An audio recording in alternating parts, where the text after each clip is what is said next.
angry right before the show here, talking for the last 2 or 3 minutes because you've been doing deep dives. Welcome in, everybody, by the way. Payne and Pendergast. I'm Sean Pendergast. He's Seth Payne. Welcome in on a Thursday with you till 10 a.m. Oh, man. I'm ready for Sunday right now. You and I were talking before the show, and you've been doing a lot of deep dives on the Patriots, and you've got a lot of good stuff I know from watching the Patriots. I have gone on 2 shows now. I was on New England Sports Network, their TV show. That's their Space City Home Network equivalent 2 days ago. And I was on 98.5 last night. I'm doing 2 more shows tomorrow, one of them with our good friend Ted Johnson, who I think will be more respectful than the rest of these Patriots people. They are acting – they're acting like this 2025 Texans are the 2016 Texans with Bill O'Brien and Brock Osweiler coming to town. Yeah, they're bringing up all kinds of old stuff. Bringing up Letterman jackets and everything. They forget that there was a patch of history where they had Cam Newton as their quarterback, like a ratchet version of Cam Newton. They forget that they were picking in the top 4 in the draft the last 3 years. They are. Look, Drake May is a good quarterback. I think he's a good quarterback. They've faced so few good defenses this year. Mm-hmm. It's really astounding because I've tried to stay away from too much of the strength of schedule discussion and everything because ultimately it's just annoying. But whether you're love the Patriots or hate the Patriots, it's just annoying. It's stuff that's not played out on the football field. And yet, if you're trying to make a case that Drake May's the greatest quarterback of all time, just look at it. Yeah, awesome. You faced the Jets twice, the Bengals, the Giants, like all of this stuff. It's just, I think he's a good quarterback, and he's done what good quarterbacks should do versus bad football, bad defenses specifically. I don't even care about the various teams they have or have not played. Very few good defenses. The Chargers are one of the only ones of them, and they scored 16 magnificent points against the Chargers. Well, and they scored, and they needed all 60 minutes to score those 16 points, and they needed a massive run by Drake May at the end of the game. Honestly, and a shot play to Hunter Henry to score 16 points. It's really I think they're a good football team. I'm going into this. I'm going to do what I always do, and people are going to be upset at me because I'm going to point out all the threats that the Patriots pose and that the Texans face because that's what D'Amico Ryans is doing. Yes. So if you're mad at me, you're mad at D'Amico Ryans. They've got a lot of threats, and they've got a lot of things to be concerned about. Frankly, they haven't faced the kill zone yet. They just haven't. They haven't felt that breath on their neck of a guy bearing down on them from one of the very best defenses in the league, the way they will versus the Texans. Even as they face the Chargers, it's not quite the same level of physicality. And that's a challenge, you know? Will Campbell, the rookie left tackle, he's had a really good season. He also got whooped up a little bit against an actually good package of edge rushers with the Chargers. Yeah. This is where I get concerned, though, where the strength of schedule for the Patriots is genuinely a strength for them going into the playoffs. It's that if there's a trend I noticed yesterday as I was just going around and just watching various parts of various games, but I watched the entire Bills game. It's that because which Bills game? Oh, sorry, the second one, the loss. The one where remember the one just a few weeks ago where the Patriots Bills? They were ahead by 21 points in that game, too. Yeah. Continue. That when they go up against the good teams or the good units, they are able to hold a lot of stuff in reserve until they see those good teams. And then all of a sudden, the quarterback designed run pops out. Yeah. You know, some of the chicanery, the trickery, the misdirection. If you look at the Patriots defense last week versus the Chargers, great job by the Patriots defense. You know, I'm kind of discrediting what the Patriots offense did versus the Chargers, but the defense did an incredible job versus the Chargers. Yeah.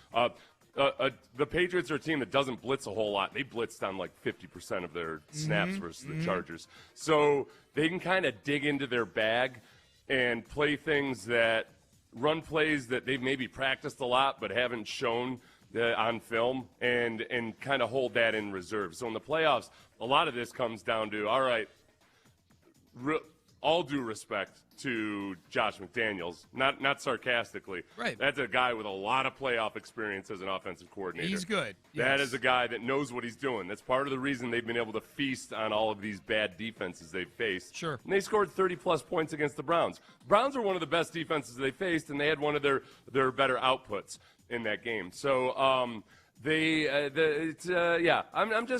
trying not to get, for the old blood pressure. I'm trying not to get too agitated, but some of these people in New England are just delusional. Yeah. They are delusional about somehow putting Drake May at the pinnacle of NFL quarterbacks when he hasn't actually season there. Yeah, he's played a bunch of preseason games. The host I was with Joe, who I was on with last night, framed the Drake May question as one of those you do realize type of questions about him. And I'm like, yeah, I've watched the Patriots. He's really good. The Texans have faced really good quarterbacks this year, really the last 2 years. Granted, last year they made mush out of quarterbacks mostly at NRG Stadium, not on the road. This is a defense that travels anywhere, and they'll kill anybody, any place. They're a bunch of maniacs. I forget what JJ called them. Well, I think we've got that audio. Hard-carrying psychopaths or whatever. That was a Matt Burke quote. But I'm talking on the McAfee show yesterday. Oh, gotcha. He called them some sort of science fiction monster with machine guns. That's what he's like. They're already scary, and then you put a. He had the exact name. I hadn't seen whatever movie it is that had these particular creatures, so I can't remember the name. But then there were people on Twitter who went and used AI and put these creatures in Texans uniforms with machine guns in their hands. Yeah. It was very, very funny. It's good. The NFL loves that stuff. So, yeah, dude, I'm ready to go for Sunday, man. It's going to be fun. Yeah. It's going to be fun. And it's the Patriots defense is an interesting study as well. Just because they're capable of doing some really good things. They play, as you would expect from a Mike Vrabel team. Yeah. They're technically sound, et cetera, et cetera. But it's funny because I was going down and just the first – when I watched a few different games and I was just had to see some really good performances and some good plays. At their nose tackle, this Corey Durden, he just started playing more heavily in the second half of the season. And versus the Chargers, he was really good. But I went back and watched a bunch of his plays, and I thought, okay, this is interesting because this kid, I'd never really heard or thought about him before, but he's going to give Jake Matthews some trouble. Okay. Just lines up, head up on him, and after a game in which Jake Matthews had some trouble with the snap, CJ had trouble with the snap versus having to face a nose tackle in a 3-4 defense, that's a concern. And yet, their run, so I'm thinking, okay, man, boy, the Patriots' run defense looks pretty good. Then I checked in on a few Patriots people that are just complaining about how erratic and unpredictable the Patriots' run defense. They've been very hot or cold. And that's really which version of that run defense you're going to see versus this Texans rushing offense that I think took a legitimate step forward in that Steelers game. There are opportunities there. Against a legitimate defensive line. Right. Against some big, strong, tough 3-4 defensive linemen that they ended up handling those guys in the second half. On the road. Is it cold? Oh, no, but is it going to be loud? Yeah, sure. But that might end up being the difference in the game because the formula for winning all season long has been, all right, I look at the Texans' defense versus the opponent's defense. Yeah. I don't even care about the offenses necessarily.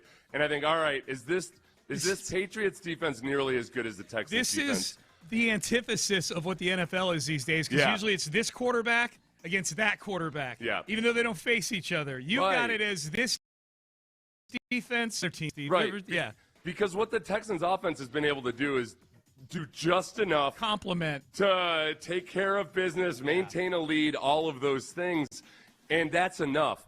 And I look at this Patriots defense, and it's a whole lot of okay, pretty good. I look at the Patriots defense kind of the same way I look at the Texans offense. Yep. Like, all right, yeah, you can win them with that. You can win with that as long as you do all the right things. And I'm not excited about the Texans offense, but I'm also not frightened by the Patriots defense. No. Velociraptors with machine guns. Thank you, text page. What are they? Velociraptors with machine guns. I'm looking up. A velociraptor is a dinosaur. It's a genus of small dromosaurid dinosaurs that lived in Asia during the late Cretaceous. There must have been some velociraptors in Jurassic Park. Is it a velociraptor? Velociraptor. Yeah, I said velociraptor. Okay. Sorry about that. I couldn't see I know Velociraptor. Small, I don't know. Yeah. Small font. I didn't see the I in between C and R. I had Velociraptor. Yeah, Velociraptor was the one from the Island Animal movie there. The Jurassic Park. Jurassic Park. Yeah. The whole Jeff Goldblum thing. Yep. That's what the Patriots defense reminds me a little bit. It's like a bunch of Jeff Goldblums playing defense out there. Bunch of Velociraptors. Yeah. There's Velociraptor. There's a Velociraptor. And then there's the Velociraptor. No, honestly, the Texans defense is the Velociraptors, and at times the Patriots offensive line. Look, hey, their PFF grades are great. Again, they haven't faced any good defense. They face very few good defenses. The Jeff Goldblum's out there. You got your Southern gentleman, Will Campbell, playing left tackle. I like really good Will year Campbell. by rookie standards. Will Campbell feels like we could drop him in on this show as a third wheel, and he would fit right in, I think. Will Campbell and Mason Graham at the draft were both – I was going back and forth with a few of my former NFL teammates. Yeah. All of them white guys. These guys on this chat. Yeah. I got my white guy chat. I got my black guy sure. chat. No, like a lot of former players. But it was like, oh, man. This is a bad look for white dudes. Because both Mason Graham for the Browns and Will Campbell just looking like they'd gone out to Kmart to buy a frumpy suit. But Will Campbell ended up playing really well. Oh, yeah. But he had some rough snaps versus the Chargers. A legitimate defense. He's going to have some rough snaps on Sunday, too, because everybody does. No, that's the other thing. Like, we'll put 6 offensive linemen out there. What are you going to do about that? All right, cool. Oh, they've never seen that before. Right. Wow, the genius. Eureka. Who could have ever thought of putting 6 offensive linemen out there? Behold, the 6 offensive linemen. What are you going to do about this? We invented this in New England, you see. Yeah, that's right. So we can't ignore the fact that no Nico Collins at practice yesterday. That was the big news at Texans practice. Not unexpected. Here was Adam Schefter yesterday on ESPN saying he does not expect Nico to play. I don't expect him to play. I'd be shocked. He's not practicing today. It's a short week. He was carted off. I mean, to clear protocol in 6 days, or really see it. I think it would be an upset if he played on Sunday. Okay. I'm not expecting it. So he's not saying anything there that we haven't said. Like, the only thing I read into that a little bit, because he's not reporting and he's not trying to present it as a report. I'm sure it's been put out there on social media as an actual report. 100% it's been put out there as a report. But the one thing that I would wonder, I think about with Schefter is that if Schefter had heard positive news, he wouldn't have had that take. So Schefter very plugged in, obviously. Yep. And maybe it's one of those things where he has heard more, but he doesn't feel like it's necessarily worth reporting, so he's putting it out there as an opinion. Yeah. But everything he said is everything that a lot of us have already said, that logically you got to be pretty pessimistic about Nico Collins playing. It'll be a big revelation if he does play. And I didn't hear in that cut right there, maybe I missed it, but he did not mention that was Nico's second concussion this year. Right. Which I think also needs to be added into the, if you're trying to handicap the probability of Nico playing, that matters as well. Here's C.J. Stroud yesterday. He met with the media. What do you see from the other receivers? If you're not going to have Nico, how about the other guys? Yeah, we're hoping, Nico can play and, be able to play this game. But, if not, we've had this experience before, played a couple games this year without him, sadly. But, all our guys are talented, and we have a lot of depth in that room. And, I'm the most confidence in everybody in there, to get the job done. So, hopefully Nico is all right. But, I think if not, we just got to – nothing else we can do, just go forward and, try to, build with the guys we have. And I think I am that they can move the football without Nico Collins this postseason than I would have been had he gone down, certainly last postseason. Yeah. When there was Stephon Diggs done for the year, Tank Dell done for the year. You would have been trotting out a receiving core of last year's version of Xavier Hutchinson. I think Xavier Hutchinson's much improved this year. John Mechie. Whichever other old guy they pulled off. I don't know if I can't remember. Robert Woods, I don't think was a thing last year. I think that was 2 years ago. But it's not great. I'd rather have Nico. He's a top 5 or 6 receiver in the NFL. But I think because we've seen it in the San Francisco game, we saw it in the Indianapolis game at the end of the year. They were able to move the football without Nico Collins, and I don't think they're going to need 28 or 30 points to win this game. Right. And the run game is going to be key. That's the I thought about you when I was watching whichever game Greg Olsen was doing. Was he doing the Panthers game last week in the first round? He might have been. Yes, he was. He was. Greg Olsen, it was funny because, all right, he broadcasts on the same network as one Thomas Brady. Yeah. And I've heard at times Brady mention in the broadcast, you got to establish the run. Greg Olsen might be unaware of that. He might not know that, but he kind of took a shot at people who talk about establishing the run. And he said, yeah, it's something they say, but do they really believe it or whatever? And I thought two things. One, wow, that is something that Tom Brady says. And two, yes, it is something that people say and believe. And it varies from team to team, but it's still very much matters. Think about when offensive-minded people start talking about the diminishing importance of the run game, they're accurate in that, yeah, the pass game matters a whole lot more. But when it comes to actually winning football games and getting down into the red zone, hell yeah, it still matters. And from the offensive perspective, there's that. But I think that a lot of these guys don't realize what it's like for the defensive players and the defensive coordinator when you can't stop the run. Yeah. It sucks. You are in hell. It is miserable because drives keep going. You're on the field for 14 snaps. Your legs get tired by the end of the third quarter. It really, really does matter. It's not as important as it used to be. But if you can't do it and you're incapable of taking advantage of running opportunities, it makes everything else weaker. And that's for this Texans team especially, when you're not taking the top off of offenses all the time.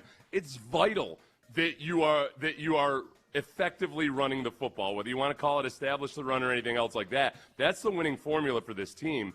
And they just absolutely have to look like the team that they were versus the Steelers. To me, the biggest thing with establishing the run is for the end of games. And this is where the Texans have been. The Texans have been, for an offense that hasn't been great this year, the Texans have been very good in the fourth quarter of games at closing out games. They ran right at the Steelers on an 87-yard drive at the end of the game on Monday night when the Steelers knew the Texans wanted to run the football. They knew they wanted to run it. Woody Marks had a 20-yard touchdown run to close out the game, running through traffic, getting a 20-yard touchdown run to close out in other games in this 10-game win streak where the Texans have gotten the ball. There have been other games in this 10-game win streak where they haven't run the football all that great throughout the game, but when they needed to run the football at the end of the game, they were able to line up and get 2 or 3 first downs, and Woody Marks is able to close things out. 100% it's important. It's really important for this team. Yeah, this team especially. Yeah. And I was actually really surprised to hear Greg Olsen talk that way. Dude, so dismissively. Did he follow up with 4 or 5 really deep dive stats? He did. I mean, he added some nuance to it. Is that basically? I think what they mean is that when they want to be able to take advantage of the opportunities to run when they're there. Yeah. And it really is. It's a team by team thing. What I always do? I run it through the Kyle Shanahan test. Yeah. Because I feel like most people acknowledge that Kyle Shanahan is one of the smartest football people out there, one of the best offensive minds, all that. And every story I hear about Kyle Shanahan is that almost the only thing he cares about is destroying the other team in the run. Right. He absolutely wants to snatch your soul in the run game. So I'll defer to Kyle Shanahan on that one. All right, Payne and Pendergast with you on a Thursday. We are one day closer to Texans and Patriots on Sunday. We had a lot to get to on the show today. Hey, one of the really good friends of the show proved himself yesterday that he's on our side. Are you with us or are you against us? I'm glad this guy's with us, and we will talk about why this is such a huge opportunity for the Houston Texans. CJ was asked about that yesterday. Is this your best chance so far to get to a Super Bowl? That's all coming up next. Thanks. Yeah, I had to X out of 18 tutorials before I do this live to the new iOS. Thanks, Apple. You're messing with my paycheck here. I'll tell you what, everybody. It's the play.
Sports Radio 610 presents live from the West Point Lincoln and West Point Lincoln of Sugarland Studios. Here's Payne and Pendergast. I love this text. If Josh Allen wins in Denver on Saturday, may God be with the Patriots. We'll rip apart knowing that the AFC title game comes back to Houston. Oh, yeah, that's right. Yeah, we're pulling for two reasons we're pulling for Buffalo. I think that, one, we have firsthand evidence multiple times that Josh Allen just turns to dust in NRG Stadium. Yep. So there's that. And then just the simple home field advantage itself and the prospect of playing it, not just a championship game, but a championship game at home. Yeah. It's huge. Yeah, that's it. That would be – they had that same opportunity in 2019, built a 24-0 lead. They would have played the AFC title game here against the Titans if they had held a 24-0 lead. I would like that because, honestly, it's hard to get up for a game against the Patriots. You know, you look at them, you're like, all right, great. They had a great preseason. Yeah. But, like, now it's the playoffs. And Did you just call their regular season the preseason? Basically, yeah. They had to face, they faced some teams that played their starters and everything and put up a good fight. It's the weakest schedule in the history of football. That's not – you're not being hyperbolic. By one-loss record, it's horrible. Yeah, so you go into a game like this, and you're like, all right, listen, guys. I'm telling you, they're actually a good team. Don't take them lightly, guys. Players like, all right, I guess. All right. No, seriously, Drake May's a good quarterback. All right. Yep. But when you've got the potential of playing the Bills, team that just beat the Patriots at home a month ago, by the way, in New England, then you got something to get up for. Yep. Yeah. I've been radicalized. I was, me this year. I've been even-tempered by my standards. I try to keep the old blood pressure. Not anymore. I can't take it anymore, man. Oh. I can't take these delusional whack jobs up there who just are convinced that Drake May is the best guy who's ever held a football. Tom Brady's a bum. You know what? Brady was carried by Bill Belichick. He ain't no Drake May. Nah. You know who made those teams go is Mike Vrabel. That was the whole thing. What's Tom Brady without Mike Vrabel? That's happening in a bar in South Boston right now, that conversation as we speak. All right, one of our good friends, a good friend of the show yesterday, proved his mettle, proved that he's with us. Here is Ross Tucker on his podcast yesterday with his predictions for this weekend. I think the Houston Texans are going to host the AFC Championship game against the Buffalo Bills. When's the last time that happened? That a team's first home playoff game in a season is the AFC Championship game.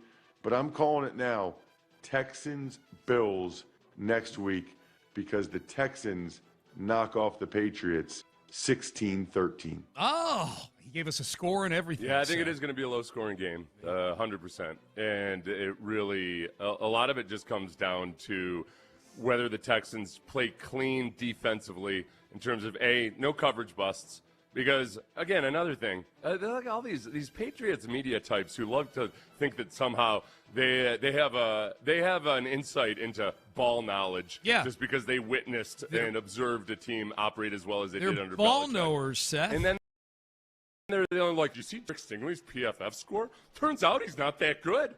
Well, that's an opportunity for the Patriots. All right, good luck with that, bro. Yes, do it. Yeah. Do it. Good luck with that. Touch the hot stove. When the Texans have had big plays allowed on defense, it's largely been because of coverage busts. The other thing that I've heard a couple people up there say is, look at what they did. Look at what the Patriots did versus the Chargers. They went out there and sure, the Chargers have some good pass rushers, but the Patriots went to 6 offensive linemen and kept the Chargers in their base defense. Bro, that's what we want. Yes. Like, we can take that one safety who isn't Kalen Bullock, whoever it ends up being this week, off the field. Right. By all means, please do that. Yep. Please do that. Yes. Please. Yes. Please do that. Yeah. Because that's really coverage busts, often involving whoever's playing safety, opposite of Kalen Bullock, have been the culprit in a lot of those explosive plays. And then so playing clean football, and then just really not falling for any of the misdirection. Josh McDaniels is going to have some really good little gadget plays and QB runs. There will be designed QB runs that people clamor for all the time with Drake May, and they do it at times. They did it effectively versus the Bills a few weeks ago. They did it I think they ran like a little veer option on a short yardage. I think that was in the Chargers game. So they're going to see that, and they're going to try to also use that to take some of the heat off the pass rush. So as long as they play a clean game mentally, the defense is going to have a really good day. Yep. It's really just the physical battle doesn't concern me one little bit, like not a tiny bit. Does that Patriots offense scare me physically? It's the potential for blown coverages or misreads in the play action game. I think this is the game that the Texans unleash a couple little wrinkles to. Yeah, well, and D'Amico's done that in the playoffs before. Yeah. For a team that doesn't disguise a whole lot, they've rolled that out on the Christian Harris pick six a couple years ago. That's what they had done, and I think that's very much in play. The stated goal before the season was to get this team to new heights, to get them to the AFC title game, and we'll see where it goes from there. They have put themselves in a great position. The way the rest of the league has unfolded has put them in a great position too. CJ was asked about this yesterday. Do you feel like this is the best chance that you guys have had to get to new heights? Every game is separate on its own. I think last 2 years, if you asked me the same question, I would have said we would have won. We don't ever go into a game thinking otherwise, that's just not who the Texans are. But, every game we want to win, every opportunity, if it was the Super Bowl, if it was the first game of the year or preseason, Coach always, eggs us on, like, it doesn't matter who, when, where, why, or how, we want to get a dub. So, I think that's a great mindset to have. But, we've been in this position before, I think we've learned from those things, and now it's time to go put it on tape because, we can talk about it until we're blue in the face, but until you go do it is when it really matters. It's the exact right answer. That's the answer he's supposed to have. We go into every game thinking we're going to win. That's right. It's our job to present why this is your best chance to actually win one of these games, and this is something that pre-strapped D'Amico Ryans. This team has been to the divisional round 6 times. They're 0-6. We all know that. Those 6 games, though, Seth, they went in as heavy, heavy underdogs in all of them. The smallest spread of the 6 divisional round games the Texans have been to was the first one they went to with T.J. Yates at quarterback going up to Baltimore, and they lost because T.J. Yates threw 3 interceptions in that game. That was a close game. Arian Foster was incredible that day. They lost 20-13. The spread was 7.5. After that, they went the next year to New England, 9.5-point spread in 2012, and then it's just Then it's the divisional round games that give people like Joe Murray, who I was on with last night up in New England, the impression that the Texans are still a tomato can and a doormat because, and those are his words, not mine, they were a 16-point underdog in New England the last time they went up there in the divisional round with Brock Osweiler. And then in each of the last 3 divisional round games, the 24-0 blown lead that they lost by 20, the Baltimore game in CJ's rookie year that they lost by 24. The Kansas City game last year that was much closer.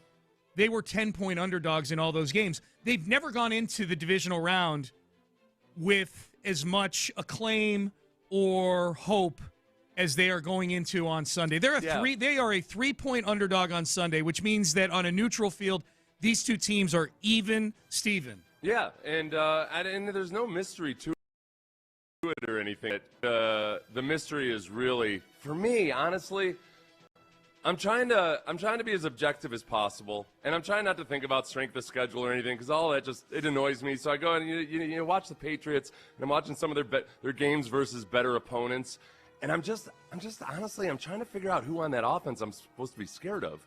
I haven't seen it yet. I don't understand necessarily or exactly where the statistical argument is there about how good they've been this year. They've done it versus virtually 0 good defenses. And that's not an exaggeration. They faced very, very few good defenses.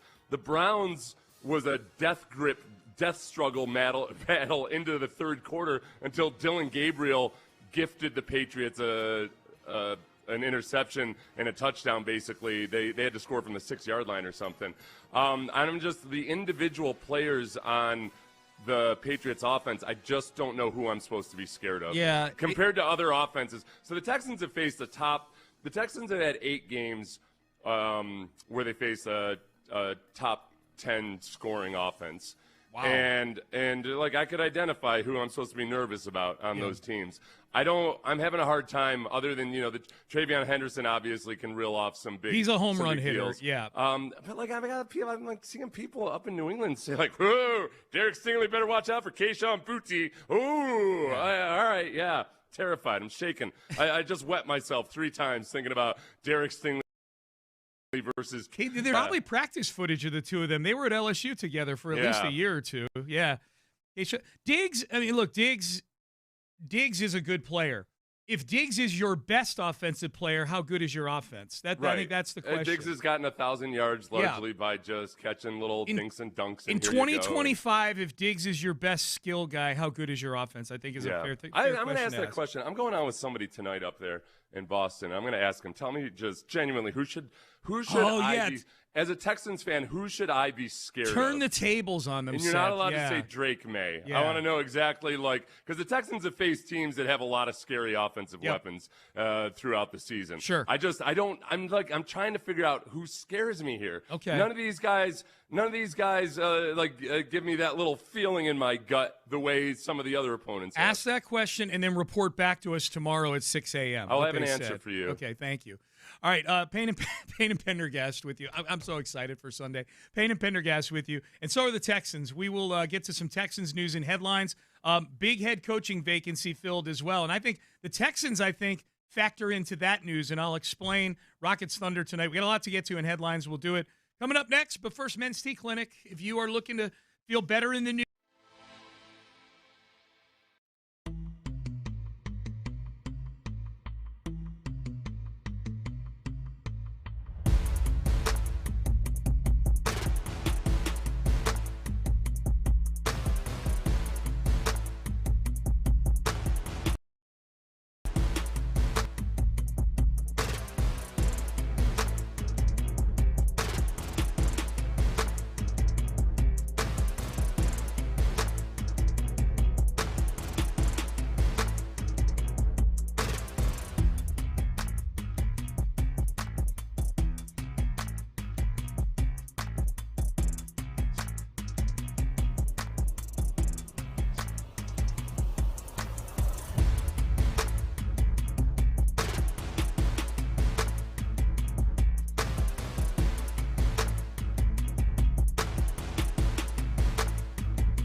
B&M.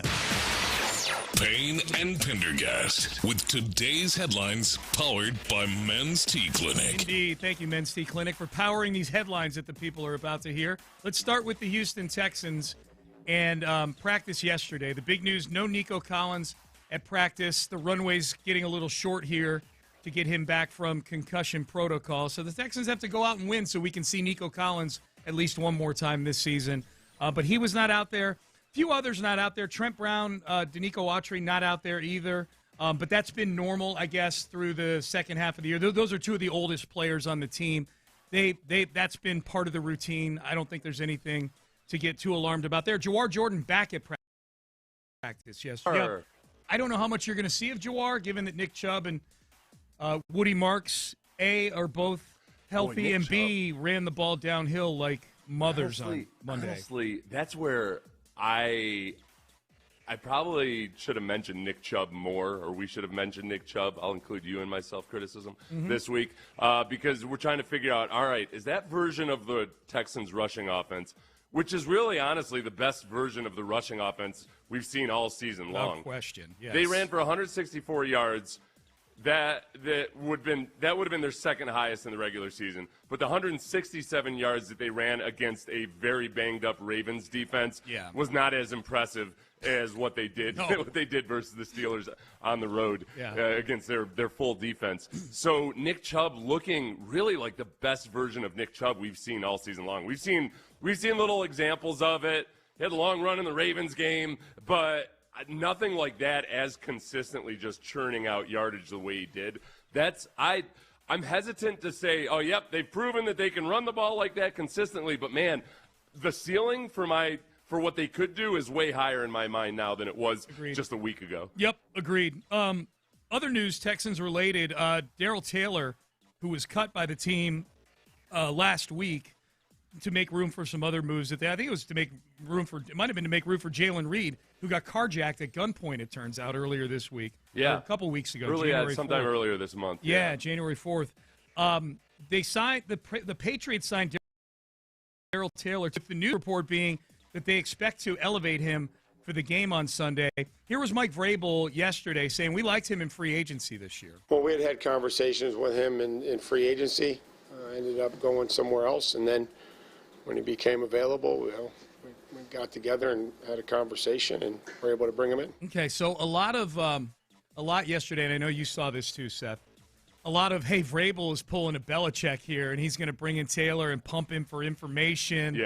Sit him down in a room, the phone book, and say, tell us what you know about the your Texans. in-depth knowledge of the way the Texans' offense operates and their defense, and obviously. their defense, Look, it's very, very possible. There's no secrets with the defense. I know there's no secrets, but it's all one of those things, though, that, okay, one little nugget of information can sometimes turn a game. And I would say I'm not overly worried about it or anything, but it makes sense from Vrabel's perspective. Like, okay, hey, Trent Brown, what's he like? We didn't really expect to go into this game. At the beginning of the season, I wouldn't have expected that if we were going to meet the Texans in the divisional round of the playoffs, that we were going to be seeing former Patriot Trent Brown at right tackle.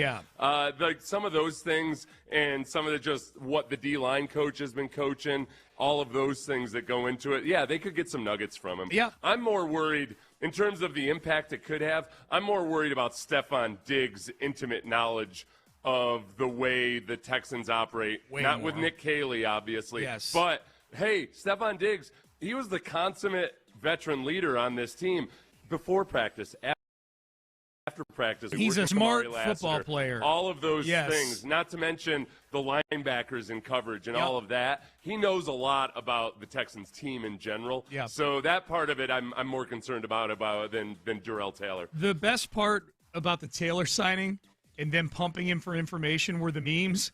And I'll just read one. I'll give Devion Hilton on X credit for this. Puts up an all-22 screenshot of the Texans defense lined up.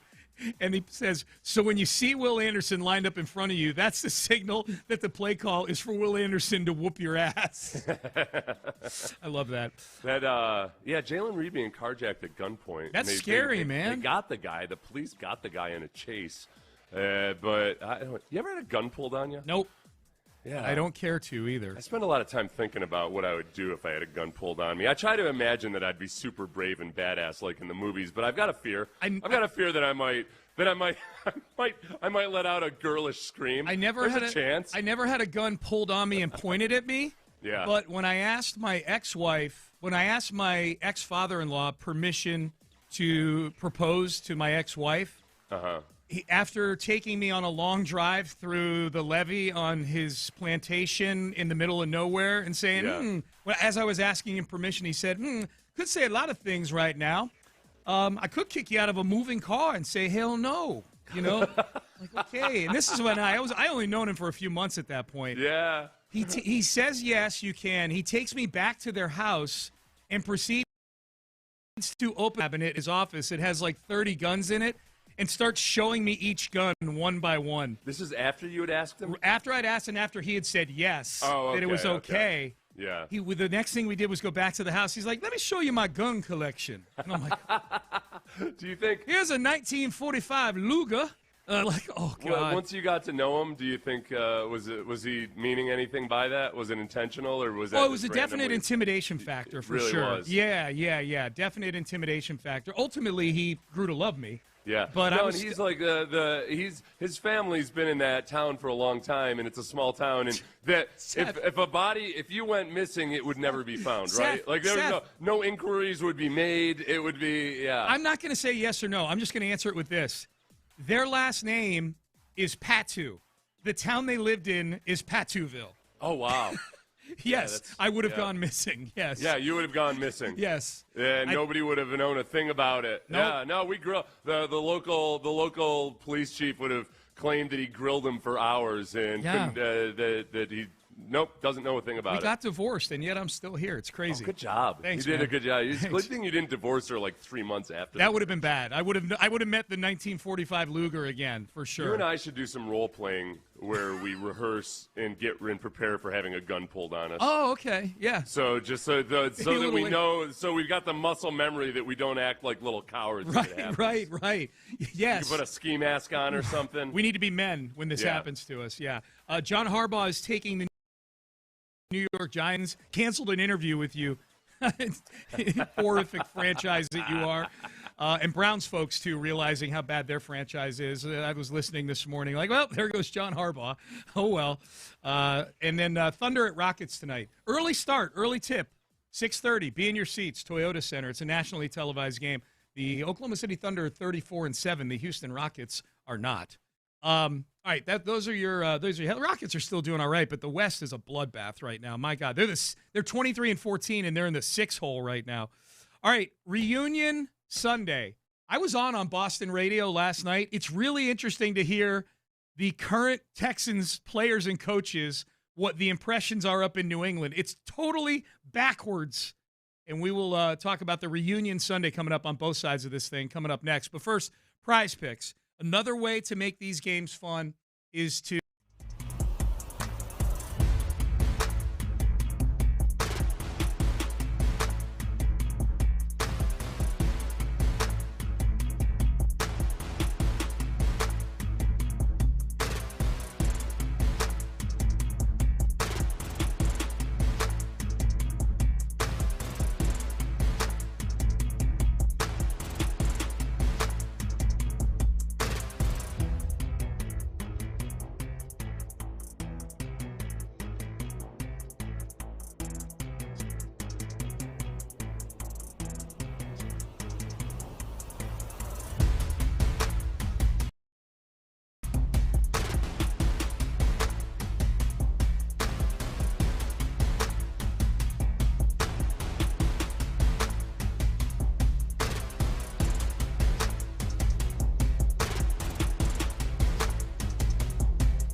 West Point Lincoln of Sugarland Studios. KILT FM HD2 Houston. On Odyssey Sports Station, the Texans play here.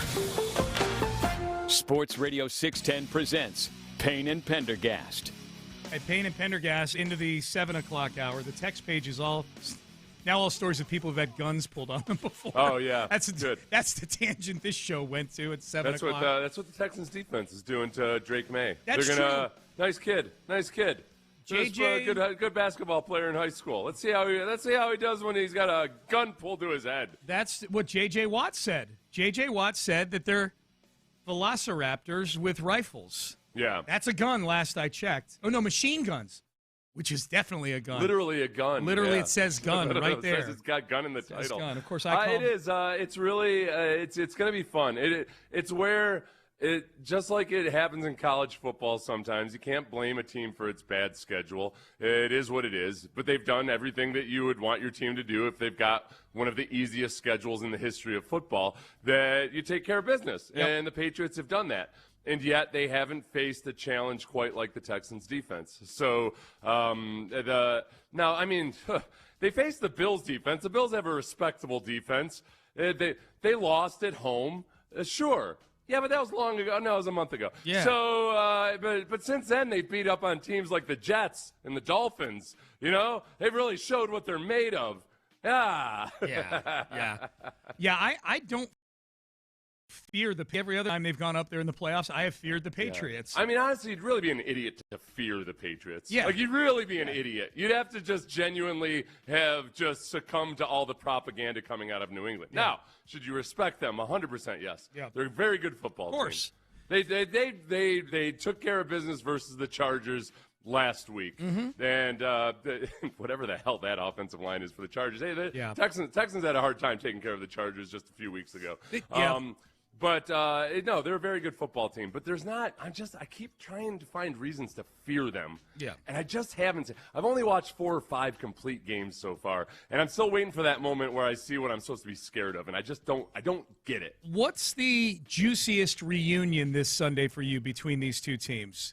I think honestly, okay. So we've got Nick Caley, who's the offensive coordinator, was a tight ends coach, et cetera. Let's start at we got Nick Caserio, who's going back there. So we got Caserio, we got Caley, we got Cole Popovich, who used to work there and is now the offensive line. We've got 2 offensive linemen that start for the Texans with New England, some New England DNA in there. Yeah. Jake Andrews and Trent Brown. Miles Bryant spent some time. Those are the only ones off the top of my head. There may be others I'm missing here. Mm-hmm. And then on the other side, Mike Vrabel has a little bit of history here, back on Bill O'Brien's staff. Stephon Diggs has probably as juicy a half a season as you could get. And then now Darrell Taylor, who's been a Patriot for nearly 24 hours now. Right, yeah. And he's got the keys to the organization up there. And, I guess Josh McDaniels doesn't have the Texans side of it, but that's the one. Oh, he's got the brother side of it, though. That's true. Ben McDaniels' his brother with the Texans forever now. Yeah. I think the juiciest part is probably Vrabel. I think Vrabel, honestly, you could have made an argument that hey, at one point, I wish the Texans had hired Vrabel as the head coach. Yeah. Instead of various other scenarios. Back in the day, not before Nico, obviously. People were saying that 2 weeks into Vrabel's career in Tennessee, because remember, the Texans went up to Tennessee in week 2 in 2018, and that was when the Texans were thought to be a rising team. Yeah. And Vrabel had Blaine Gabbert as his quarterback and beat the Texans that day. And there were people like, well, that's the guy we should have kept. We should have fired O'Brien, kept Rick Smith, and promoted Mike Vrabel. That's what they should have done. I think I'm going to say Trent Brown is my most interesting. Trent Brown and Cole Popovich, and then also Jake Andrews, obviously. Yeah. But I think that Cole Popovich is a guy that people up in New England, it sounded like a couple of different former players have talked glowingly about Cole Popovich and what a good young offensive line coach he was. And I think that Cole Popovich, without still having a really good offensive line to brag about, has made this offensive line way better, and with a less talented, on paper at least, group of offensive linemen. Yeah. He's doing it with less talented players then he stabilized that offensive line. And the run game against the Steelers was really the huge revelation in that game, an improvement that you didn't – man, I was saying all week before last week, there's still room for improvement with the Texans' offensive line and with the run game, but I just don't know if we're going to see it until the 2026 regular season. Yeah. And it showed up. So I think Cole Popovich and what he's been able to do in stabilizing that offensive line, Trent Brown, as a guy that people up in New England are laughing about, that's our starting right tackle, and yet – he's been part of stabilizing it at least. Yeah, that's the most intriguing. It might be the X factor in this game. It could be. Because the Patriots' run defense has been very hot and cold. They've had some really good performances. They've had other performances where they look like trash. Some of it's injury-related, but Cole Popovich is a big part of, let's see the trashiest version of that Patriots rushing defense. Yep. Popovich has put his stamp on this offensive line. Nick Caley is an interesting one. Seth, I'm semi-preparing you, and we'll get into Diggs in a second because obviously that's the biggest name out of all these guys probably is Stephon Diggs. I'm semi-preparing you for your hit on Boston radio tonight. If it's the same as the one I had last night, you're going to be hit with an incredulous host that Jake Andrews and Trent Brown are part of the starting offensive line for an NFL team right now. Yeah. And I had to explain to them what you just did, which is Jake Andrews hasn't been bad. He's improved throughout the year, I think. He seems to have a rapport with C.J. Stroud.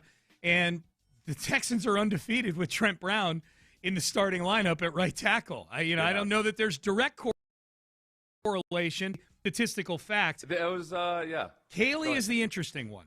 Caley is the interesting one because at least the show I was on last night, they are very, very fond of Nick Caley. And so I had to explain to them that it's been up and down with Nick Caley this year. Now, he's coming off his best performance as the offensive coordinator for this team. But in the slow start for this team, there were a lot of people that wanted Nick Caley gone. Right. And Caley, for him, a lot of the challenge has really been figuring out what they can and cannot do. And I think that's been the challenge that C.J. Stroud has managed pretty well this year as well, is understanding what are the limitations of this team right now. What do we need to get better at? What should we be working on? All of that. And in an offense where you're asking the quarterback to do a lot more at the line of scrimmage, it's going to be herky-jerky. It doesn't get adopted immediately. You don't just all of a sudden, change the name of the offensive coordinator and you look like you're Tom Brady at its peak. So they made progress there. I think that's probably the biggest thing is Caley looks like some of the things that he's been working on all season long have really started to click, especially in the run game. Yeah. And then B, trying to dial up the easy stuff for C.J. Stroud when he needs to, being selective in when they try to take their shots downfield. Remember early in the year, that Jaguars game, especially in week 3, they tried to dial up some shot plays, and they couldn't even protect in max protection. They had 8 guys in blocking, and they couldn't hold up. It was bad. It was a haphazard mess. Yep. They've done a better job of just being really careful about when they take their shots. And CJ's included in that. CJ's had to learn, all right, when can I wait for Nico Collins to clear his route, and when do I need to just throw the ball? Because it's 1st and 10 in the second quarter, and there's an easy reception in front of me. That's come a long, long way. Yep. And it still has a lot of improving to do, but they've made a lot of progress in that. Here was DeMeco Ryans yesterday asked about Stephon Diggs. Diggs is going to be a big story in this game with his, brief history with the Texans, to go with the fact that he's been one of the Patriots' best players this year. He's their leading receiver. He had a really good season. Here is DeMeco Ryans on Stephon Diggs. I think with our secondary group, our guys are just always eager to go out and get better. No matter who they're going against, our guys they're competitive guys. Steph has done a great job there in New England, making some plays for them, being very quarterback friendly, which Steph has done, his entire career, run a lot of option choice routes, and he's very explosive after he catches the football. So another guy we got to make sure we have eyes on and make sure we're doing a great job of tackling and covering him really well. Steph's got probably more experience than almost anybody in the NFL not on the Texans in going against the Texans secondary because of the training camp and 8 weeks worth of practice that he had last year. Yeah, and also just his understanding of exactly how that defense operates. But Vrabel's got that too. I mean, there's a A lot of things about the guy, it's as people have pointed out multiple times, it's not necessarily hard to figure out. It's how to get them to screw up in it. And what can you throw at them where maybe they forget their rules or they try to jump a route or whatever it might be.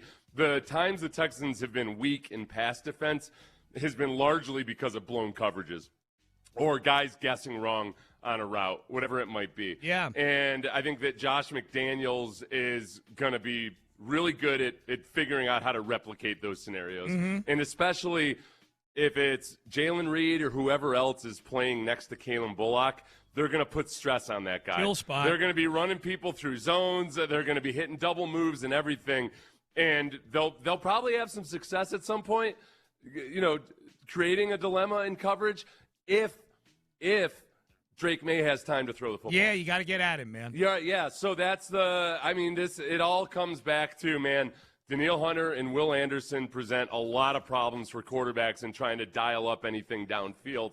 And the Texans, when it's not a downfield shot, great. I see a lot of people in the Patriots world saying, well, you know how you take the heat off of Drake May, get rid of the ball quickly. Oh my God, please. Yeah. Please get rid of the ball quickly. Yep. Please. Yeah. Yes, that's exactly what you want. Yes, please. Let me see Jalen Petrie get 5 tackles for a loss. I was just going to say, Seth, you know who wanted to do that? Aaron Rodgers last week. Yeah, please, please get rid of the ball quickly. Yes. That's exactly what they want you to do. Yep. That's your key to victory, doing exactly. Good luck. Good take. Good luck. Good take. Welcome to Take-A-Mania. Here's C.J. Stroud yesterday on his time with Stephon Diggs last season. Yeah, Steph is one of the best teammates I've ever had in my career, in my life. Like, he's been amazing to my life, not just on the field but off as well. I think he's, super,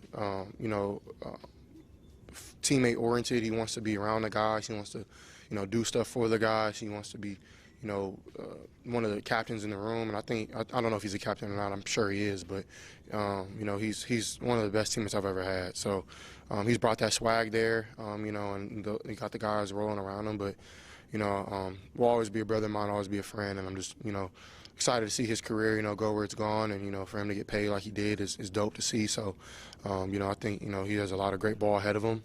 So it's always be a brother of mine. What did you think when Diggs got that contract from the Patriots last offseason, Seth? I thought it made sense just in that it was a gamble for the Patriots, but the Patriots also really needed receiving help. Yeah. And they needed as we saw here, and I'm imagining, again, we opened this segment up talking about some of the common ties between the Patriots and the Texans. I'm sure that some people from the Patriots I'm sure Josh McDaniels called up his brother Ben McDaniels. 100%. And asked, so how was he?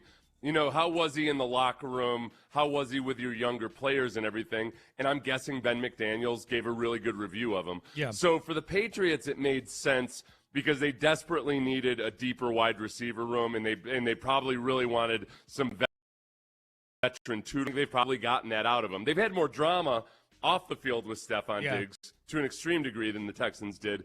But not that the Texans didn't have off-field drama with him, but I think it made sense. I thought it was aggressive, and I thought ultimately, all right, they're probably not going to get the dollar value for him, but it was a smart move by him. Look, best offense in football, or one of the best offenses in football. Sure, and he had a great year. He had a great individual year. I think it was 3 years, $69 million. There wasn't a ton of guaranteed money. I'm with you. I thought it was an appropriate risk for the Patriots to take, and it turned out it worked out really well. Yeah, if Josh McDaniels talked to Ben McDaniels, it's one of two things. Either Ben McDaniels gave a good report on Stephon Diggs and Josh respects his opinion and he's like, yeah, we should go ahead and do this. Or Ben McDaniels gave a bad report on Stephon Diggs, but Josh McDaniels thinks his brother's an idiot. Or he thinks his brother was trying to pull the Jedi mind trick on him. Okey doke on him. Yeah. It's like, guys, I talked to Ben, and he thinks Steph's an a-hole, but Ben's an idiot. Don't worry about it. Let's go ahead and sign the guy. Yeah. Here's Diggs himself yesterday on the Texans' pass defense. It's going to be another test for us. Like I said, it's one of the best defenses, if not the best defense in the league. Man-to-man coverage, that's what you want as a receiver. You know what you're getting. You know what you're seeing, and it's man versus man. So it's going to be huge for us to run routes the right way and be available for the quarterback. It's going to be a lot of contested catches and things like that. So just play what you see, the same game you've been playing, and, make those plays for the quarterback so he can get comfortable back there. might not. That'd be the tell. If Diggs is the one dropping it in the kill zone, that would be fun. That was he's slippery though. He's hard to get a good hit on. Yeah. It's hard to get a good lick on. Yep. And he's also capable of just, creating space for himself and everything. The stuff over the middle of the field, and especially when when they are playing zone and there's going to be opportunities over the middle of the field and on quick routes to Stephon Diggs. It's the tackle after the catch that you really got to worry about. But it's not like Diggs has had a really good year. And like in terms of average yards per catch and everything, he's not what he was at his peak. He's more back down into that, 11.9 yards per catch this season. Yeah. He's not going to take the top off the defense necessarily or consistently, but he can give you that steady threat, especially in key and critical situations. Yeah, dude, he's an intermediate route terror. That's where he hurts you. Did you know that the Texans and I didn't know this till Florio posted this yesterday. The Texans are tied for last in total playoff wins. That's to be expected. They're the youngest franchise in the NFL, and it's not like they're in the playoffs every year. They've never made it to the divisional round. They have 7 playoff wins now in the history of their team. Okay. So they're tied for last. They're tied with the Cardinals, who are the oldest team in the NFL. Right. That's incredible to me. The oldest professional team in the NFL. So this extends even before the actual NFL. Like the late 1800s. Yeah, there's a bunch of teams that are just all entered the NFL at the same time that are still in the league. But they've been So my first thought of this, when I saw this, was like, okay, this is unfair if this was just the Super Bowl era, because, the Cardinals won a championship back in the day before the Super Bowl. But no, they won their championship before the only playoff was the championship.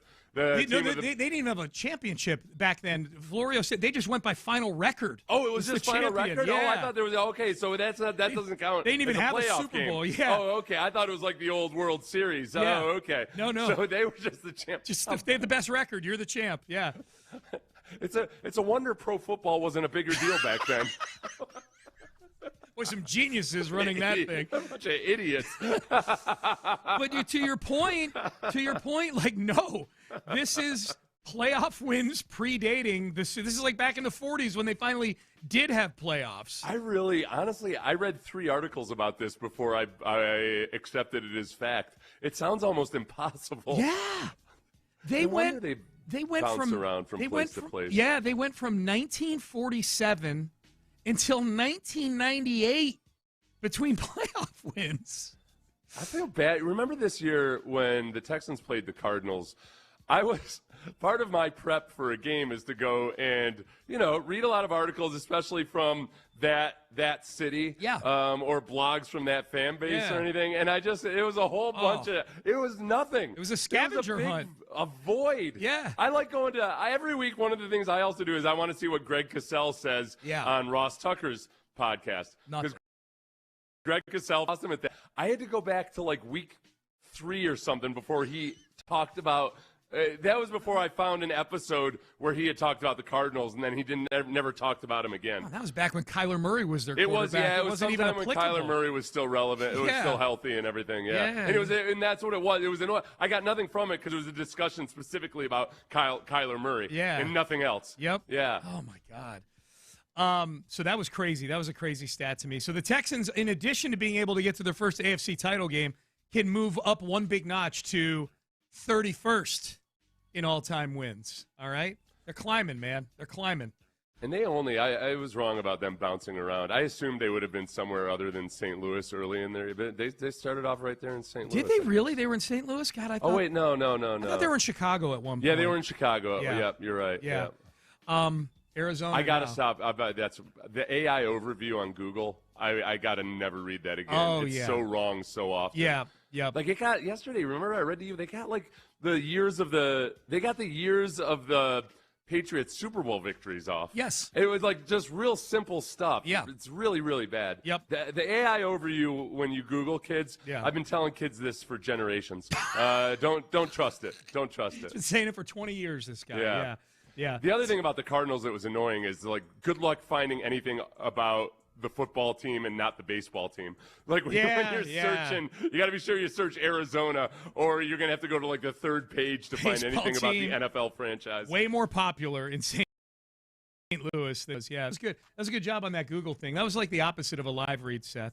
We should start doing anti-live reads. Like, hey, a minute. Seth's paying a minute here for why Google AI sucks. Well, it's a PSA, PSA, right? yeah. We'll get the little sounder for you, so now you know and all that. Yeah, that's what we need. We got to look for one of those.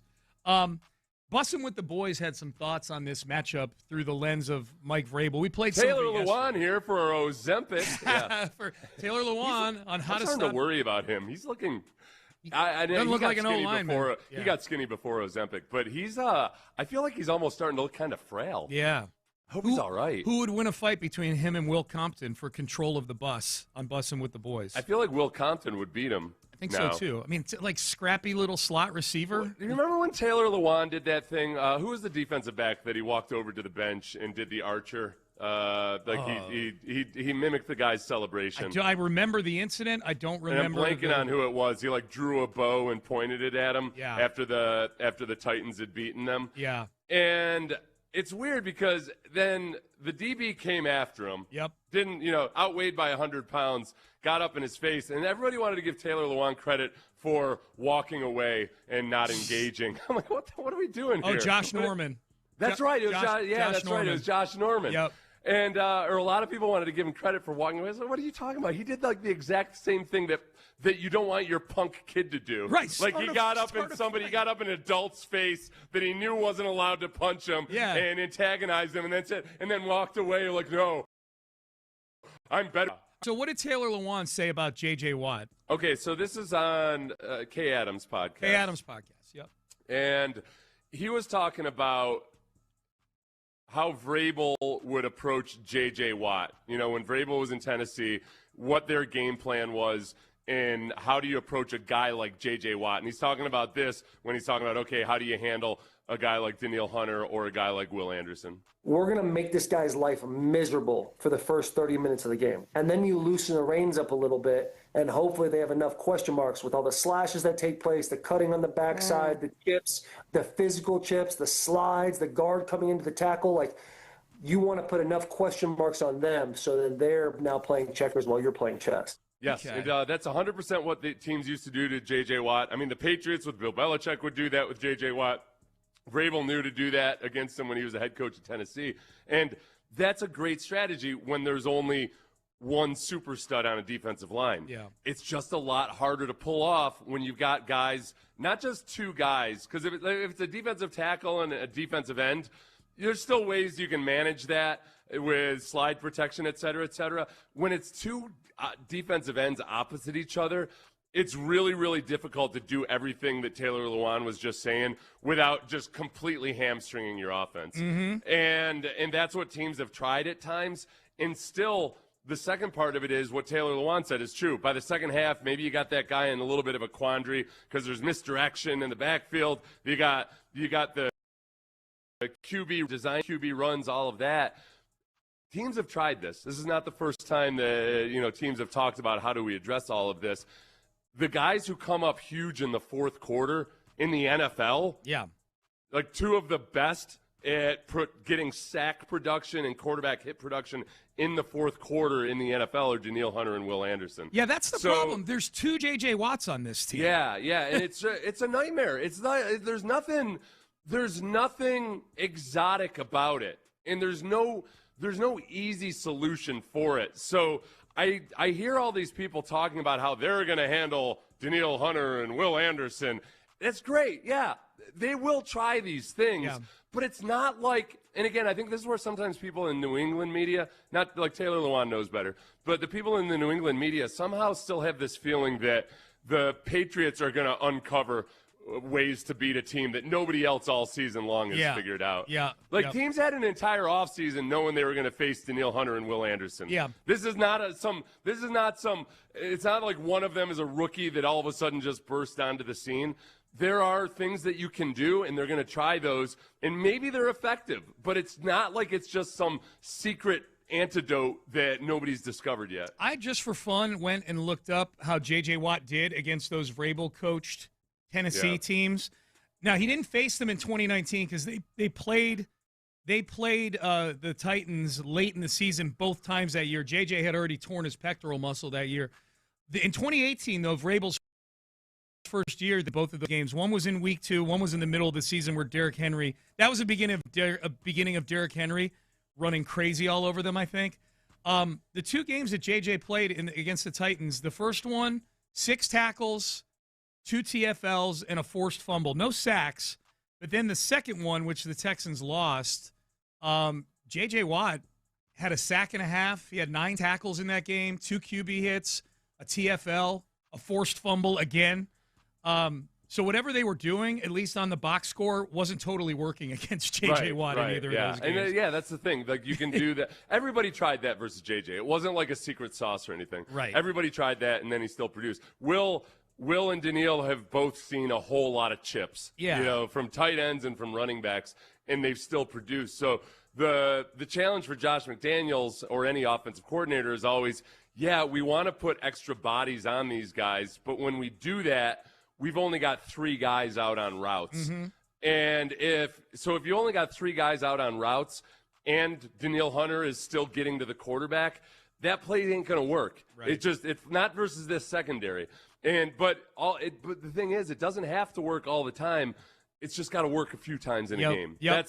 That's where everything hinges. Is if it works twice, then you could win the game. Yes. Like, that could be the key factor in this game. There's 1,000 plays in an NFL season for a team, and a guy who gets 12 sacks is amazing. Right. You know what I'm saying? Yeah. Like, less than 1% of the plays. The guy who's going to be tasked with trying to shut down Will Anderson and or Daniil Hunter is Will Campbell, the left tackle, the rookie left tackle for the New England Patriots. 4th overall pick out of LSU. Here's Will Campbell talking about his online critics. He did not have a great game against the Chargers last week. And so Patriots Twitter was coming after him. I'm assuming that's why he's saying this. But here's old soul Will Campbell. I don't give a what anyone says, to be honest with you. It's easy to, type behind a Twitter account that, is fake. As I hold myself to the highest expectation of anybody, I want to be perfect. And it's hard for me to, get told that it's going to be hard to be perfect. But, the Chargers, obviously I didn't pitch a shutout. I had 2 or 3 plays that I wish I could have back. But that's $300 million in defensive ends. I love Will. Will Campbell sounds like he got done with Southern Belle Will Campbell. I do. It sounds like he got done with that interview and then walked down the street to the hardware store to buy some new drill bits. And then he went across the street to eat a big, huge country fried steak. Oh, no. You're painting out a blue-collar guy. I look at him as more as he's wearing like a seersucker suit and like a big white suit with like one of those short, tiny ties. I look at him as that politician's son in Oh Brother, Where Art Thou? And never saw it. Like, I just, Daddy told me that it was going to be hard, and I just, I know that we're gonna persevere. He's being fat, though. He's right. Yeah. But I'm saying you haven't seen No Brother Where Art Thou? No, I haven't seen No Brother Where Art Thou. Yeah, I'm just saying he feels like a country there's no big fat Southern gentleman out there. Yeah, in Alabama. But the first thing that pops into my head is him with overalls on, nailing something into a brick wall, and then going and winning the country fried steak eating challenge. You're giving him too much credit. He's a fancy lad. He's a Southern gentleman. You don't like him. What's that? You don't seem to like him. I don't like anybody. Yeah. I don't like offensive linemen in general. Yeah, and I don't like offensive linemen, honestly, who are on a team that look. I saw somebody bringing this up in New England yesterday about how hey, they face good defensive lines. They face the Browns.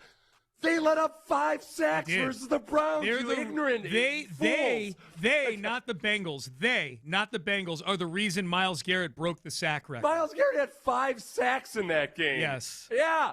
You won that game because Dylan Gabriel sucks. Yep. Dylan Gabriel gifted you a touchdown. It was a deadlock in the 3rd quarter. Yeah. It was a punt and field goal fest by the Patriots offense in the first half. Myles Garrett had 5 sacks, and you're bringing that up as evidence hey, they faced some challenges this year. Yeah. Oh, my gosh. Yeah. No, they're all frauds. It's a fraudulent football team. Well, it's a good football team, but it's fraudulent if you think that Drake May has he's one of the best quarterbacks who ever lived. Yeah, Will Campbell's He's a good player, still a rookie. I saw somebody post footage yesterday of him kind of bowing up against, they handpicked some plays when he faced Will Anderson at Alabama. Yeah. Will Campbell faced Will Anderson at Alabama. I want to say it was Campbell's freshman year, and it was Will's last year there. So Will was the more experienced guy. And Will Campbell had some good snaps. He had some wins against him. He had some good snaps. They only showed like 6 snaps from the entire game. Like I don't know. I don't have the energy to go back. That might have been every matchup they had. It might have been. Well, it might have been every matchup that he won. They didn't put up the ones that he lost.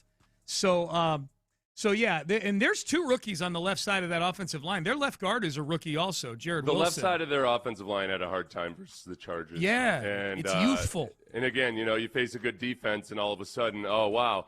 Oh, well, these guys struggled? Yeah. Oh, that's odd. Yeah. Right, yeah, because you guys they faced so few good defenses this year. Yep. And I don't worry about I look in the immediate response is, well, Texans offense isn't so hot either. Yeah, we get it. Yeah. I know. Yeah. Are you breaking news to me? No, I don't care. I don't care. Going into any particular matchup, I look at the defense of the Texans versus the defense of the other team. And I think, all right, can this mediocre Texans offense do what they need to do versus this mediocre Patriots defense? And yes, they can. Yeah. It's a very mediocre Patriots defense. And I think that the Texans are going to be able to run the ball against them. I had my doubts early on, but the more I watch of the Patriots defense, they've just been very hot and cold. It's hard to judge sometimes because when a team has a big lead a lot of the time, obviously you're not dialed in on stopping them. But the Texans Defense is going to be challenged. It's a good offense they're facing, but there are so many other offenses they face this year that have more viable, scary weapons on the offense. And that's what it just comes down to. I mean, a large part of the statistical success of the Patriots this year, and there's no way around it. There's no way around it. Are you going to tell me that if somehow if they had played 8 games against top 10 defenses, that these statistics would look as impressive? No, that's just idiotic. Yep. So they're a good offense. Yeah. But they're not the greatest thing that's ever happened. And that man. Drake May is somehow now the senior and preeminent quarterback in the league. It's just not the case. I got a do you realize about Drake May in a question last night on Boston Radio. Oh, did you? Do you realize how strong that right arm is, how accurate he is. You use his legs. I'm like, I watch football. Yeah, no, I realize that. There's good players in the NFL. Hey, this just in. The last 8 teams that are left over in the NFL largely probably have pretty good quarterbacks on Drake May, the thing that worries me more is his running ability. No doubt. And it looks like, all right, he understands it's the playoffs. All bets are off. And I'm going to pull the ball down and run it. There's going to be QB draws. There's going to be designed QB runs. There's going to be some zone read. There's going to be all of that, maybe to a larger extent than they've done all season long. Mm-hmm. And that's what they've pulled out of their bag a little bit versus the better teams, the very few good defenses they've faced this year. So I think that's a part. Yep. The text page is incredulous that I have not seen Oh Brother, Where Art Thou? You should listen, everybody. Sean doesn't like Coen Brothers films. It's a weakness of his.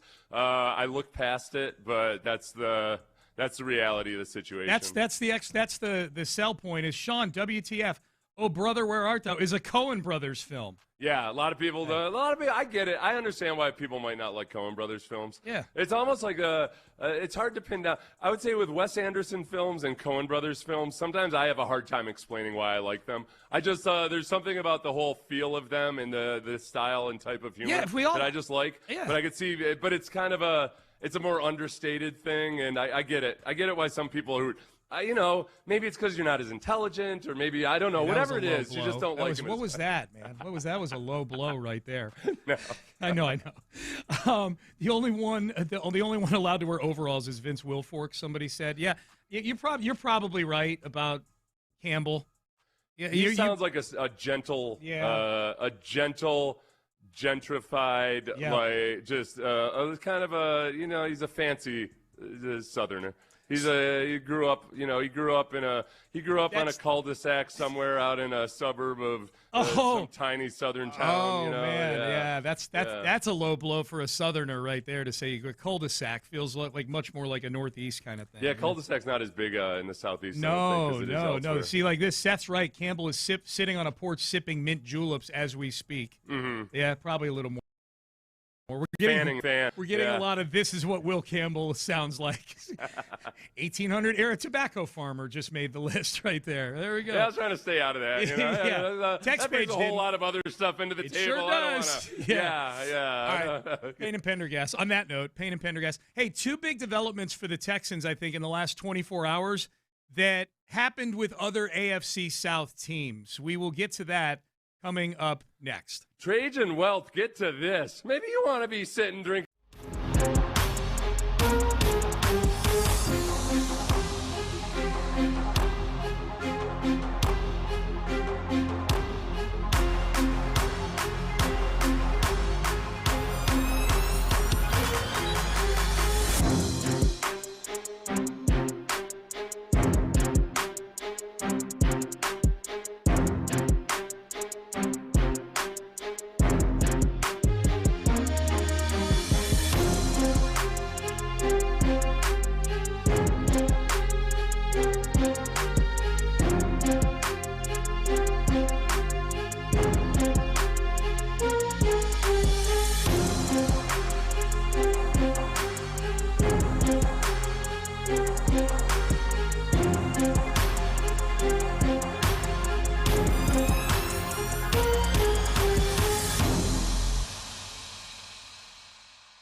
by Mokaram Injury Lawyers. Heard in an accident. 812222222. Sports Radio 610 presents live from the West Point Lincoln and West Point Lincoln of Sugarland Studios. Here's Payne and Pendergast. Hell yeah, rolling on a Thursday here, man. Payne and Pendergast with you, Sports Radio 610. All right, two things happened in the last 24 hours with other AFC South teams that I think are good for the Texans. Let's start with the magnificent Gladstone. We brought this up towards the end of the show yesterday. James Gladstone, the GM of the Jacksonville Jaguars, who we all know, we've played the audio hundreds of times, ridiculously painted Travis Hunter, the second overall pick that they traded a bounty to go get with the second overall pick, that he was going to change the sport itself, Seth. He was going to change people's expectations about what football can be. Yeah. What life itself can and should be. Challenging boundaries. He was going to lead this nation into a new golden age. Yes. There was almost nothing that he didn't promise of Travis Gladstone Hunter. looked at the camera and put out his hand like this and said, I want you, America, to touch my hand, touch your screen, and come with me, and let's all kumbaya and gather with Travis Hunter here. So he made a big deal. And then he did a John Cena, you can't see me. You can't see me, yeah, and then a crotch chop like DX.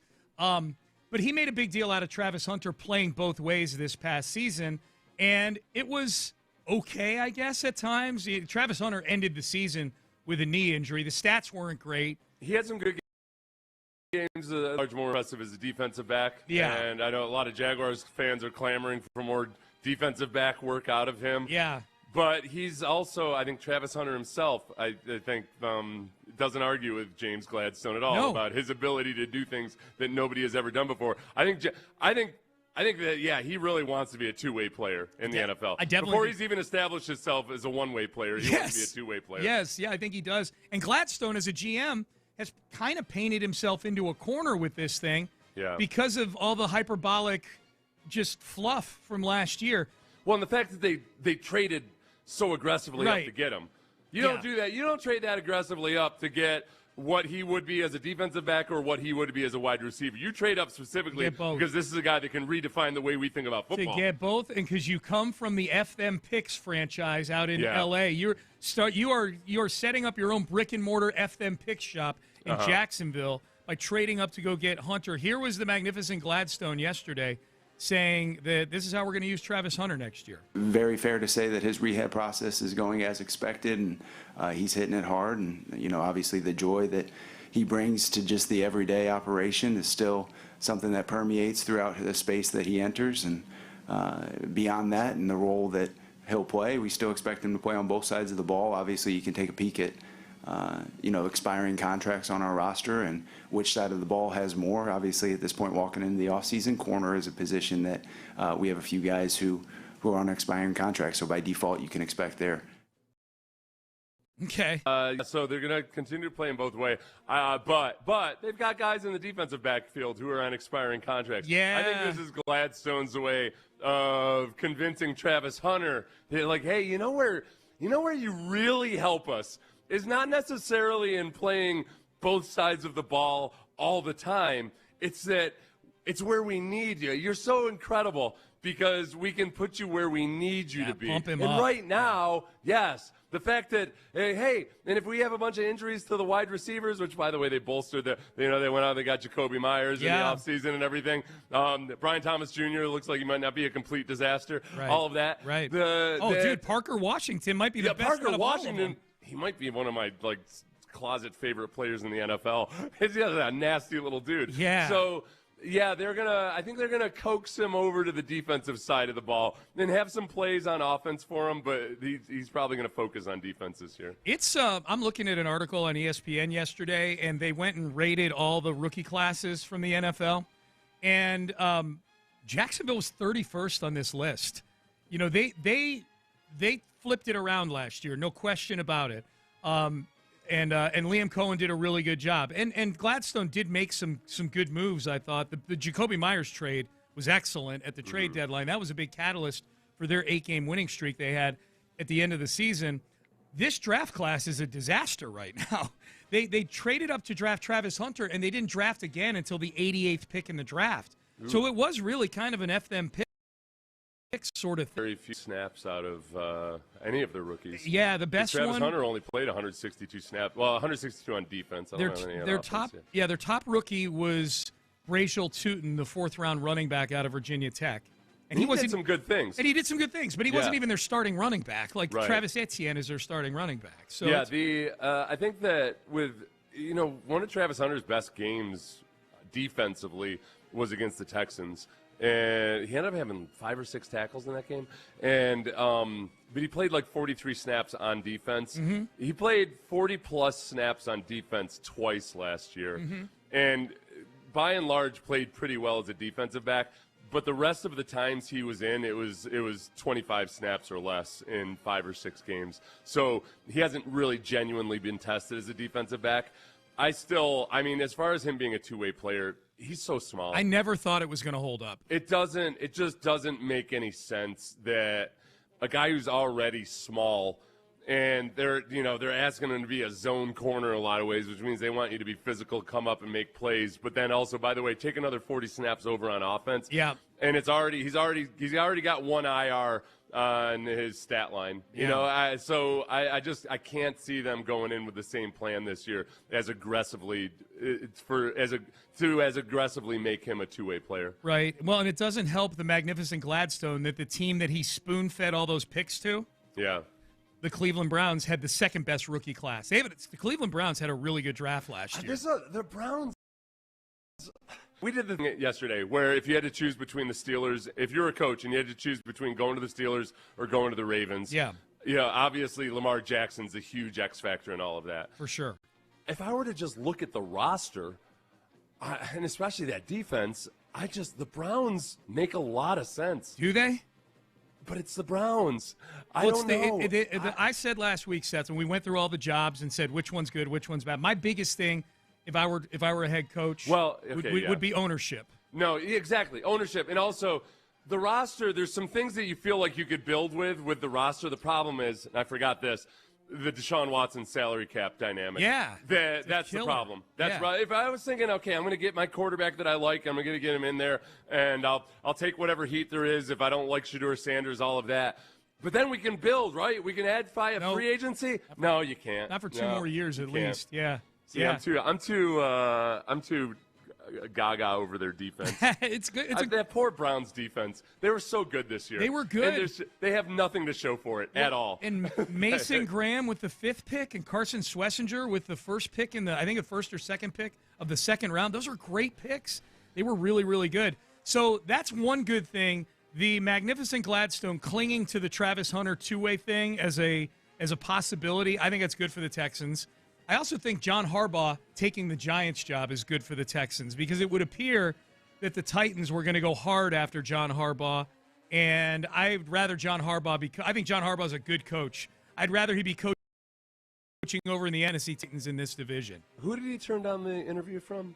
He canceled. He's accepting that. Reportedly, he's accepting the job with the Giants, and he's canceling an interview he had later this week with the Titans. With the Titans, okay. Yeah. All right, okay. But the Browns thought they had a shot at him. Everybody wanted him. I mean, second he got fired, we heard the report. Every opening, teams that didn't even have openings were calling him about the head coaching job. The Titans, the last thing I remember hearing from Amy Adams-Strunk was that, hey, don't worry, fans. We've changed our organizational chart. Yeah. And I had a flashback to that was what the talk of the Texans was like, hey, don't worry. We've got a different organizational chart. Ah, great. Yeah. They are going to the flat. It feels like a company that's spending long hours figuring out what their stationery should look like. Yeah. Hey, don't worry. Or a company that decides to rebrand. Yeah. We're going to spend months, years changing the name of the company. That'll do it. I know, dude. I'm having gone through that. If I'm a Titans fan, I'm like, just pick good players. I don't care who's reporting to who. Pick good players, man. But that was, John Harbaugh taking the Giants job. So that's the first opening we've got filled. And I don't know if it's a done deal yet, but everything on ESPN this morning has been they're working on a contract right now. So Jackson Dart and John Harbaugh in New York for as long as Jackson Dart's brain will hold up from his style of play. That's so there you go. All right, Payne and Pendergast with you on a Thursday. Let's circle back to the Texans and the Nico Ryans on the biggest threat to the Texans. Couple threats to the Texans, and also D'Amico Ryans on the Pats defense. We talked a lot about the Patriots defense this morning here. What does D'Amico Ryans think of it? We'll have that for you coming up next. If you've been injured in an accident, because let's be honest, a lot of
Lincoln and West Point Lincoln of Sugar Land Studios. KILT FM HD2 Houston.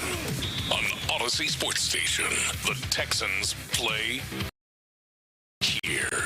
Sports Radio 610 presents Payne and Pendergast. Ocho just texted in, Seth. He said, that's Fort Bend Travis High School's own Parker Washington to you, Sean. That's why he's so good. Yep. He's a Houstonian. Okay. Another text says, Parker Washington, Steve Smith type of guy. There's two receivers in this division right now that I want two things to happen to. I want them to either, one of two things, get the hell out of the division or sign with the Houston Texans for a deal that feels like a great deal once they hit free agency.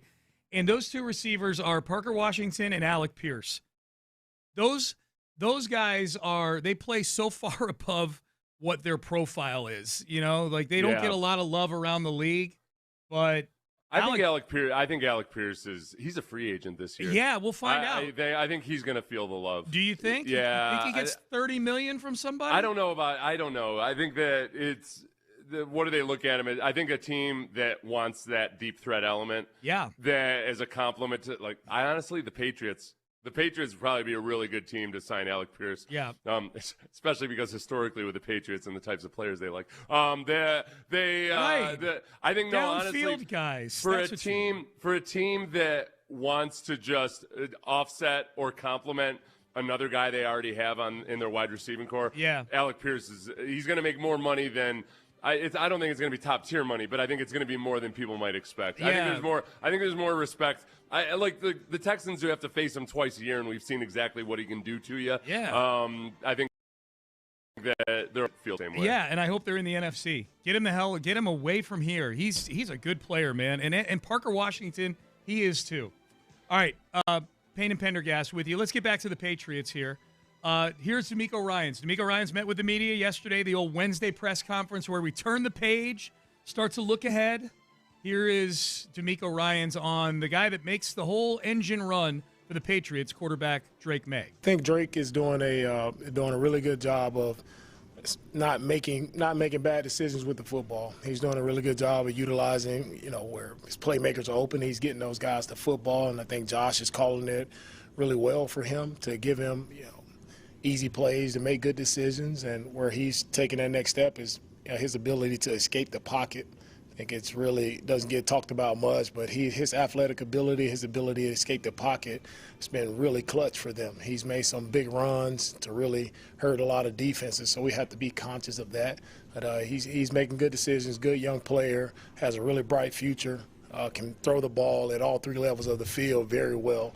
So they do a good job around him. I think it helps first and foremost with how they run the football. They do a really good job of staying committed to the run game, mixing up their personnel groupings, giving you a lot of different looks, a lot of different runs, and they play physical up front. So they're going to make you, stop the run first, and then you have a quarterback who can drop back, and he can go through his progressions really well and make good decisions with the ball. So it's a really well-coached unit, I would say. You watch the tape, that's what I see. Very disciplined. Those guys execute really well. Let me guess what you're about to say. Yeah. Go ahead.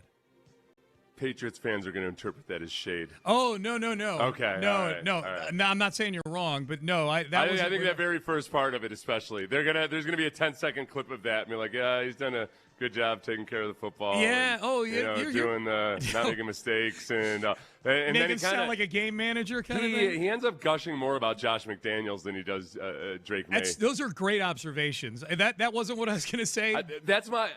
That's my impression of watching the Patriots this year. I'm more worried about Josh McDaniels than Drake May. Yeah.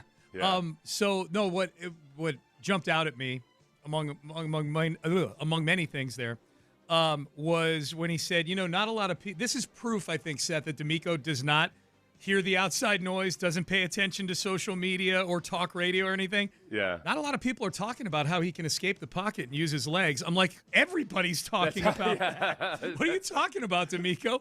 That's all we've been talking about the last 2 days. Honestly, though, and I say this because I'm not criticizing the broadcasters themselves, because I don't think when the broadcasters say something that's kind of low-key, race-based, when they'll say, like Trevor Lawrence, he can run, it's not because the broadcaster himself like has some bias against black or white quarterbacks. It's that he still assumes other people do. Oh. So I think when you hear people say that about like, well, hey, now Drake May, he can run, it's that they feel like, all right, there's a lot of people out there that are going to be like, what's Big Honky going to do? Like, it's no, he's like, no. So they're not, they understand that there's still probably a lingering perception that, the white guy can't run. So what they're saying in parentheses here is, hey, look, I'm not racist, but I know a lot of you out there are.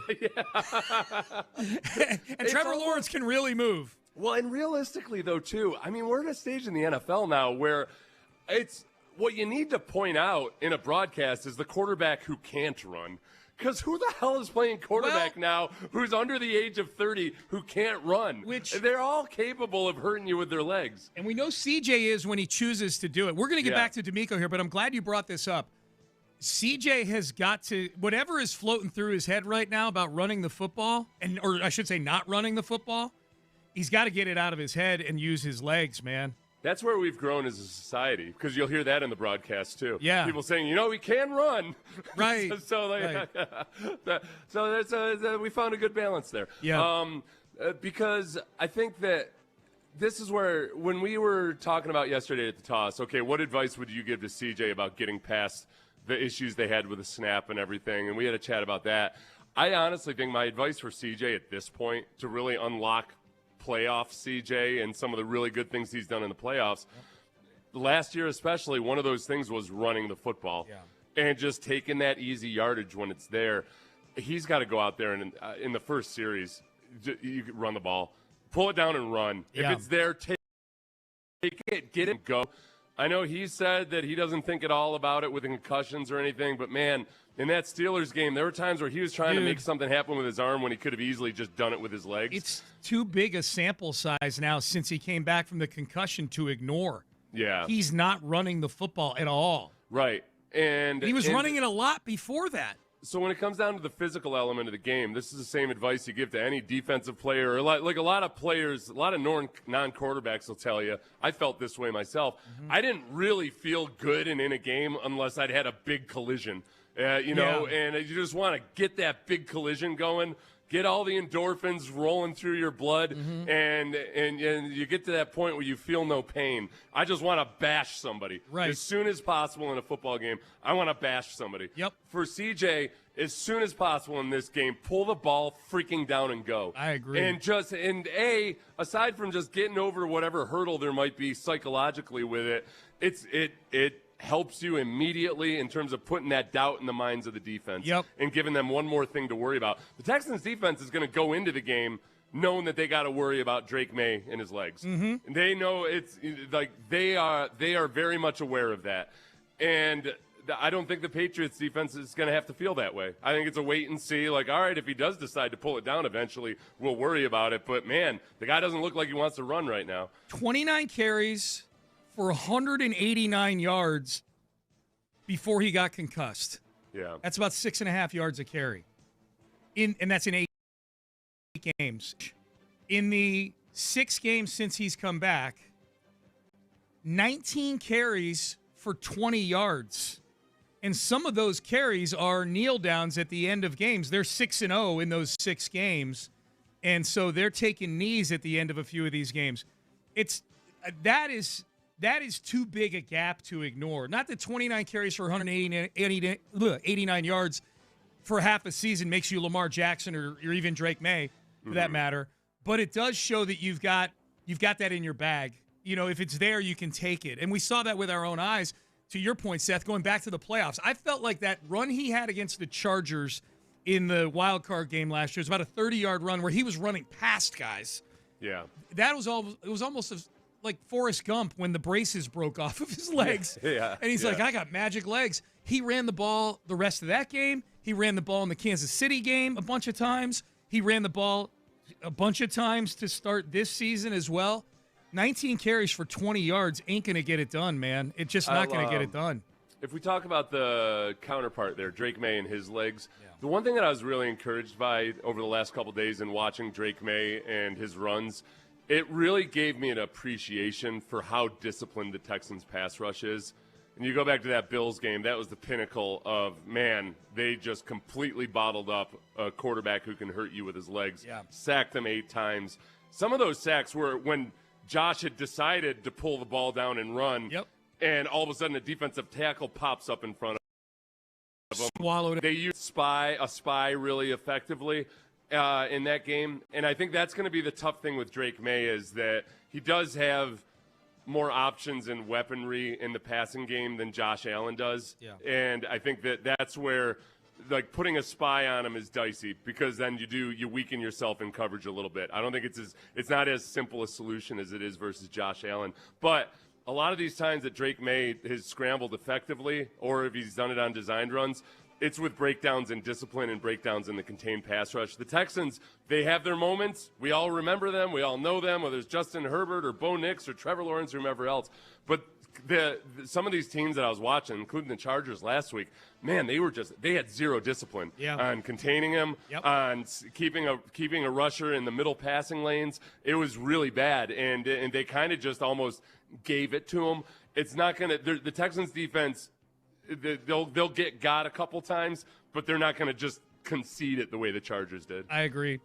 Here's DeMeco Ryans flipping over to the other side of the ball. Here's DeMeco Ryans on the Patriots defense. Starting with the Patriots defense, the thing that they do well is that the 2 interior D tackles, right? You can't talk about their defense without talking about how those guys play. Barmore and Milton, they do an outstanding job. Explosive, physical guys do a great job, run game and passing game. So it starts there with the interior guys, and, they are physical up front. That's one thing I said. They do a great job of setting the edges. You're going to have to earn every yard that you get in the run game.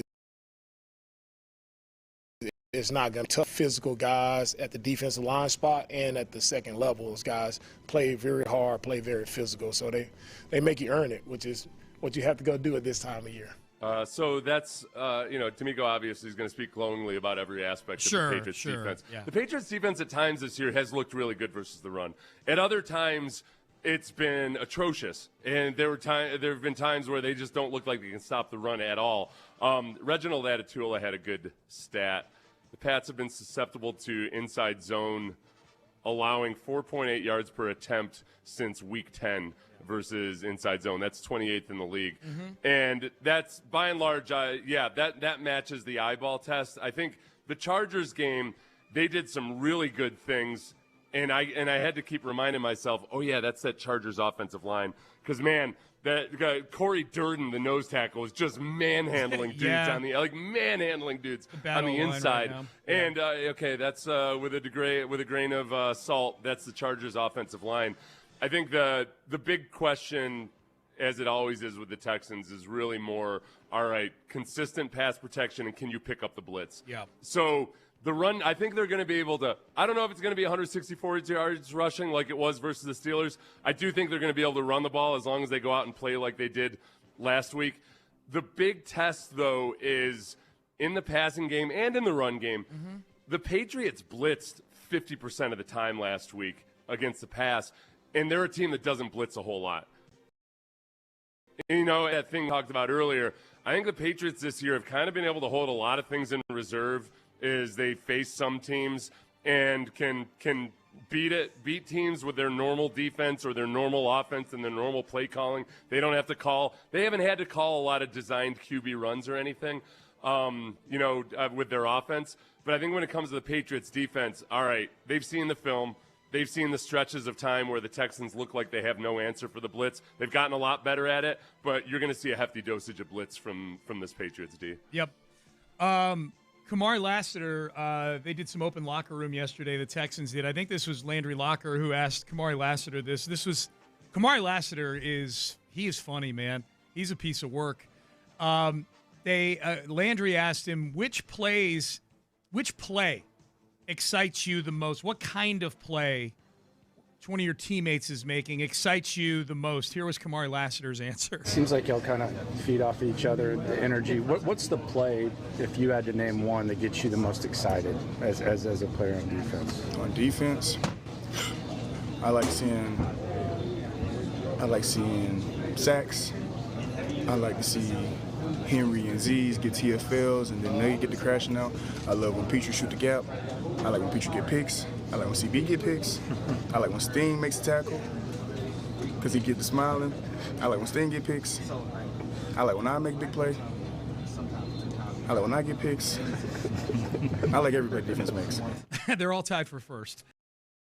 Yeah, he's a kid that's got a Christmas list ready to go when he's talking to Santa. Yeah, it sounded exactly like the hemming and hawing was just him being polite. Yeah. And then he just listed off his whole Christmas wish list. This is what I like the most. Yeah. I like that the first thing he said was sacks. Yeah. Because, again, this goes back to the complementary side of this defense. And the thing that I've been most impressed about with them this entire year, where I get jealous of not being able to play on a defense like that, is how unselfish all of them are. Like, they are – it's so rare to find a team with that many playmakers on defense, but who have a genuine unselfishness about them. And then the unselfishness – you start with a certain baseline level of it, and guys are, they might be unselfish dudes and they want to do the right thing. But where it really, really starts to build is when you realize that, we are so good that it's going to come back to me at some point. You get instant karma on this team. Like, hey, I do a really good job in coverage. Defensive end gets a coverage sack. Very next play, Daniil Hunter hits the quarterback and I get an interception on a bad throw, And so, like, the actual reward part of being unselfish, you don't have to be unselfish and then just be comfortable with the fact that you're doing the right thing. Like, no, you're going to be unselfish, and as long as everybody else is unselfish, you're going to end also reaping the personal rewards. Do you have a favorite? Do you have a favorite play that the Texans make routinely? Anything over the kill zone. Yeah, Rashee Rice. That's I do. I really do. Mine was too. Anytime somebody gets murdered over the middle, it's mine. And then later on that same guy drops a football. Yes. So the Rashee Rice hit was big, but then it was Rashee Rice dropping that ball. Yeah, man. In that same football game. An easy reception. Would have gone for 10-plus yards. I like the kill zone. I like the kill zone because I feel like the Texans are the only team in the NFL that has this. There are other teams get sacks. Other teams get TFLs. There's plenty of interceptions thrown every Sunday to very talented football players. The Texans kill zone is a very unique thing. Let me explain this to people who don't know about the glory of the kill zone. Yeah. You might hear people talk about, hey, in zone defense, there's going to be soft spots in the defense. Guys are going to get easy receptions there, et cetera, et cetera. Just anywhere inside of 10 yards specifically is what we're talking about here. Or in any defense at all, there's going to be soft spots. What D'Amico says is, no, that's not a soft spot. Right. That's a spot that we invite them into. Yeah. And then we mow them down. Yes. We set our sights and we mow them down. Yeah, man. That's what the kill zone is. It's not a soft spot in the defense. You cowards, you wimps. No, it's a kill zone. Yes. And we're going to invite them into it and make them pay the toll for entering the kill zone, which is their lives. It is a bear trap. And open space is the meat in the bear trap. Come on into this space right here. It Come on in, yeah. It's like a really well-disguised bear trap. There's a nice, some leaves over. Like, look at all this green grass. Yes. Put a couple berries on top. Right.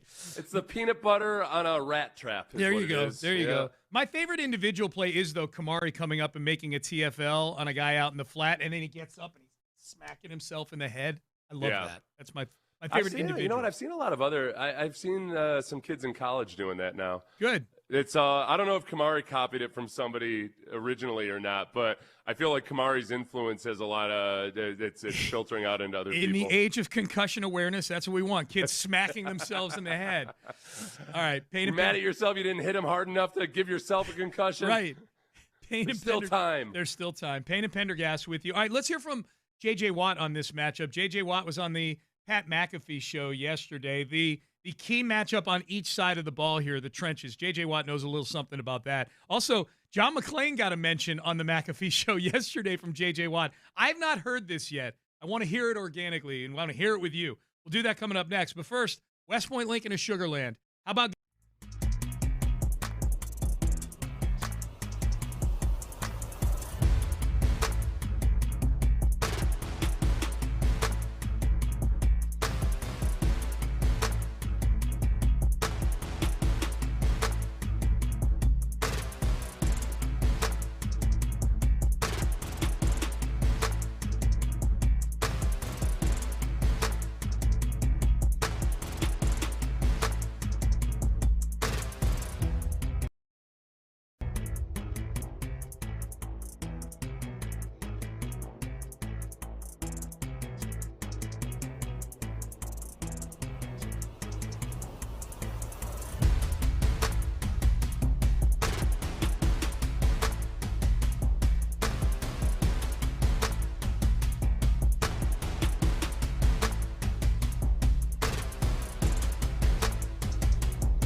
Payne and Pendergast is powered by Mokaram Injury Lawyers. Hurt in an accident?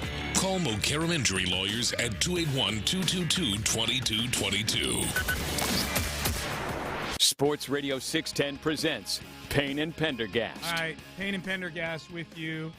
Texans need to watch out for the hook and lateral that hurt them earlier this year. I'd like to see the Texans try that. Yep, Mike Vrabel's going to be, he and Josh McDaniels are going to be dumping the big bag of all the trick plays out on the table this week, or the new wrinkles at least. Yeah, there's no, and definitely, and even just the wrinkle of the QB designed run. Yep. And that's something that they haven't had to do a whole lot of. It was a big topic of discussion in the offseason because obviously Drake May didn't have the kind of season that he had this year.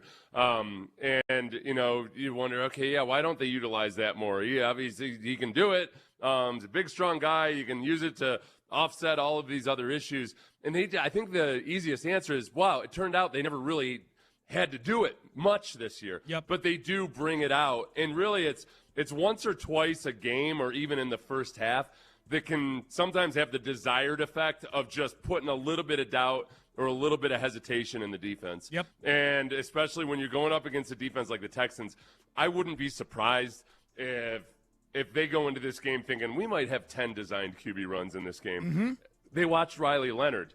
Yeah. And they saw that even when the starters were on the field, some of the things you can do with a rookie quarterback, and now you're in the playoffs, nothing to lose, just do everything it takes, that, yeah, you can break that out. So Josh McDaniels will have watched Josh McDaniels did not this week say, like, I guess I don't have to bother watching the Colts because, you know, they're not a good team. Yeah, like, no, they're going to watch that. And so it's really the thing that makes me most nervous is that it's a huge equalizer. Mm-hmm. Once you really get the quarterback in the designed run game. The scramble is one thing, and you got to worry about that. But in the designed run game, that's how you try to take a little bit of pepper out of the pass rush of the edge guys. Yeah. Just get them thinking. Just that one bit of hesitation. Yeah, D'Amico doesn't want his guys to have to think any more than necessary, just wants them to be able to go. That's the kind of stuff that makes you think a little bit. Yep. Those lines. Here's J.J. Watt yesterday on the Pat McAfee show talking about the matchup between the Patriots' offensive line and the Texans' defensive line. You obviously have to have a plan.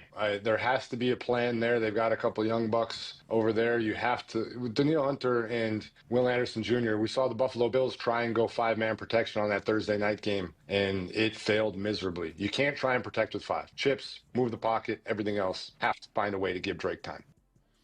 Yeah, moving the pocket is another one too. I mean, last week you're not moving the pocket with 42-year-old Aaron Rodgers, right? You know? Right. Yeah, and you know that's where earlier I was gushing about how disciplined the Texans' contained pass rush is, but it's never perfect. You just can't be. You got to find that balance between aggression, but then also keeping your lanes and everything. And there have been times this year versus mobile quarterbacks where, yeah, it's them getting out of the pocket and making plays on the run. I don't worry as much about the bootlegs and everything. It's the guys just actually scrambling out of the pocket that Drake May can do a lot of damage. Yeah, there. I mean, he's a complete quarterback, and I know that.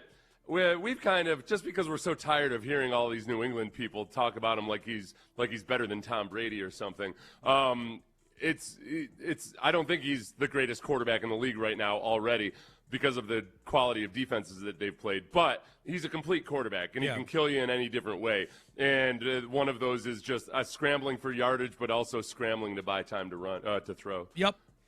Let's flip it around now. The Texans' offensive line against the line. Texans offensive line had one of their best games, at least running the football last week. Gave up a lot of pressure, but ran the football really well last week.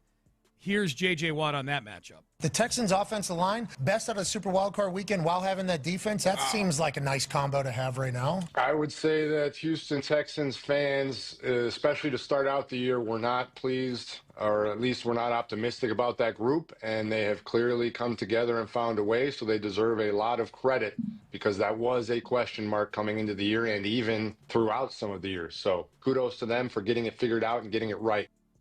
Yeah, and it's what we were hoping for, what I was hoping for the whole offseason was, can you guys just get to average? Can you be an average offensive line? That'll be an improvement, and then hopefully your skill position players can pick up the slack after that.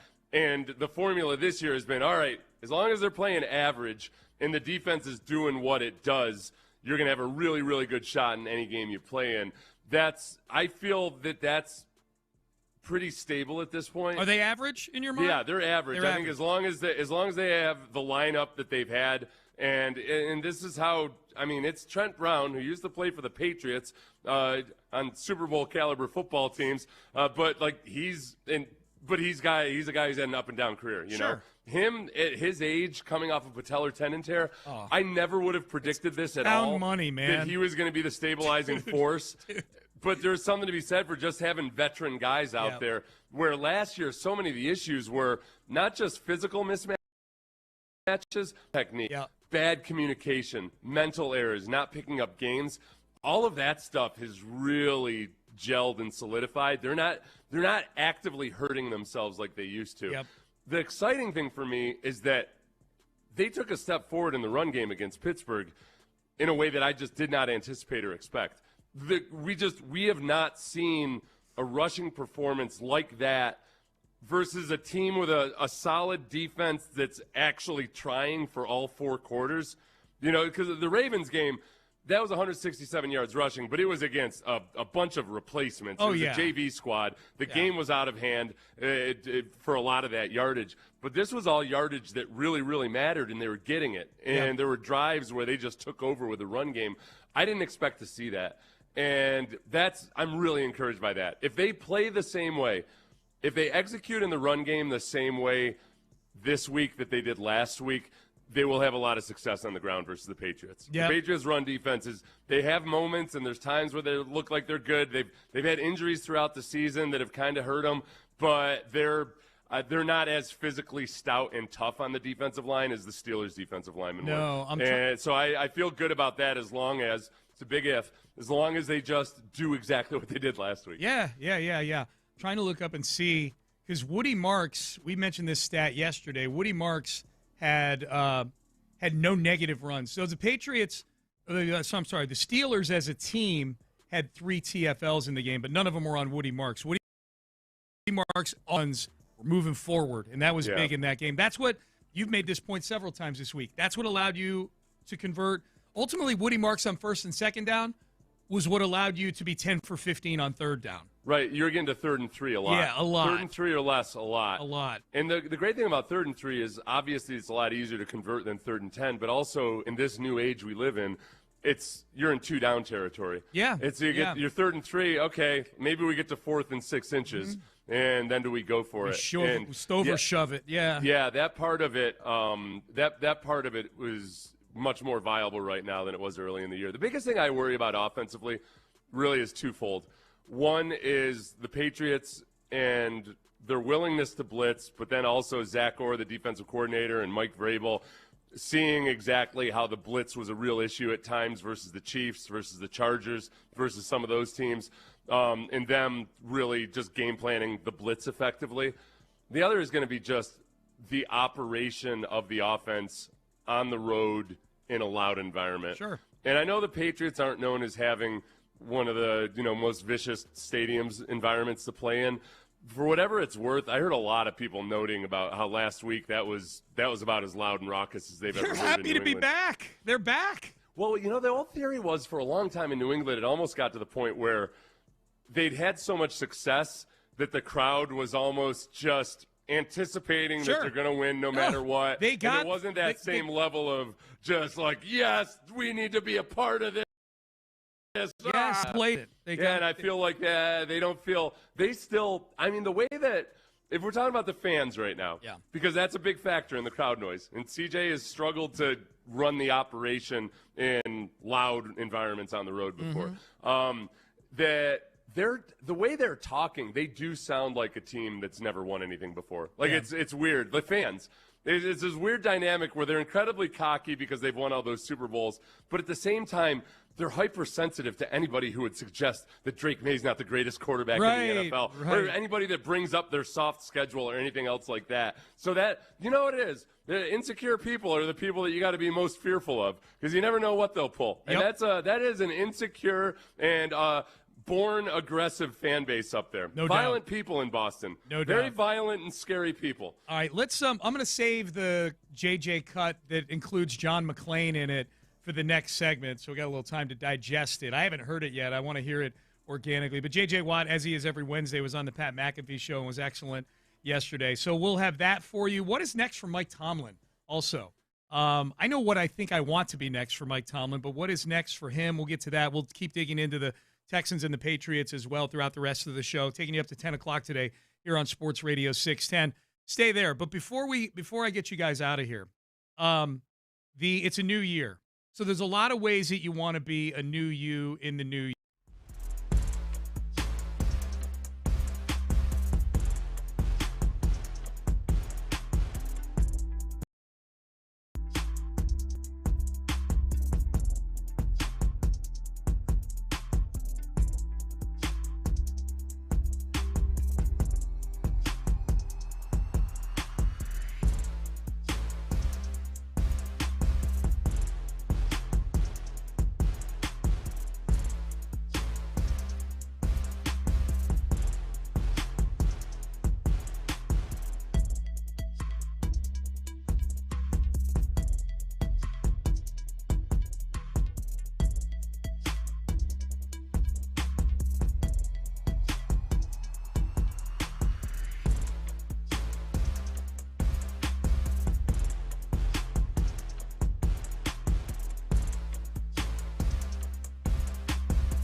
Sports Radio 610 presents live from the West Point Lincoln and West Point Lincoln of Sugar Land Studios. Here's Payne and Pendergast. All right, real quick, and I want to get to Mike Tomlin and talk about the media in general a little bit. This was J.J. Watt.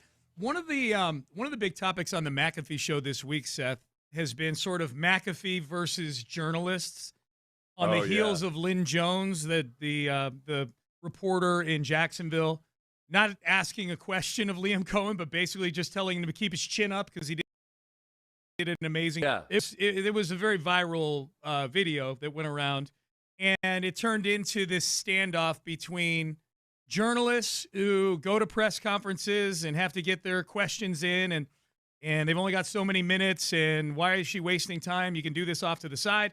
And then people like McAfee who think that those people are just not fun and sports should be fun. And it was a beautiful thing that she praised them. Stop being such curmudgeons. Yeah.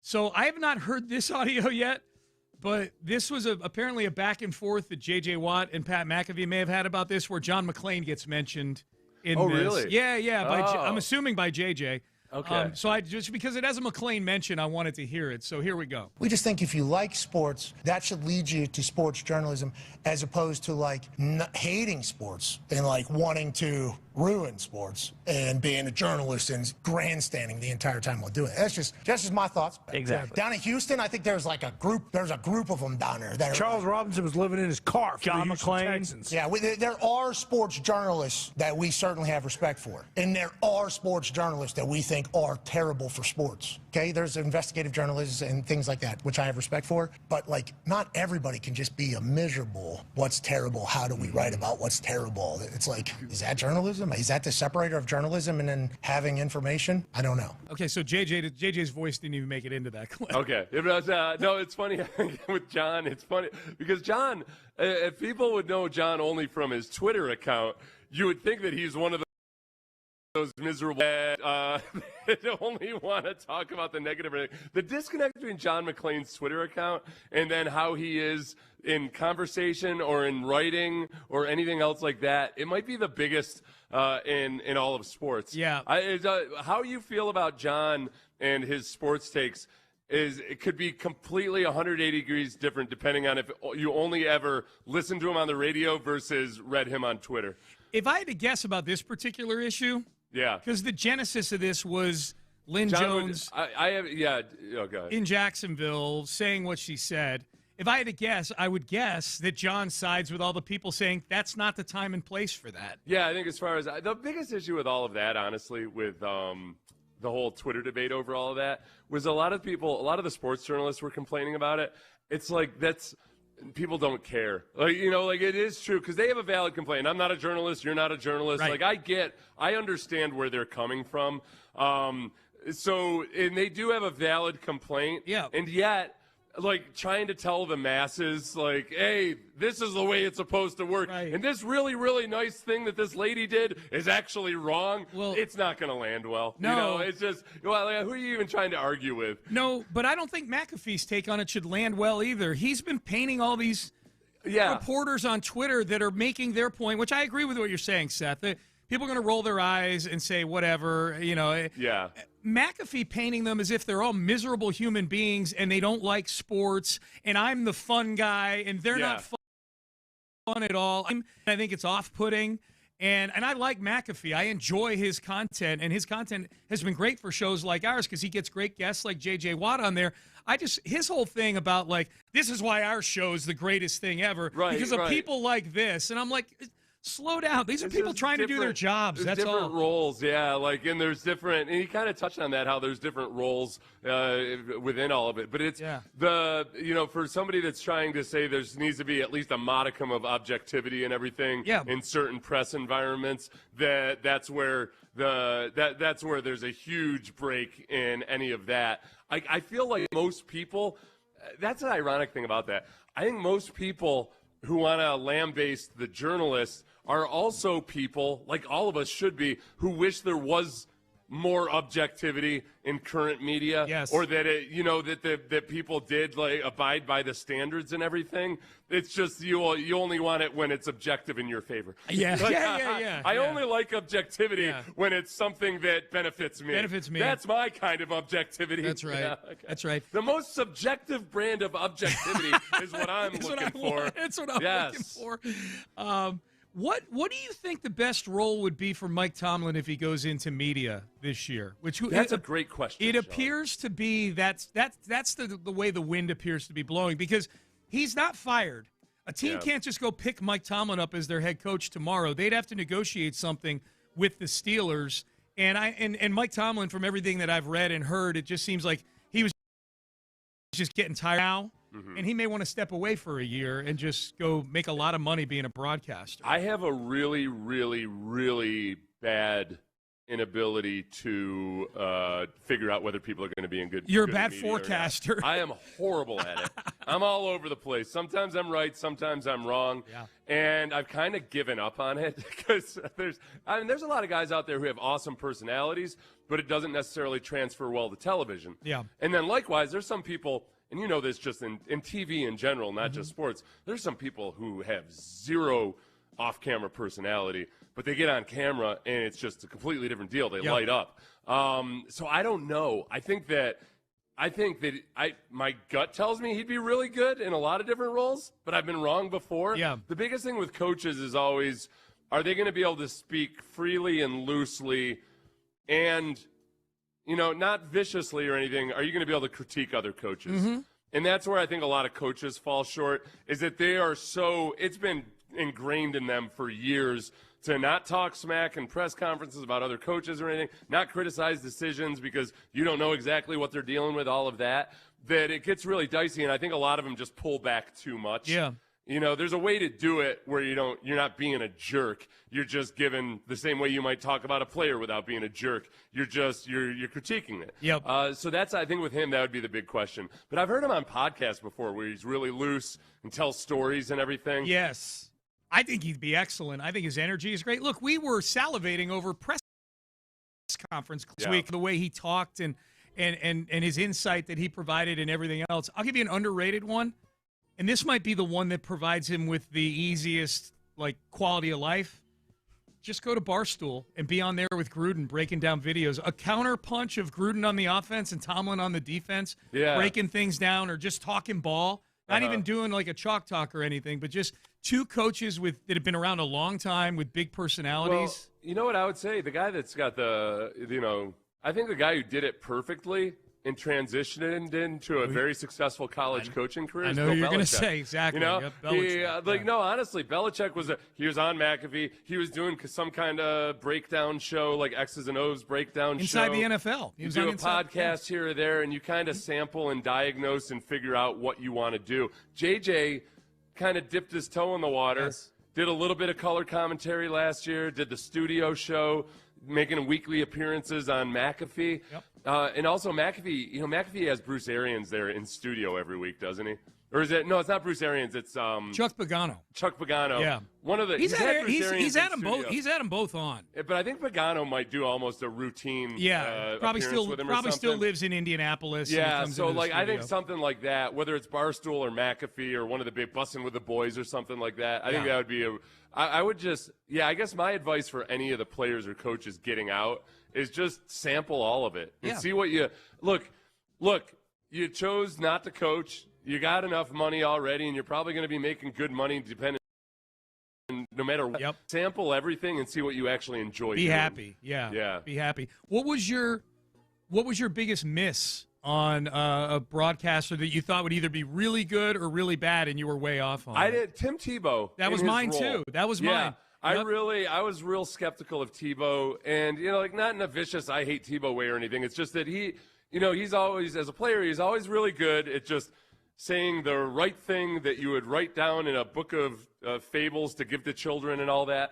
But he never showed a whole lot of personality. Yeah. But I think in his role and what what he's done in media, like the interview side of things and everything. Yeah. Showing his real personality. I thought he was way better than I thought he was. He's way more opinionated than I thought he would be. Yeah. He's got. I wouldn't even care. I'm not somebody that says like a guy has to be opinionated. Yeah. Depending on what role you're in. But you're right. I think he's more opinionated than I thought he would be. But even if he hadn't been opinionated, I thought just everything else that he was doing, I was really impressed. Yeah, the thing for me with the opinionated part is my fear was if he didn't have opinions, he would be boring. And he's not boring. He's Tebow is mine also. I think the one fun thing, well, the whole thing about Tebow is he's one of those rare individuals, I think, who people will tell you, like, there's just, it's hard to describe exactly what he's like when you meet him in person. Yeah. Because there's just almost like an aura about him. I think even young players who might not really understand the Tebow mania, they're not awestruck by him or anything. He has that. He kind of has he puts people at ease almost when you're standing near him. Yep. What the super celebrities are. This is a good question for the text page, actually, because we're up against it. I'll pose it to the text page, which is what's been the biggest miss that the media hiring community at large had in terms of who they thought would be, and why is it Jason Witten? Yeah, that's Jason Witten to me is the biggest miss that the broadcasting hiring community has made over. They handed him the Monday Night Football gig. By the way, I'm still I haven't made a decision on Gronk yet. Because there's part of Gronk that it's always been his appeal is sometimes the train wreck is the appeal. Yeah. And every time I'm watching Gronk, I'm like pulling for him. It's like I'm watching my fifth grader make a speech, and you're like nervous for him and everything. And you're like, come on, Gronk, you can do this. You can do this. I'm watching the other guys on the set and wondering, are they like this guy? No, but he's so likable. He's like a big kid. He's likable, and he does make good points. I think he's got a good football mind. Yeah, it's getting the thoughts from here to here. I'm pointing to my brain and my mouth right now. But I feel like that's where sometimes he's trying too hard to be a polished broadcast guy. Just where he doesn't need to be. No, just Gronk it, man. Just Gronk it. He needs to, after every point he makes, he needs to get up and spike a football. Yes. Be yourself. All right, Payne and Pendergast with you. We head into the 9 o'clock hour. Stephon Diggs is probably the biggest name between these two teams that has a history with the other team. What does Stephon Diggs think about in Houston? Who does he still talk to on the team? Where does this Texans defense stack up for a guy who saw it every day in practice last year? We'll do that coming up next. Ready? One down.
West Point Lincoln and West Point Lincoln of KILT FM HD2 Houston.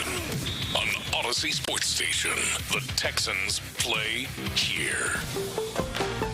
Sports Radio 610 presents Payne and Pendergast. People weighing in on the broadcaster question.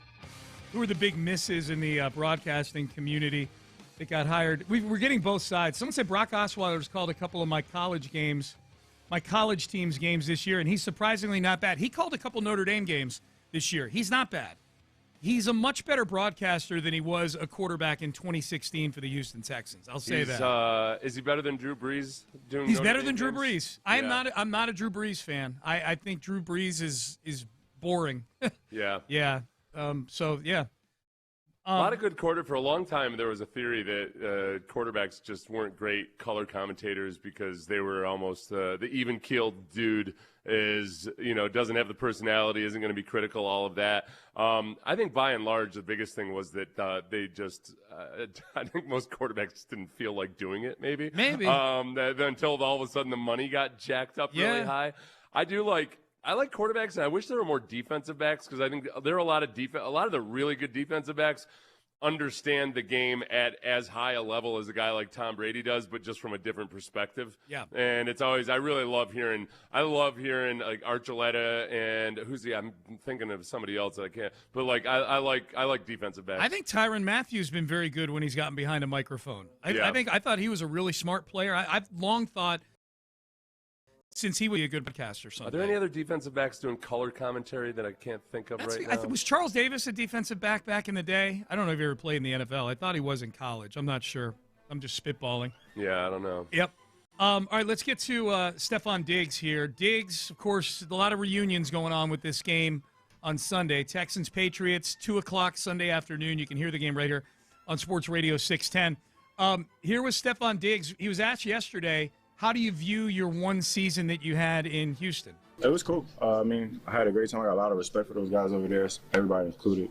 GM, top-down coaches, got a lot of respect for them. Fortunate for me, I got hurt, but fortunate enough, I landed here. So I feel like growing pains, you learn from a lot of things that you go through. So I trust where I am right now, where God's placed me, and I'm happy to be where I'm at. So learned a lot from it, though. I had a good time in Houston. So.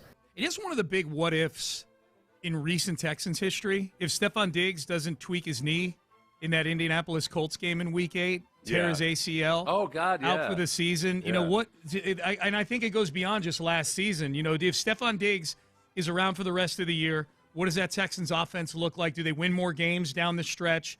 Is Stefon Diggs a Houston Texan in 2025? Yeah. In 2026 if he plays a whole season here? Yeah, if you look at CJ's numbers after Stefon Diggs got injured, there was a marked drop in a lot of his statistical categories. He was that option to go to when there was pressure, tight window throws that he made to Stefon Diggs when nothing else was open. It was really, really impressive. And he was a veteran guy that you felt like, man, CJ's going to learn a lot about the passing game and everything else that goes into it from Stefon Diggs. I loved having him there for the young receivers, but I really loved having him there for CJ Stroud. They were 6-2 with him, and they were 4-5 without him. He made a difference on that team. There's no question.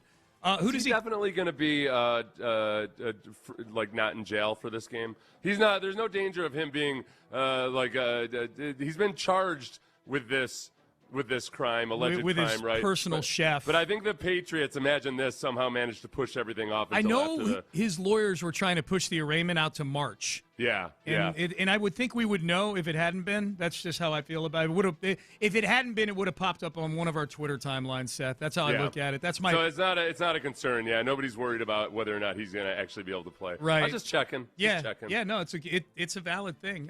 Barmore, their defensive lineman. Their defensive tackle had a legal issue like a week ago also. Yeah. Seems like he's going to play. Here's Diggs when he was asked, who do you keep in touch with on the team? Do you stay in touch with any of the guys in Houston? And if so, has there been any back and forth this week about the game? No.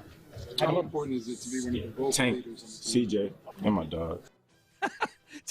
So he hasn't talked to anybody, but Tank and CJ are his dogs. There's been zero, that I've seen at least, acrimony from the Texans or Houstonians or Texans fans towards Diggs the way there was up in Buffalo when Diggs got here. Is that safe to say? Yes. I really haven't seen anybody say, well, good riddance anyway or anything.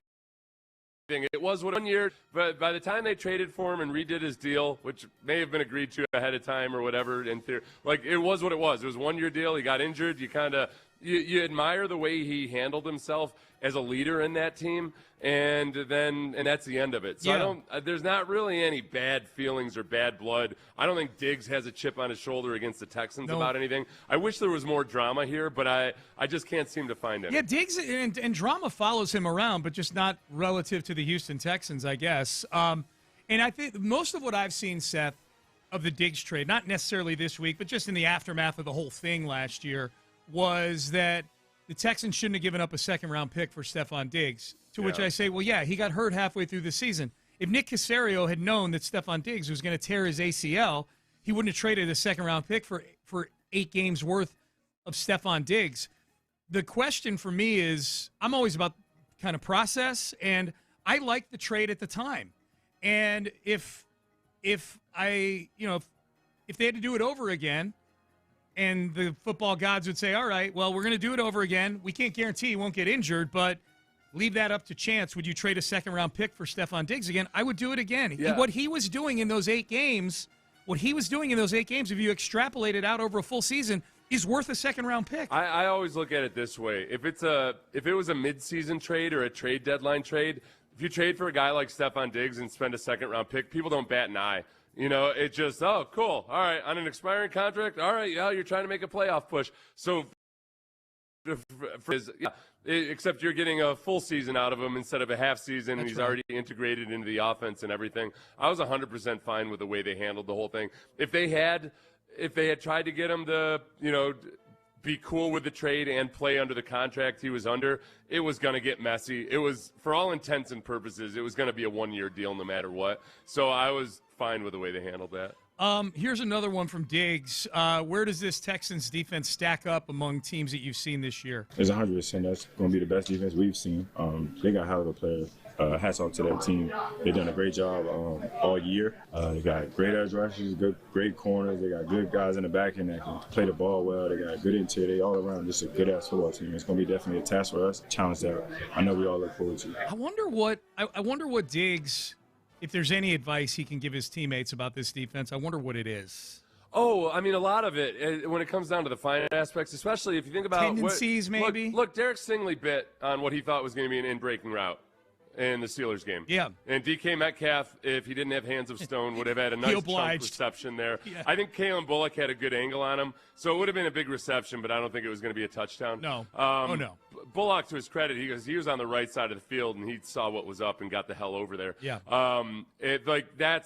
That's where the value of Stephon Diggs and understanding and having gone against those guys. Remember, they're super competitive in practice. Those guys were fighting all the time.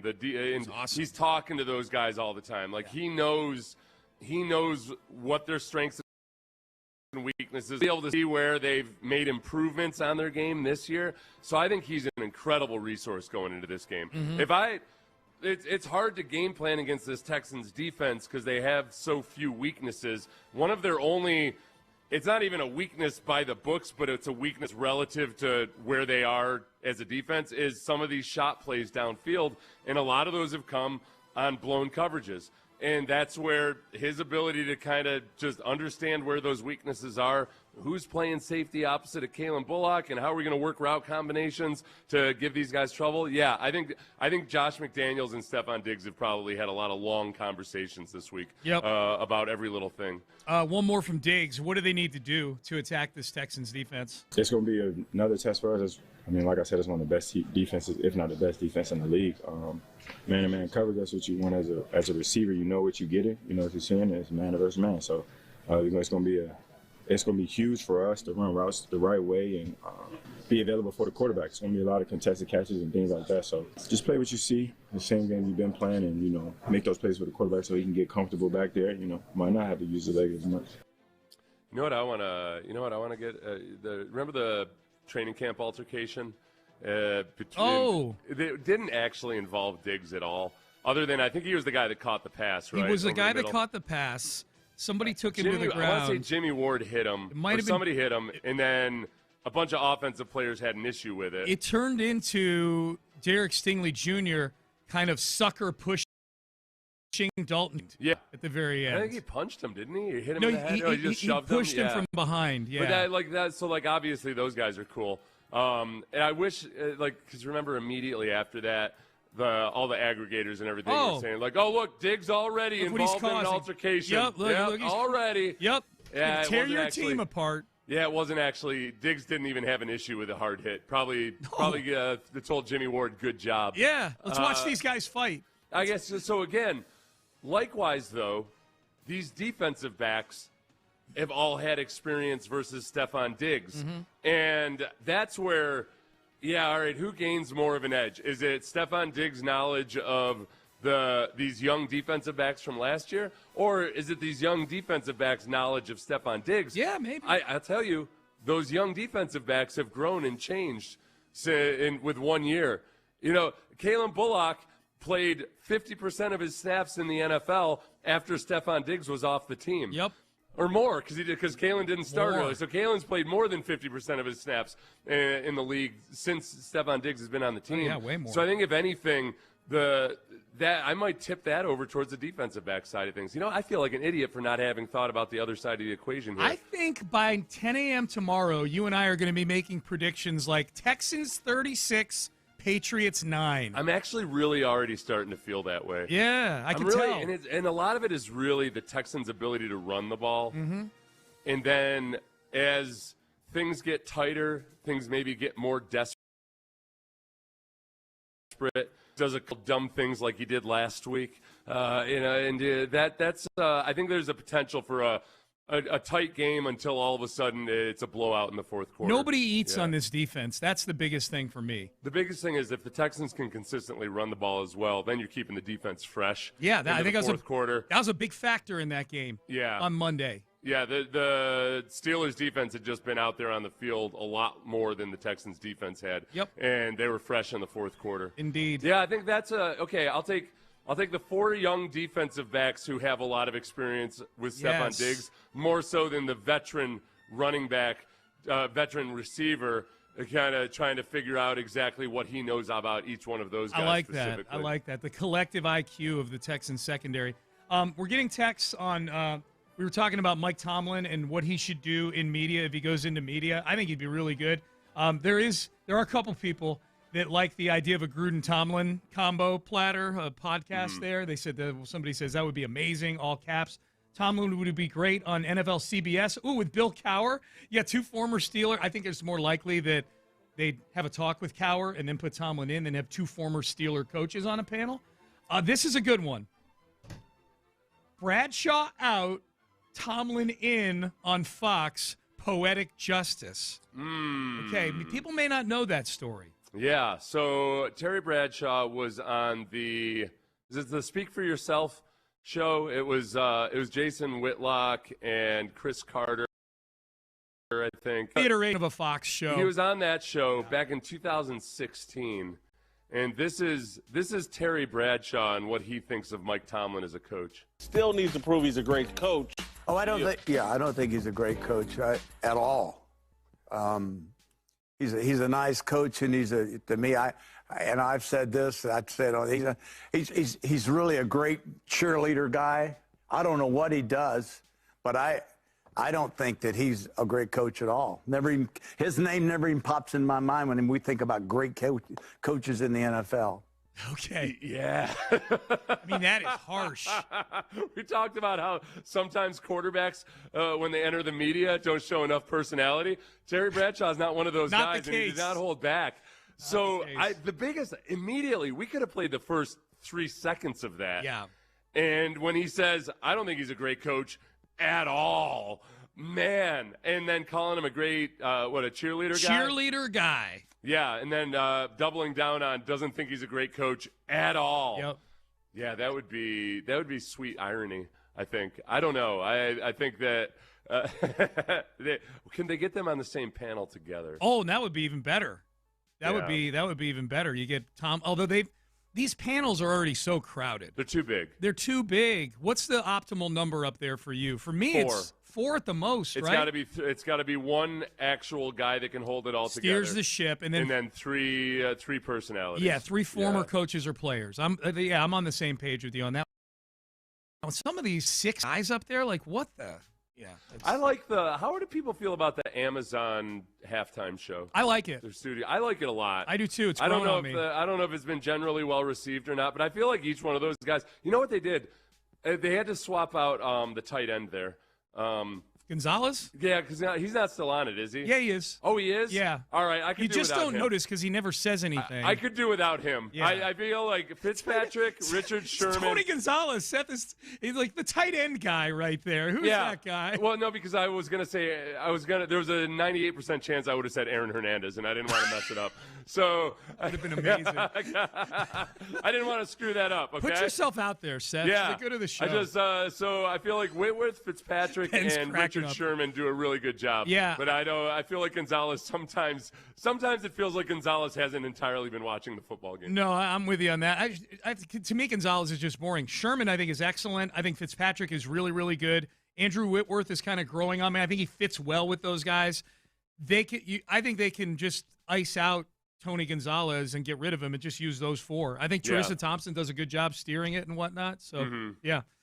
All right, Payne and Pendergast. Hey, by the speaking of announcers, did you see I texted it to you too. Aaron Andrews, whatever outfit Aaron Andrews had on, it was pretty extreme. Yeah. Was that before the Texans game? No. It was before the Eagles and the Niners game. That's right. Yeah. It was like almost like she it was a big puffy fake fur coat. I'm certain it was fake. Yeah. But I texted our friend Ross Tucker who the difference between a raccoon and a skunk. A skunk. Yeah.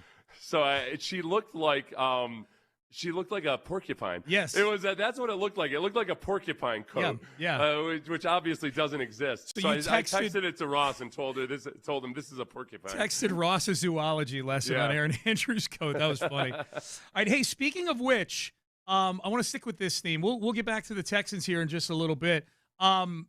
Sticking with the broadcasting theme. It has now been proven that Rich Eisen had one of the worst takes in the history of Take-A-Mania by the numbers that have just come in. And Tony Romo, his excuse for his performance on Sunday is in. That's the one he chose to defend? All right. We've got it for you coming up next. Stay there. But first, let's get you guys into that brand new ride, that brand new vehicle from West Point Lincoln with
Live from the West Point Lincoln and West Point Lincoln of Sugar Land Studios, here's Payne and Pendergast. Yeah, there's a texter that says, I know I'm going to sound like Vandy here, but can we just line up and start the game already?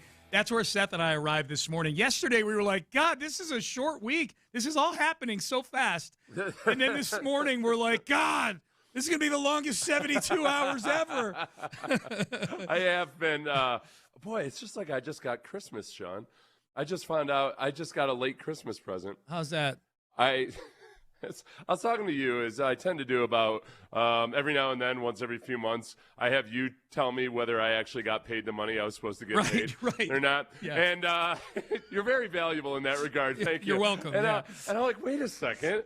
You got that paycheck on this day, on that paycheck, like one of the things we do? And I'm like, I don't think I did, because I remember how much money hit my account. Right. So I'm going back and I'm getting angry and I'm looking at it. I'm like, what? Yeah, that's right. This paycheck is $2,000 short. Mm-hmm. I'm discovering 2 weeks later. And but then I went and what I realized was I had changed my direct deposit. Oh. And so I've had that $2,000 sitting over in this account that I never look at before. That's nice. And this is like, oh, yeah. Oh, that's beautiful. It's Christmas on January 15th. Don't tell Brandy. No. Yeah, hopefully she's not listening. Yeah, This money's, A, I don't want her to know how sloppy I am with it. And B, I've got plans for it already. No problem. Yeah. What's it worth for you for me to not tell Brandy? Can I? What the hell's wrong with me? Can I? Oh man! I was about to pull my kid out of college. That's a lot of money. Oh, that's so funny. All right, so did America miss the Chiefs being in the playoffs this past weekend? Here was Rich Eisen wagging a finger at all of us at the end of the football season, telling us that you're going to miss the Kansas City Chiefs in the playoffs. Here's what I want to say on this front. With the Kansas City Chiefs not making the playoffs, first time in the Mahomes era, you're going to miss them. You're going to miss the Kansas City Chiefs when the AFC playoffs are hitting. You're going to miss the buzz. You're going to miss the pizzazz. You're going to miss Mahomes versus fill in the blank. You're going to miss Mahomes versus fill in the blank with no time left. You're going to miss something. The AFC playoffs will have less juice to it. Okay, enough. Here are the numbers. I'll start with the NFC playoffs. San Francisco and Philadelphia averaged 41 million viewers. That's a 14% increase over last year and the most watched playoff game on Fox since 2015. The Rams in Carolina, another NFC game, the most watched Saturday game since 2011. And that was a game that had a 10.5-point spread, but it was one of the better games of the weekend. Buffalo and Jacksonville, that's an AFC game, right, Seth? Up 5% over last year's early CBS matchup. Chargers, New England, that's an AFC game, right? Yeah. What Sunday night football telecast since last year's Super Bowl? Oh, that is actually, you know what? I'm genuinely excited about that. I don't usually get too worked up about all the ratings and everything, mostly because they fluctuate all the time. And usually if they fall like 2%, people are acting like it's because it's because something Lyndon Johnson said. It's just all like, it's like there's so, but is evidence that, okay, there's no evidence that the loss of Pat Mahomes was death to interest in the NFL this year. Zero evidence. Zero evidence. And it very much helped that first round had more close games. Yes.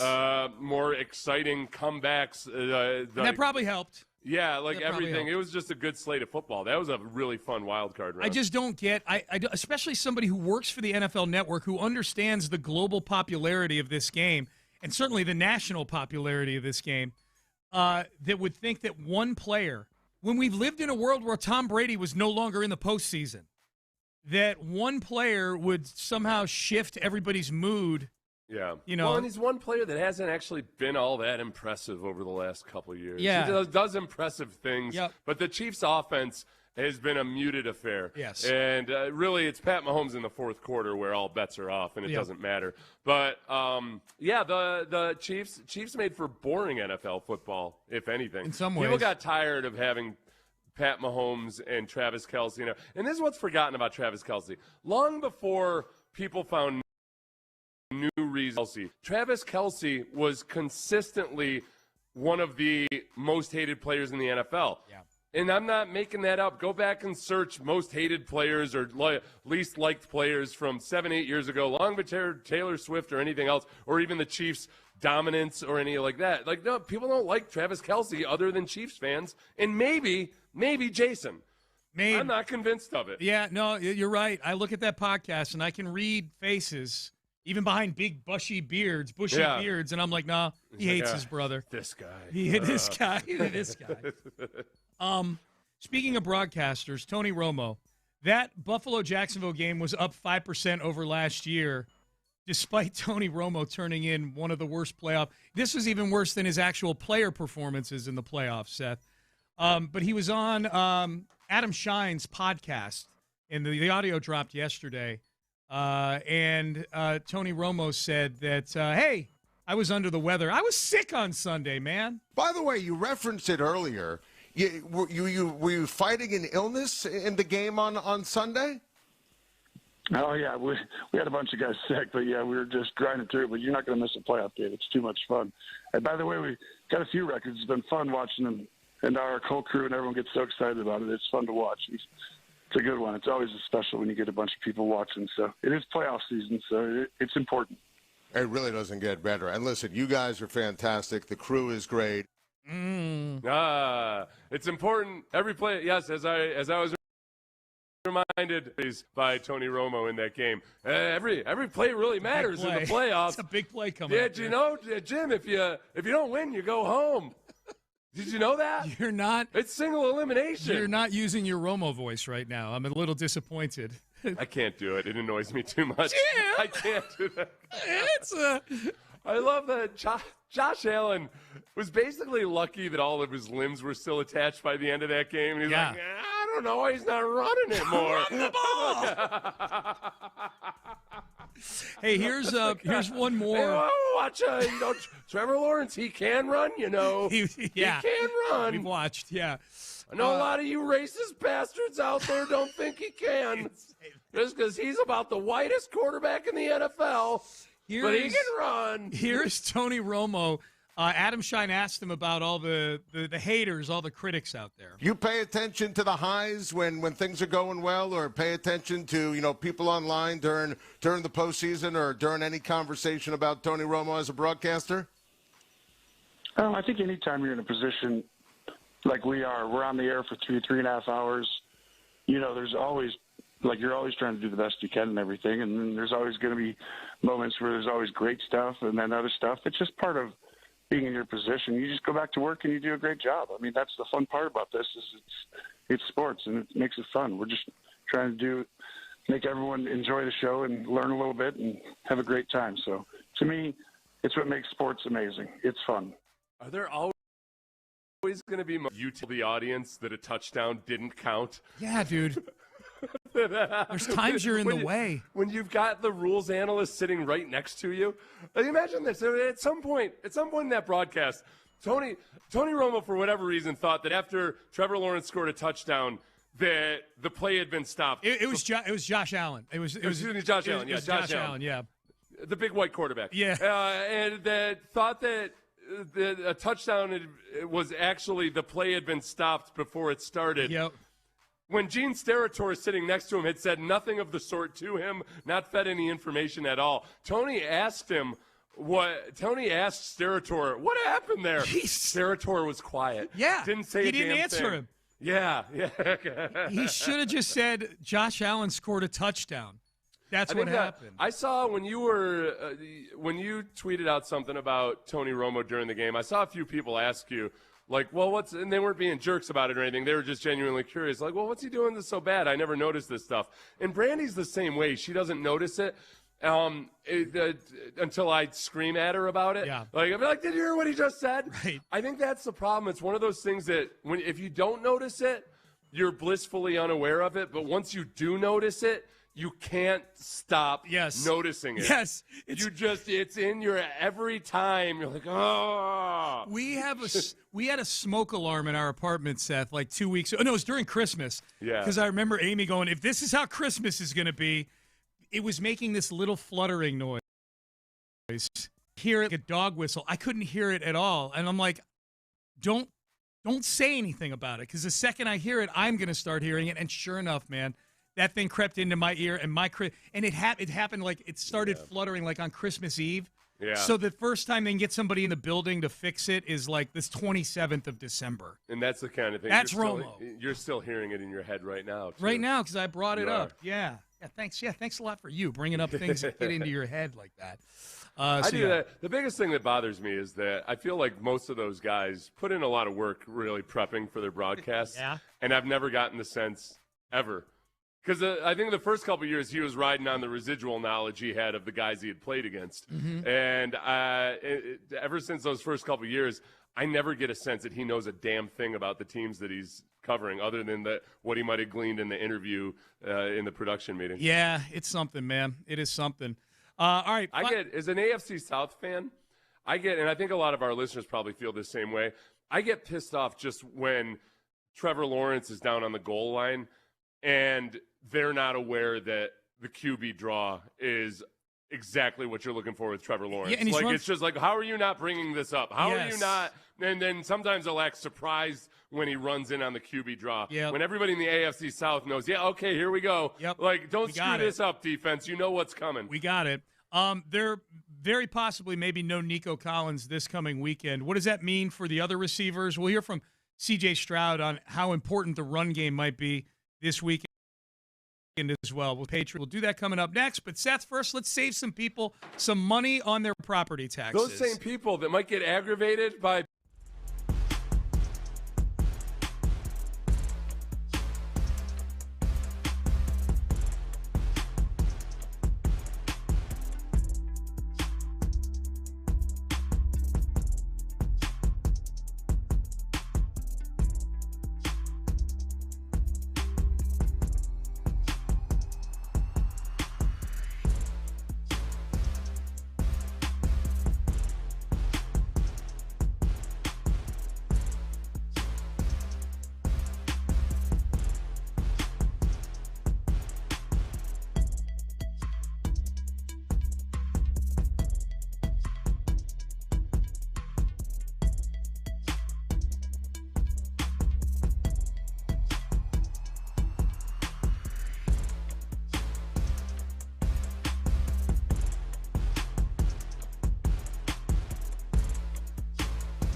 22. Sports Radio 610 presents Payne and Pendergast. Payne and Pendergast with you. All right, Nico Collins missed practice yesterday. We'll know more today. They'll be back at practice today and tomorrow.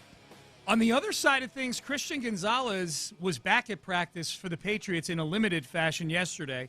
Doesn't mean he's made it through the concussion protocol yet, but it's certainly things are looking brighter on that end for the Patriots than they are for the Texans. So we'll see. Gonzalez got concussed on Sunday night. Nico got concussed on Monday night. You know, if best case, Nico maybe he's a day behind Christian Gonzalez. He's back today, but yeah, it really is. I mean, you have to pass through various stages, and you gotta demonstrate that you can have a vigorous workout. Then you got to demonstrate that you can go through a full contact practice. And like this time of year, obviously there aren't a whole lot of full contact practices, so they do things to simulate that. Yeah. But it's harder, but it's not impossible or unheard of. I know that we have talked about how every concussion is different from how it looks initially, how guys are going to recover from it. I'm with you, though, Sean. It is hard. It's hard when you have the visual of him with a towel over his head, him getting carted off, him looking like he was in that posture, that fencing posture immediately afterwards. Like it's hard to envision him coming back. I'm not optimistic that he will. Yep. But it's a possibility. But I'm certainly not banking on it. It's tough optics for sure. Yeah. And we'll hear from Schefter here on it in just a second.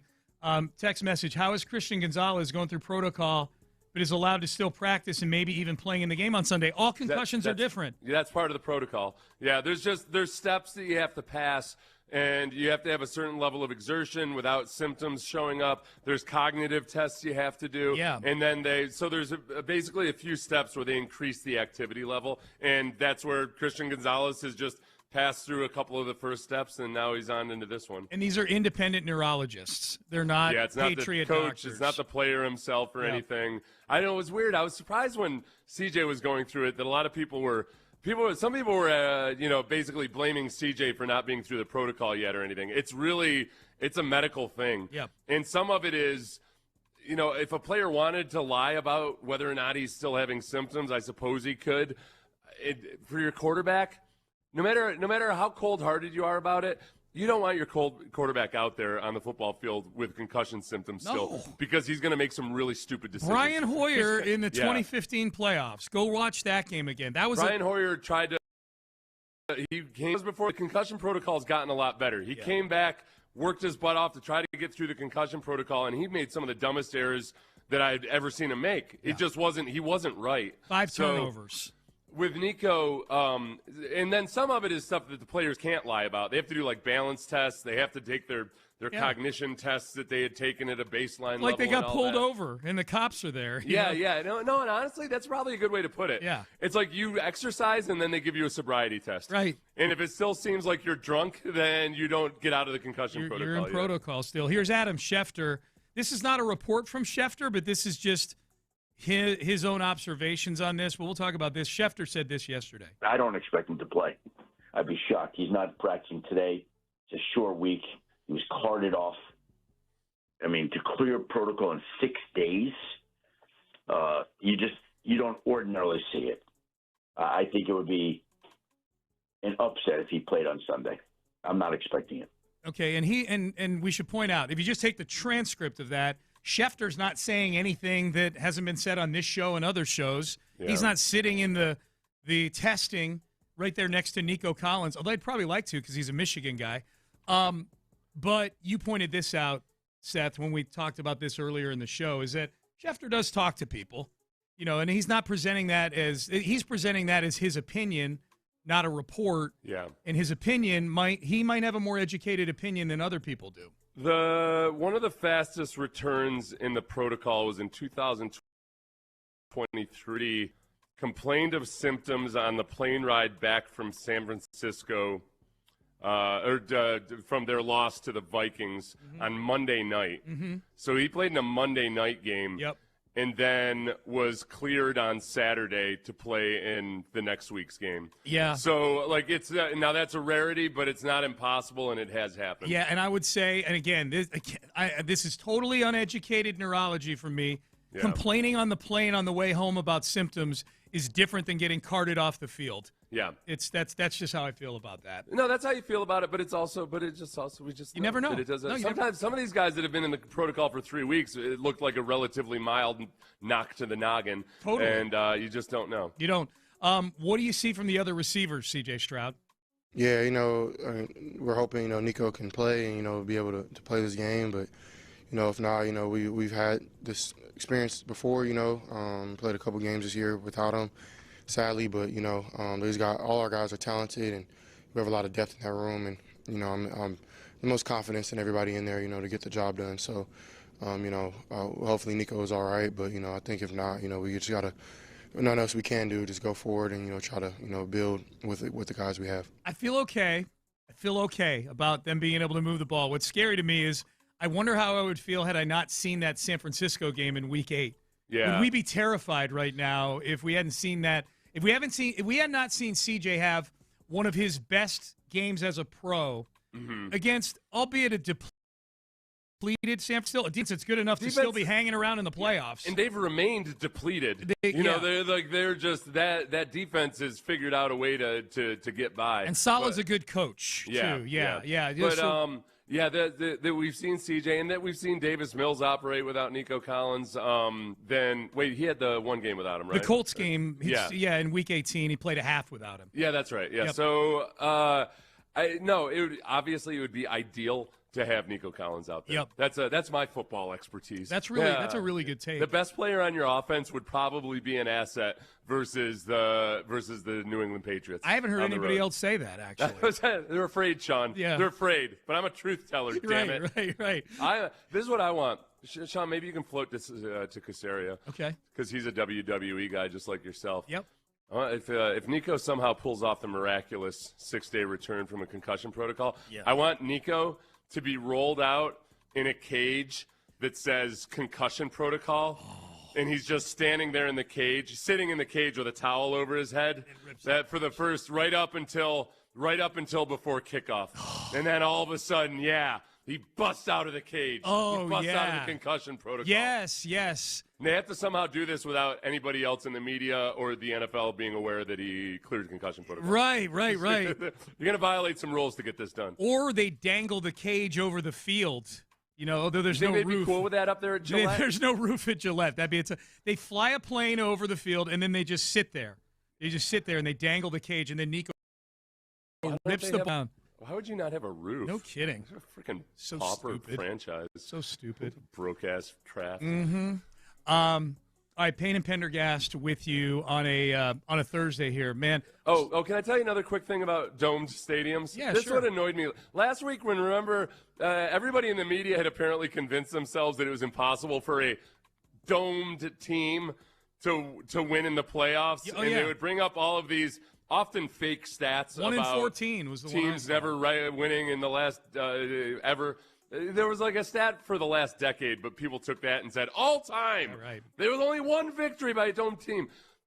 It's not a domed team anymore. There's very few domes left in the NFL. All right, it's an indoor stadium. Oh, so you're with the I don't like semantics. I don't like calling them domed teams when they're not actual domes. Okay. So I might even be inaccurate on that, but I don't consider like the Texans a domed So stadium. you're okay with them reciting stats as long as they're accurate and they say indoor stadiums, not domes? Yes. Okay. That's my annoying middle-aged dude thing I'm angry about. I'm glad we got this out there. That warms my heart. Yeah, It really does. Lopez was nodding his head the whole time while you were saying that. Yeah. Yes. Preach is what I was saying. Yep.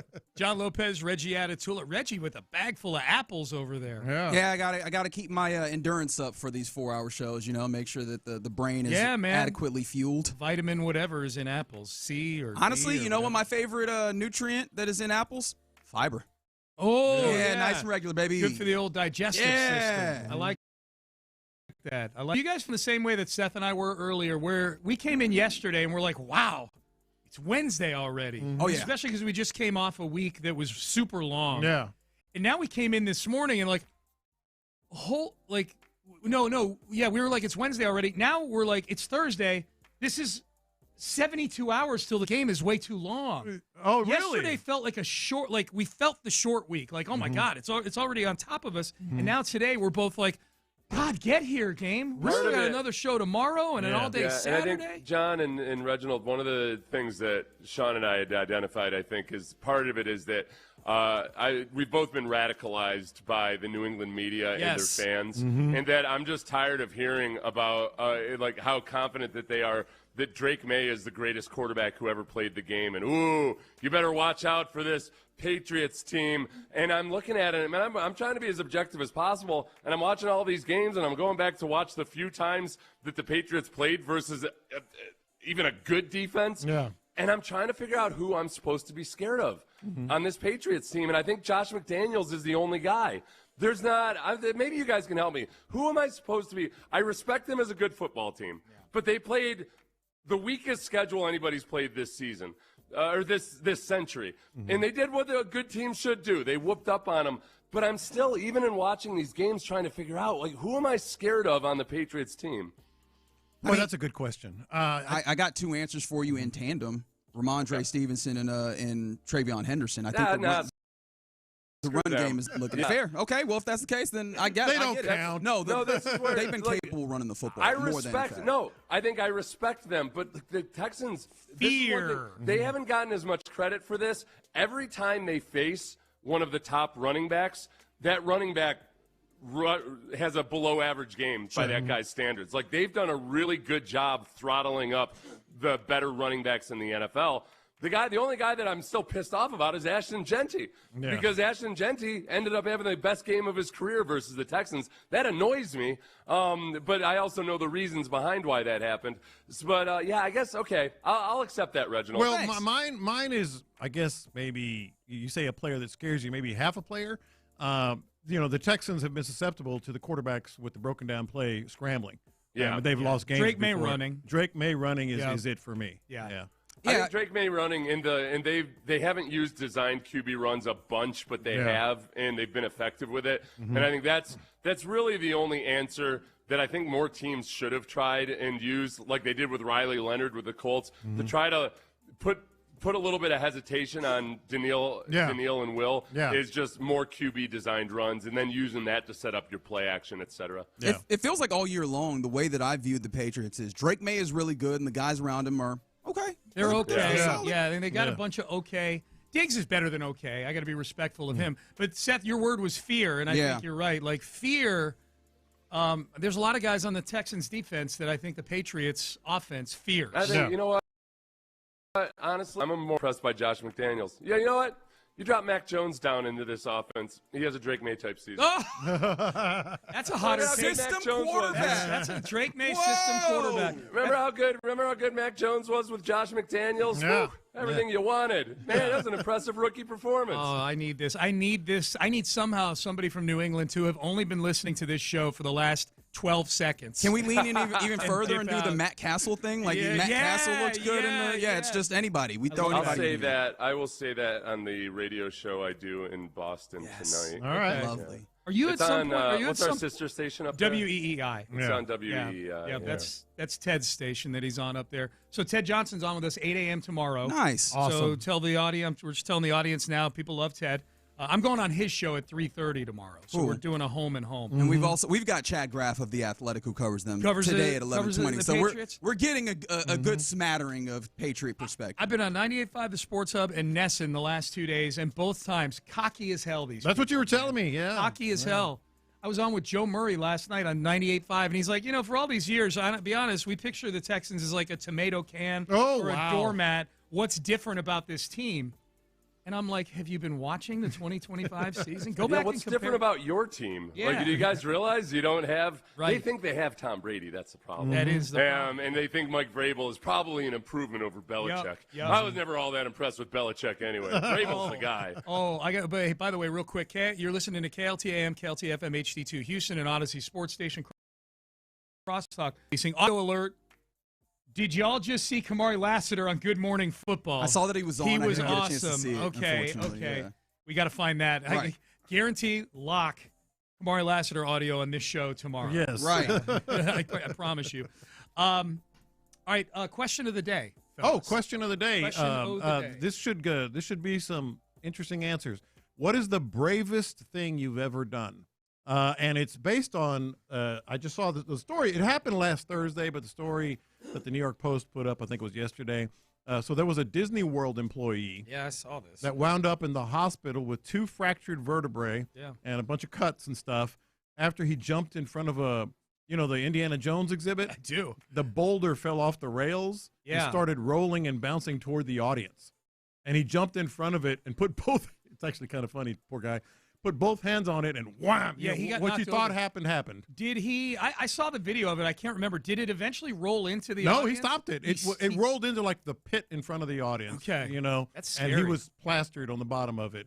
But he's getting a lot of love, and I'm guessing Disney's going to take care of him. But he jumped in front of a 400-pound rolling boulder. Disney should take care of him, and everybody sitting in the window of space. First that couple rows. Yeah, that would have rolled over him. Should get him at least a fruit basket or something, man. Yeah, that was brave. Okay. What's the bravest thing you've ever done? Bravest thing I've ever done. I'll actually. And we take serious and non-serious. Yeah, I'll take. I have 2. I have kind of one of each. This goes back to a story that I told Seth earlier in the show.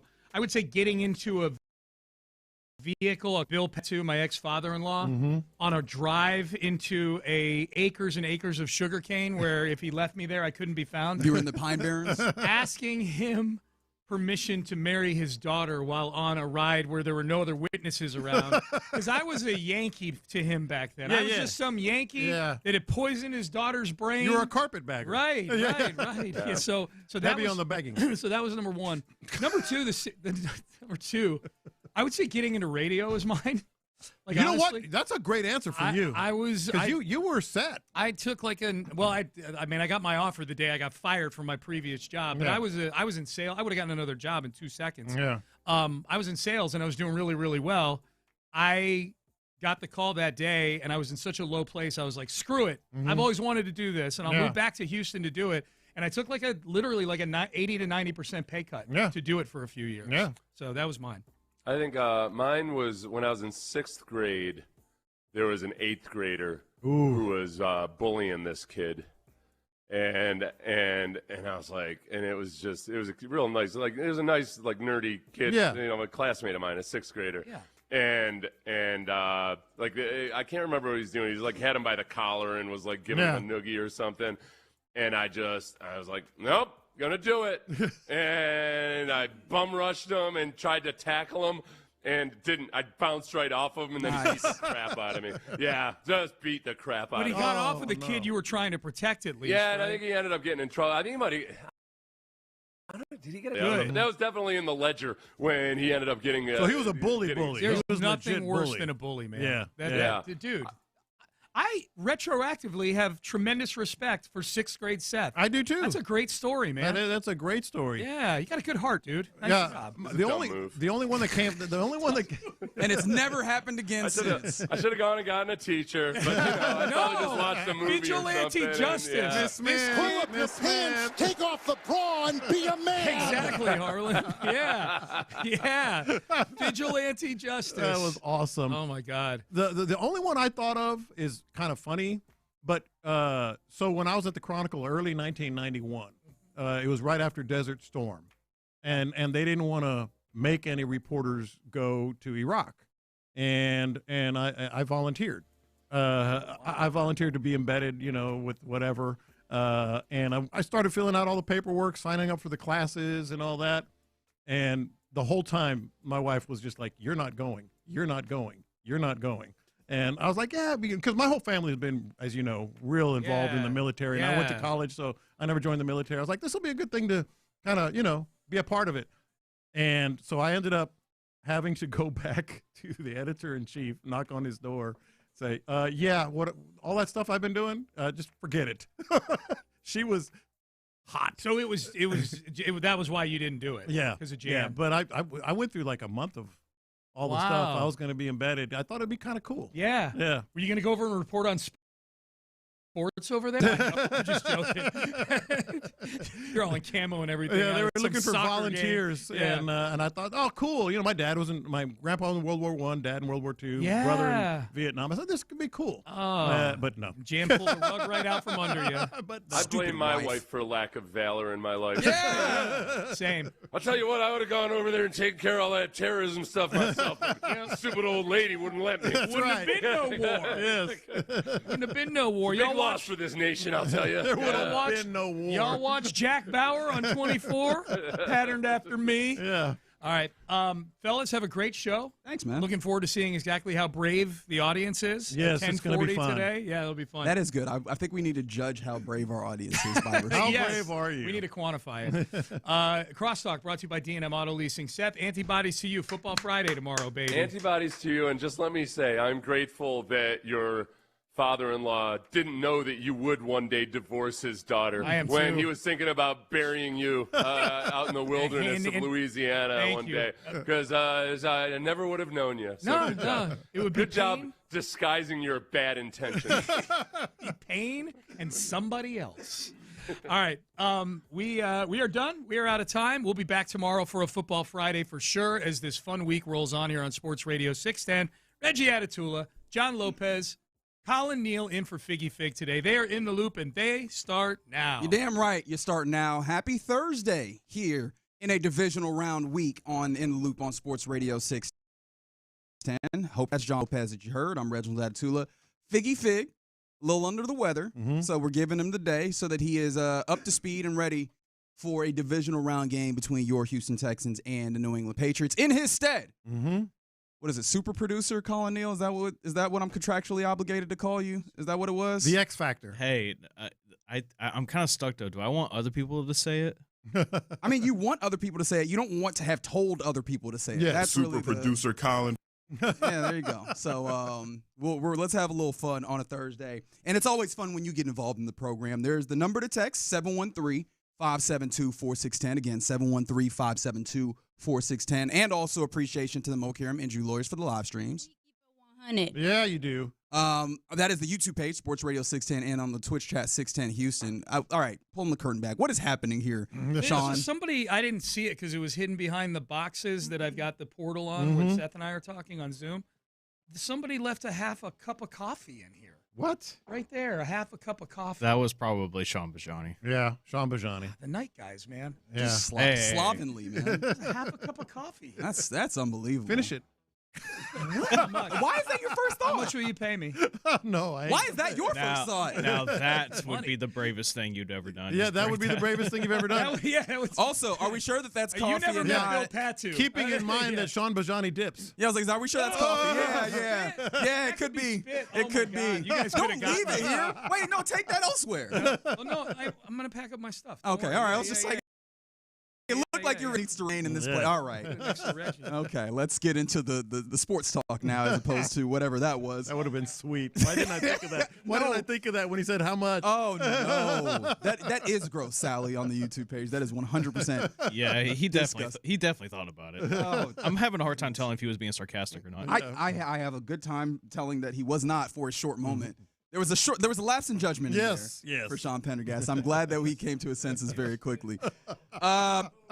We continue to try to come to our senses on what this game will look like. Texans, Patriots in Foxborough at Gillette Stadium, 2 p.m.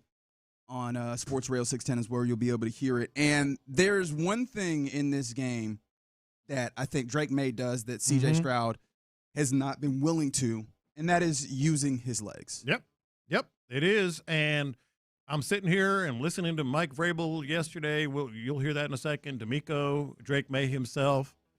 And I'm like, actually, we talked about it a little bit with Sean and Seth. You know, like, what do they do? Or how did he put it? What scares you? Yeah, what scares you about the Patriots? And we all kind of landed on not much. But what scares me about the Patriots is, excuse me, Baker Mayfield did it in cutting time. Yes. Bo Nix did it. Yes. In cutting time. Riley Leonard did a little bit. Leonard did it a little bit.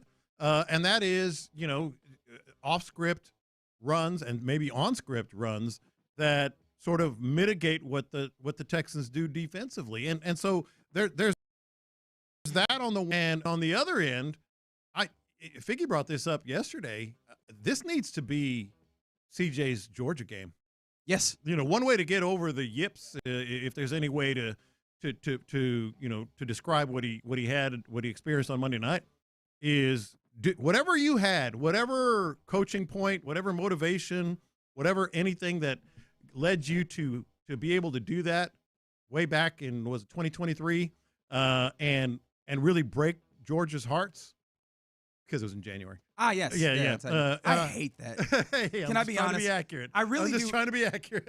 I feel like the bowl games, especially like the New Year's Day bowl games, just use the year prior. The season? Like, I know that it's like the 2006 Rose Bowl. It's for the 2005 season, right? Yeah. And I will always view it as such. So can we just call it the 2005 Rose Bowl? I know that's not technically correct, but it's spiritually correct. Okay, you know what I mean? I'll say back in 2022. Thank you. Isn't it kind of weird, though, we call it the 2025 playoffs, but all the playoff games commence in 2026? Yes, it is. is. You see it, but it makes it more legible for us. It's a stupid complaint. I'll let you get back to the larger point. No, and that's the one thing that scares me. This needs to be C.J. Stroud's Georgia game. Caution to the wind. What are you really protecting yourself for right now at all costs? Easy for me to say. I understand that. Yeah, your body's not on the line. I'm not the one that they're bearing down. Yeah, on. so someone made note of, and you'll hear this at 10:40 when we get to our question of the day, that you threw out your brave moment being you succumbing to the wife saying that you could not go be brave. Yeah, You're not right. me.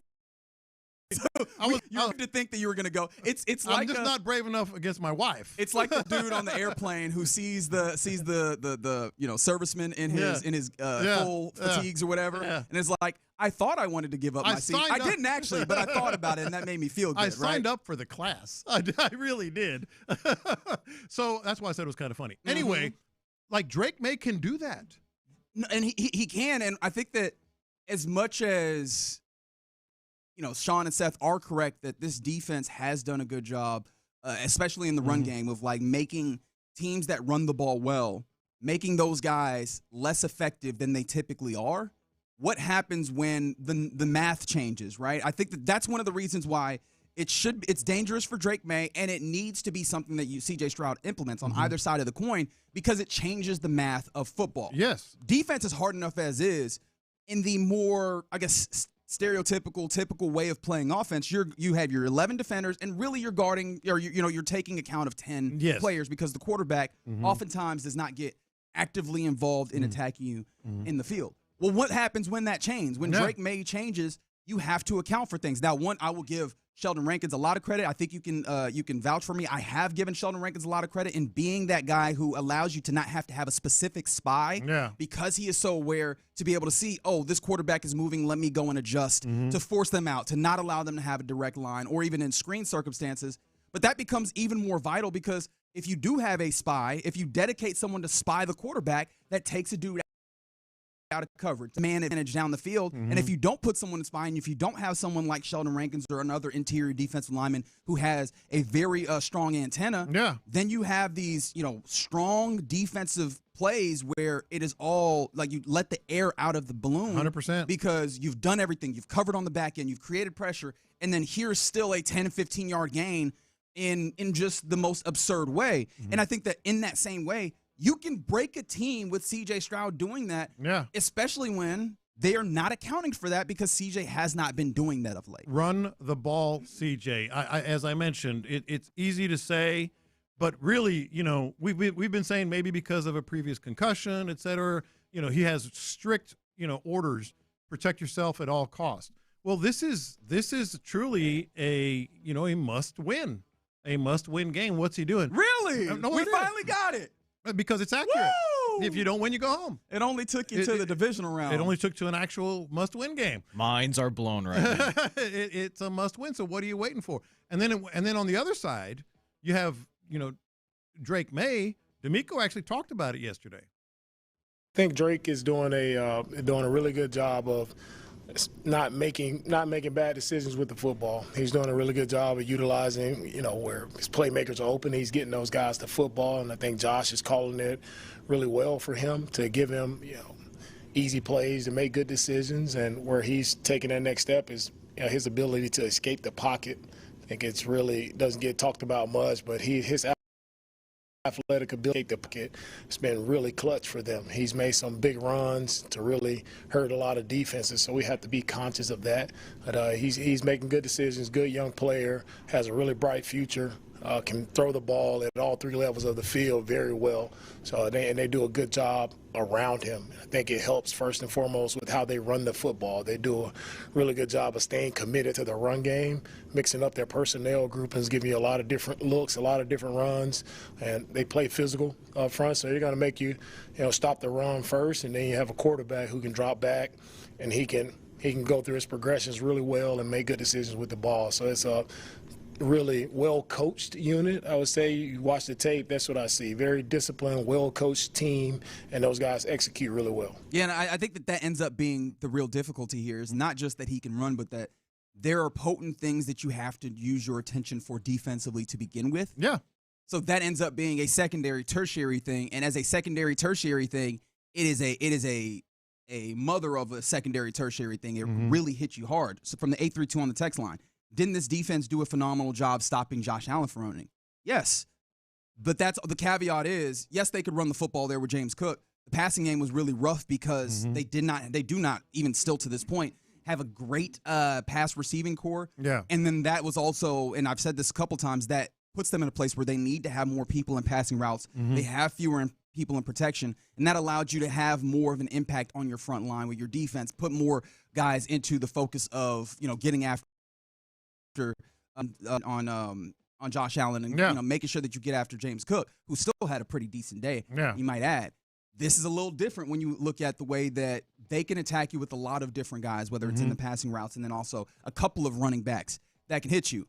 Is this insurmountable by any means? No, not at all. But I think that this is where you're going to have to lean on one of the coaching points that DeMeco Ryans holds so dear: details, focus. Yeah. And I think that they showed that in spades in Pittsburgh, and it just needs to be that from wire to wire in this game because Drake May will test you in that way. And I'm kind of playing one quarterback versus the other because Drake May will test you like that. And as great as this defense is, as dominating and overwhelming as it is, there hasn't been a defense, made that can't be at times susceptible to the broken down play and the quarterback running. So you do that on one side. I'm saying C.J. Stroud needs to dial it back up. He needs that game again, that Georgia game. Right, and if for no other reason than, it'll keep that defense on their toes. Yeah. There was a number of plays in that game on Monday where if he just decides to pull it down with his legs. The fumble. One of the fumbles. Probably the interception, although it's easy for us to say in the instance looking at a TV as opposed to being in that pocket. But there was a few instances where pull the ball down, protect the football, and more importantly, attack them with your legs and force them to have to reckon with that. I thought Seth made a great point earlier today. Do it and force the defense to have to think about that. Yes. Even if you don't do it frequently from then on. It is in their mind because right now, Drake May's history this season, and honestly, the Texans are having to prepare for it. You're having to prepare for it and think about it, and that creates one of the things in offense that you want to do is you want to create discord. You want to create an opportunity for them to have to consider multiple things. Yeah. C.J. Stroud using his legs could be another. That's just another way to make this offense scarier to even just position it forward, looking like a more dangerous thing than it is at times, and it's gotten more dangerous as you've gone. All right, you're in the loop here on Sports Radio 610. Still very much excited for this game coming up on Sunday. But with this game, does this one thing about the game move you at all? 713-572-4610. I'll tell you what that factor is next. The Swarm City defense stole the show.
Sunday. Supported by Shoppers John Deere. Game analysis, inside info, coaches' comments, and your reactions starting at 6 and going all day long. Thanks to Mokaram Injury Lawyers. Call Mokaram Injury Lawyers at 281-222-2222.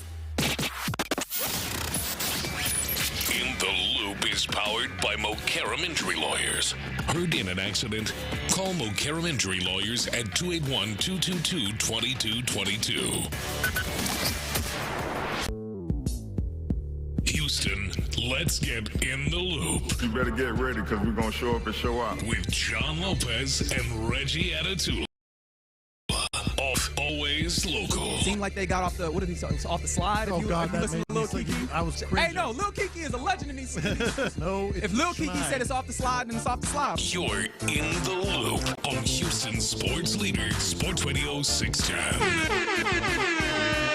Happy Thursday. You are indeed in the loop on Sports Radio 610. John Lopez, Reginald Atatula. Figgy Fig out for the day. A little under the weather is what it seems like, but Colin Neal on the ones and twos in his stead. Thank you, sir, for filling in, and you rolling with us on this Thirsty Thursday. Speaking of Thirsty Thursday, later on in the afternoon, early afternoon, you can get out and see the fellas of the drive. Clinton Ron gearing up for a divisional round playoff game versus the Patriots, and that'll be from 2 to 6 at the Buffalo Wild Wings out at Willowbrook. So again, back in that side of town, that area of town, make sure you get out, get yourself something to eat, get yourself something to drink, enjoy, have a good time as we continue to get ready for this football game. I use the phrase under the weather, and that actually ties into what we're talking about, because I wanted to ask the general audience, and obviously you in particular, John Lopez, does the weather factor into this divisional round game for you at all? I will turn this over, actually, to our weather desk here on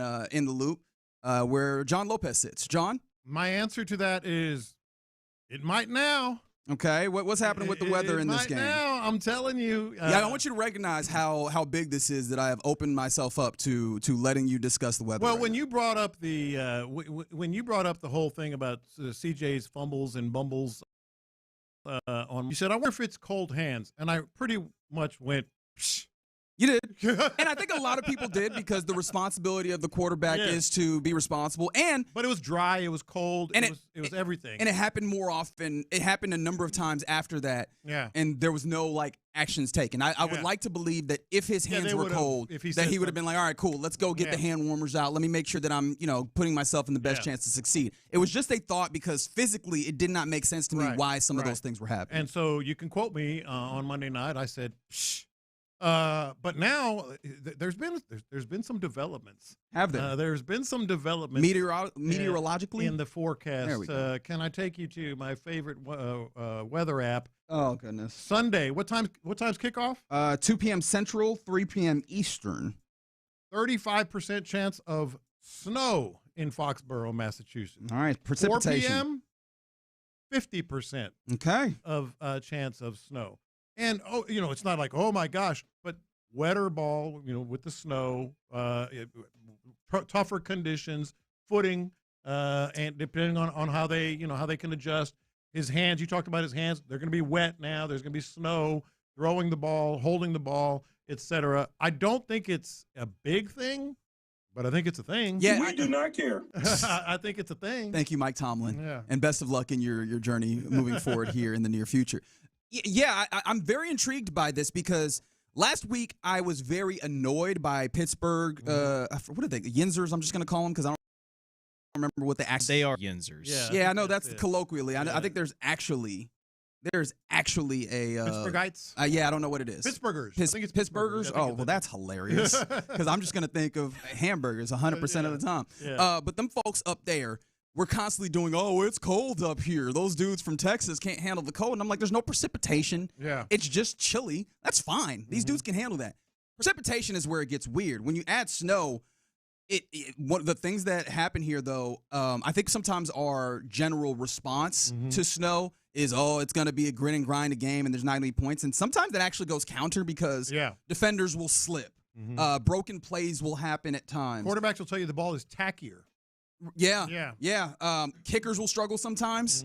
But scoring actually can go up in some of those instances, and depending on how teams play, and I wonder how much this has happened more recently, but running backs will get a little bit more burn. And I do think that this could actually – obviously this could hit you, right? The idea of a singular slip happening here or there could happen if a team decides to go deep. But in the same way, that affects both teams, right? But then on top of that, like, what can you see a game in which Drake May is neutralized because – the snow is here. They don't feel like they can get open nearly as much, and now you're dealing with a team that is trying to lean so heavily on Ramondre Stevenson and Travion Henderson. I think there is a scenario for both teams where, as you mentioned, one little slip, one little bad cut in a route or on a run or whatever. I think both teams can be affected like that. Where I was going with the weather thing is between the ears. C.J. Stroud between the ears. He's coming off. They were asking him about it yesterday, and they've talked about flush it and all that stuff, and they've talked about they're going to be doing the same things they always do when they're working with the snaps. But keep in mind, some of those snaps from Jake Andrews, and this is going to affect Jake Andrews as well. Some of those snaps from Jake Andrews, while they weren't horrible, were off target. And C.J. Stroud is coming off a game where he's been widely criticized. Sort of like the Texans. Not directly, but some people are arguing kind of won despite him because of the great defensive performance. And he fumbled 5 times and he threw an interception. So I'm wondering, we've talked all year about his confidence level, his body language, how he embraces certain things when things go bad. That's where I am, Reggie. Like, is this going to be kind of in his head? Well, let's hear from C.J. Stroud himself. I think he did a fun job yesterday when he was in front of the media doing, making it clear that he did not want to answer for people. Mm-hmm. And in this instance, we've been doing a lot of psychoanalyzing C.J. Stroud from outside. Let's hear from C.J. Stroud and how he felt about the troubles that they had with the snaps versus Pittsburgh. We'll go about it the way we always have, but we'll be extra tentative on that. So it's good that we learn from it, move on and fix the issue and keep it going. He doesn't seem like a dude who has it between the ears, right? He was like, we're just going to handle it the same way. I think he acknowledges that. D'Amico said the same, that there's nobody that feels worse about them than CJ. I don't think that the snow will add to feeling. I think that the things that bring and the potential of snow, because I should not say that like it's definitive that there's going to be snow, but the potential of snow, I don't think it's going to change his approach. I think it might change some of the things that happen within the game, and it really, in my mind, is probably some of those small little details, moments here and there where somebody slips or something like that happens. And I do wonder also about traction, because running is going to matter in this game. I think I said so yesterday that I believe that the Texans will be able to run in this game. Yeah. The Patriots' defensive front can be a little sloppy at times, and they've been susceptible to inside zone, which is something that this Texans offense likes going to. But leverage is one of those things that when you start talking about snow and your equipment, are you getting the right leverage to move dudes? That's going to be something I'm interested in watching. No, I think those are all fair points. But literally, as we're speaking on the TV in front of us on ESPN, it says, how confident are you that Stroud will bounce back? He sees these things. He knows these things. He's getting the coaching points from his coaches and the offensive coordinator and all that. And he was really, really distraught. He said the right things yesterday. There's no question. And I know he's trying to, to sort of set it all aside and do those things. It just makes me wonder, this is a guy whose mental confidence and state we've talked about. And then can I say one more thing about the idea of the potential of snow as a meteorologist John Lopez has brought to it here? Yes. I think I lean a little bit more to this does not factor in too much for me, because also it's not supposed to be like torrential downpour of snow. It's not supposed to be inches and inches of snow. At least it sounds like the possibility of snow is pretty minor to where we might get snow sticking to the ground, just a small layer. I think that you can still run whatever you're trying to do in a real and tangible way, especially as we have played football in snow for a very long time, and all these outfitting companies have worked very much to make sure their equipment is maximum operational. I don't know that this is going to affect the game in a large way. I think about though, are there going to be small areas on the perimeter, on the periphery? I don't think it's a big thing, but I think it's something, and it's something that they're considering. And I think with the quarterback, it's something. Can I ask you a question real quick though? In an instance of snow, with all of the kind of negative things that you think could happen, does that not feel like that leans in though to the team that is the hardest hitting ass team, NFL blitz ass team in the league? Yes. Part of me is loving this. I want to see the snow because this defense in the snow is going to be like an NFL film's, the frozen tundra dream. I was going to say something else, but it's going to be the NFL film's dream to see this team and the breath coming out of there. You can see their breath and Daniil Hunter and Will Anderson meeting at the quarterback in a snow flurry. Part of me is loving it. I think it's going to be perfect. But yeah, there are factors. I mean, it's something that you have to. Yeah, that stuff. That's what I'm talking about. And Aziz Al-Shahir. Oh, yo! Just you saying that, I can see the play in my head. Yes. And that somebody's cleats are above their head in that play. That's what happened. But your quarterback is a story, man. And I think it just got a little bit more complicated. I'm confident that that's not going to be what does them in. But ultimately we'll see. So a little bit of weather on the forecast that will be on the horizon. There's enough though between the lines with this team to consider in this game, and I don't think that this is going to factor in nearly as much as some people might purport it to be. All right, you're in the loop here on Sports Radio 610. Coming up next, let's get to the question of the day, inspired by a Disney World employee that put his body on the line to save the customer. What's the bravest thing that you ever did? 713-572-4610. Serious or unserious, we take them all.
Sports Radio 610 presents live from the West Point Lincoln and West Point Lincoln of Sugar Land Studios. Here's In the Loop with John Lopez and Reggie Atatula. All right, let's get into the question of the day here as we have fun on a Thursday. What's the bravest thing you ever done? 713-572-4610. Inspired by a little bit of it's gone a wild moment that happened last week at Disney World of all places. Disney World, Disneyland. Disney World. Okay, so it was Florida. Yeah, it was pretty wild, and it was brave. So the Indiana Jones exhibit show, I think it was a show because it was kind of in a little stadium arena, so to speak. The big boulder, and it was actually made out of heavy foam because it was big enough to weigh 3,000 pounds. Sure, yeah. But it weighed 400 pounds, which is still no cupcake, no picnic. It fell off the rails and started rolling and bouncing toward the first few rows of the audience. And some Disney employee comes running out of the stage right and puts both hands up, and kind of just tries to stop it. And boy, did he get smushed. He got smushed, rolled into the right. He stopped it, but it rolled like a little bit more right into the bottom of the pit in front of the audience. And he broke 2 vertebrae, got cut up, pretty significantly. And as of yesterday or day before yesterday, when I saw the New York Post update on it, was still in the hospital. And so he's like, hey, man, hero, brave act there. And it got me thinking, especially with our listeners and our staff here, what the bravest thing is you've ever done. And I shared this story earlier. Tell me a story, OG. It was not so much brave. It might have been a little noble. I was just kind of noble. Yes, a little, just a touch, just noble. You say just a taste of nobility. But it got shot down really quick, so it really wasn't. So my dad, for one, fought, in the trenches. They were always in combat. My dad was in World War II. My brother was in Vietnam, and I ended up going to college, so I never did the service. So in 1991, early 91, after Desert Storm, after we invaded, the Chronicle was put out I guess it was an email, but put out notice, hey, we're not going to ask anybody, we're not going to make anybody do this, but if anybody wants to be embedded with the troops, we have 1 or 2 spots that we're going to do. And I said, well, that would be kind of cool to uphold the tradition, the family tradition. And I volunteered, and I to the point where I was talking to the editors about it and what we were going to do and how we're going to do it. Signed up for the classes. I didn't do the classes. Signed up for the okay. I'll get to that. Signed up for the classes that you have to go through if you're going to be an embedded reporter and all that. I plan to go work for a volunteer. That's why it's not as brave as it might seem. So it was a good idea.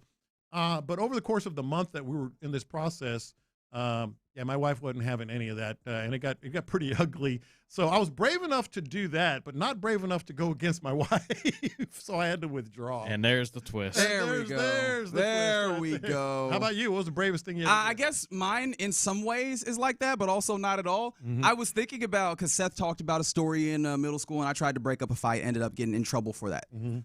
I was like, that's funny. I've told that story.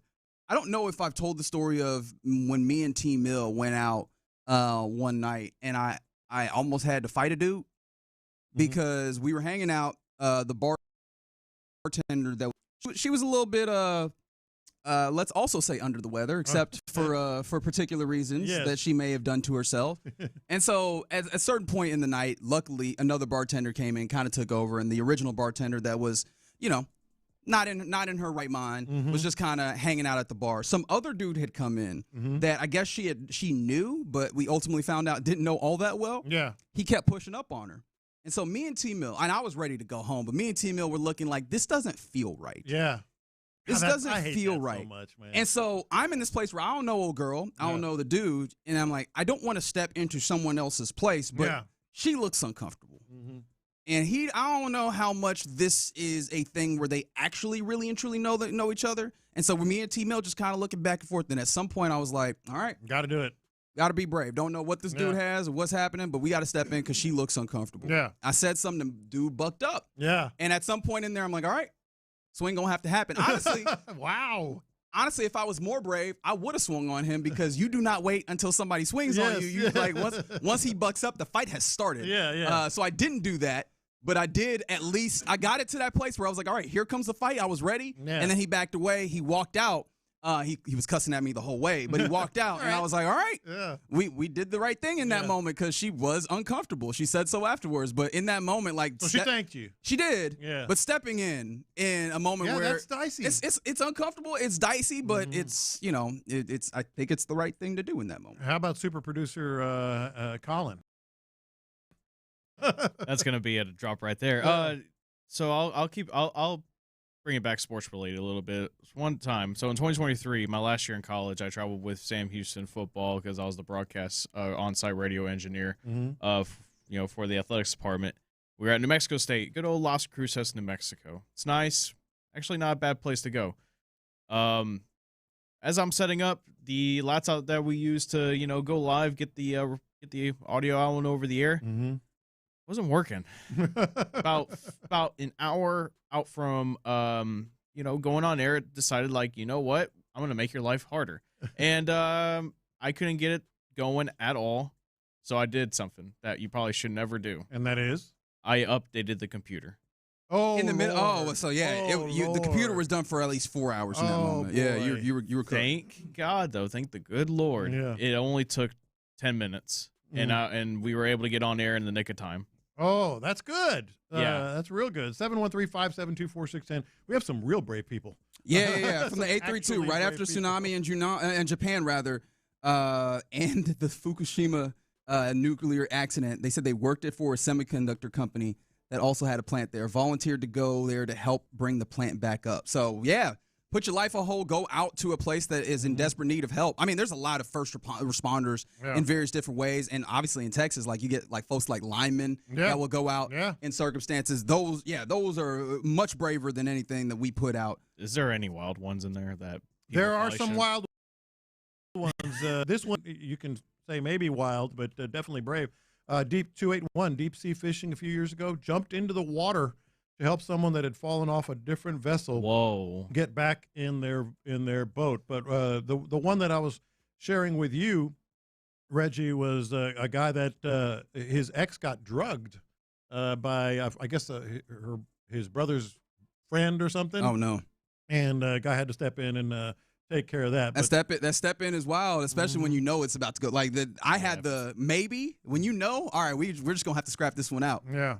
Someone said that they were on the USS Iowa, April 19th, 1989, firefighting. Oh Lord. Wow. Yeah. And they saw some things in that moment. Long day. I also liked Sean Pendergast earlier saying how he took a chance in going into radio. I really like that. That's a lot. It's a very hard thing to do, is to quit on something or go to something that may not may or may not work out, and then it ends up working out. Yeah, and that was because he was set pretty much, and then ended up doing that. 346. I broke a $100,000 piece of equipment to keep a coworker from being cut in half. Yo, whoa, you're the real MVP. Also, at work, how do you go about that? Because I mean, you have someone save your life, and are you the person who holds it over their head a little bit? Oh, absolutely. After I knew it.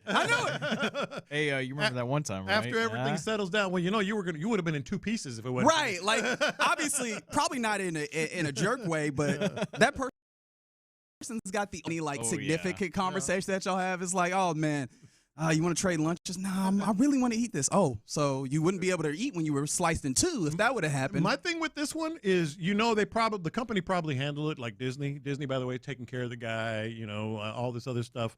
But there was one bean counter or one, executive that said, man, you broke $100,000 piece of equipment. Yeah, there's always that one guy. One guy. I think in that instance, that's when someone in legal or somewhere else goes, all right, but the liability that we would have had to pay out on these things if somebody had died on our watch, probably a little bit more than the equipment there. So I feel like you're good there. It's always that one guy that's probably not worked a day in his life. We could have hired someone else. That's not how it works, John Lopez. It's not how I'm not saying I said that. There's somebody that said that. All right. I did not say that. Yes, thank you. I did not say that. But you did, though. No, I did. But you did, though. All right, you're in the loop. In the loop here on Sports Radio 610. Keep those coming in. 713-572-4610. Coming up next, we go around the NFL where, as quickly as they open up, some of these jobs are starting to fill. Shout out to the New York Giants who have their man. We'll talk about that and more next. D&M Auto Leasing guys.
West Point Lincoln and West Point Lincoln of Sugar Land Studios. KILT FM HD2 Houston. On Odyssey Sports Station. The Texans play here. Let's go around the NFL in the loop style. Why are you smiling? Because I love football. Here's John Lopez and Reggie Adetula. I'm going to tell you all about how much fun you're going to have this season. On Houston Sports Leader, Sports Radio 610. All right, let's go around the NFL here in the loop. We'll do that here in a second as, man, we got some heroes in the listenership, man. By the way. I hope that makes you feel dumb about your bravery moment here, Lopez. This Captain Scott from the Bite Me Fishing Show. Uh-huh. You know, former investigator for murder with the HPD. He just said, gunfights, burning buildings, burning cars, chasing crooks. All right, we get it. We get it. That was just to tell you, like, hey, man, easy. Yeah, nice little story you had there about maybe joining and being an reporter. That's right. A number of people, people You're brave going in my book, John. People going into burning buildings. 07 on a drilling rig that caught fire, ran in and pulled out a coworker. Someone on I-45 North looked over, saw a lady passed out at the wheel, was able to, get in there, jump in there, and get that person safe. Like, there's a lot of people who have jumped in and saved people. And I don't know if it's my favorite, but maybe my favorite amongst these, because I have not read all of them in detail with all of the heroes that we have. Somebody said that they saw a man choking at a taqueria, ran in. Hey, that's brave. Did the Heimlich maneuver, saved him, like popped dislodged the food. The person drooled a little bit, jumped back in, started eating. Yeah, why not? I said, can I have some of those? All right. Okay, very good. You going to finish those? Jumping back right into the buffet of coaching in the NFL is one John Harbaugh. This was what it sounded like this morning from Ian Rappaport as he detailed John Harbaugh's next job. The biggest headline for the New York Giants and one they have been waiting for. Sources say John Harbaugh and the New York Giants are finalizing a 5-year deal for him to be the new coach of the New York Giants, a deal which reaches upwards of dollars, almost there, going to make him one of the highest paid coaches in the NFL. He was going to be expensive, They knew that. He was going to bring in a big staff. It was going to take a lot, and the Giants were willing. John Mara and the New York Giants, Joe Schoen, the general manager, leading this search for the #1 candidate, and really someone who yesterday they made a major push for. Brought Harbaugh into the building, cleared everyone else out, got the key parts, including the GM, including the owner, including Jackson Dart, by the way, to come in and pitch John Harbaugh on their opportunity. Ended up leaving the facility, and tentatively he scheduled he had the Tennessee Titans schedule a flight to fly to him to talk to them. They're willing to go all into with a huge package to try to get Harbaugh to be their coach. They agreed to a deal late in the afternoon, tried to keep it quiet, and ended up getting out there around 11 o'clock or so last night for some of the local guys. It is going to be official this morning. John Harbaugh going to be the next coach of the New York Giants. Todd Monken slated to be his offensive coordinator. A big win today for the Giants. It sounded like John Harbaugh didn't go on an interview. He went on a recruiting trip. Yes, he did, because he was being recruited. Let me ask you this. I'm going to say this before I ask you any questions. Uh-oh. I don't care what you think about, what happened and using Lamar Jackson and all that. It's a great hire. It's a great hire for the Giants. Exactly what they need. Say more. Why do you view it as such? Because they are so disheveled as an organization. They're gonna have a certain floor. That they're gonna have stability in the head coaching office. And I know that he was rightfully criticized for a number of reasons in Baltimore. But I think this is a great hire for them. And this is what I was going to ask you. Who's the best coach today in the NFC East? In the NFC East, amongst Brian Schottenheimer, Dan Quinn. Kafka, John Harbaugh, and Sirianni. Well, it's not Sirianni. Yeah, you know that I'm not going to go there. If you're just talking track record, you have to go with John Harbaugh. You have to go with John Harbaugh. Dan Quinn has been interesting, but this last year that they had, understanding that there was a lot of injuries, Dan Quinn has had some ups and downs, and Schottenheimer is a great people person. Mm-hmm.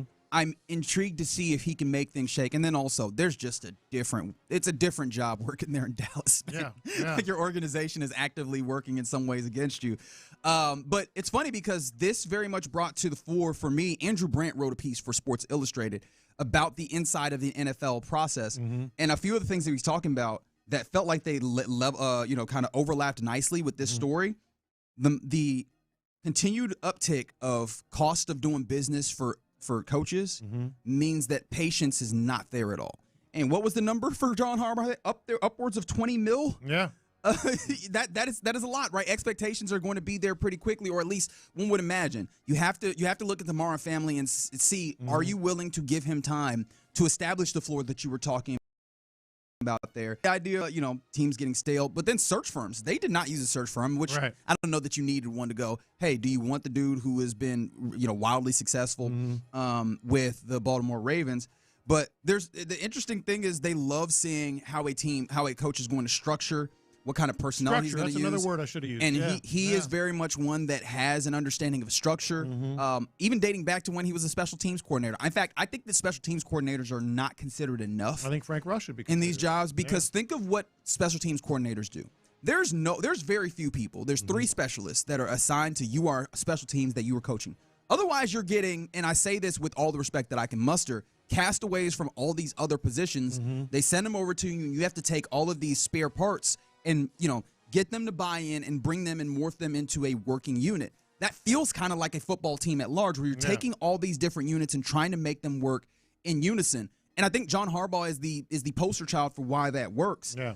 So I'm with you. I do think that this will be a good hire. And I think also in part, bringing Todd Monken along is the right decision. I know Todd Monken, there was a lot of questions about him and the way that he decided to use that offense in this past year. But don't forget what that offense had looked like in prior years and the ways in which the passing game jumped, and they still were able to run the ball pretty damn well, even though there were some things up and down. I think that this is probably a really good situation for one Jackson. I absolutely do. Got the running back, got the quarterback, such as they are. We'll see how it plays out. Well, the running back quarterback thing, I think the questions I have about them at this point, probably more than anything else, or less about the coaching and everything, is Is there one that is sustainable? And you have to imagine that Monken, in dealing with Lamar Jackson and the availability that happened at times, and John Harbaugh are not going to be as reckless as Dable was, Brian Dable was, in just letting those dudes run themselves into a brick wall repeatedly. No, I totally agree. But you do have those guys that are young, and so I think it's a good hire for the Giants. You know, I could really care less. I'm not a Giants fan, but I think your other point about the special teams coordinators. Not only do they do all those things that you mentioned, but they deal on a day-to-day basis with the defensive room and the offensive room. Yeah. You know, and that's something that they have a good grasp of as well. That's a good point. Some other things around the NFL. Is this going to make you a little bit more interested in maybe watching some of the CBS games? Now, obviously, the Texans, the divisional round game, is going to be on ESPN, so this is not going to be directly impactful for the local watching. But Kirk Cousins is going to join CBS for the next 2 rounds of the playoffs, the divisional and the championship round. Intrigued? Yeah, for sure. I don't think it's going to make me want to watch them anymore because we're all going to be plugged in. It's divisional weekend. You know, and people always say it, and it's 100% true, the best weekend of football there is. Divisional or championship? Divisional. I tend to agree. It's always the best. So I don't know if it'll make me want to watch it anymore, but Kirk Cousins, I mean, he's being groomed. He's being groomed to be that guy. That is quite a phrase to use in the year of our Lord 2026, but yes. And I think he's going to be good at it. I wasn't going to say it, but Reggie just had to say it. That's right. Impulse won in that moment. Yes. I'm not sure. I'm curious because I'm not sure. He is insightful. Was it that he was talking about recently that he probably gave the most when it came to quarterbacks and diagnosing pre-snap? Was that what he was talking about at the podium? And he gave one of the most insightful, looks into the quarterback position of any of the analysts that we had seen talking. He also is a dude that just kind of comes off corny, and that's not fair to him to say that because there's a lot of dudes that in the media space that come off a little corny. But shout out to Tony Romo. You do wonder if that comes across, and I highly doubt that he ends up being a Tony Romo. That's the thing that I would say. I don't, but he's going to be on these studio shows. So also. I don't like that. That made me feel nasty. That made me feel bad. Dirty. Speaking of broadcast, though, shout out to the Texans-Steelers Monday night game. Generated 29 million viewers on with the simulcast on ABC, ESPN, ESPN2, all of that. Audience peaked at 33 million during this game. Wow. Good Lord.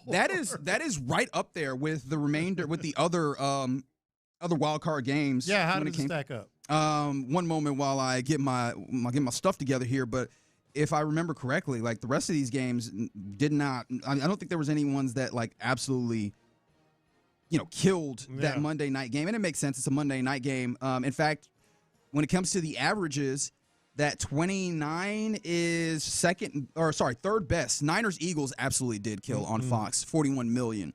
Two very big markets, two well-established teams. Bills-Jaguars was the second, was right around there, 33 million thereabouts. That's above the Rams and Panthers, and also the Chargers-Patriots game.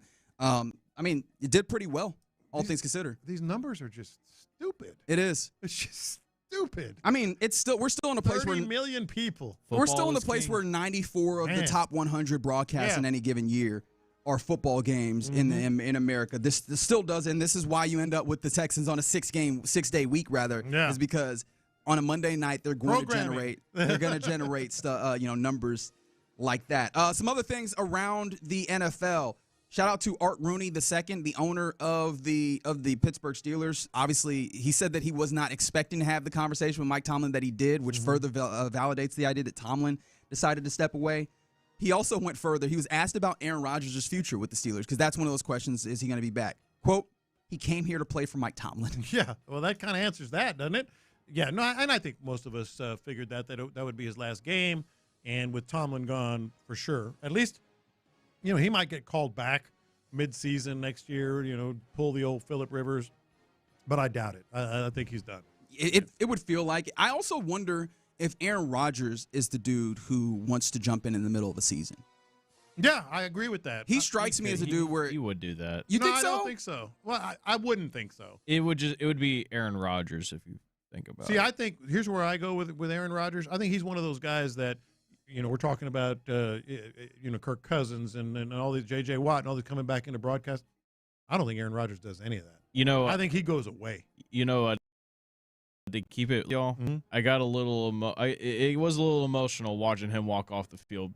I don't yeah, people have their own opinions on Rodgers, but that was one of that was one of my childhood quarterbacks. That was one of the childhood quarterbacks I used to watch all the time. Sure, it's a long career. Yeah, I didn't get to that emotion at all. I've seen. I didn't plenty cry. Of Let's be for real. I did not cry. I wasn't worried about that for you, but yeah, there was not really emotion in that for me. And if there was emotion, it was some of joy in watching the Texans do what they did, including the Kalen Bullock pick six. Yeah, and then I remember that, and then I was joyful. Yeah, no, there was not. I mean. It's weird because I tend to not feel as emotional when a dude has that longevity of a career because I feel like, hey, man, he gave us all that he could give us when it comes to an entertainment standpoint, and he gave us more in his personality, however that hits you. Yeah, I'm good, man. Go and do whatever whether it's like ayahuasca retreats, visiting the pyramids of Giza. I think that's what's going to happen. I don't see him traveling to Indonesia. I don't know, whatever you're doing. I think, in a couple of years, people are just going to say, man, whatever happened to Aaron? What's he doing now? I think he's just going to kind of go away and do his thing. You know what? Yeah. If he was to get into media, I think it would be kind of like a Bill Walton route where, although Bill Walton had more media in his younger years than I think he would. I think he does stuff, and then if he finds a level of intrigue later as he's a little bit older, he might come back to it. Because he does still have a lot of insight to give. The problem is his personality. Yeah. Right? Like his personality it can be off-putting, and that would be weird. Next chapter is what he's going to do. I think so. How about this for a little bit of news? Jaden Daniels, along with a lot of other names, are set to play Arabia. I just don't like this. Interesting. I just don't like it. Okay. It's just, and I know people, hey, you can get injured. No, but this is football. Even though it's flag, there's ankles and knees involved, and there's people trying to compete at a regular level, at a good level, I should say, not like the NFL, but at a good level. It doesn't. I'll put it this way. I'm glad I don't see any Texans on the list. Yeah. So the names on the list include the likes of Saquon Barkley. Well, at least they're set to make appearances. I don't know if this means that they'll play. Yeah. And honestly, the reporting goes that Jaden Daniels is set to play and he's going to be a captain. I don't know how many dudes are playing, but Saquon Barkley, CeeDee Lamb, Christian McCaffrey, Sauce Gardner, what's up? Myles Garrett, Brock Bowers, Max Crosby, Tyreek Hill, Odell Beckham, and Rob Gronkowski. Two of these things are not like the others. But I'm like, that's a lot of names and a lot of current names that are set to at least appear, maybe play in this Tom Brady Fanatics Flag Football Classic that's happening in Saudi Arabia. And the question I had was, what is the intent of this? Is this just a growing the game type thing overseas? As I do know on good authority that Saudi does have more interest in like American football than maybe you would immediately think. But then also the thing that I wonder is this geared towards the flag football 28 type thing? Is this where we're trying to see how many of these guys can maybe make forays into the sport? I think it's two things. I think the flag football thing, it's an initiative for the NFL, for this team, Anna McNair, girls flag football and flag football in general. That's one of her big initiatives. I think that's one element of it. The other element of it is when I saw this story, I went, oh, okay, Saudi Arabia. They're trying to sort of plant the seeds. There will be a game in Saudi Arabia. Yeah, I mean, there will be a game in Saudi Arabia. There's been a lot of investment from that public investment fund all the way across sports. Game. No, I feel you. All the way across sports. If you're trying to, let's say that let's do the thing, and I'm trying to make this apolitical, but there's the conversation about sports washing with Saudi. If you're trying to sports wash, we were just talking about the ratings on the wild card weekend. What better sport to get like your branding around than the NFL? And the NFL is clearly, or maybe I shouldn't say clearly, but seems like they might be open to playing ball in that way. And maybe this is a foray as you have, Tom Brady, who is a partial owner and a broadcaster. Yeah. Jaden Daniels is a young player. All the other players. They got NFL coaches. Pete Carroll, Sean Payton, Kyle Shanahan, all involved with this. It feels like we're getting closer, as you mentioned, to a game being played in Saudi Arabia as opposed to just the Barcelona, London type situations that we have going on. All right, you're in the loop right here on Sports Radio 610. Somebody said it's more Saudi culture washing. Yeah, quite probably, in fact.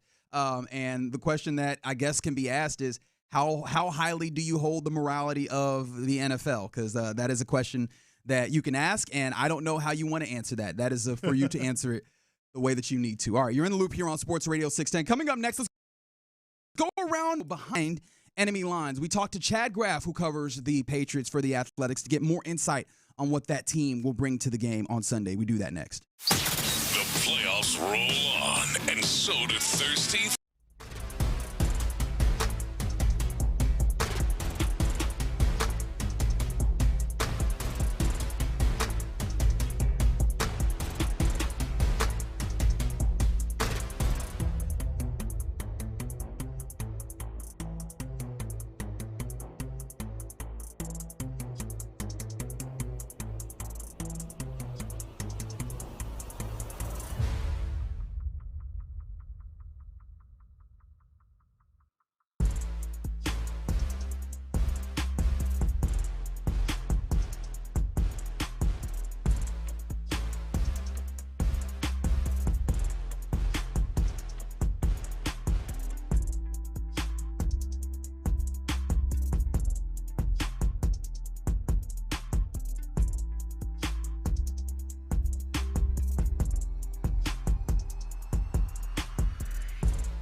an accident?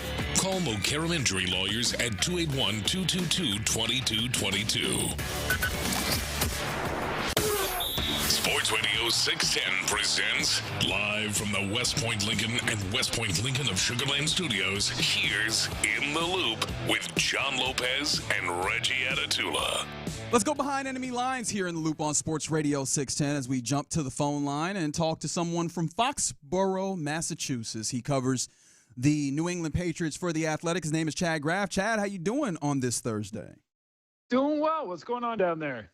If you want me to be honest, what's going on is that we're in a little bit of a dilemma, and apologies if you've recently eaten or if you're going to eat soon. My co-host went to the restroom just in this last break, and someone, that's how I'll say it to try and be nice. I called it Black Death. Okay, all right, that is vivid. And so he walks out, and as he's walking out, someone else is walking in. What do you do in that circumstance to let the person know that it's not your fault, that also does not feel like an implication? Because I was about to say, hey, man, it wasn't me. But then that's almost pointing the finger to yourself. Yeah, I don't think you can do that. What, did you have to address it at all? Like, no, I just put my head down and walked out and said, poor guy. Yeah, I think that's a fine move. And then you never bring it up again. Well, I mean, that cat's But here's the other part. Now he thinks I did it.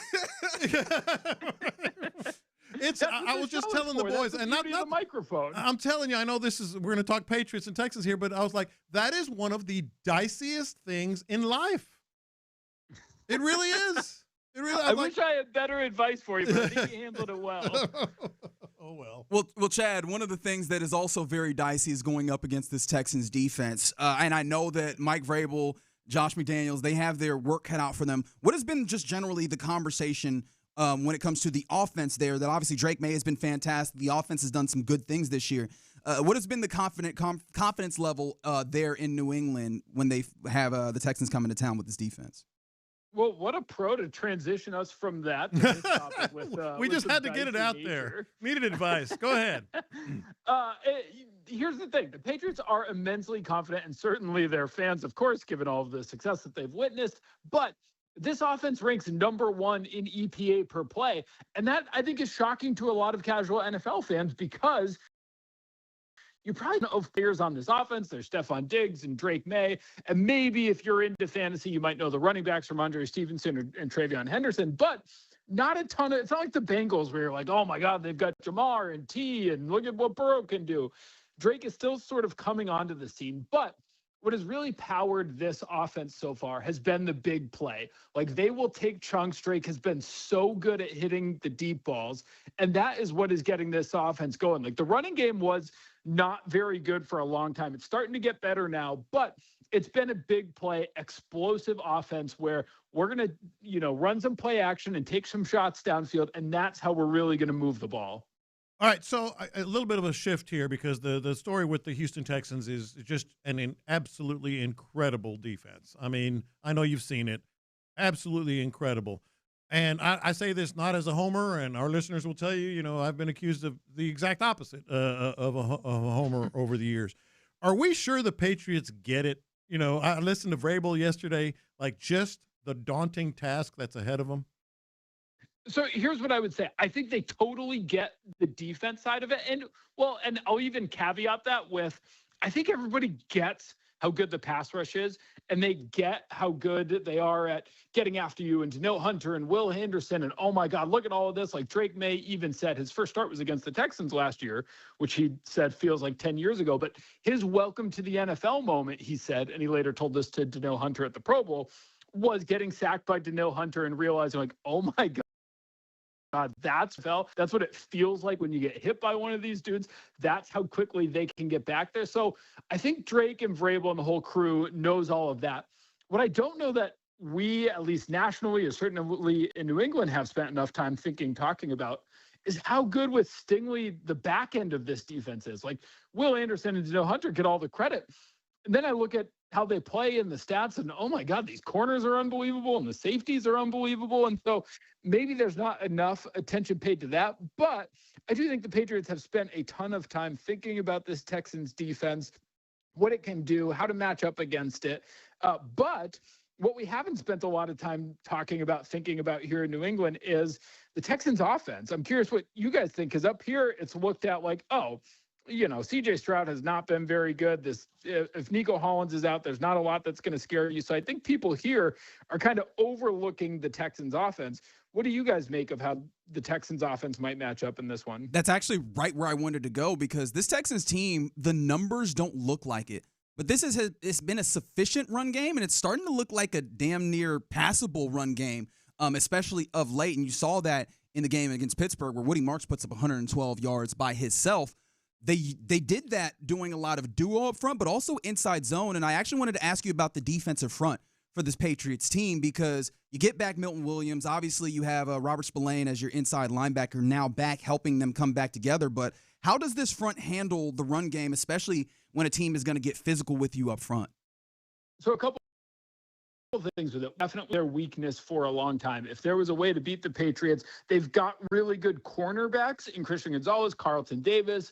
They like to play a lot of man defense. What they do on the back end is really impressive, but not super good up front against the run. Now, that's started to flip a little bit. They've gotten healthy. You mentioned Milton Williams is getting healthy. Tonga is their nose tackle and their run stuffer. Looks like he's probably going to return from an injury and play in this one, so they're getting healthier. But here's the big question. Patriots run defense has been getting better. You look at all the numbers, they've gone from like bottom 10 in the league to a little bit above average compared to the rest of the league. Now, I think I was a little bit skeptical that it was legit, because the question is, how real is that? How real was their improvement? I was skeptical because it had come against the New York Jets and the Miami Dolphins in weeks 17 and 18. And those two teams had their bags packed for Cancun, and they were ready to get the hell out of there. So I was a little bit skeptical that the run defense was actually getting better. And then they held the Chargers in check and did a really good job against the Chargers. So maybe this is real, this improvement that we've seen from the run defense. But I think that's going to go a long way in dictating that side of the ball when the Texans do have the ball. And just to your point on the Texans offense and our thoughts, I think it's been, just a development. I mean, it was not good. It was not a good offense. CJ was kind of in his head, or appeared to be so, a little bit earlier in the year. The run game has fluctuated from Nick Chubb to the disappearing Joe Mixon was in the equation. And Mark is the guy, but I think the offense now. Christian Kirk was a revelation last week. He really was almost a non-factor, but no Nico, which leads to my question. You mentioned Christian Gonzalez. Are we talking fully healthy? Are we going to be seeing him out on the field on Sunday? Well, and this is where I think there's a total advantage for the teams like the Patriots that get to play on Sunday over the teams that play on Monday. Christian Gonzalez has a full extra day to return from concussion protocol, which might not sound like much, but in the changes that the league has made following Tua Tagovailoa's concussions, it's a lot harder to get activated from concussion protocol in 1 week. A lot of guys end up missing a week. And so when you have an extra day, that makes a big, big difference, because right now, based off Wednesday's practice anyway, it's looking like Christian Gonzalez is going to play and Nico Collins is not. So that's obviously a huge advantage for the Patriots, all based on not having to play Monday night, or at least partly based on that. So it looks like he's going to play. I think he's going to be out there for his normal number of snaps. He's their number one corner. He is legit, like long. He's a Texas guy originally, but long, lanky, everything that you look for in a corner, kind of like Stingley is. We're talking to Chad Graff, covers the Patriots for The Athletic as we go behind enemy lines. I kind of want to talk more about that secondary, the pass defense for this Patriots team. If there was a susceptibility within the pass defense, what is it? Because I know this team in the Texans loves getting in breakers. That's where they've been good. Is there any overlap in the susceptibility there? Yes, definitely. You can beat them with some of those breakers. Like, their defensive line has not been great at stopping the run.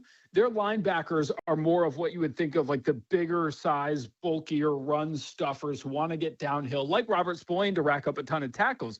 But if you look up Robert Spillane's athletic profile, he's not super fast. He's not super shifty. So while he's a smart player who I think is good at dropping into the right zone on defense, if you can get him in a matchup in space, you're going to win that matchup more often than you're going to lose it. And so that stuff over the middle, I think, could be there for the Texans. But if they're going to try to look outside the numbers, I think it's going to be a long day for CJ Stroud, because those two corners, Carlton Davis and Christian Gonzalez, really good outside out there. And so look for a lot, I think, of passes over the middle. Nick Haley, of course, is a former Patriots guy, a former Josh McDaniels guy. So he knows what the Patriots are going to be doing.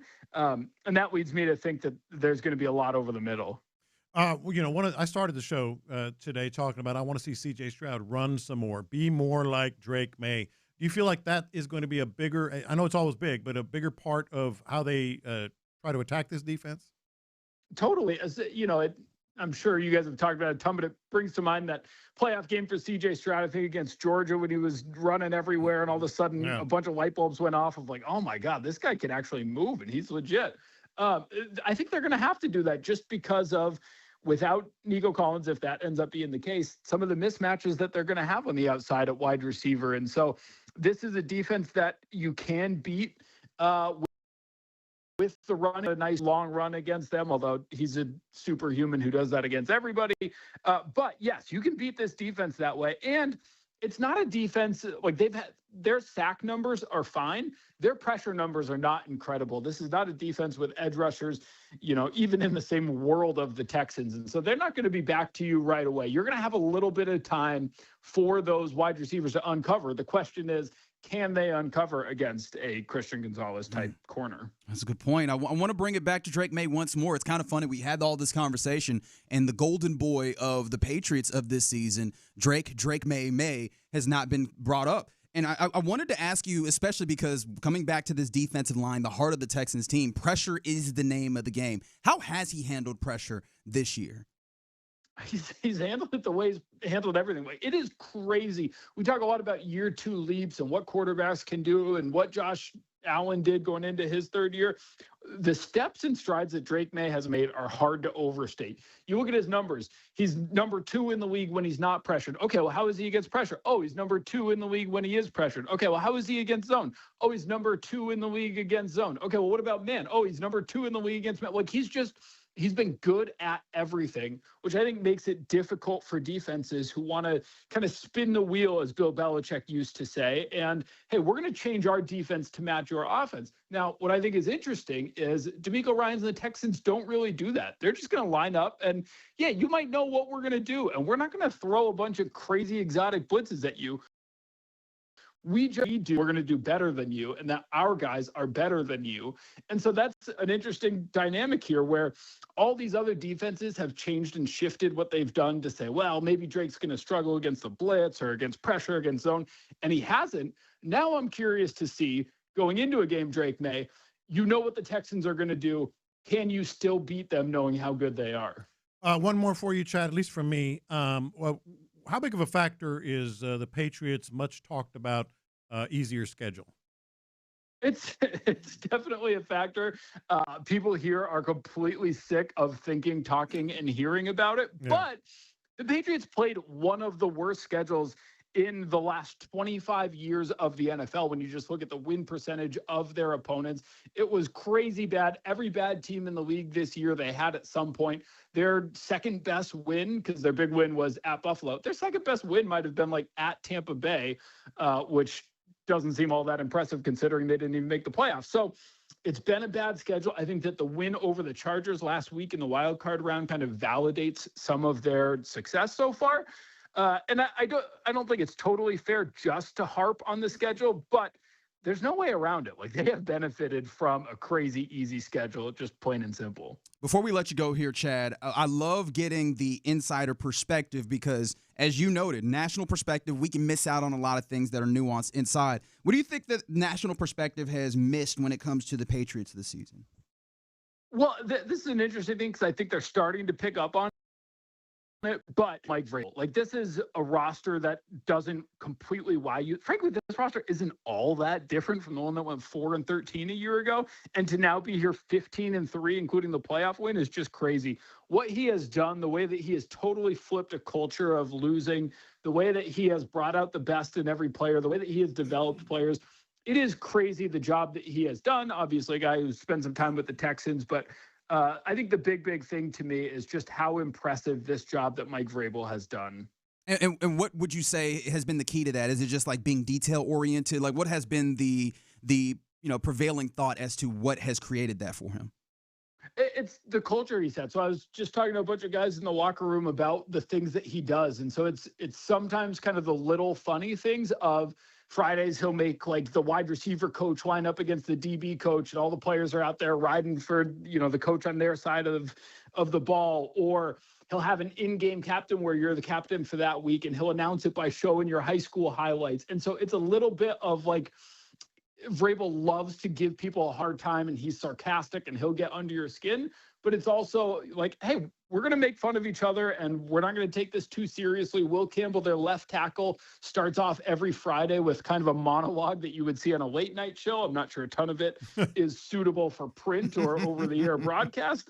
But it's a bunch of things like that that have made this a team and have taken a roster that I think is just okay and has it as one of the final 8 teams still in the playoffs. Well, we appreciate your insight, Chad, and I will not be as much talk, or at least we'll get some answers as to how people feel about the schedule that the Patriots have found, or have played rather, once we get to Sunday's game. We appreciate you so much. Thanks for giving us some of your time.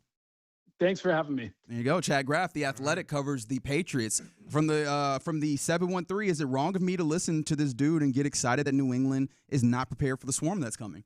I think that's one of the takeaways that you absolutely could take from that conversation with Chad. Yeah, look, and Sean has talked about it. I think Seth has been on the air up there. There's no other way to put it. They're pretty cocky. They are. Yeah. They are. I thought Chad was giving us the real, though. No, Chad was great and fair. But I'm talking about like just the sentiment in New England from fans and such. I love hearing that. Hey, yeah, you can get them over the middle. Oh, yeah, let's go to work, baby. Yeah. Jaden Higgins, come run this in breaker. Christian Kirk, come run this slant. You know what I mean? Let's get that going. I love hearing that. I'm already foreseeing a long touchdown from Jalen Noel. Okay, you like that? Like on a post? Is that what we're putting on? Kind of like what we saw against the Chargers. Okay. With a little corner route. Mm-hmm. I like what we're doing there. Yeah. So looking forward to seeing that. Appreciate Chad Graff for giving us some of his times as we went behind enemy lines. All right, you're in the loop here on Sports Radio 610. Coming up next, let's get into what's popping, including is this going to work for the Rockets tonight? And we'll talk about that next. All right, the year was 1976. Yeah, I know, I'm the old guy, but I'm going somewhere with this. Gas was 59 cents, VHS was brand new, and D&M Auto Leasing opened its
Convention is back in H-Town next weekend. Gear, giveaways, live entertainment, and more, all at the Woodlands Waterway Marriott Hotel from the 23rd to the 25th. Want free tickets? Just head to sportsradio610.com/contest this week and register for your chance to win a 4-pack for you and your family or friends. The biggest stories in sports and entertainment. Sports Radio 610 style. In the Loop presents What's Poppin'. All right, let's get into What's Poppin'. Let's try and do it pretty quick. Thanks again to Chad Graff for jumping on. He covers the Pats for The Athletic. There was a couple of things that he hit that very much got me salivating for this game on Sunday. They're susceptible to the run, or at least they have been, and they believe that the Chargers game is still the Chargers offensive line that is battered and bruised, so let's do that. Also, you can get them over the middle passing. Oh, boy, does that sound fantastic. That sounds great for the Texans in their offense. And, hey, if you missed it, be sure you have that Odyssey app downloaded. Look at you. Free. All right, Colin, It's I see free. you, big dog. Look at you. I see you, Just brother. go to the chapters option, and it's right there. Yeah, there you go. Yeah, a good sit down with Chad Graff of The Athletic. Mind you, you hear Colin Neal. That's another, What's Poppin'. Figgy is out today. He's not feeling well. We're going to get him back to feeling good so that he can watch the Patriots game, fully ready to go. Unfortunately for y'all, I'll be back in tomorrow as well. Really? Yes. Oh, okay. Friday was always like I was always going to cover for him because he had something else to do. Oh, okay. See, I didn't know that. So. Yeah. So, but more Colin Neal. Good timing though for Figgy. More of the super producer when it comes to getting sick. Yes. I don't think there's ever a good time to get sick, is there? But also, by the way, shout out. Would you rather be sick during the week or heading towards a weekend? I'd rather not be sick, to be entirely honest. I know that's not an option, but I made it one. Deal with it. Shout out to the fellas of the drive who will be out at the Buffalo Wild Wings in Willowbrook for this Thirsty Thursday. Go on, see them 2 to 6. You know that they also don't come empty-handed. There'll be giveaways and so on and so forth. So go see the fellows at the Buffalo Wild Wings in Willowbrook. A few other things that are popping. Rockets back in action tonight. Happy hour? 6:30 is the tip. So make sure to get there early for that because they're facing off against a Thunder team that has been in a weird way lately over the last probably few weeks, but also they have been kind of suspect. They have been a little suspect, but they're also a very good team just generally. So that will be fun to get that measuring stick. Or the rest are doing from 5:30 to 6:30. 50% off of domestic beers, hot dogs, soda, popcorn. So I'm very intrigued to see how this works because, we have all these conversations about how Houston is a late arriving crowd and everything, and this is clearly something attempt to combat that. Yeah, no, and we'll see. Maybe they just get their hot dog and their beer and they just kind of hang out in the lobby still some more. It's possible. It's possible, but I think that's an interesting test, so I want to see how that goes. You mentioned don't get there early or whatever. Did y'all see Kevin Durant's tweet? That was what brought us to this point. We're fashionably late down here. Yeah, we talked about that yesterday. Go ahead. Some other things that are popping. This was wild to see this morning. I saw this via ESPN that there was a lot of college players that were among 20 charged in a point shaving scheme in men's basketball in the college rankings. 17 NCAA Division I teams, leading to 29 games being fixed, and there's 39 players being involved, according to a federal indictment that was unsealed just today in the Eastern District of Pennsylvania. There's 15 of the defendants who played college basketball during the 23-24 season and or last year's season, and they're in the indictment. 2 of the players were named in the indictment were Sedquavius Hunter and Daquavian Short, who were sanctioned in November by the NCAA for fixing New Orleans games, University of New Orleans. So this is yet another betting scandal that's happening. Well, I'm glad you said that. You know what bothers me as much as the fact that it is another betting scandal and that we're starting to more casually just gloss over. Oh, okay, another scandal. This happened before in basketball, and it was in college basketball. This was a huge thing. What was that? Was that the 60s? Am I in the wrong Memphis, decade? Yeah, it was Memphis State back then, University of Memphis, and all hell broke loose, and there were 60 minutes, inquiries and investigations. What bothers me right now is that we're kind of shrugging our shoulders over these things more and more. Sure, and I wonder how much of that is actually about the betting. I think it's just our news cycle. News cycle and news providers. Yeah, no, for sure. Yeah. How often do you see a thing and you're like, this is wild. I can't believe this. And then within the next few days, if not hours, you go, there's a whole nother thing to keep your eyes on. I do wonder if this is also just the way that we have, the rapid way that we consume, and that news comes at us. And it's just bothersome that it's like, oh well, okay. I mean, this is a serious, very, very serious thing. The U.S. attorney who brought the indictments said 17 different players on Division I men's basketball teams either, quote, fixed or attempted to fix 29 games. And we're talking that about doesn't bother you? Bribery, That doesn't wire bother fraud, you? conspiracy, all involved here. Yeah. The maximum sentence is 5 years for a bribery charge. Yeah. Fraud carries a maximum sentence of 20. So there's years that are looked at. Yeah, real years that are being looked at here.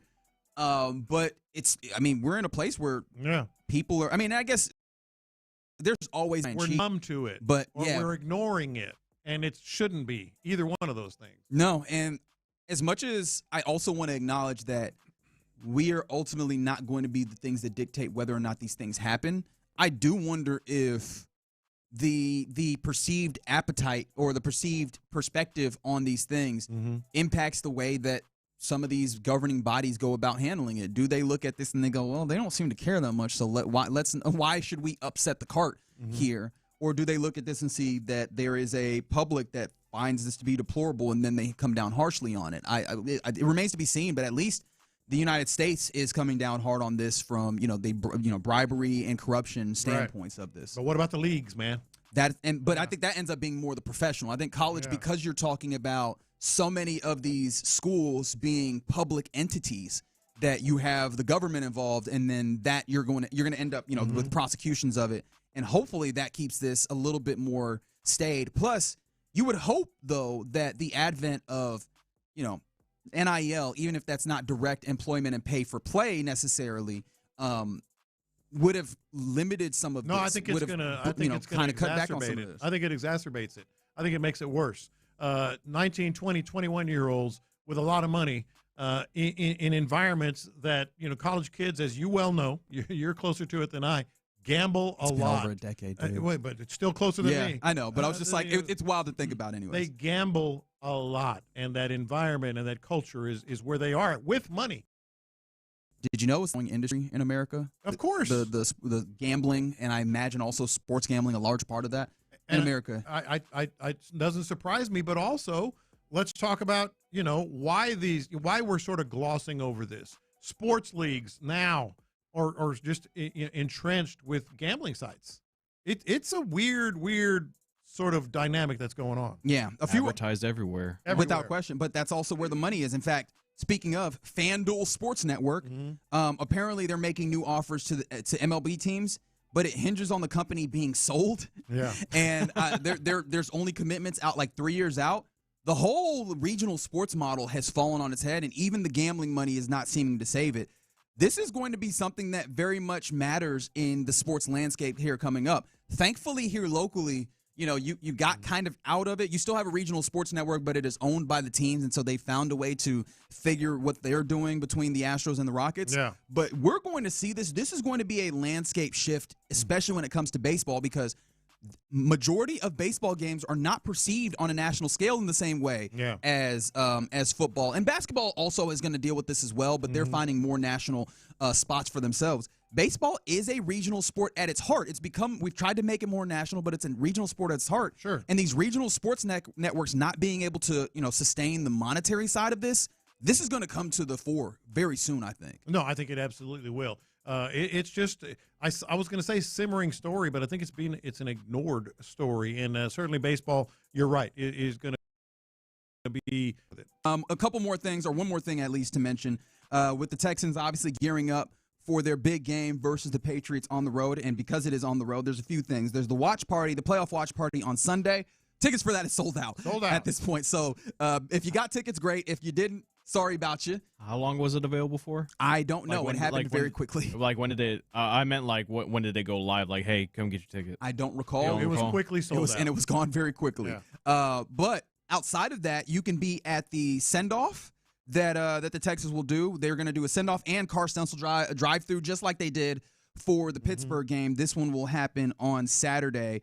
Apparently, free parking starts at 9:30 in the green lot there at NRG Park. So, get out there. The first 300 vehicles who get their window stencil will receive a Swarm City rally towel. But you can, if you're more than 300, you can still get the stencil of the nice H-Town H, the secondary logo, or what have you on your car. And then obviously see the boys off. See the boys off as they travel to New England to face off against the Patriots. And then the Texans are just dictating that tomorrow is Texans Friday. So make sure whether you're at work, home, or school that you rep the Texans gear for Texans Friday. Oh, they're doing it at schools and everywhere else. So It's cool. going to be sweet. Yeah. Yeah, man. The whole city getting behind the Texans. As you would imagine, Houston is a football city, and your football team is doing something or has at least the chance to do something that you have not seen the Texans at the very least do at all, which is win and go to an AFC championship game. All right, you're in the loop here on Sports Radio 610. Appreciate you rocking with us on this Thursday. Coming up next, let's talk about these AFC playoffs. Which team left in the AFC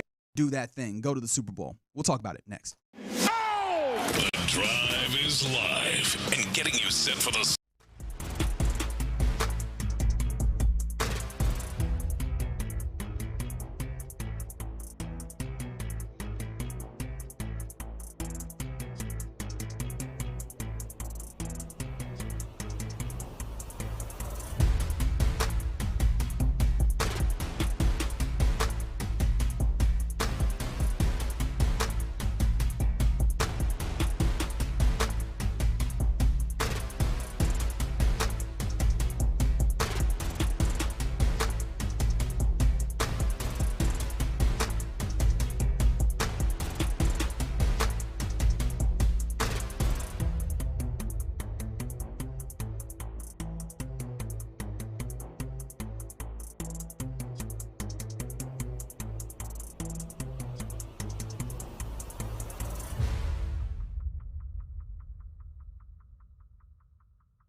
Lincoln at West Point Liggett of Sugar Land Studios. KILT FM HD2 Houston. On Odyssey Sports Station. The Texans play here. Sports Radio 610 presents In the Loop with John Lopez and Reggie Atatula. You're in the loop here on Sports Radio 610. What did T-Mill just do? All right, so T-Mill coming in, obviously. Totally dropped the ball. Again, salute to the drive. The fellas will be out at the Buffalo Wild Wings in Willowbrook. So go out and see the fellas. Get you something to eat. Get you something to drink. Thanks to Bud Light for that. But T-Mill did remind me of something from an hour plus ago, earlier on in the show, when we were talking about the bravest thing that we ever did as our question of the day. And I alluded to a time that I stepped in when a dude was making a woman feel uncomfortable about pressing all up on her. You and T-Mill were together. Yeah, me and T-Mill were at a bar. Man was pressing up on a woman. I decided to step in, and she actually did need help in that instance. So I felt good about that. That's not the most important part, but I did feel good about it. It's also not the lead. No, it's not. It's because clearly I'm a good person, as everybody knows. But T-Mill did remind me, the dude did look a little shady. He only had one eye. He had one eye? But I don't see these types of things, John Lopez. Oh, yes, you did. I don't see these types of things. You know what I mean? And I think it makes you even braver. I do. I think it makes you even braver. You stepped. Okay, so the guy was pressing up against a woman. Hanging all over her, trying to kiss on her and stuff. You and T-Mill sort of evaluated the situation. You decided to step in. That's right. Almost went to hands, but he backed down ultimately. Correct. If you'd have told me I had to step in against a dude with one eye. That's right. I would have thought, holy crap. That's right. The dude had one eye? He sure did. And he was also 7 feet tall. I don't know how that happened. Looked like he's about 335 pounds. 7 feet tall. Yeah, it was a big dude. One eye. Yeah, that part I don't believe. I do believe the one eye thing because T-Mill said, hey, you forgot. You had one eye. I actually did forget that he had one eye. That's neither here nor there. What is here and there, I guess is the way that you handle that, is the Texans facing off against I don't like the text that I just got. The Texans facing off against the Patriots this weekend. And someone who I did not realize would be invested in this, Houston Rocket Kevin Durant. Yeah. Kevin Durant was on with Kay Adams. And if you don't know, Kevin Durant from the DMV area, he's a Commanders fan. He has not walked away from this. Yeah. Apparently, he's in on the Texans. Sure. But what's that been like? It's been fun watching them play, and then, the city is just playing football, and they out there defensively just setting the tone. I think people love defense, man. So they going out there getting points on the defensive side of the ball and the offense out there clicking. That was a dominant playoff game, 30-6. Yeah, you think they can go all the way? I mean, football, man, it's just any given Sunday, man. You don't know. It's tough. Every team, as you advance, they're all pretty much equal in talent and, coaching. So it's really about who wants it more, who's going to make the extra play. And that's why football is such a great sport, man. You never know around this time. Anybody could go on a run. And I see a couple of teams with good momentum. If you were like, oh, maybe I'll hop a flight and get to San Francisco to see the game, what's the matchup that you'd want to see? I'm going to go Rams, Texans. You love the Texans. I knew this was going to happen, Kevin. I told you this was going to happen. Look at that. Kevin Durant's like, no, Texans in the Super Bowl. But that was a question that we were asking ourselves even before Kevin Durant weighed in. But thank you for doing that. Maybe make sure that we get the rest of the guys on the basketball team firing and playing like the Texans. That's neither here nor there, though. But what team left standing in the AFC is best equipped to do that thing that Kevin Durant thinks the Texans can? Yeah, man. I put this question to you, and I put it on the doc kind of as a trick question because I'm starting. Oh, so you're just going to admit that you were trying to trick me? Yes. What a jerk. That's the OG for you. Because I wanted to write down which team is left standing is best equipped to get to the Super Bowl, and why is it the Texans? With this defense, there is no, side of the ball unit, whatever you want to call it, as overwhelming left in the AFC as the Texans defense. Yeah, honestly, I don't think you have to say left. Yeah. Go back to all of the 14 teams that made it to the playoffs. Yeah. Is there a unit that was better than this Texans defense in all of the playoff teams? NFC included. right? NFC included. Yeah, Seattle's 14 in the teams. hunt. Seattle's in the hunt, but I think their defense is really good, and it is. And they're good at stopping the run. They're good at stopping the pass. And you can even look analytically and see and maybe make the argument that the Seahawks would, and that's coming from me, the dude who eats, sleeps, and drinks analytics. There's something intangible. Actually, and the intangibility is violence, right? Like, I don't even have to dance. There is something about the controlled chaos, the violence of this defense that seems like it takes it up a notch because there's also a psychological warfare element of it. So, yeah, I don't see the singular unit that you look at elsewhere in this playoffs that you say is better than this Texans defense. Yeah, so that's where I am as well. But if you're looking at the entirety of each team, especially let's focus on the AFC, the Texans have a hole. I mean, there's a gap. I think it's C.J. Stroud, and he's certainly equipped to rebound. But based on just his performance, overall the numbers don't stack quite up with like a Drake May or whatever. And he was rattled. He was pressing. So I could hear that argument. The Patriots might be, and I'm not going to sit here and say, boy, this is the championship game because, I think Denver and the Buffalo are going to have something to say about that. But the Patriots might be, and correct me if I'm wrong or you want to disagree. 713-572-4610. I'm gearing up for some text. Maybe the most complete.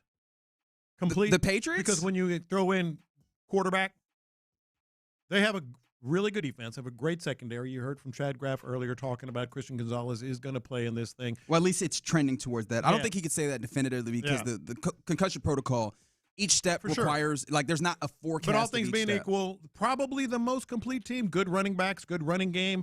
Maybe not awesome against the run, and we talked about that. But they're definitely not awesome against the run. But decent against the run, good linebackers.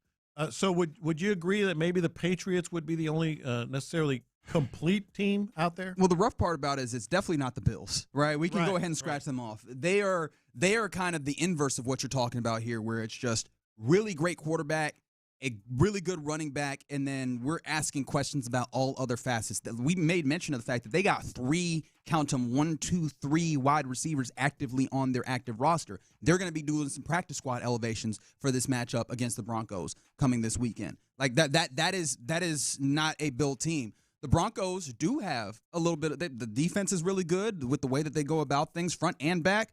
The wide receiving core is pretty solid. Quarterback is interesting. Lack of experience. And there is a lack of experience. But you can say lack of experience even more so with the Patriots all the way around. Like, that's a pretty young team all the way around. In fact, I thought that Chad made mention of something that enough about, or at least it had not crystallized with me in the way that he said it. This roster isn't that far away from the 4-win roster that they had last year. That's where you could point to schedule, Mike Vrabel. right? And you could point to, obviously, Vrabel, who he's got some similarities to D'Amico Ryans, at least in the way he goes about it. D'Amico was actually asked about it yesterday, and I appreciate that D'Amico was like, I don't know exactly how he operates things, so I can't purport, but that's a detailed team. You can see it on the tape. And that's something I would say about a D'Amico Ryans defense, so maybe you could see those comparisons. But, yeah, when you say complete, I don't know that it's the Patriots, actually. Like, they do a little bit of everything, but they do a little bit of everything at a level that makes me go, what are we talking about when we say complete? Yeah. You know what I mean? Well, they have the elements. They do have the elements. Maybe experience comes into play with Drake May, but he's having a really good year. He can run the ball. And when you talk about the Bills, I'm with you. It's worth noting because this could be your opponent if the Texans win and the Bills win. Ed Oliver's practicing today. Cool. Yeah. I would like to give him a reunion. He's pretty damn good. He is. He's pretty damn good. Yeah, but I mean, do you want to see him or do you want to see the entirety of the Broncos, For Nick Bonito, and all the whole home. front? Yeah. And at home. And then there would be the difference there. But that's outside of the conversation. So where do you fall? It does feel like the Texans have the best chance of doing this. Especially, I'm going to be entirely honest. My eyes, I don't know if my eyes perked up. I'll have to go back and check the tape. I very much felt the feeling of perking up hearing the Patriots are susceptible over the middle because one of the things looking into this game versus New England, I was like, okay, I think you'll be able to run the football. Can't build the whole plan out to run the football on defense. Maybe, but what happens if, so on and so forth, right? But if you also add the ability to get over the middle, especially in a game where the outsides, I don't even know how much of an option that is without Nico Collins, right? I like some of these guys to be able to go over the middle and create some separation. And if that's where you can eat, I think you can very much make a winning, not just a winning game plan, a relatively dominant game plan out of, first and foremost, clearly this defense and their ability to get after the quarterback and their ability to stop the run when they commit themselves to. Your ability to run the football, which it feels like there's an ability to in this matchup. And then if you could find something where you can attack the middle of the field, a clear and definite place where Nick Caley can go circle this and focus on it, because that was the game. That was what happened for him in Pittsburgh. He looked up, he was like, oh, this is the thing to attack, so hit it and hit it hard. That feels like the path for the Texans. And similarly, I feel that way if you can get the Bills in that game. There's clearly this is what you do and this is what you attack. Yeah. That feels like that's very much there for the Texans in a way that I don't know that it's similarly there for some of those other teams. So when I asked the question, which AFC team is best equipped to get to the Super Bowl and why is it the Texans, you're with me? I think I'm there for the Texans, especially because they're just a steady show. Because we talked about what's the most dominant unit. Now I will ask you, and this one maybe has a little bit more flex to it, so please consider it sincerely. I know that you don't always consider my thoughts sincerely, John Lopez. I see it in your eyes. Yeah, see, there it is. What's the most consistent unit? Because we could say what the most dominant unit is, and I think is the Texans defense also the most consistent AFC now? I don't think there's a question. Our guy Lopez made a bold proclamation about the Texans. Yeah. Is there a question? I know, hey, Broncos have a really good defense. That was the first thought, was the Broncos defense. We talked about Seattle, but in the AFC, Broncos have a really good defense. Maybe that's the argument there. But I'm also understanding that this is recency bias, that I'm not really worried about the run game and the offensive line. Is that crazy compared to where we were? Yeah, I was about to say, I don't know if it's crazy in this moment, but if we want to do this comparatively, take yourself back to the sweltering heat under that tent at the Houston Methodist Training Center during training camp. And we're like, oh boy. Right, seeing the defense make a mincemeat of the offensive line. Consistently. Day after day. And now not only are you looking at the offensive line as one that holds up pretty well, because I think that's a part that's been underrated. The way that they held up in pass pro was pretty solid. Now there was a decent amount of pressure in that game, so I don't want to make it seem like they were killing mostly early there, though. but they held up pretty well in pass, and then they very much imposed their will running the football, which is all you can ask for from an offensive line running the football. That is leaps and bounds from where they were and where I thought they were capable of getting to this year. So ultimately, then the question becomes. Because I talked about the one hitch being maybe C.J. Stroud. We've talked about it. Can he rebound? Will he rebound? And I will take you to the text line where I think this is a very well-made point from the 832. C.J. is best throwing middle. Now, he said deep middle, and I do think that I wonder how viable that is onto the Patriots game to even get a better feel for what the explosive opportunities are. But even if you're just eating over the middle, C.J. Stroud with the ability to just step up and sling that thing over the middle, whether it's Dalton Schultz sitting down, whether it's a crosser or a post, he's done well on those. And I think that seeing that as that's an opening in this Patriots team, that gives me even more confidence that C.J. Stroud can find the things that are comfortable and parlay that into a really, really good performance, right? Where you don't have to think about the bad. You can very much flush that. But sometimes when you take something away, putting something else in the hand is helpful, right? This is kind of a roundabout way of getting there, but stick with me.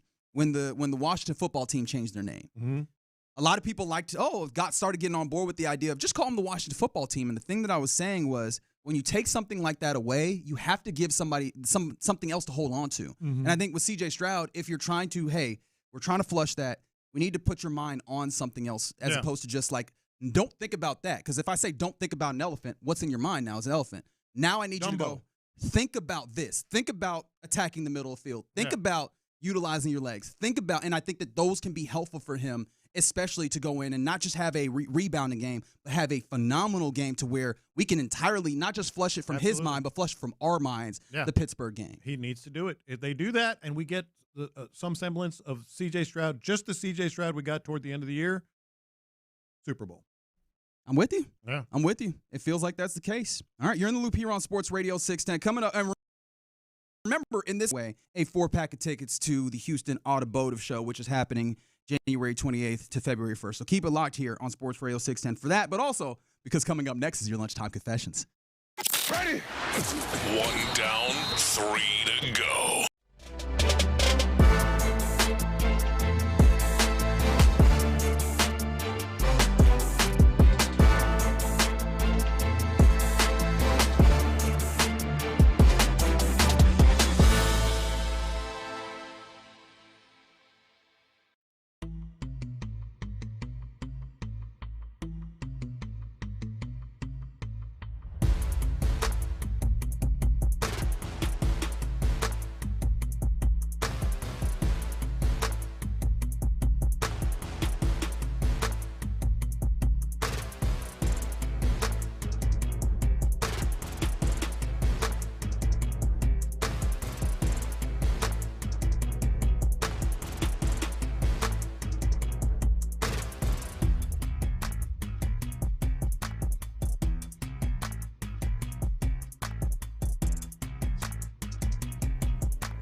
is here on Sports Radio 610. The day after every game, join Payne and Pendergast in the Loop and The Drive on the Mokaram Injury Lawyers Reaction Monday. Supported by Shoppers John Deere. Game analysis, inside info, coaches' comments, and your reactions starting at 6 and going all day long. Thanks to Mokaram Injury Lawyers. Call Mokaram Injury Lawyers at 281-222-2222.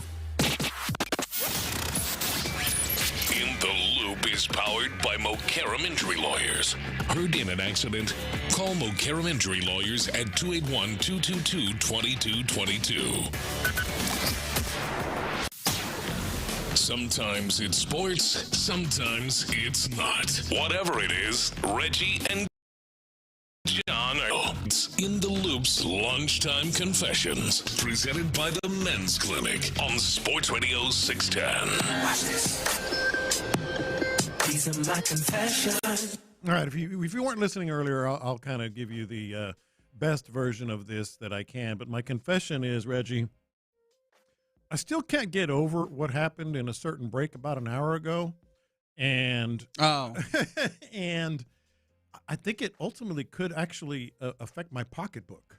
What? Okay, let me explain. I don't understand at all. So I went to the bathroom, I think it was about 45 minutes ago, an hour ago, during a break, number one. And I was the only one in there. Unnecessary detail, man, over here. I was the only one in there. But when I walked in, it was rank, and it happened. It was the worst I've ever smelled. Black Death. I've worked here for going on 18 years. Oh, okay. It was toe curling. It was okay. It was Black Death. Every adjective makes me more and more mad. It peeled paint off the wall. It okay. Was, so you get my point. And I was the only one there, and I was like, oh boy. I think you made your point like 30 seconds ago. Okay, thank you. And so I walk out, and a sales rep is walking in. One of our coworkers? Yes, one of our coworkers. And I halfway started to say, dude, it wasn't me. But, of course, that's the worst thing you can say because then they think it was you. Yeah, old ancient proverb. Yes. He who smelt it dealt it. And so as we talked about it a little bit, and I'm sitting here going, that dude's probably going to say, I ain't going to send him any business. I ain't going to. That's the guy that blah, blah, blah, blah, blah. I don't even think that. See, here's the thing. I don't even know if it's that front of mind. Yeah. I think it's just. And he thinks I'm a horrible person. Well, I don't know about that, but he think you smell. And honestly, that's worse. Let's be honest. The last thing that you want, and this is a public service announcement from In the Loop here on Sports Radio 610. If there is one thing that you do not want to be, you do not want to be the musty dude. You don't want to be the smelly dude. No. At minimum. And that mental, because the mental association, the whole connective tissue that happens when it comes to smell and people. Oh, buddy, that's hard to break. At minimum, he will never look at me the same again. Yeah, when I just said musty person, someone popped up in your mind, right? You just thought of the musty person in your life. The thing is, though, John's like stuck in such a bad place. I'm in a bad place, man. Yeah, dog. You're in a bad spot. If you really wanted to be a menace, you would have walked out. You looked at him. Good luck. Oh God. Yeah, I was like, can you counteract? That's something you can't own. Yeah, I was like, can you counteract that by owning it? Yeah. I don't know. Yeah, but you're owning up to something that you did not do. Yeah, people do it. It happens from time to time. Was it you, Timo? It's truly listening right now. Timo wasn't here yet. It's truly one of the worst situations in life. All right, so we're just gonna go to hyperbole now. You can't win. Situation. No. Yeah. I kind of want to see if we can find a way to actually quantify this. I need to know who, by the way. I need to figure this out. You need stats? Yes, I need to find out how to. Honestly, I was kind of joking, but in the back of my mind, I was like, okay, but if I was going to, how would I quantify this? How would I see if this actually did hurt you? Yeah. But yeah, that's rough. Dang, you the smelly boo boo man. I guess. That's crazy, bro. I guess. These are my confessions. I've thought more and more about this since it happened, and obviously there was another point to bring this up as Cron.com did a sit-down piece with Glenn Davis. The Dynamo, I got to admit, I just think that this is the biggest unforced error. Yes. that they could have made. The Houston Dynamo, if you don't know, obviously the local soccer team, they parted ways with Glenn Davis. I mean, a dude who's been associated with the team for, 20 years. Mm-hmm. He's been, one of the biggest, if not the biggest, voice of soccer here in Houston. And the unforced error was not just parting ways with him. They got out here and tried to make it as though it was a mutual parting of ways. Yeah, that was the worst. And wait, really? Yes. Yeah. Yes. I just found this out. Yes, really. And but Glenn Davis, if you know him, first and foremost, there's a lot of kind of thought that he was dismissed, so to say, because he can be harshly critical. And he was fairly, though. I think oftentimes very, very much fairly. But if you have that type of person and you want to get out here, and I don't know if you could say definitively it's a lie. I don't want to get into any legal battles or whatever. But if there's any question on the veracity of your claim that this was a mutual parting of ways, you think that's the dude who's going to carry the water? Yeah, no. Frankly, it's bullshit. Yeah, what a terrible play. Like, oh, yeah, no, we can make this one walk. Yeah. No, he's going to pull this one out. And that's exactly what he did. And the reason why this is additionally an unforced error is they're actually kind of doing some good things on putting their roster together. They've added some really serious talent, which they needed. And what's drowning all that out is that there's conversation about the broadcaster that you parted ways with because he was critical of you. They seem to be doing some good things on the field. However, when you read the story, and I know you did, he was talking about like the new investment group. It's all about trying to build up the product and then sell it. It's just an investment that the team president he never even spoke to. Yeah. After 20 years. Wow. I was like, put it this way. We love the Dynamo. We go to the games. I'm very fond of the Dynamo. We have Coach on occasionally. Season's coming up here soon. I'm looking forward to it. That is a bad look. Two things can be true. It's a bad look. Bad look. These are my confessions. All right, so we've talked about it yesterday, and Colin brought it up earlier. Kevin Durant's tweet, actually response to comment on a tweet. So there was a tweet about the game starting. Was it the last game? I think it was. Yeah, it was a Bulls game. So the Bulls game was starting, and the lower bowl was typically very, very empty at tip-off. And KD responded, and I don't have it in front of me, basically said, hey, we're fashionably late in Houston. We'll call him, but I'll double back just to make sure that we get this right. We're fashionably late in Houston. If there's someone that you don't want to misquote, it's Kevin Durant. Right. No, I actually really respect his sentiment here. And then he said something about check back in the second quarter. Quote, we're fashionably late down here, champ. Check back around mid-second quarter, and it's a different picture. Been that way in Houston since I've been in the league. I actually can appreciate what he's doing. I'm glad that he's trying to defend it and all. But here's my confession. Uh-oh. And I think you'll agree, that's not a good excuse. I don't think he was giving an excuse, though. I think that was... He's saying, like, we're fashionably late, check back in the second quarter. What I'm saying is it's not a good excuse. You should still be in the stand. Oh, agreed. Agreed, but I don't think that he was excused. I think that that's the instance where the distinction between, what was the words that I was looking for in this meeting? Explanation and excuse. Yeah. There is a distinction there. He was explaining what was happening. Mm-hmm. It's not excusing it, but I think he's explaining, like, yeah, no, that's just kind of how they are. Well, the champ maybe kind of... he's kind of dismissive. But that's the general tone that he takes on social media, right? He's like, hey, man, we're just going to be a little dismissive here. Yeah. And that is also oddly endearing around these parts. No, it is. And I like the guy, and I like the way he's active on social media. I was just like, is that a bit of a reach there? Because, like, hey, don't worry about it. We're good in the middle of the second quarter. Middle of the second quarter? Okay. Don't worry. We'll get 3/8 of the way into this game. People will be here, baby. Don't even worry about it. Okay. I guess. That's where I was with it. I was like, yeah. Okay. All right. No, I can see that. It's not an excuse, but I really do love that Kevin Durant is a dude who, think about it. When he was with the Suns, if he had retired with the Suns, I don't know that there would have been a place that fully actually embraced him for real. Yeah.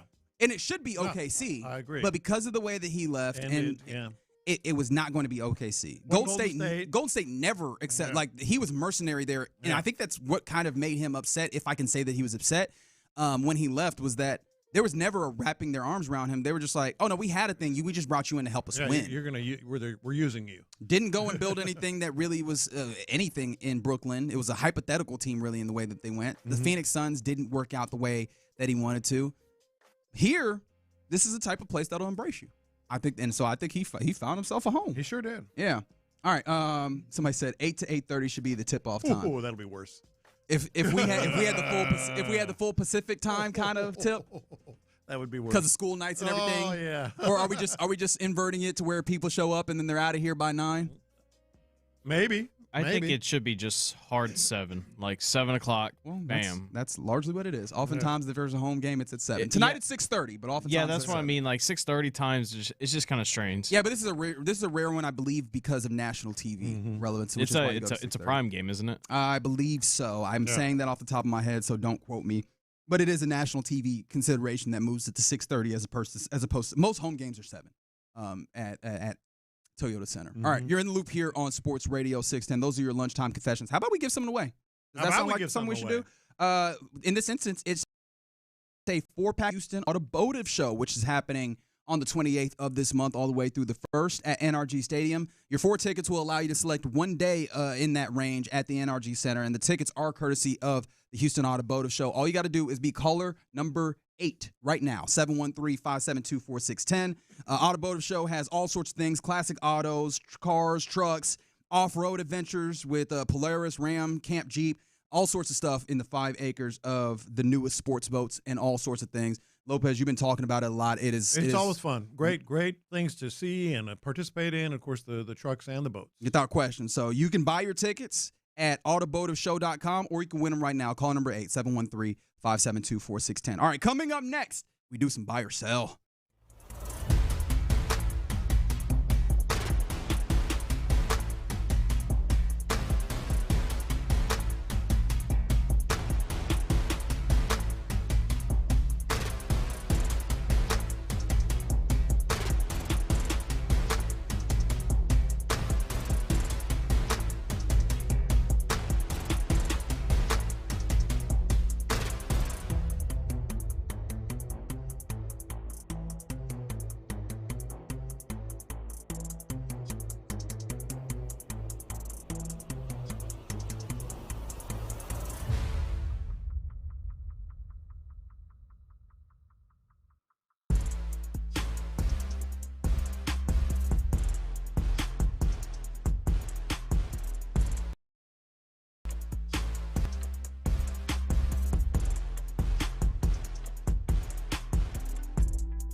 Sports Radio 610 presents live from the West Point Lincoln and West Point Lincoln of Sugar Land Studios. Here's In the Loop with John Lopez and Reggie Atatula.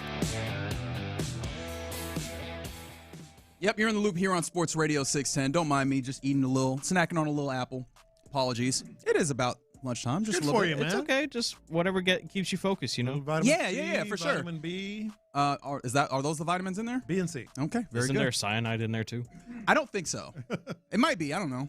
I'm not a nutritionist. I'm just saying, be careful. Okay. All right. Very good. I will look into that, but I will have to do that after this segment here. Are you buying what these various people in sports are selling? Because right now we're doing a little buy or sell. Yes, we are. You tell me. All right, so let's start right here. I always like to start with the locals. So DeMeco Ryans had his availability yesterday. I know him. And one thing that he said that I thought was really cool, he was asked to describe the defense, the pass rush, and the mentality. If of the somebody defense. had never seen them before, which was a great question. And he called them 4 Tasmanian Devils. That's right. That was awesome. What's funny though is he didn't immediately come with that. He was hemming and hawing. He was working. He's like, I guess I just call them 4 Tasmanian Devils, and I was like, oh, okay, that was. Are you buying or selling this part of it? Okay. At the back end of that answer, he said, it's not because of my coaching, it's the players. I'm selling that. And I say that with respect for him because I think he is very right that it is a lot of the players. Mm-hmm. This is incredibly talent. This is a high-level talent. Will Anderson Jr., incredibly high-level talent. Daniil Hunter, he's done this in other places, right? Like this is not – that's probably the test case of how much of this is here versus the talent. Mm-hmm. We've seen that talent before without the benefit of here. But I think the detail-oriented nature, and he even gave props to Rod Wright, the defensive line coach, and absolutely should. You hear the way that those boys talk about Rod Wright, the way that room works, the energy that they have. They believe themselves to be the engine, and everybody else believes that about them, and they hold that responsibility. I think that coaching matters. The culture that they have is very intrinsic, and they will say it themselves. Will Anderson Jr. will say it himself. Daniil, in not so many words, will say it himself. Mm-hmm. And so, I think that this is him being humble, but I also love this about him because he is always going to point to the players, even in places where he can rightfully take the credit. And we always say this about great dudes. Yeah. Great dudes take blame when it's there and give credit, and that's what he's doing there. So you're selling. I'm selling, too, because a lot of times when people hear, what great coaching, they're thinking, that the coach is there with him and say, all right, you need to get your shoulder down on this leverage point. You need to use your hands on his right shoulder pads, go up under his chin, all these little angles, and this is the path you should check. All these little intricate things people think, of coaching. And they're right. Sometimes the best coaching is I want to see them play free.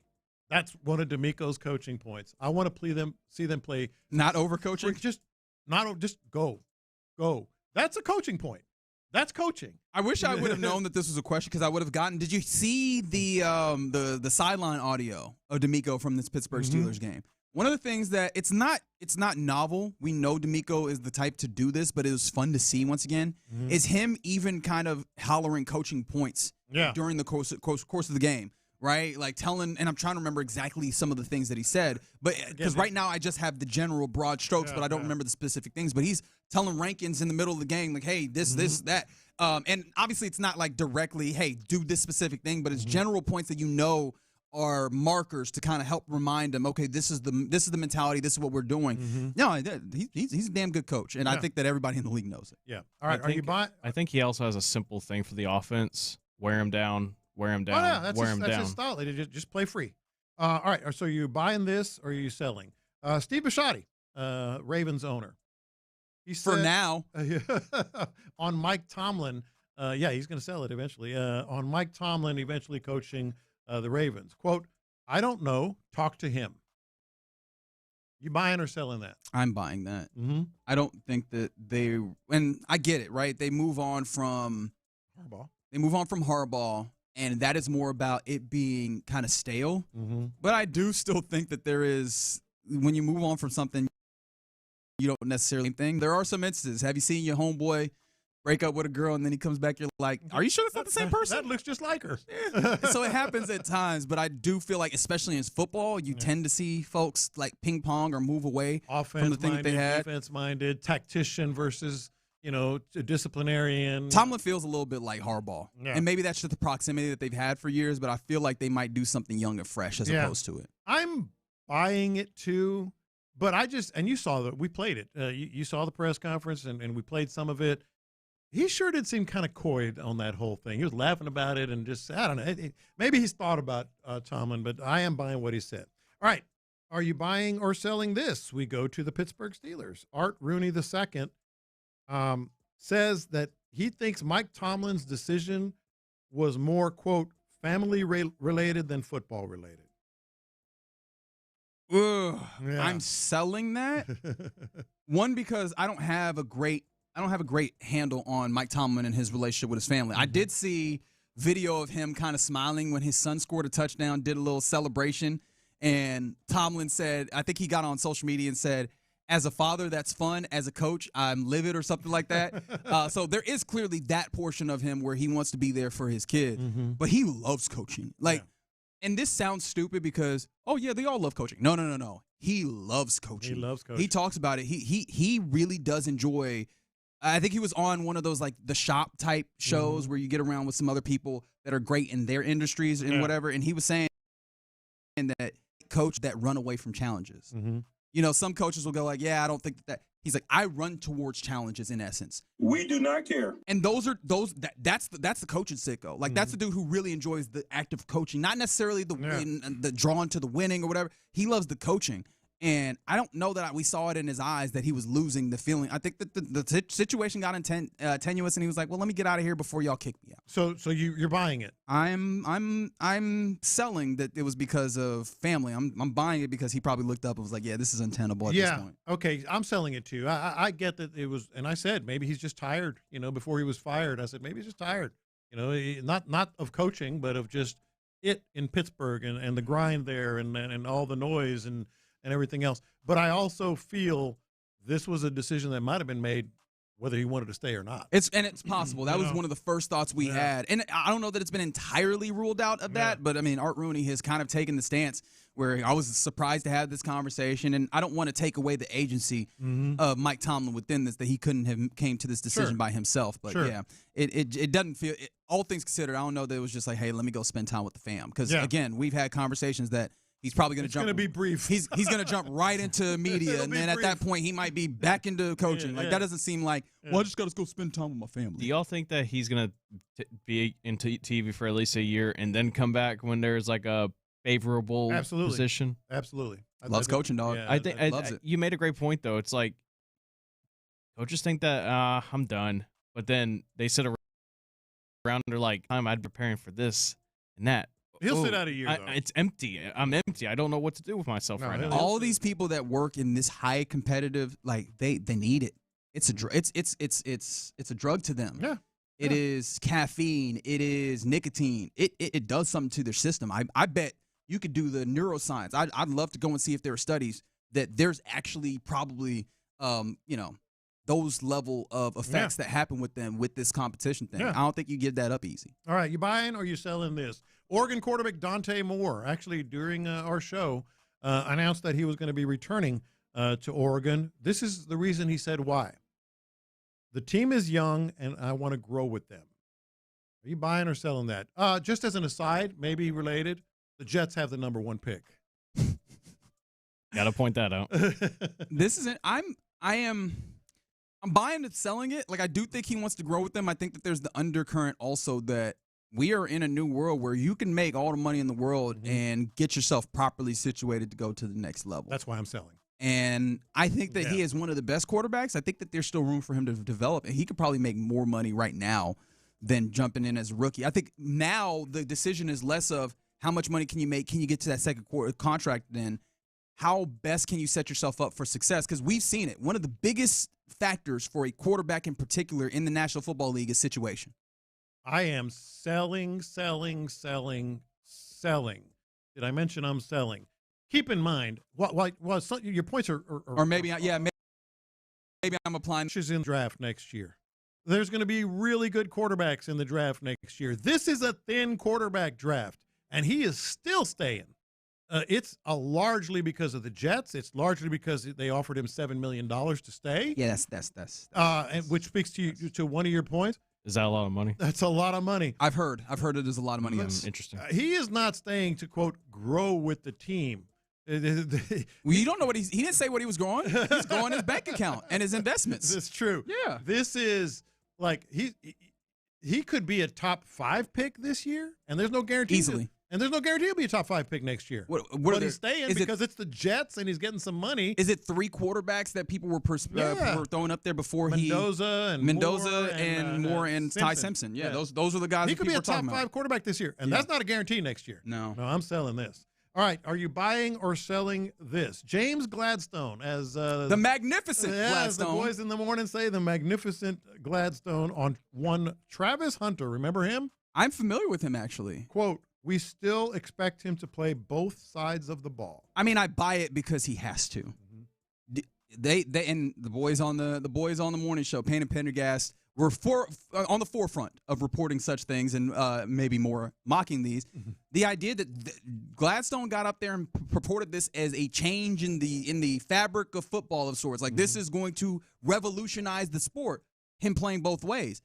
We've seen this in a lot of different ways where a general manager hinges their job on a player, and you use draft capital to go acquire him, and you didn't do that to get a really good cornerback mm-hmm. or a really good wide receiver. You did that to get both. Yeah. You got to keep trying it. He just got injured. You got to keep giving him at least the leeway and the runway to try and actually get that. What's interesting to me is the way that your roster is constructed, mm-hmm. that might not actually be what you need. Bingo. On the roster on that level, but for the, I guess, ego or really just to validate the selection, mm-hmm. he has to play both ways. I am buying that he said that he believes this. I just don't think it's going to be the case. I think his agent and Travis Hunter himself and others are going to be saying, hey, man, we can be an all-pro at cornerback. But this is just too much. I think their eyes are open. So I'm buying that they want it. I just don't know if it's going to happen. He also already has an IR visit. And he has an IR visit. The injury thing is coming up as well. Worth remembering, and I appreciate the text line for cleaning us up. The Raiders actually got the first pick. Oh, Raiders-Jets. Yeah. Is that better? No. No. And I think you were thinking that maybe the Raiders go Mendoza or something, but even then, like, listen, are you turning down $7.5 million check to go play for a rebuilding team? That's the thing. Either one, the Raiders or the Jets. And I don't think that anybody's going to be like, oh, what does the NFL have to offer? They have plenty. Mm-hmm. The sell on going to the NFL is a lot different now. Where do you want to go to the NFL, immediately be criticized in the ways that we do NFL, or would you like to remain the big man on campus for $7.5 million? Yeah. That sounds great. Yeah. Well, that sounds fantastic to me. Look at Woody Marks I think it was his first interview on Texans post game. He was like, he admitted, like, yeah, my the pay that I got last year at USC is more than that I get this year. Yeah. All right, one more for you here. Stephen Ross, Miami Dolphins owner. Yeah, the owner of the Dolphins. You'll hear about him again later in the show. He said that he has been offered $15 billion for someone to purchase the Miami Dolphins. That is what? Because the $15 billion with the B. With a B. What was the previous large valuation that we got? Was it 10? Cowboys at 10? No, I mean Cowboys is super hypothetical. So who was the last to actually sell equity that gave us a valuation? But I mean, we're in double-digit billions, mm-hmm. Which I guess is what, eight figures, whatever. Yeah. I think I buy this. The Miami, for some reason, continues to be a place that people have incredibly high value in, mm-hmm. and that Dolphins franchise is one that has a level of visibility. Despite Miami maybe not being the biggest city, it has that level. I could see it. I could see that mm-hmm. having that level of valuation, especially as you try and get more and more like private equity type into it and things things of that nature. I could see it. I think we could get there. I am selling this though. It's like, hey, my company's worth $15 billion. Well, what did you sell it for? 180,000. I mean, it's you can say all you want. I also wonder if he'd be selling the full capacity of it. I wonder if he'd sell the controlling interest and then remain as a minority owner, continuing to reap the benefits of the valuation, which is in the responsibilities of being the primary owner. I think maybe we'll get there, but I don't think that's true. Somebody said it was the Lakers around $10 million. Oh yeah, that was right. When it sure was. When then that is the NBA. Yeah, it feels or $10 billion rather. Yeah. That's something. Yeah. All right, you're in the loop here on Sports Radio 610. That's a little buy or sell on a Thursday, as we are wont to do. Coming up next, Will Campbell. Will Campbell had a little bit of criticism on social media after his game versus the Chargers. This was his response. Is he right? Especially heading into this game versus the Texans. We'll talk about it next. The Drive is live and getting you set for the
West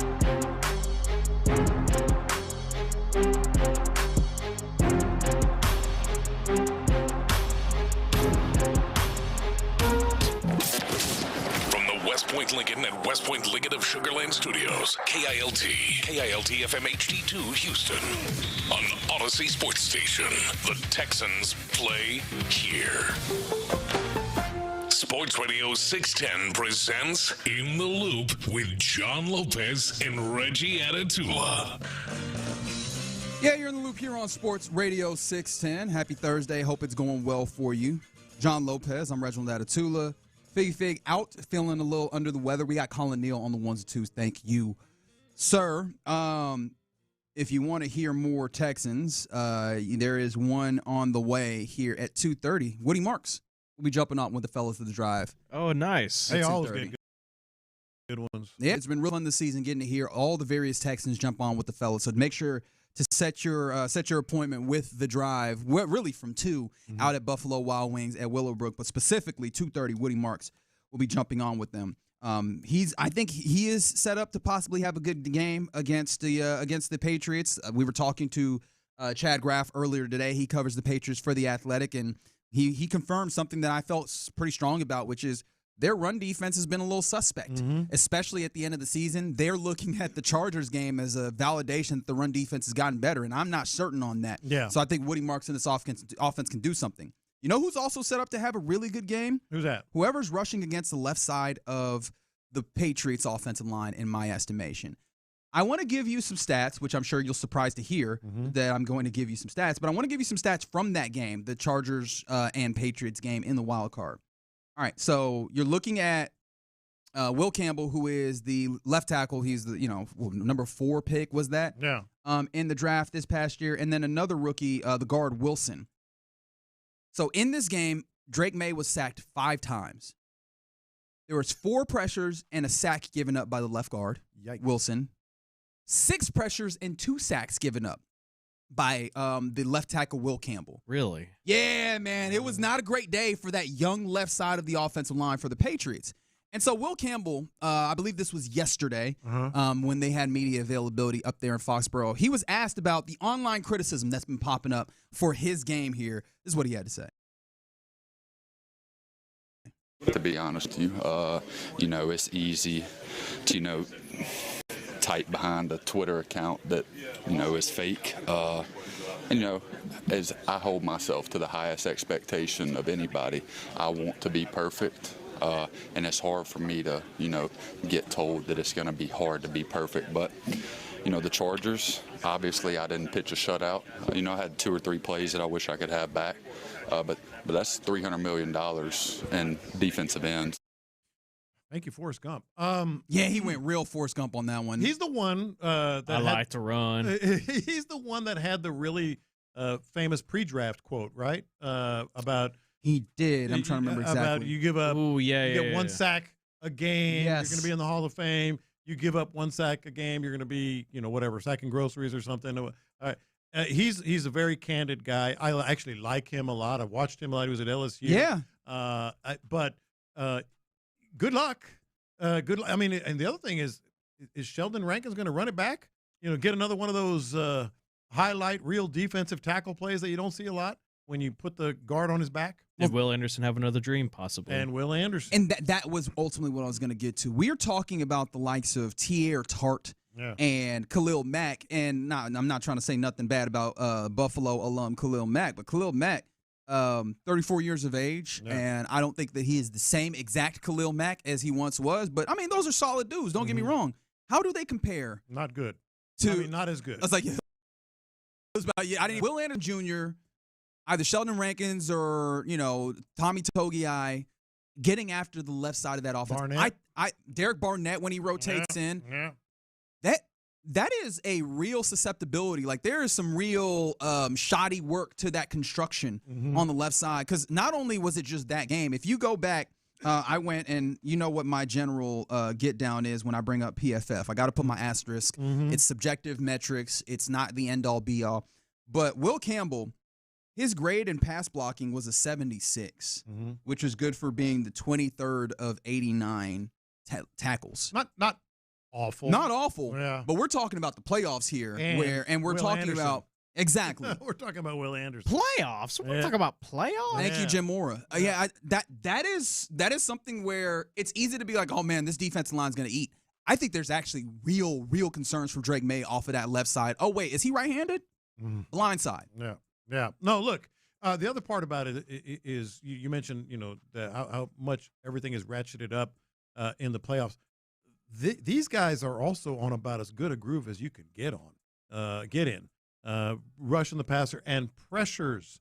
We talk about all the sacks that they had, but the pressures were off the charts. And I think Chad talked about that as well, that there was even more pressures that were put on Chad Graff. I think you might be thinking about he was talking about the defense where they didn't do a lot of pressuring. They got some good. They got some sacks, but they didn't get. So that's the defense, we're talking about, which is also the good. Texans pressures. Texans are great at adding pressure. So he's going to be under constant pressure. Yeah. Will Campbell, just to fully flesh this out, he had 40 pass blocking snaps in that game, which was just and that was just his 4th career game allowing multiple sacks. So usually he's pretty stout, but in that game, I mean, and there was pressures against Tui Pulotu. There was pressures against Sadafe Owe. There was pressures against Khalil Mack, Tierra Tart. Everybody that came up against him gave him a little bit of hell. And all those names, they pale in comparison to what the Texans have. That's going to be something that what's funny, I was going to say, I know that this team will take advantage of, but I don't know that they're going to take advantage of we're going to throw a whole bunch of schematic things that way. But I think that they're going to make this really, really hard on Drake May and Josh McDaniel. And how are they going to help when there's Daniil Hunter on the other end? You talk about chips. That's the thing. And doubles and all, but you can only do it on one side, really, by and large. And I think that they went with a lot of 5-man protection. They can't do that against the Texans. No. But what happens if they bring dudes in? That's fewer dudes in routes. That's longer times that Drake May is standing there looking for somebody to get open. That's more opportunities for the defensive line to come up and hit. The one thing I will say as a negative is that's also more inspiration for him to pull his head down and run. And so, again, it leans even heavier to what we were talking about, where if you can manage to keep his legs from impacting this game, you have an opportunity to really make Drake pay in this game. Yeah, Drake May pay in this game. I really believe Drake pay? I was accidentally. Didn't mean to do that. I really believe that they're normally Drake May, planned run, called run. It's mostly off the cuff. I think there's going to be more planned runs, than ever. And I think it was Seth Payne talking about it earlier. Even if you just do a couple early, and I think it goes for the Texans as well. Even if you just run C.J. Stroud a couple times early, just so it's in their head, or was that you talking about that? No, that was Seth. Yeah, I stole that one from him. I think both teams are going to try to establish something with the and it's imperative that C.J. Stroud does it, but I think they're going to really try to do it with Drake May. Also, just to bring you back to the audio, the confidence on this dude. Yeah. He had a whopper of a game in Will Campbell, and he's like, couple of snaps. I will say, though, in doing that, does that not remind you a little bit of C.J. Stroud in this game where he had a rough game? Now, I think that this was more I think C.J. Stroud's weird, bad game was a little bit more anomalous than some of the things that you saw from Will Campbell. But just to remind you, and do we have cut 5 here from, was it 5 that I ultimately said? Yeah, cut 5 here from C.J. Stroud after the game on Monday. This was, if you remember, this was C.J. Stroud after the game, and it rubbed some people the wrong way. Yeah, I think so. I think guys come up to me and, give me encouragement. But, but everybody, one thing I like about our team is everybody holds themselves accountable. It's not just on CJ, not just on me. So I've been on teams like that where that's a lot of pressure. But, everybody, is I could have did this better, I could have did that better. But I think it does start with me. I got to take care of the football. But, I thought other than that, I thought I played a good game, and those guys did as well. So it rubbed people the wrong way. That was as bad a game as, they won, not despite, but they overcame with C.J. Stroud. 5 times the ball on the ground, 3 turnovers. Anomalous in his history. This is not something he typically does. I was reading something, though, this morning that kind of, or was it this morning, might have been yesterday, that kind of, I think, changed my perspective on this. I wonder if this is what's necessary, not necessarily to just straight flush it, but to help get over this. Are you familiar with John Ryan? Oh, yeah. John Ryan, he punted in the NFL for 12 years, a couple of years with the Packers, and then 10 with the Seahawks. He is the latest of the former players that have written for The Athletic in a series that they entitled Peak, about performance and the mental sides of the games. And he wrote about the pressure that is there as a punter. He said that it's 24 hours a day. Even in my sleep, I couldn't escape it. I still have punting dreams, sometimes nightmares, a couple times a week. And this is, years removed from him doing this. He was talking about especially like his very first punt. And I take you to a segment that I like to call reading. Quote, "And then my very first punt in the NFL was not a good one. I hit an absolute line drive, a worm burner, a dribbler, and it ended up going about 35 yards with no hang time. Luckily, some rookie named Devin Hester was the returner that day. First game in the NFL, didn't return that punt very far, but later in the game, he took one to the house." Who? All week, yeah, right? Only a Hall of Famer. "All week afterward, our coach was in our ears. I can't believe you let some rookie nobody return on us. How could we do that? Early in my career, I'd sit on the sideline and dwell on a bad punt. I didn't have the mental capacity to just flush it. If I had a bad punt, I think about it. It could end my job. As I became older, I became more used to what was going to happen. When I was coached by special teams coordinator Brian Schneider, he knew that no one was going to be harder than myself, so he never said anything to me. I learned how to move on by just going through my routine, where the ball was, where warming up, those things. When I was younger, I always used to think the best punters were dumb. I thought that was such an advantage to be dumb. I don't consider myself dumb, but I always tried to take on the attitude, screw it, on to the next one." Yeah. And I do wonder if that is somewhat entrenched in what CJ is going through there, even where he's like, hey, I think I had a good game outside of those turnovers, where it feels like he's not taking responsibility. I wonder if that's more of a protection mechanism for him with the immense pressure that exists being a quarterback in the NFL, and particularly one in the playoffs here. See, I think it kind of validates something else. Okay. And that is, you can say that all you want, and he just did. He kept telling himself, that he was going to, he was going to get over it. Screw it, I'm going to get over it. But he said he's still having haunting dreams. Yeah. And so, to me, C.J. Stroud, I think, is doing everything consciously that he can, including that to put it aside, flush it, as they say, and all that. I just find it very, very hard to believe that it's gone. That that it's not a factor. I see where you're coming from there, but I think also in that I get why you're doing that, and I'm not trying to invalidate. Runyon just basically said that, right? Like I did all the things, I tried, yeah, but I'm still having nightmares. And I think that was the way I looked at that is, especially when he was young, him dwelling on not the way to get over to the next one. Yeah, him focusing forward, focusing on the things that he could fix and the things that he could not fix, the things that he could adjust and the things that he could work on. And the things that he could do inherently were the things that helped him be better in the next one, and that not allowing the previous snap to ruin the next one, so to say. Yeah. I'm trying to take that C.J. Stroud response, the way that he came after that, from that lens, because I could very much see how that could fit into this thought process. And I think consciously that is probably what's going on. They might not even be talking about it over at NRG. Hey, let's go, next one. Next day, have a good practice, have a good rep, all that stuff. But in your mind, it's all of us. It's everyone. In your mind, there's just that part of you, that it's just hard to overcome. No matter how hard you try to, I'm not going to pay attention to that. Yeah, you do. It's in there. And that's my only worry about this game. I feel really good about what the Texans are going to do. I want C.J. Stroud to actually put in practice what we're talking about here and play as if nothing happened. Does it give you any confidence, some of the things that we've unveiled during this show about some of those opportunities that could very much be there over the middle, the opportunity to be able to run the ball well? That one. Running the ball well? I really want to see some semblance of C.J. Stroud taking opportunities to run the ball. There were lanes that were so obvious to him. I don't care what, if he had his eyes downfield or whatever, that he just didn't take against the Steelers. One of them turned into a turnover. Yeah. You see that opportunity, go.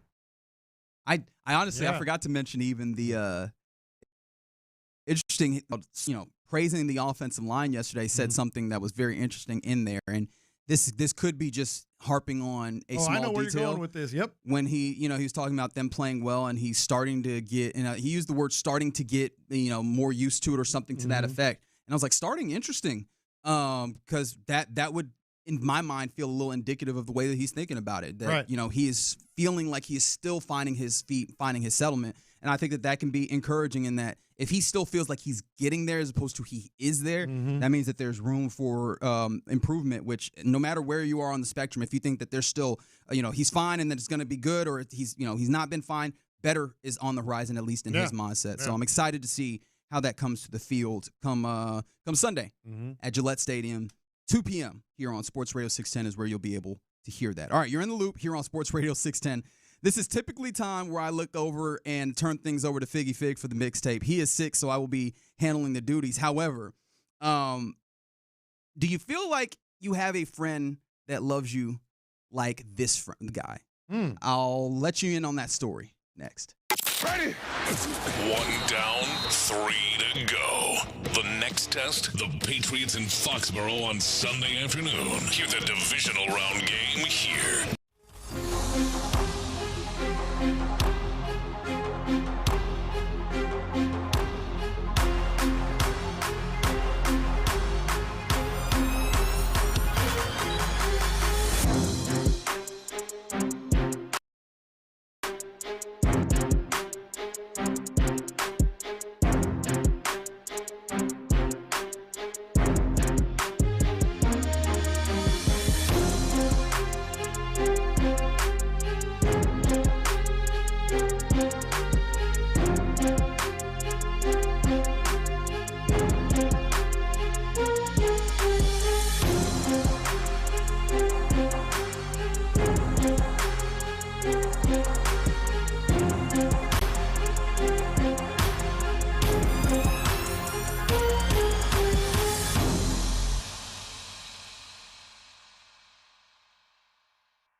touchdown next weekend. Gear, giveaways, live entertainment, and more, all at the Woodlands Waterway Marriott Hotel from the 23rd to the 25th. Want free tickets? Just head to sportsradio610.com/contest this week and register for your chance to win a 4-pack for you and your family or friends. In the Loop is powered by Mokaram Injury Lawyers. Heard in an accident? Call Mokaram Injury Lawyers at 281-222-2222. Pass the aux cord and crank up the volume. Figgy Fig's in the driver's seat. Sit back, relax, and enjoy the ride. It's time for Figgy's Mixtape on Sports Radio 610. Yes, indeed. It is the mixtape right here in Loop on Sports Radio 610 on a Thursday. Happy Thursday to you. I am not Figgy Fig. I'm Reginald Atatula. That's John Lopez. Colin Neal's on the ones and twos, and Figgy Fig is absent because he wasn't feeling well, although someone did make the point. Oh, so he's going to be off Friday, and then he wasn't feeling well on Thursday. That's kind of conspicuous, ain't it? Easy. I'm not trying to accuse him of anything. Who accused? I was just saying, these are the facts. No, sincerely, though, always wishing Figgy well, hoping he gets better. At the Figgy Fig if you also want to do something similar. Let's do the mixtape, though. The show does go on. And a question I will ask you, John Lopez and Colin Neal, and dear listeners, 713-572. Who do you consider to be your best friend? My wife. Good. Yeah. Good answer. Woo! He didn't even take that long to say it either. Good. I like that. I actually said it with a straight face, didn't I? Wow. Well, my wife, of course. Colin? I got no best friend. Oh, don't tell me that. Everyone's my best friend. Oh, okay, all right, whatever. Well, that's weak. Yeah, really That's almost weak. as weak as what I said.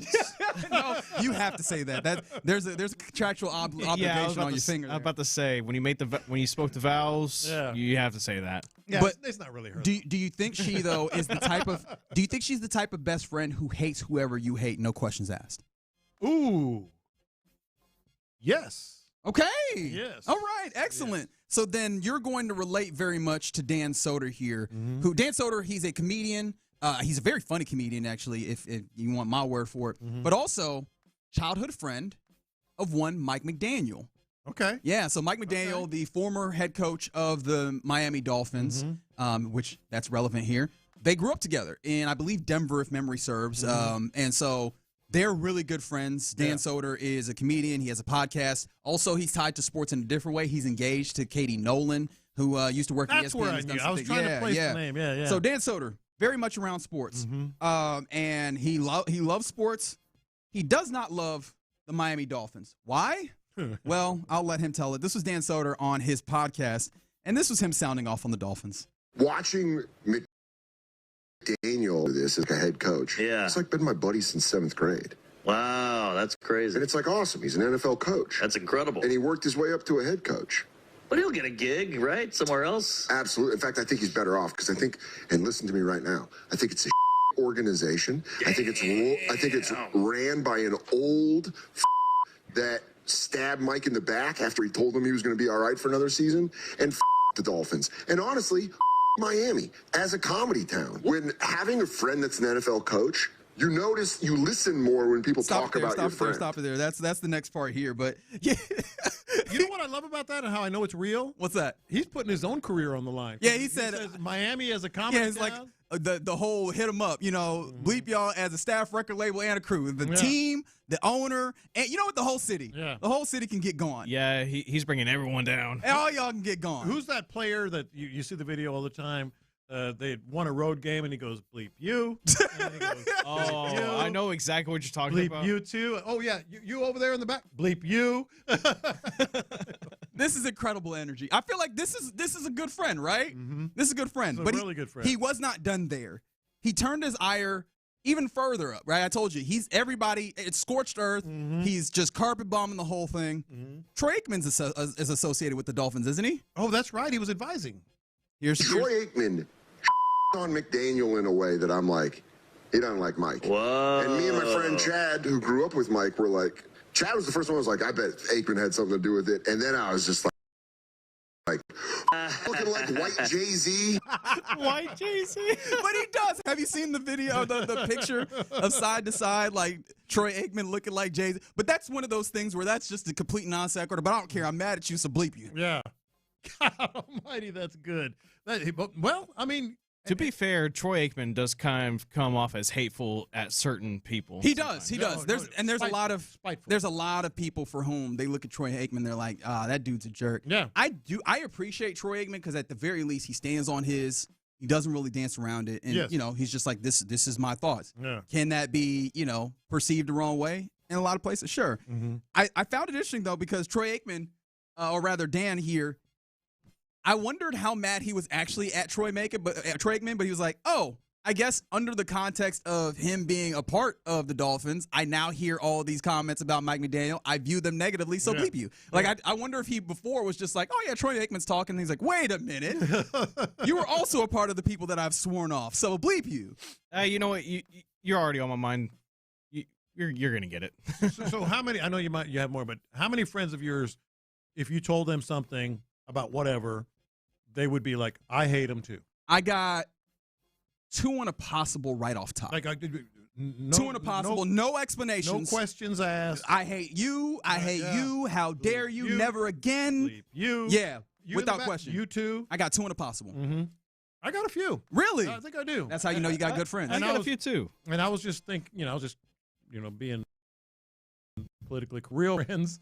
I feel like Jan probably would go. I think Jan would go to the mat. No, she would. But I think Jan is a sweet, lovely lady that will say all sorts of expletives if the right circumstance pops up. Yeah, I told you about the CJ. That's right. Yes. Yeah. Anyway, like I got a couple of buddies, at least 2, maybe 3.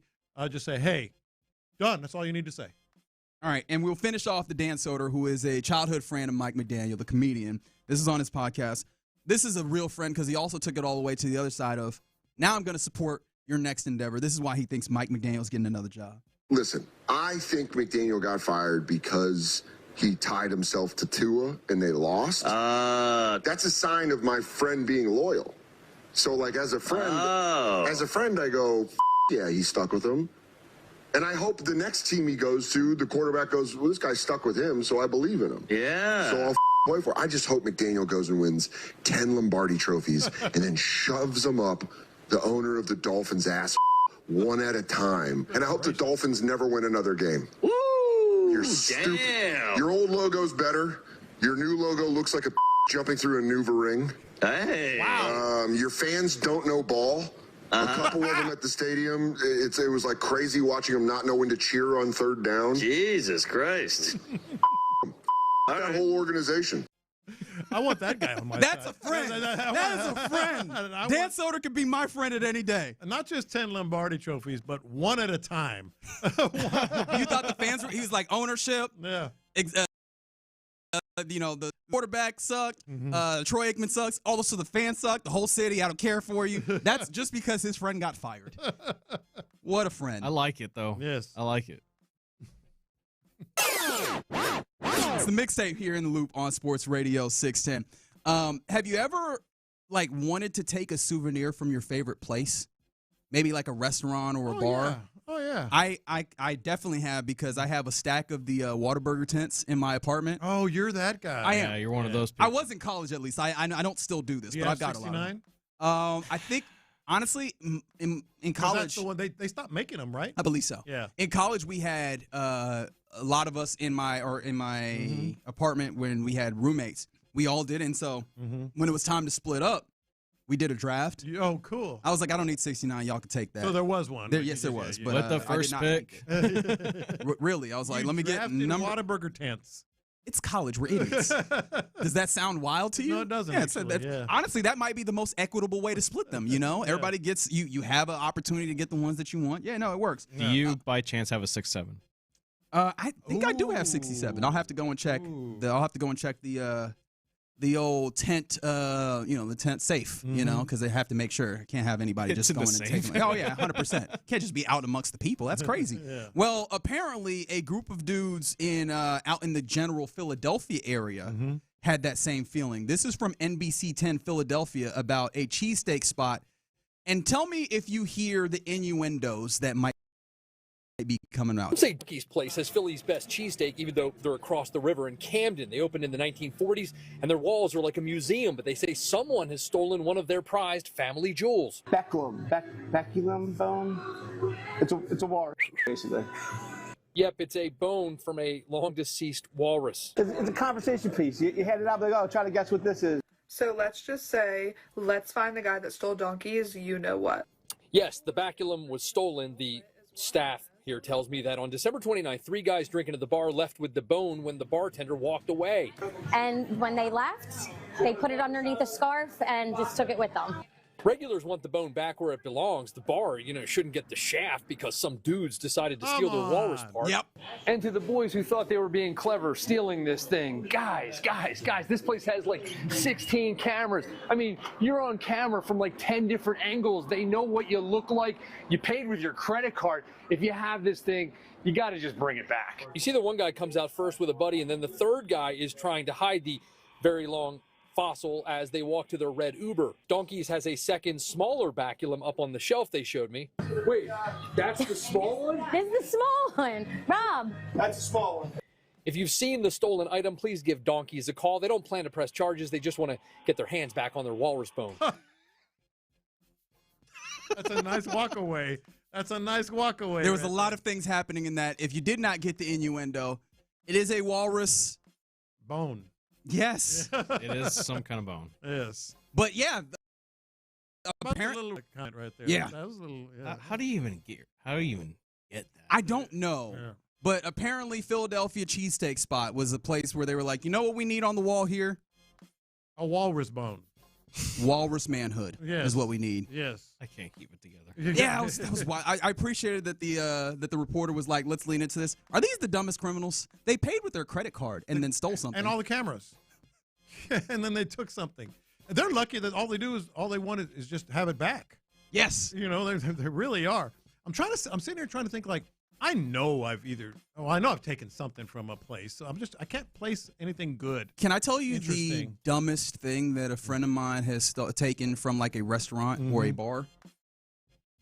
It was a tray. The guy is drunk. Like the yes, serving tray. And not like a really nice one. I'm talking about fast food restaurant just plastic like the tray. red tray. Yep.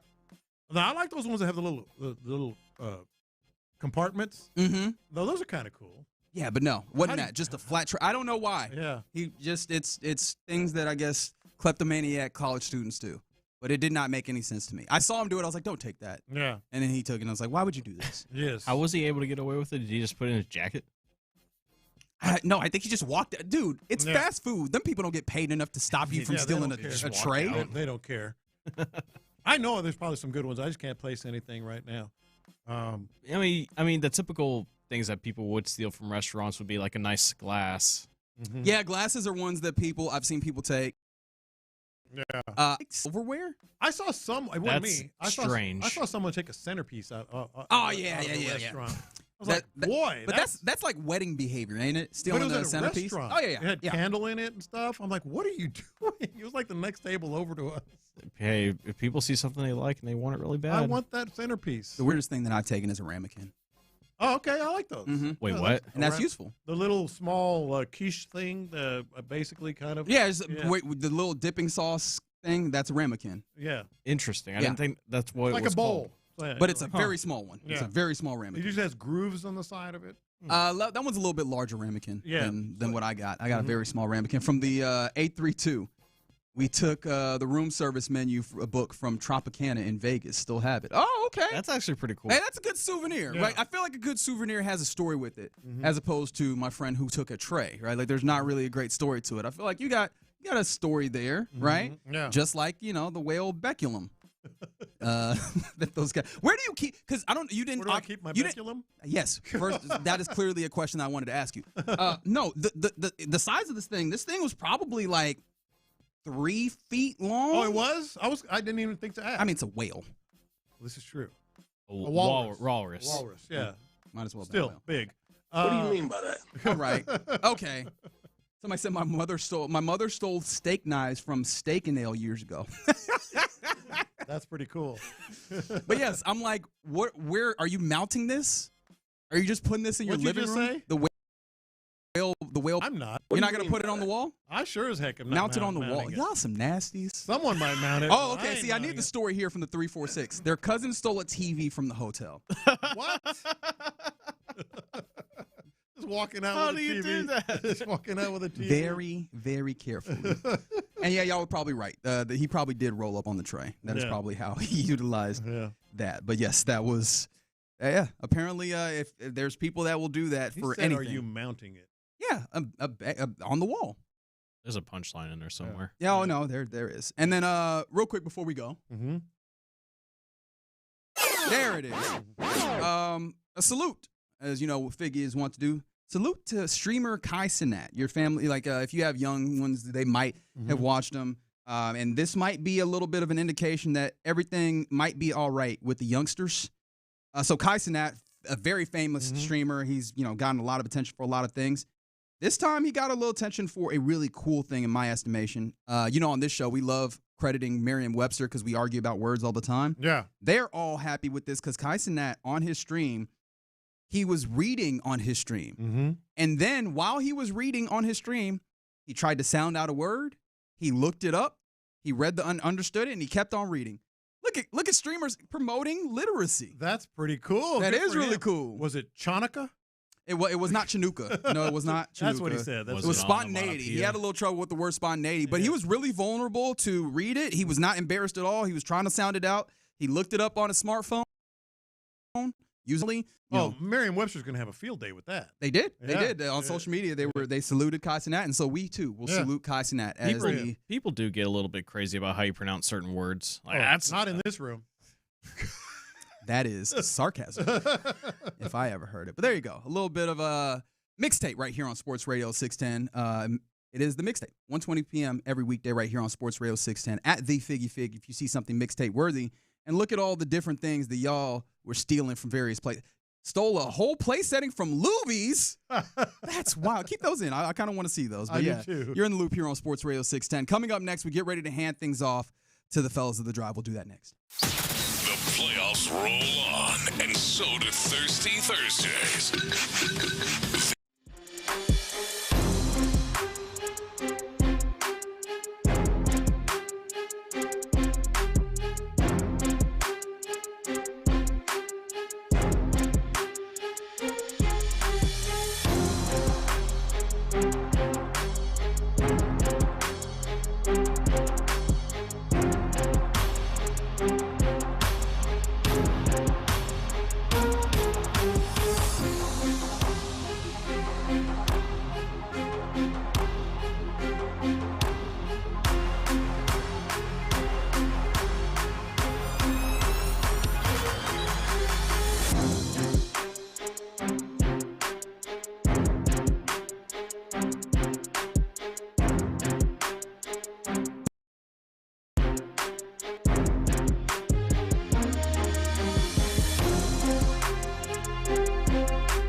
begins. Live from the West Point Lincoln and West Point Lincoln of Sugar Land Studios, here's In the Loop with John Lopez and Reggie Atatula.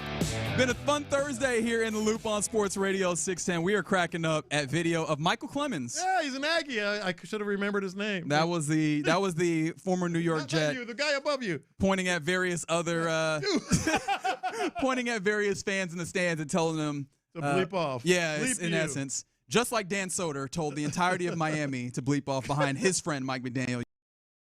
You heard that. You know what's funny? I had to listen to it like 5 times just to make sure I got every expletive cut out. Yeah. He went off. Yeah, he went off. He sure did. But that was his homeboy, and he was going to make sure that you knew that he's rocking with his homeboy Mike McDaniel. That was really fun in there. And boy, y'all have seen or taken a lot of things away from your favorite restaurant or place. There's some good ones in there. Some of these are felonies, by the way. Yeah, someone said that they knew someone that stole, and by the way, you're not convincing anyone, but you knew someone that stole a double Pac-Man console from a pizza restaurant. I'm pretty sure that the cops should have been called in that instance. Fairly certain that that's how that goes. But still, we appreciate you getting involved and interacting. Getting ready to hand things off to the fellas of the drive here in a little bit. They're out at the Buffalo Wild Wings at Willowbrook, so go out and see the fellas.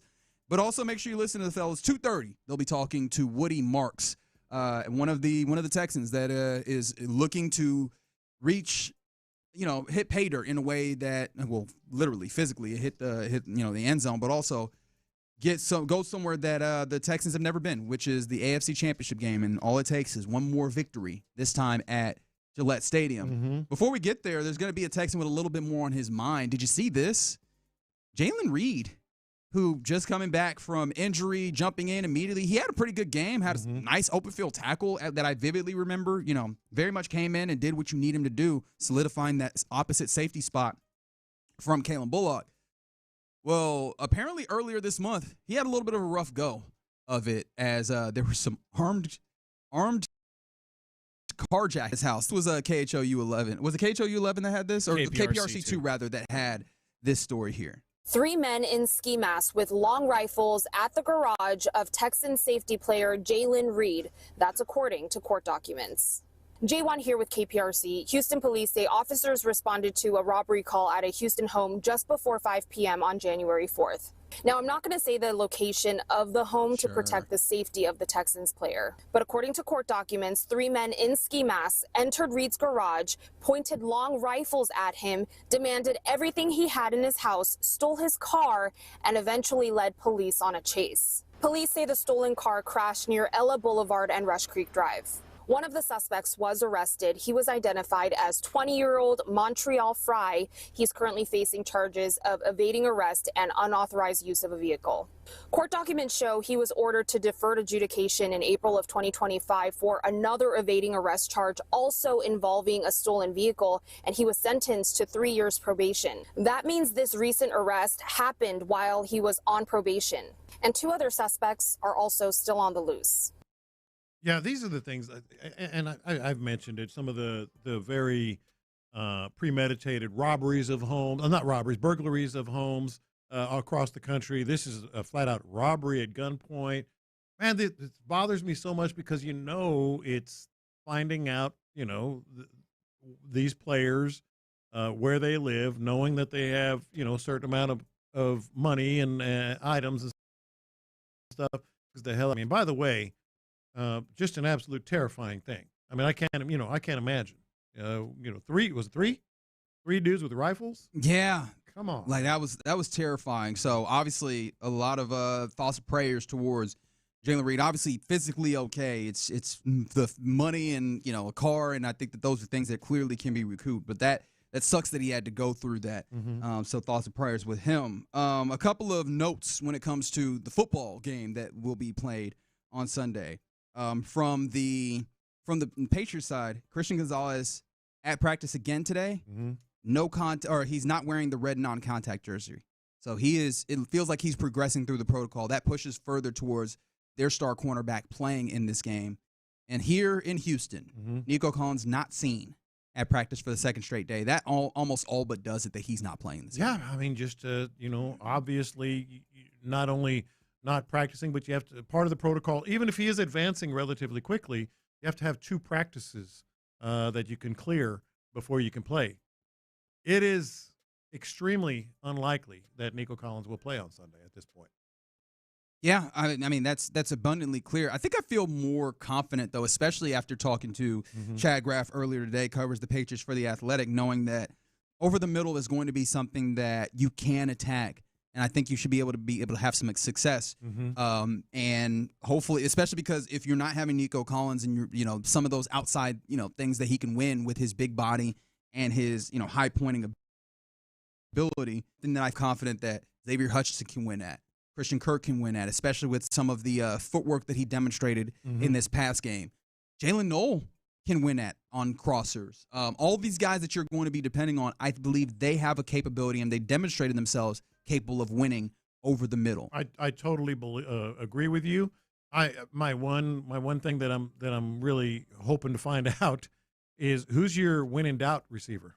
That you just when in doubt, there's Nico. I'm gonna give him a chance. Probably Dalton Schultz.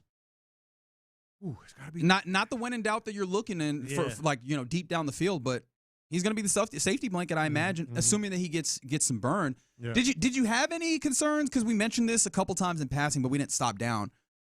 Dalton Schultz, he got targets. I think it was like 4 targets in this game, so it wasn't like he was completely removed from the game plan or anything, but it did feel like he was kind of lessened in what his normal importance feels like on a game day. Yeah, it didn't feel like a normal Dalton Schultz game.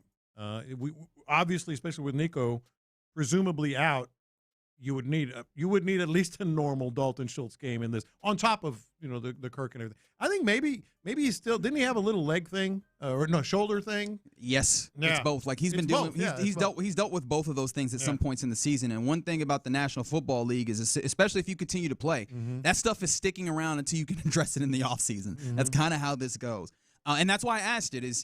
If you look at the way that the season has gone, the number of catches, he's the number 2 guy when it comes to pass catching, and he's coming off a game where he can't. But just where's your thoughts there? Yeah, I think it's clearly something that is going to be an adjustment that the Texans are going to have to make, whether it's Nick Caley or Gerard Johnson and Ben McDaniels, or they're going to have to figure out ways. Now they did it with Christian Kirk. That was a strategic move to get Kirk into those situations and find him more and take advantage of the matchup.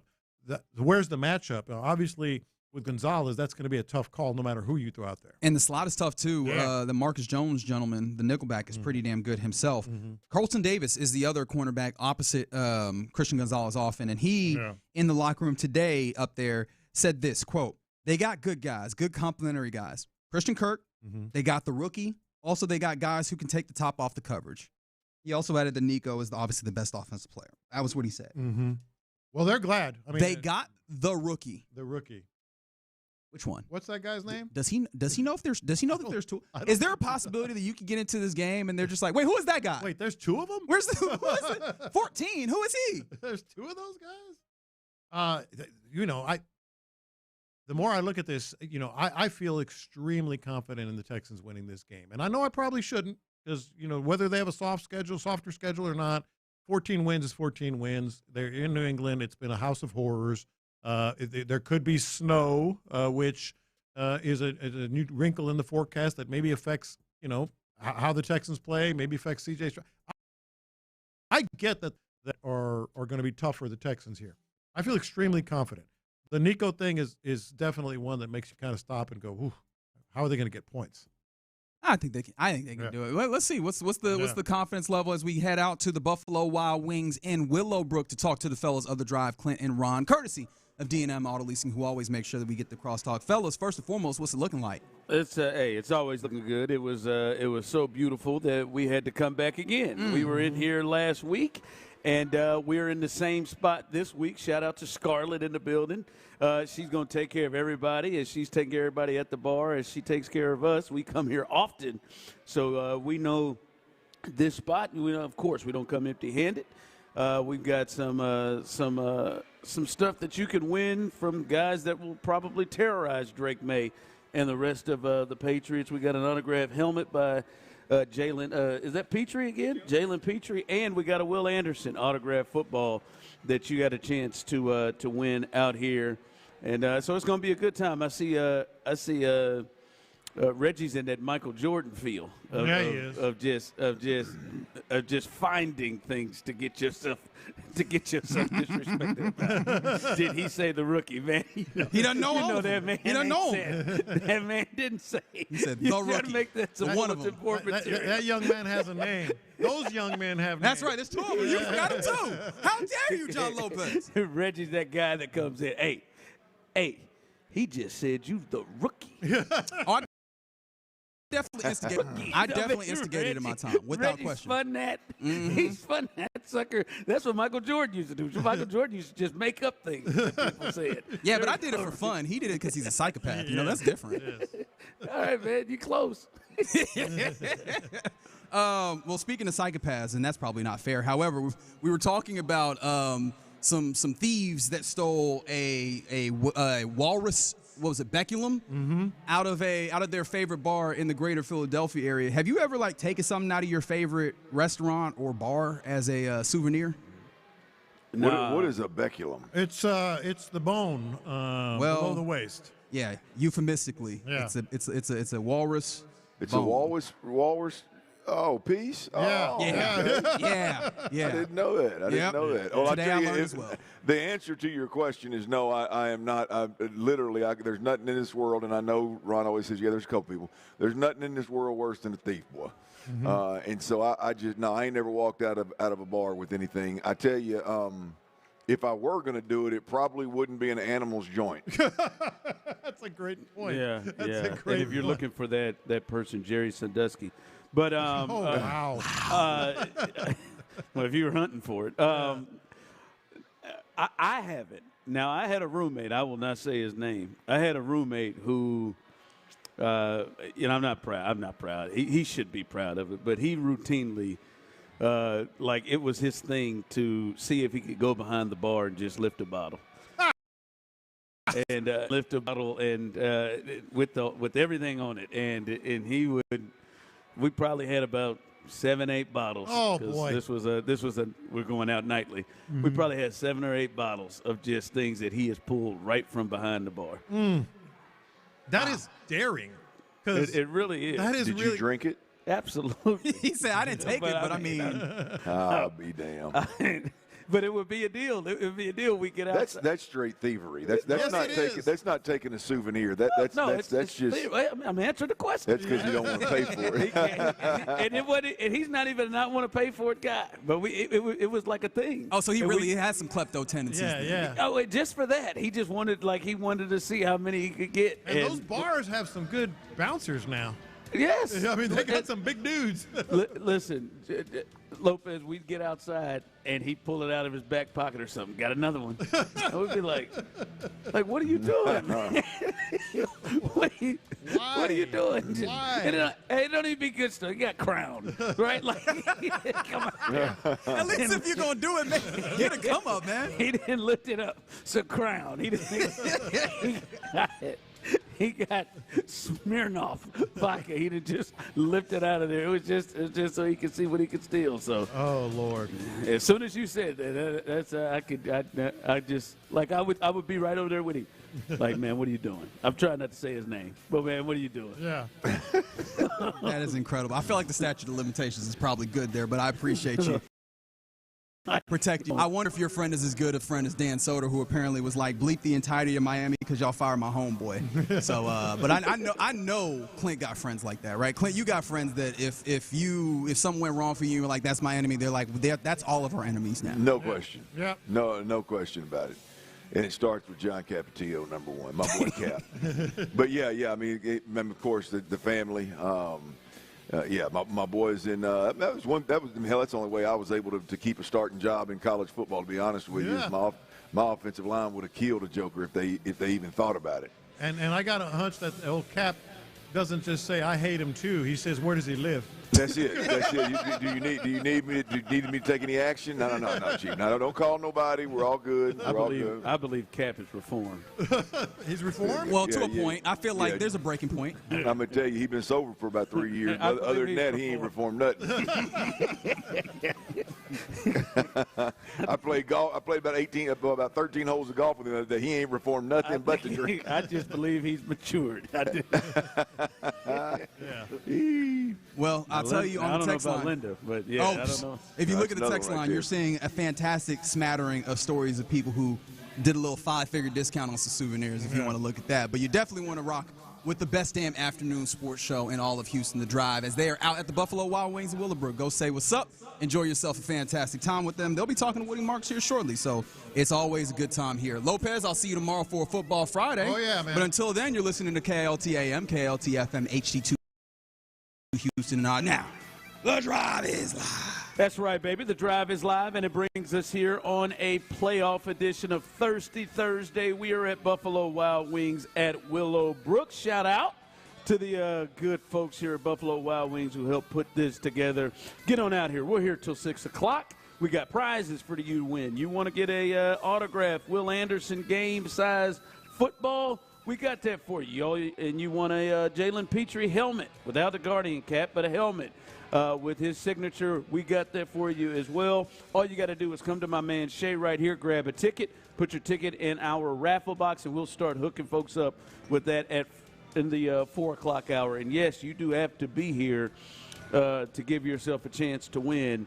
If you're not here and your ticket number is red, we move on to the next one. It's happened before. To folks that we know. Yeah, it's happened on Texans tickets. Yeah. It has happened. Yeah. Where they had we had to move on them. So come on out and have a good time, as we will have a good time to get you ready for this huge divisional playoff game in New England. It is getting here, and yes, we will hear from Woody Marks coming up here in a matter of moments here in the 2 o'clock hour. So. One of the big weapons for this team we'll talk to coming up, and had a career game in his first playoff game against the Steelers, so it'll be fun to talk to Woody Marks. That'll be coming up at some point here in the 2 o'clock hour. But, Clint, I do want to jump this thing off, and the fellas were kind of talking about it before they brought us on the injury report here.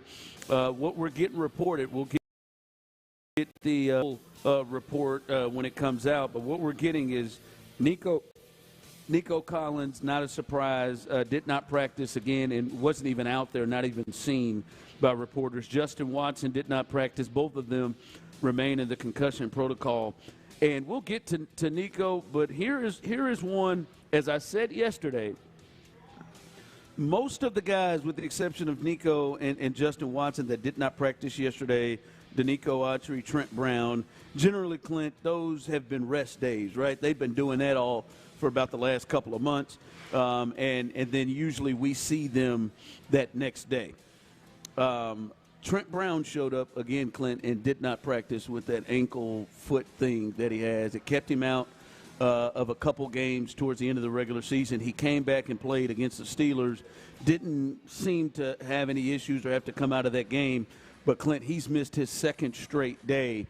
The right tackle there, that is something that we got to really pay attention to going into the next couple of days. Yeah, I mean that's absolutely. I mean I know I may be a little bit aggressive on the take, but I think when you look at Trent Brown, I think he's the one that makes that thing go to the next level from a physicality standpoint. Whether you're talking about the way he and Ed Ingram can lean on guys right there on that right side.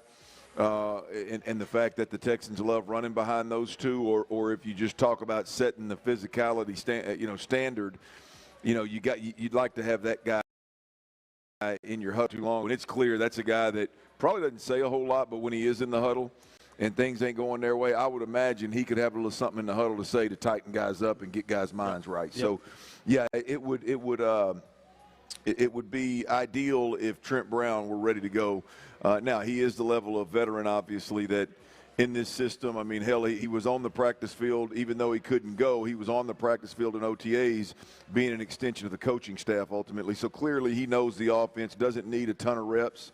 I wouldn't say this puts you in the boat of concern that he won't play like Nico, right? Like, at this point, I just don't think Nico's playing. But that just because he missed today, right? But now I think it at least perks you up to make you think that it may be a little bit more serious than just, obviously, I need a rest day, right? I think now, yesterday, I would not have said this today.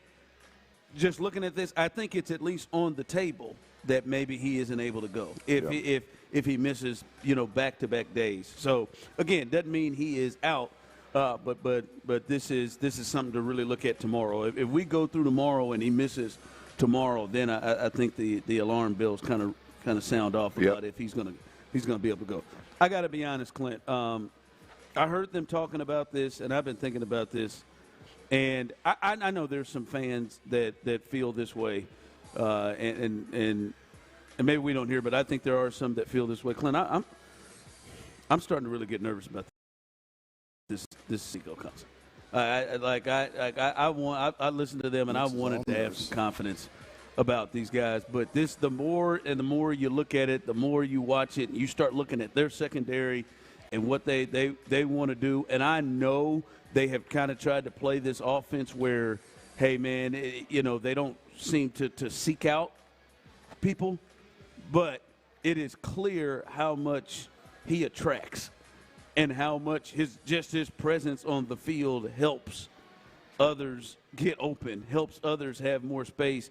And the closer we get to it with Vrabel and them, and there's the defensive coaching staff, which is really good, and the players they have, I'm not feeling great about this passing game and their ability to be able to make enough plays in the air with Nico Collins out.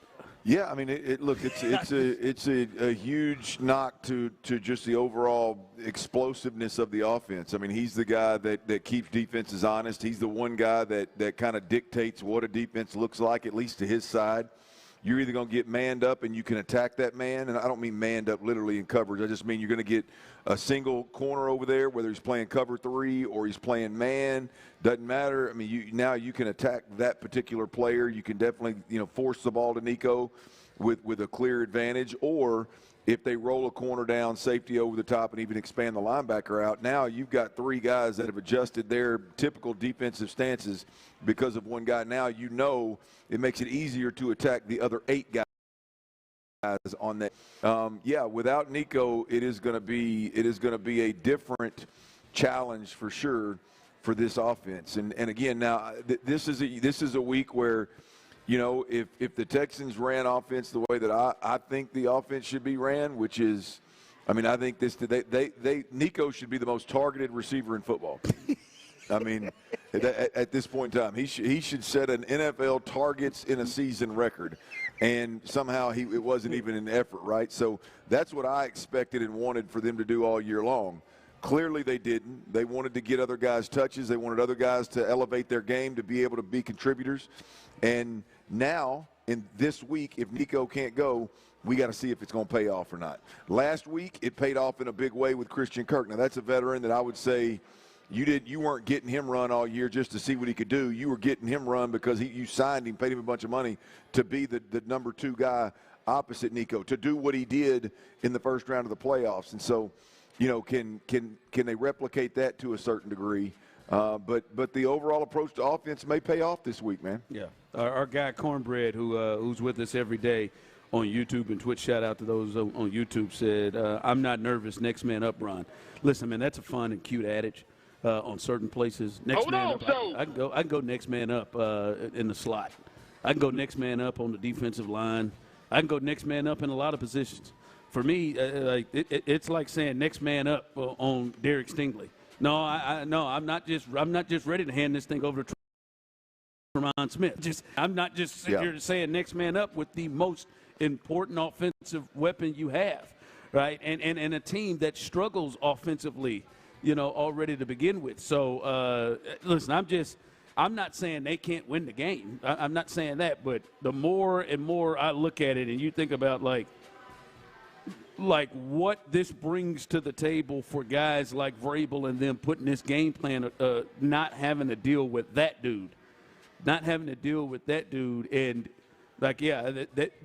they're a team that likes to run zone, Clint, and that is a place where CJ generally kills people. When you zone him up, he is really good in that situation. This may push them to say maybe we may run more man or gives them more options to do things. And again, it's Nico Collins. He is one of the best receivers in football. Yeah, I mean, you can be a zone team or a man team, and you can decide to play, a looser man and keep everything in front of you, or you can walk up and get real aggressive and press and make everything quick difficult, right? You can do the same thing with zone. So it's not like zone to man and whatever the advanced stats tell you are going to dictate whether they play, a certain level of aggressiveness. So the one thing that I think Pittsburgh was able to do, right, is before Nico Collins went out of the game, they made life hell for him. I mean, Porter was in his hip on. I mean, you look at. I think what did Nico have? 3 catches. I know one of them was a screen. One was Joey Porter draped all over him on one of those banks. Cut, split, bang eights, and he great hand, great catch. But right? Clint, sometimes that's what it's like. That third, it was like he got a slant in the middle, and it was covered. And CJ said, "To hell, I'm going." Do it in his strong hands, and you don't have that option. But I get what you're saying.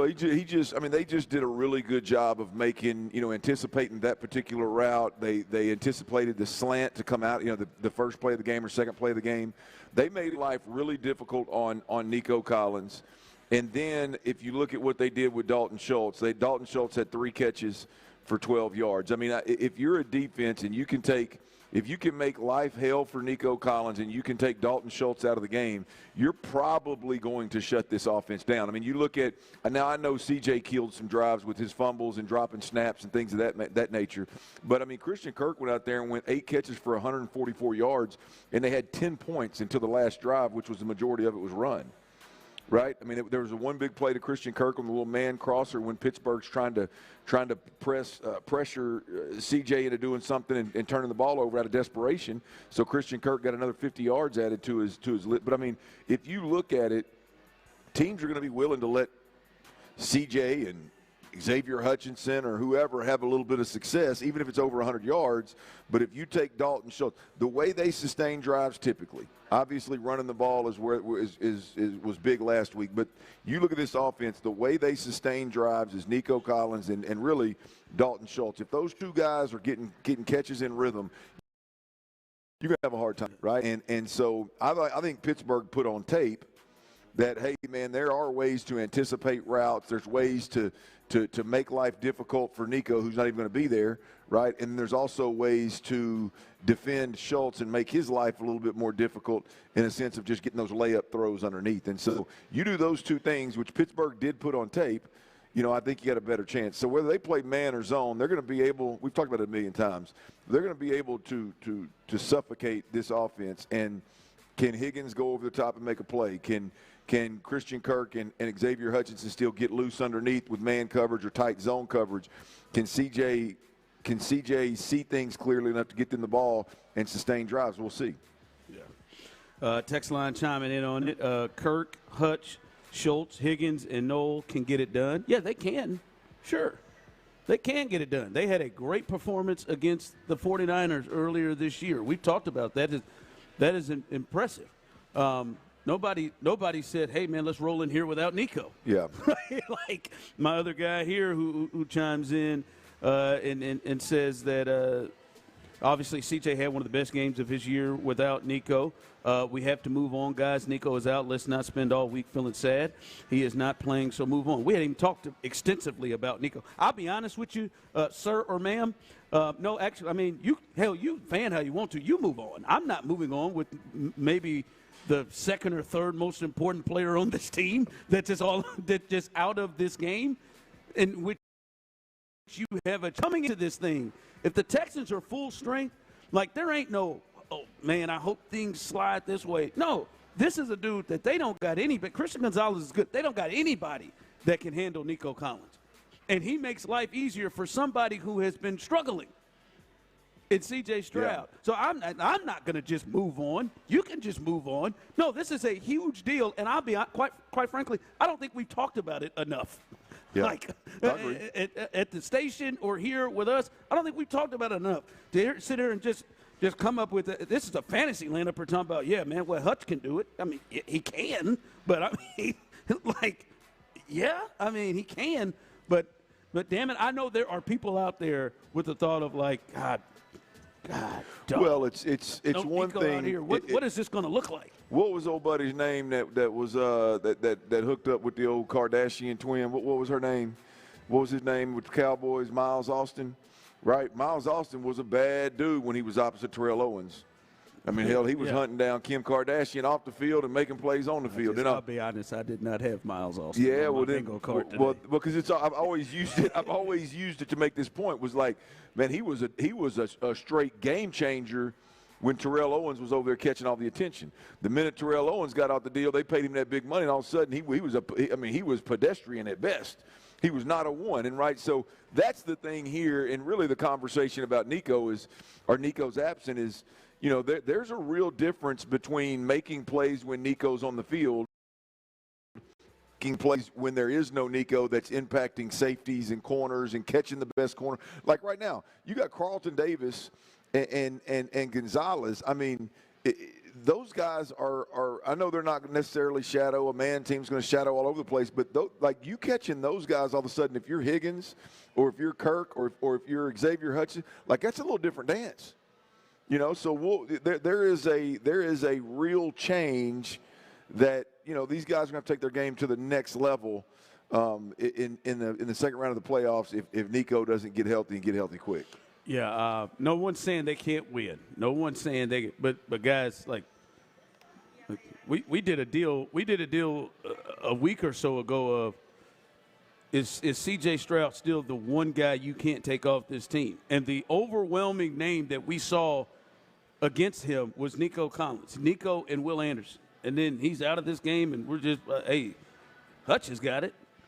Like, I don't know about that. I think it's the biggest story and the biggest deal of this game. All right, as we continue here, Woody Marks, hopefully we'll hear from him coming up next. But this defense, that is one way to make up for Nico Collins. This defense, we'll discuss that and what they've got to do coming up next. Fast breaks, buzzer beaters, and block parties, y'all. They're back. And however you like to get in on the action, you can do it on Underdog right now in Texas. This season, you can make team picks and player picks. Just download the app, sign up, and you'll get $75 in bonus entries when you make your first $5 fantasy entry. Using Underdog is easy, y'all. Just pick whether your favorite team will win or your fire lower on stats like points, rebounds, steals, and much more. Plus, with Underdog's quick payouts, you can get your profits fast, man. So download the app today and use promo code HTOWN to score $75 in bonus entries when you make your first $5 fantasy entry. Player picks, team picks, all on Underdog. Crypto powered by Underdog Predict. Trading derivatives involves risk and may not be appropriate for all. For more information, visit https://www.nadex.com/rules and https://underdogfantasy.com/rules. For Crypto.com predictions, the term pick refers to a product traded on CDNA. Must be 18 plus and present in Texas. Terms apply. See assets.underdogfantasy.com/web/play and get terms_DFS_.html for details. Concerned with your play? Call 1-800-GAMBLER or visit www.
Following Payne and Pendergast, In the Loop, and The Drive on a Mokaram Injury Lawyers Reaction Monday. Supported by Shoppers John Deere. Game analysis, inside info, coaches' comments, and your reactions starting at 6 and going all day long. Thanks to Mokaram Injury Lawyers. Call Mokaram Injury Lawyers at 281-222-2222.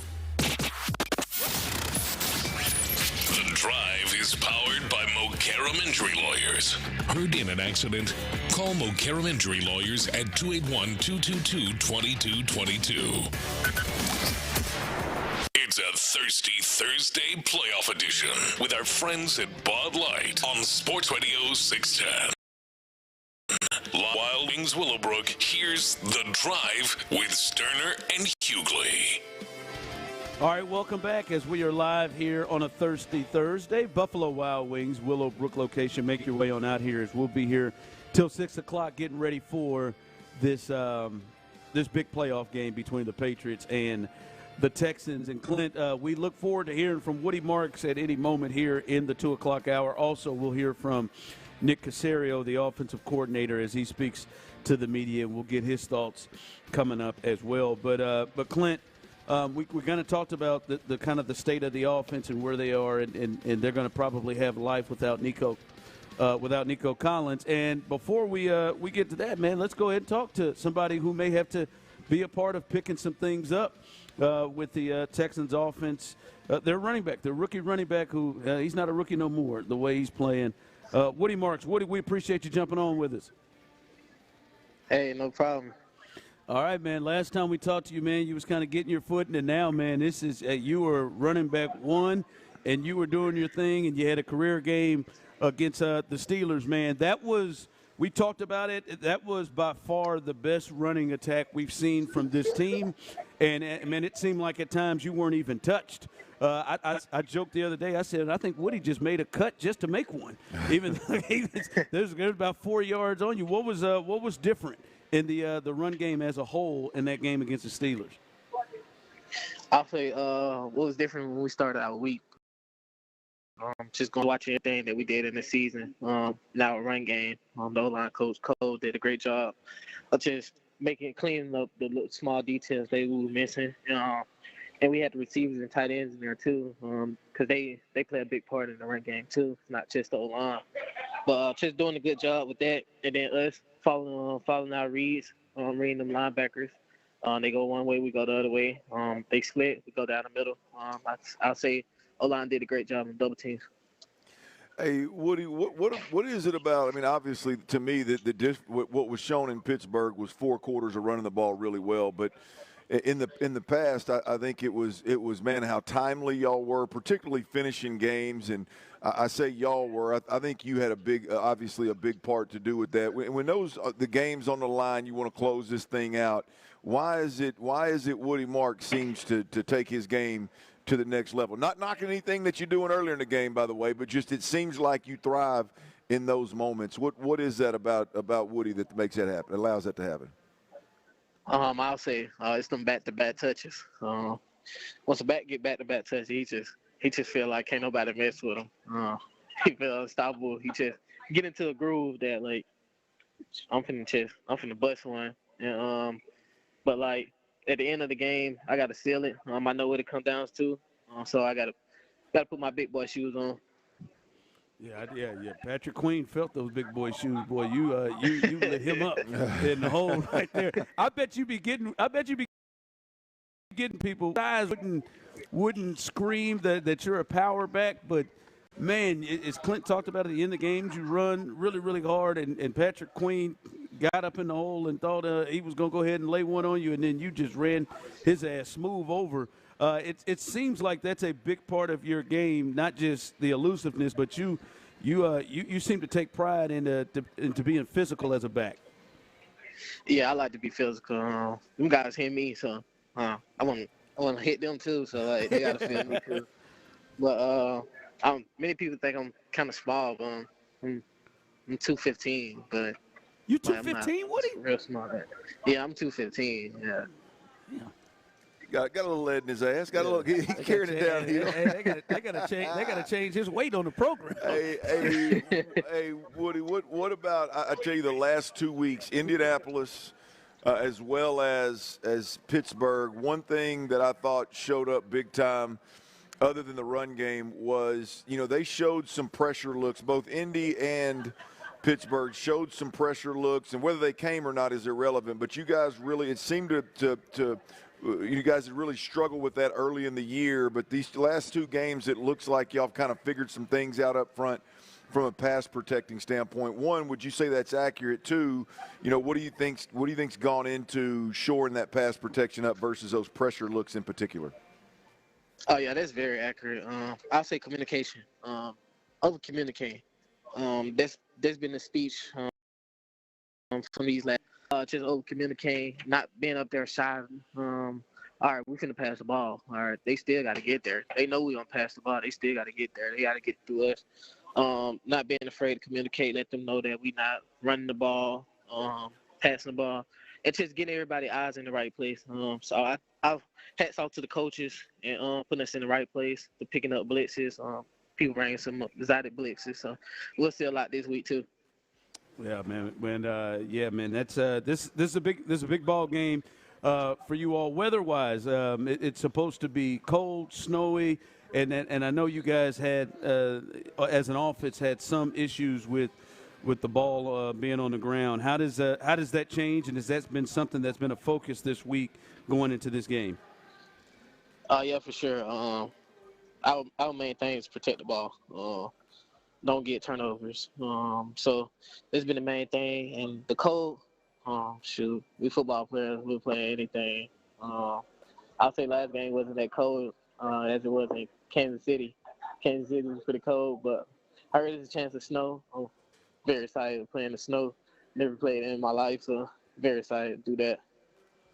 All right, man. Woody, man, good luck, man, and safe travels out to Massachusetts, man. We'll be watching you, man. Hopefully we'll be talking about an AFC championship game coming up next week.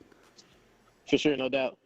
All right, that's a rookie running back, Woody Marks. I say rookie like that, man. He is one of the most team. And again, shout out to Nick Casario and his staff. That was a huge pick that they made there. Had a big ass. Somebody's ass. and no, man. And that was a huge move for them.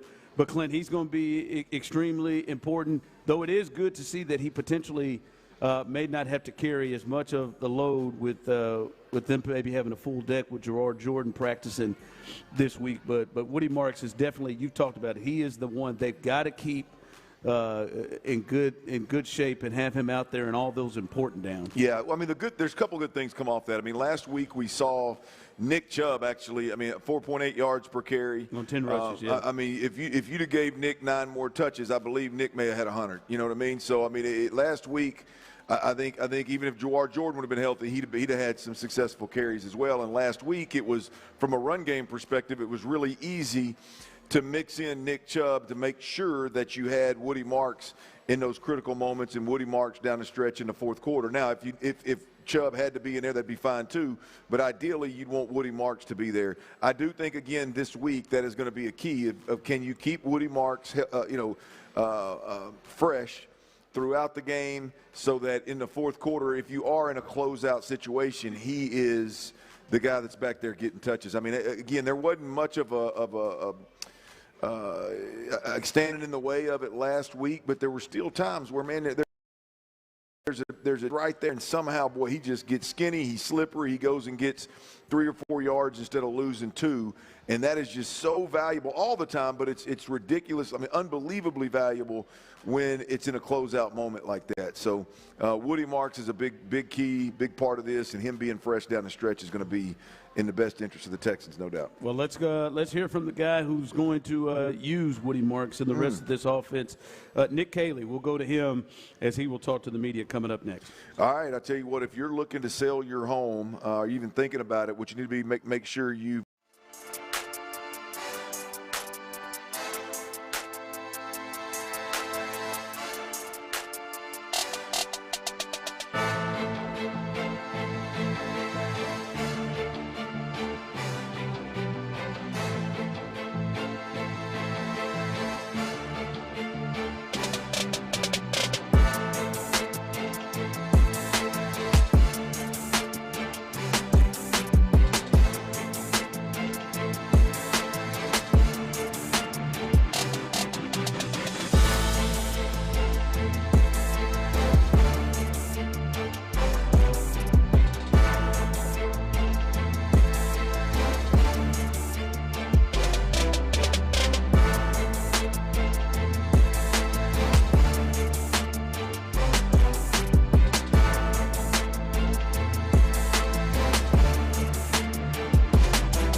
Tomorrow, call us now, 1-877-CARS-FOR-KIDS. Donate your car today. Did you know you can donate real estate too? It's a Thirsty Thursday playoff edition with our friends at Bud Light on Sports Radio 610. Live from Buffalo Wild Wings Willowbrook, here's The Drive with Stoerner and Hughley.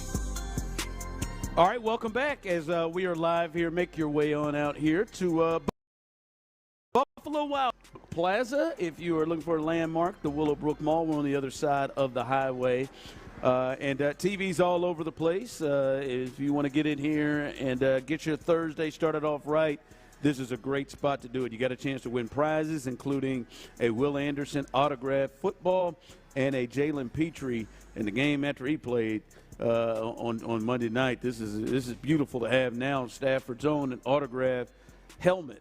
A game-size helmet from Jalen Petrie. You can win that. Put a ticket in our raffle box, and you will have an opportunity to win. All right, as we continue, let's head down to NRG and hear from the offensive coordinator, Nick Caley, as they prepare to take on the New England Patriots.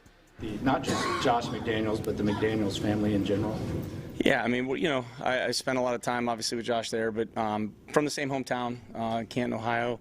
His father was a very successful high school coach at Camp McKinley and a couple other places, and, you know, kind of grew up in the same area. Didn't really know Josh till I got to New England, but, you know, got a lot of respect for his father and obviously worked for him and now worked with Ben. Maybe a key or two to continuing the success that you've had with the run game. Yep. What he was telling us that he can tell when the offensive line is beginning to, what he says, execute the things in practice, take them onto the field, and everybody's confidence kind of grows. Yeah, I think, you know, again, I would second what he said. I mean, I think it's starting off the right way in terms of getting our feet in the ground, playing good fundamentally, you know, being able to stay connected to blocks to create entries for the back. And I think that, you know, it starts with you, just in the simplest form. And I thought they did a really good job of that. I thought we've made strides as the years progressed throughout the season, and they did a good job of that the other night. And, you know, that's what we have to do to continue to be able to run the ball, for sure. Looking back to last week, what was working for Christian Kirk on third down to be able to get us open as he was? Yeah, I just think, you know, it's a testament to him. I mean, CK's always had a lot of savvy. He's got juice. He understands how to set up routes, and that's why we love the guy. So just went out there and executed, made plays, and CJ did a great job finding him. You know, we have good protection to be able to give CJ some clicks to get to him, and he did a great job uncovering and making some really big plays for us, thankfully. What are the biggest points of growth for your two rookie receivers this season, and especially in the blocking games? That's something you've really noticed. Oh, yeah, definitely. I mean, I think both those guys compete. I mean, that's what we ask of those guys to do. Whoever's out there on the field, you got to be able to block at the point of attack. We put them in a variety of positions, and I think, you know, as young people in general, like when you're in there, the more time on task you have, the more experience and the more reps that you get. You know, we have opportunities to fix things, correct things, move the needle, and you know, be able to try to move the needle fundamentally on things. And they're both conscientious. They both care. They both work really hard. And so they're going to, you know, continue to improve, and they have.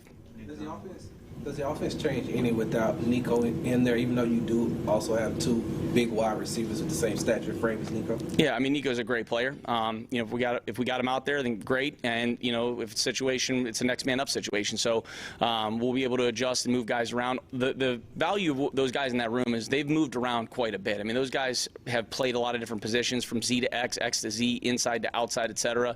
So we got a lot of, you know, in that regard. Have you been able to keep in touch with Josh McDaniels over the years? Yeah, I mean, we've stayed in touch. You know, he went to Vegas and we'd stayed in touch. So I mean, we'll still see each other from time to time, or, you know, Ben might be FaceTiming or whatnot throughout the year. But yeah, I mean, we stay in touch. It might be a text here and there. And what's been how would you describe maybe like his influence on how you went about coaching or throughout your career? I just think Josh is an outstanding football coach. Very, very thorough, very detailed, understands the complexities of all the facets of whether it's structurally, protections, run game. And when you're, you know, learning from him was awesome. It was a great opportunity. You get to, you know, really truly leave no stone unturned. And, you know, that was my first opportunity shooting 2015, whenever it was, to flip from defense to offense, really. So, you know, I got to learn from the ground up with him, and it was a great experience. I got a lot of respect for him. CJ, in certain situations, how do you go about coaching him to the point of, hey, let's not do too much if this isn't right, or this play doesn't go off right, like let's just try to live another down? What's kind of the, because obviously you can coach it, but he has to deal with it in the moment. Yeah, and I think he's, generally speaking, you look at the totality of the season, I've been very pleased with how he's handled. I've got a lot of confidence in him. He's taken care of the ball throughout the year and made strides in that area, and he'll continue to. He's very, cares a lot, works hard at those things, and I think you look at the entire totality of the season here, I think he's done a really, really nice job of that, and playing within the system, not trying to press and do anything other than, operating and making plays as they come to him. So confident in him, got a lot of faith in him, and just we to keep that going.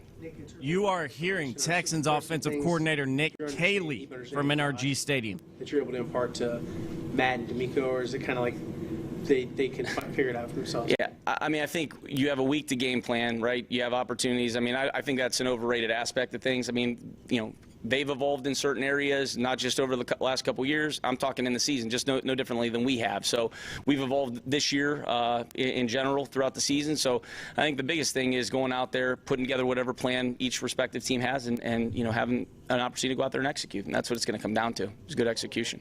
Follow up on Jonathan's question regarding Josh McDaniels. One coach I covered mentioned how he knows how to put a lot of defenders in pass run conflict. From your perspective, how hard is it to develop that trait to where you can consistently be able to put the opposing players in pass run conflict and be able to exploit that consistently throughout the game? Well, I think that's what you're trying to do with the marriage of the run and the pass. I mean, honestly, that's what you're trying to do, is you set up your early down plan of attack in the run game, and then your complementary play actions, movement passes, etc. So you're always trying to be mindful of that. If you don't have anything that marries up and you don't have complementary things, then you're just running plays. And I think he does a great job of that. I think we try to be very conscientious about marrying those things up too, and I think that's the forefront of our early down game plan, like it is, I'd say, for most teams really. What stands out about their defense? They obviously looked great last week. Yeah. Well coached, very well coached. They set edges on the perimeter. They have, on the edge, whether it's you're talking Landry, have really good interior defensive tackles that are disruptive. Milton and Barmore, I think their linebackers play as a unit. They run and hit.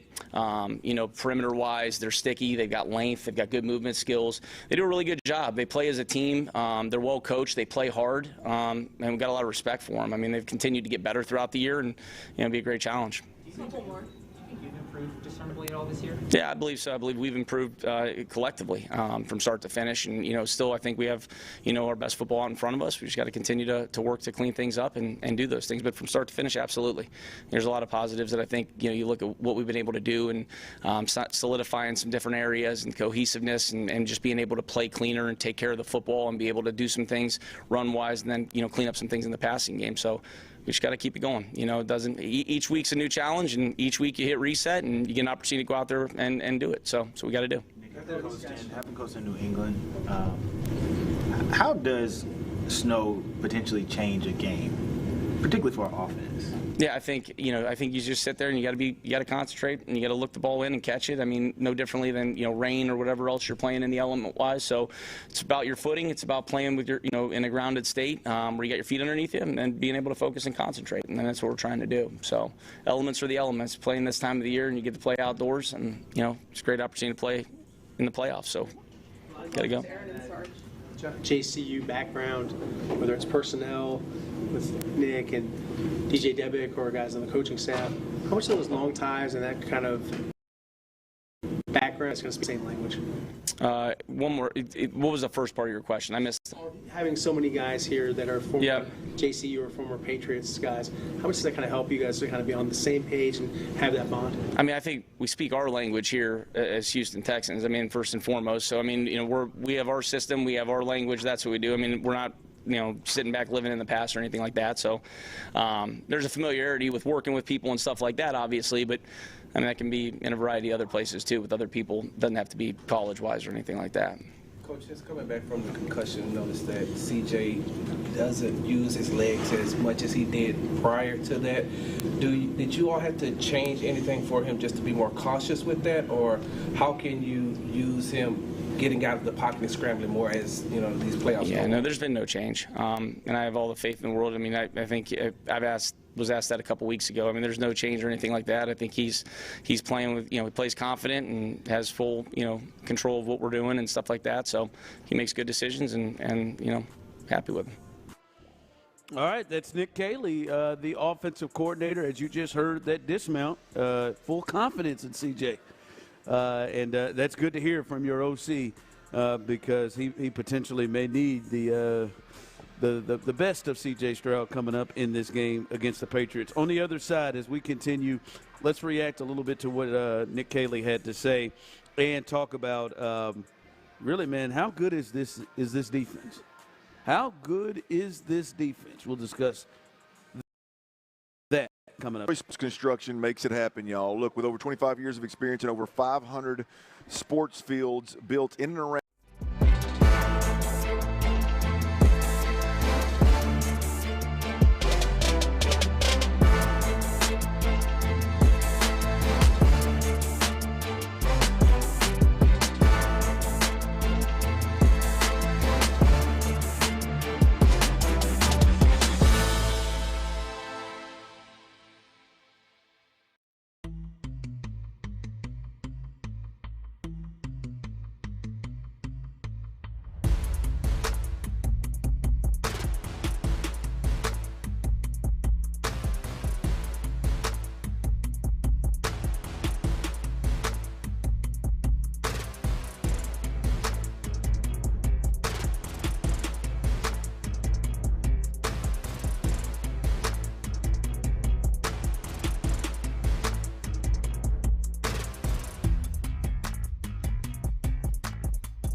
box. Order at BlueChew.com, code 610. KILT FM HD2 Houston. Insider access, exclusive content. Sports Radio 610. The Texans play here. An Odyssey sports station. It's a Thirsty Thursday playoff edition with our friends at Bud Light on Sports Radio 610. Live from Buffalo Wild Wings Willowbrook, here's The Drive with Stoerner and Hughley.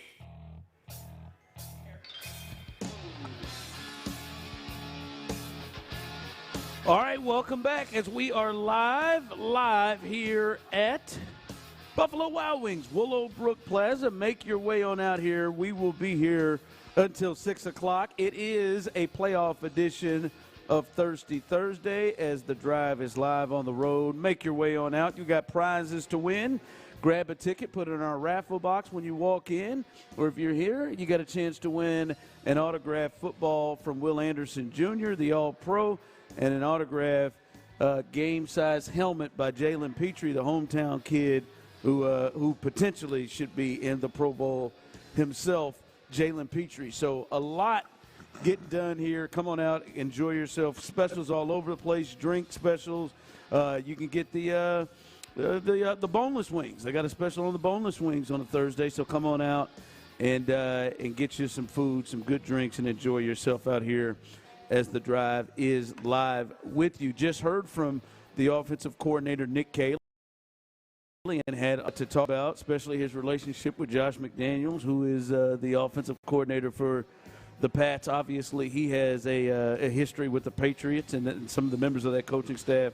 But outside of that, Clint, when you look at some of the things he had to say about what his offense is doing and what they're going to need to do in this game, anything stick out to you? I don't know if it stuck out. I mean, some things that are fairly obvious that he mentioned. I've said multiple times this week that, you know, the value in how they've approached offensive football all year long from the pass catcher perspective could pay off this year. I don't like it. I didn't like it all year. I still don't like it. But the reality of it is that when you approach offensive football as it pertains to your pass catchers, the way the Texans do, they don't specialize one player. That everybody does everything. You hear them constantly talk about cross-training offensive linemen. You hear them constantly talking about wide receivers playing inside, outside, left, right, playing all over. So they believe in that. When you lose Nico Collins, who is hands down the best weapon on this offense, and really, if we're being completely honest, the only proven explosive game-changing type player you have on this offense across the board. When you lose that guy, the one thing that pays off is that you've been treating the others as part of this offense for a long time. So very little changes. You don't all of a sudden have to hope that somebody can handle the offense and move all over the place like typically a number one receiver does. You just plug guys in. You ask everybody else to keep doing what they were doing. You tell Higgins to do the go things. You're going to be over here on the boundary most of the time, stationary, and we're going to run our offense. They've been doing that all year long. I think Nick Caley just doubled down on that it's next man up. The value is that the guys in that room, the wide receiver room he's talking about, have moved around quite a bit and should be ready, right? So he did mention that. He talked about CJ cleaning up the game and cleaning up the quarterback play. Clearly they're leaning into the fact that We've been hearing that the all week. majority of the second half of the season, once he got back, he's been really clean. And so they are viewing it like a lot of folks that I've talked to are viewing it of, hey, man, that was a once – kind of an anomaly. That was just a coincidence, not coincidence. That was just one of those things that happened. We don't believe one off. One off. There you go. We don't believe it's going to happen again. And that's one way to look at it until it does happen again, and you got to figure something out. So we'll see. But the CJ cleanup and the wide receiver room, how they're going to handle it, and with potentially not having Nico, I think those two things were the big topics he hit. Yeah. Chargers game too, but yeah, man. No, I can understand why they are coming with that thought process. Hell, that's what they gotta roll with, and they gotta get. And obviously, I understand there should be a level of confidence with CJ.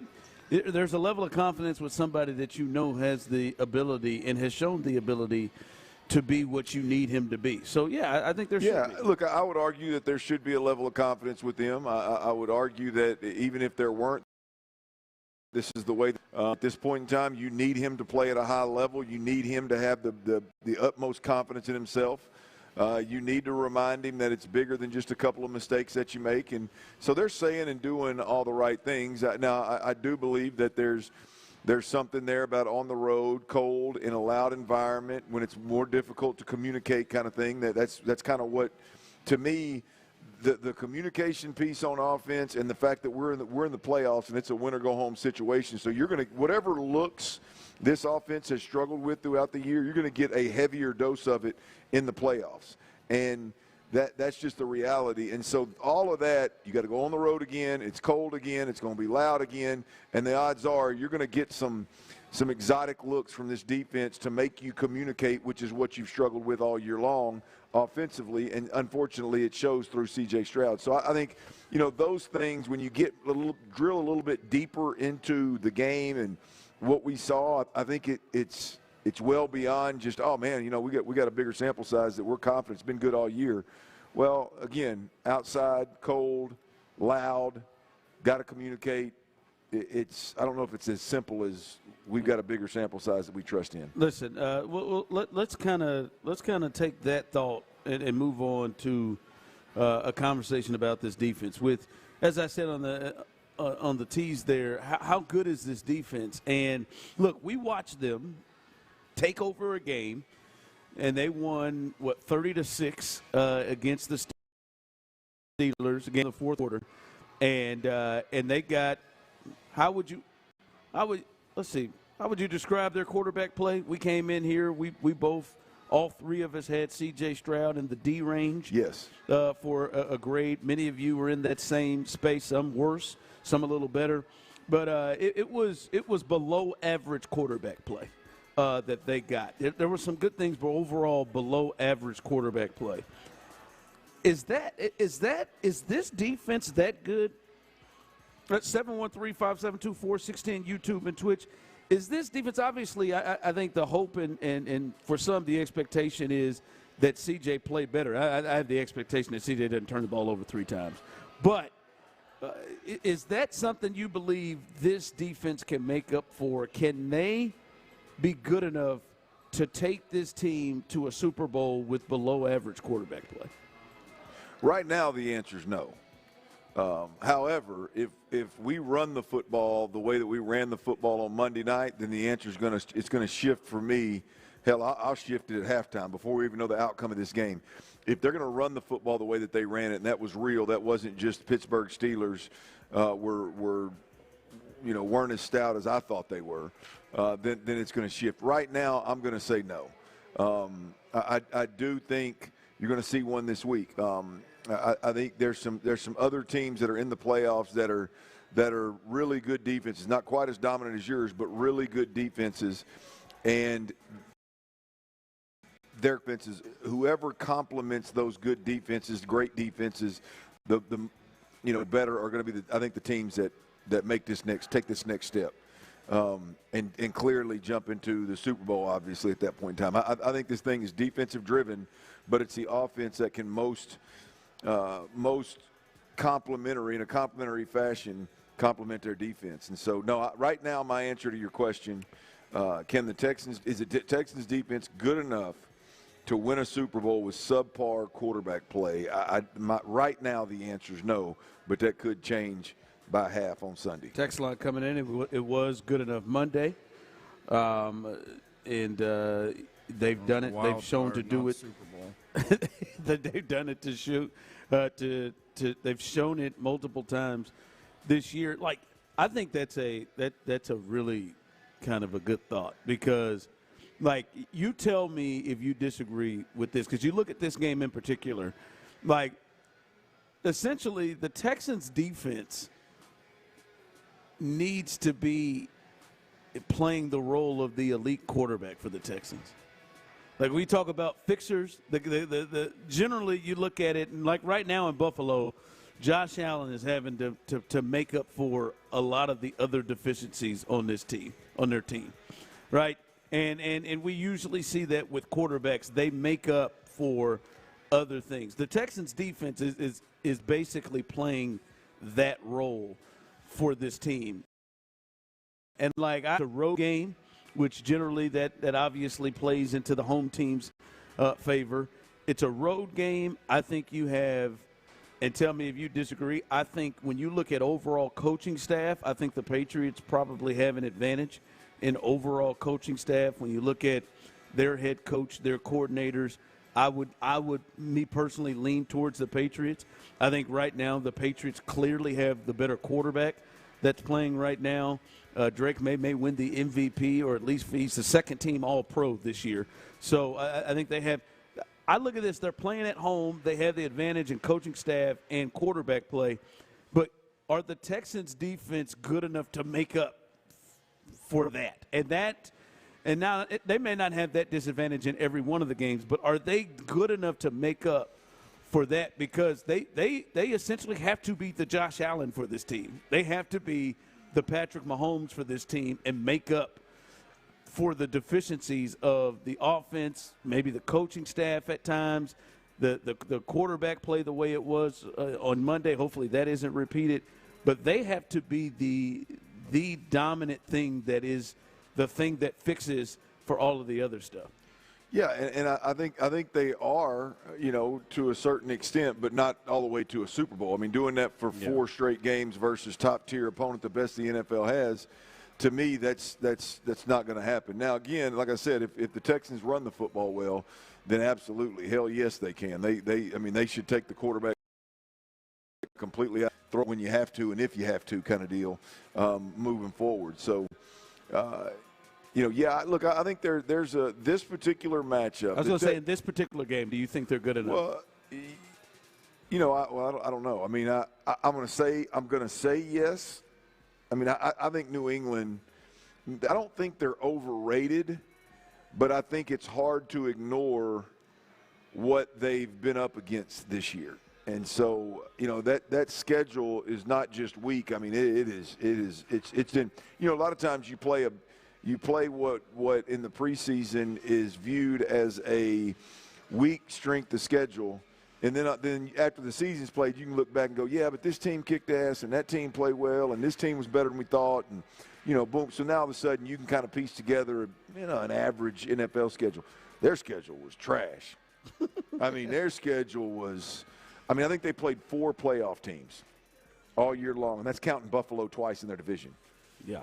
And so, I mean, I only say that to say I don't know. And Carolina's one of them.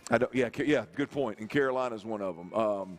But I only say that to say Pittsburgh was the other. By the way, I just don't know exactly who they are, and I can't be a guy that sits here, and analyzes, covers the Texans. And I think most people know it. Like I've got I'm pretty quick to disregard like a 250 game when the offense scored, 14 points or whatever it was, and the quarterback turned it over. I want to talk about the turnovers. I want to talk about how detrimental they be. Forget the big play, 3 or 4 big plays in the two. Like I'm not a box score guy. I'm not a boy. This guy threw for 5,000 yards. Well, yeah, you throw for 5,000 yards. A lot of the time you're chasing. You're playing chase. You're catching up in the fourth quarter and the second half of most games when good teams are resting their quarterback. So I'm not typically one to look at that, the stats, and end all be all, but it's hard to not look at the resume and the run that New England's been on and not go, something's fishy here. See, I'm with you. I think running 4 straight potentially away from NRG, that's a hard thing to say. Yeah. Hey man, you guys make up for that. In this particular game, though, I think that they can rattle Drake May. And I think they can overcome the defense is good enough to overcome the deficiencies that the Texans may have or the disadvantages that they may have. I think in this particular game, even though it is in New England, I think they're capable of doing that in this game because I think Brandon said this yesterday. You got a team that has less experience than they do. Now their coach has a lot of experience, but they've got less experience than the Texans do. And, there's not a lot of like, ooh, this person's just going to take this particular game, I'm not saying 3 turnovers, but they can get just, we can come in here, I believe, and say, yeah, CJ probably played a C game, C- game, and I think I can still see them winning the game. Yeah. I mean, I think it all depends on what what Drake May looks like. The thing about Drake May, man, is that as long as he doesn't go all out Josh Allen trying to float around the backfield and make plays, and as long as he's pushing up in the pocket, and he's one that can, there were a couple of times last week where Aaron Rodgers, if he could still move the way Aaron Rodgers could back in the day, it would have been a big game. It would have flipped the field. It would have been a first down, sustaining drives. I think he's going to do those things. And here's the interesting thing is you got to see, like Drake May forces the Texans into a situation that your pocket passing quarterbacks don't. Right? Do you just pin your ears back and go get him and let him bust a couple of runs like Riley Leonard did, and maybe even shake free and bust a couple of throws like Riley Leonard did? Or do you kind of temper the rush down a little bit, keep him in the pocket, and force him to beat you from there? I don't know what the answer is.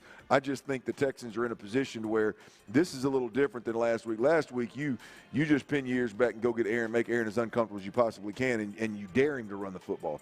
This kid can flip the field and change the game if you don't keep an eye on him. So it's a different challenge in a big way. Even if he does struggle, it's a different challenge in a big way with Drake May's legs being a part of this thing.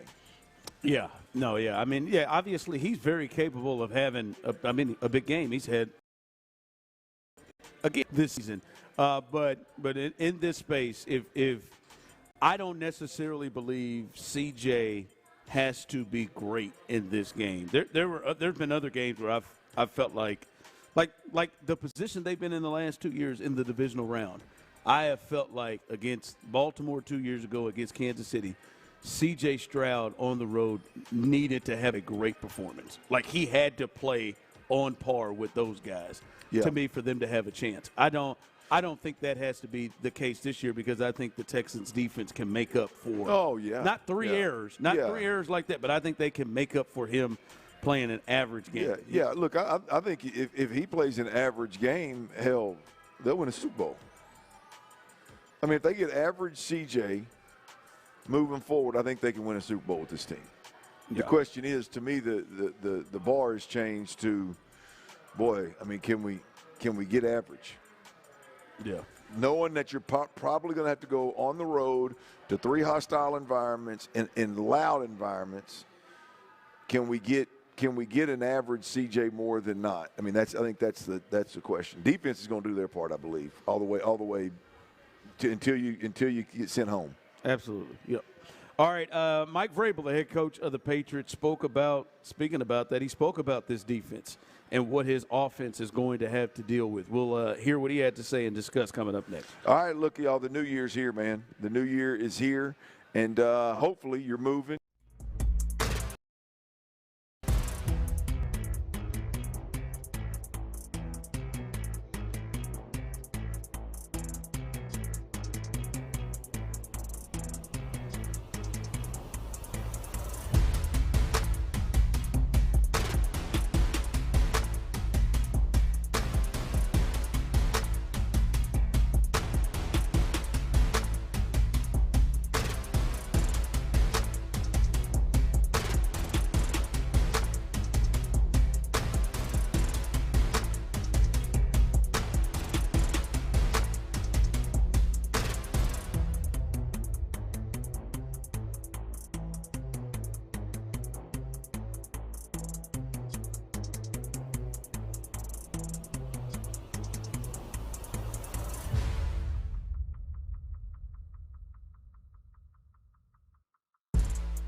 is powered by Mokaram Injury Lawyers.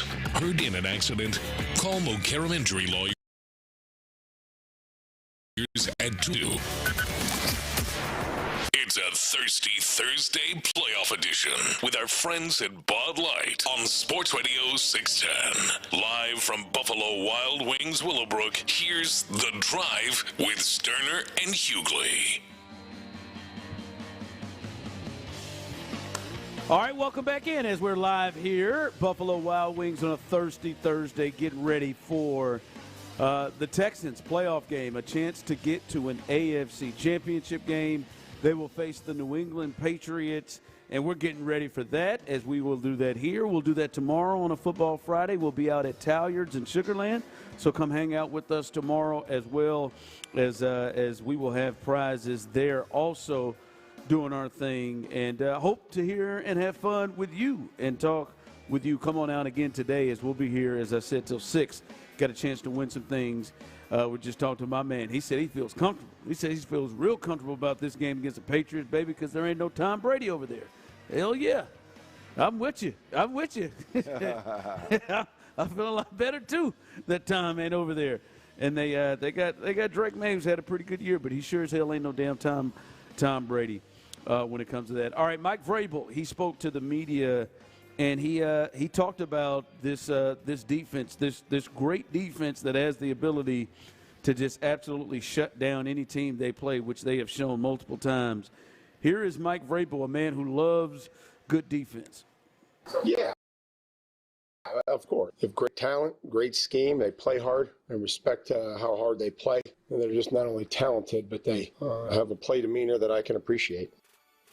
When he said that play demeanor, that it made me think about things that you have said about potential offenses, right? And I do want you to break it down for the audience. You said that for an offense to even have a chance against this Texans defense, they have to hold certain traits, right? Like there are certain things that you have to even have a shot. Like you've talked about that a lot. Like if a team don't do certain things, man, they don't got a chance against this defense. I mean, if you don't have within your organization, if you don't have a certain level of physicality, like if it's not expected day in, day out, you could be the hardest, toughest dude ever, but if you ain't been punched in the mouth in 2 years, when you get punched in the mouth, it's going to feel a little different. Like if you don't day in, day out, if you're not an organization that believes in practicing with a certain level of physicality. We saw it. We saw it with our own eyes, man. We went out there damn near every day watching the Texans in training camp, and the way that they abused the offense from a defensive perspective was damn near criminal. I mean, it is, but you watch it, it's exactly who they are on game day. So one, if you haven't since the beginning of whenever Vrabel got there, right? If you haven't had a certain level of physicality involved in everything you do, if there's not a certain level of physicality that you expect, then you're going to be taken aback, if you will, the moment you step on the field with the Texans defense. And so that's just the reality of the situation is if you can't get on a plane or you can't drive to the stadium and go, boy, I'm going to be physical today, and then step on the field with the Texans, right? That's just not going to happen. So I don't know. That's got to be a part of your team's DNA. It's got to be. Yeah. It's got to be. And maybe with Vrabel, maybe it is. You know, I don't think that was necessarily a problem in Tennessee.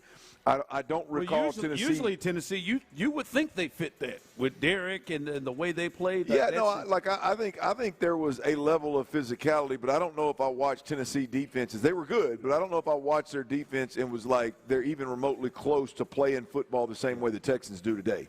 So I don't know what the answer to that is. But if they have not had if they have not had a level, what people don't understand is D'Amico practices in training camp and throughout the season with a level of physicality that the NFL's got to keep an eye on, right? It's a level of physicality that the NFL has to keep an eye on of like, man, he might be pushing the envelope here on what's allowed and what's not allowed, and he gets it done. The old right? Dick Vermeil practices. That's it.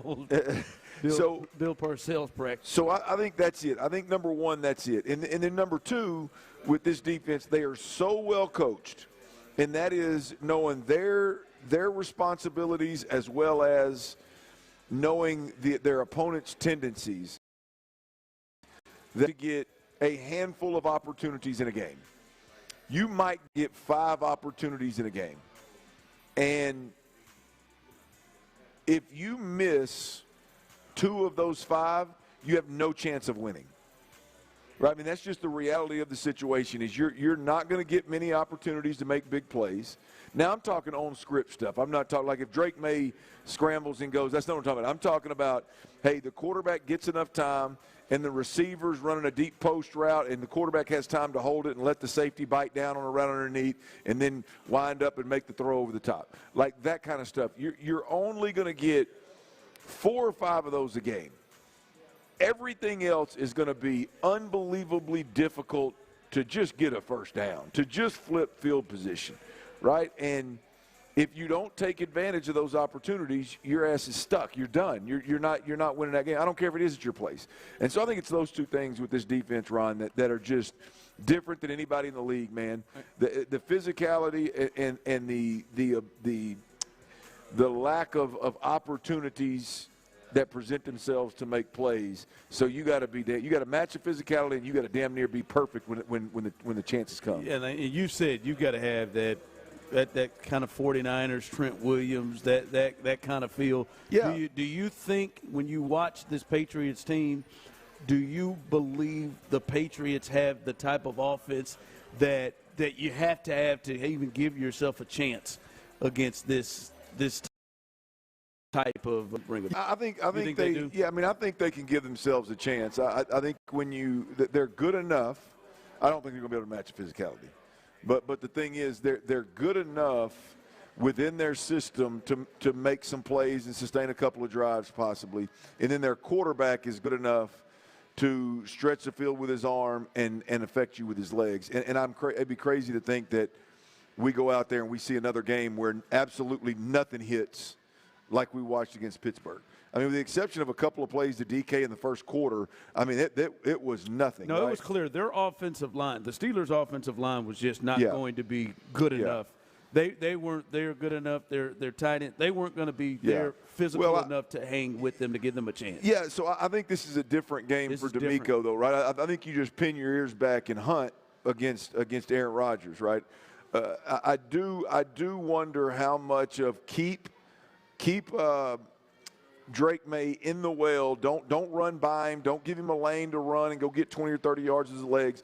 Keep him in the well. Make him beat you from the well. I do wonder how much of that we get from D'Amico versus what we saw last week on the defensive side of the football. I would be willing to bet you that we get more of that. It's probably not as chaotic around Drake May until the game dictates that happens.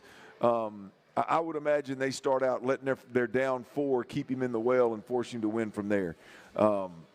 And we'll see how they get it done. But listen, I'm gonna tell you, I watched them last week, and their numbers are pretty well with their guys. They can be physical and run the football, and they did all right against a Chargers team that's physical, a defense that is pretty physical.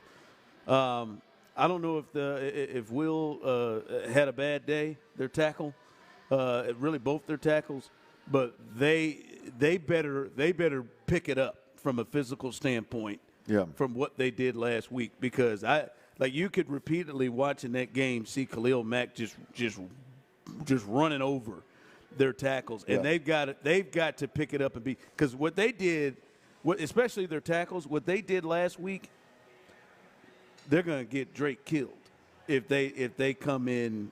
Now, they have been better than that most of the year, even against Cleveland, even against some of the better fronts. Well, but they got to pick it up from that. Well, if you look at New England's offense this year, you just mentioned the Charger game, which was so one-sided. I don't know that they really needed to do anything offensively. Would they give up? Would they score 16 points? Yeah, they really just put together one real drive late. You look at the best 3, other than that game you're talking about. You look at the best 4 defense if you count Buffalo twice. They played Buffalo twice. Cleveland is a good defense, and New Orleans ended up being one of the better defenses. I say better, top 10, I believe, in the league this year in terms of points allowed.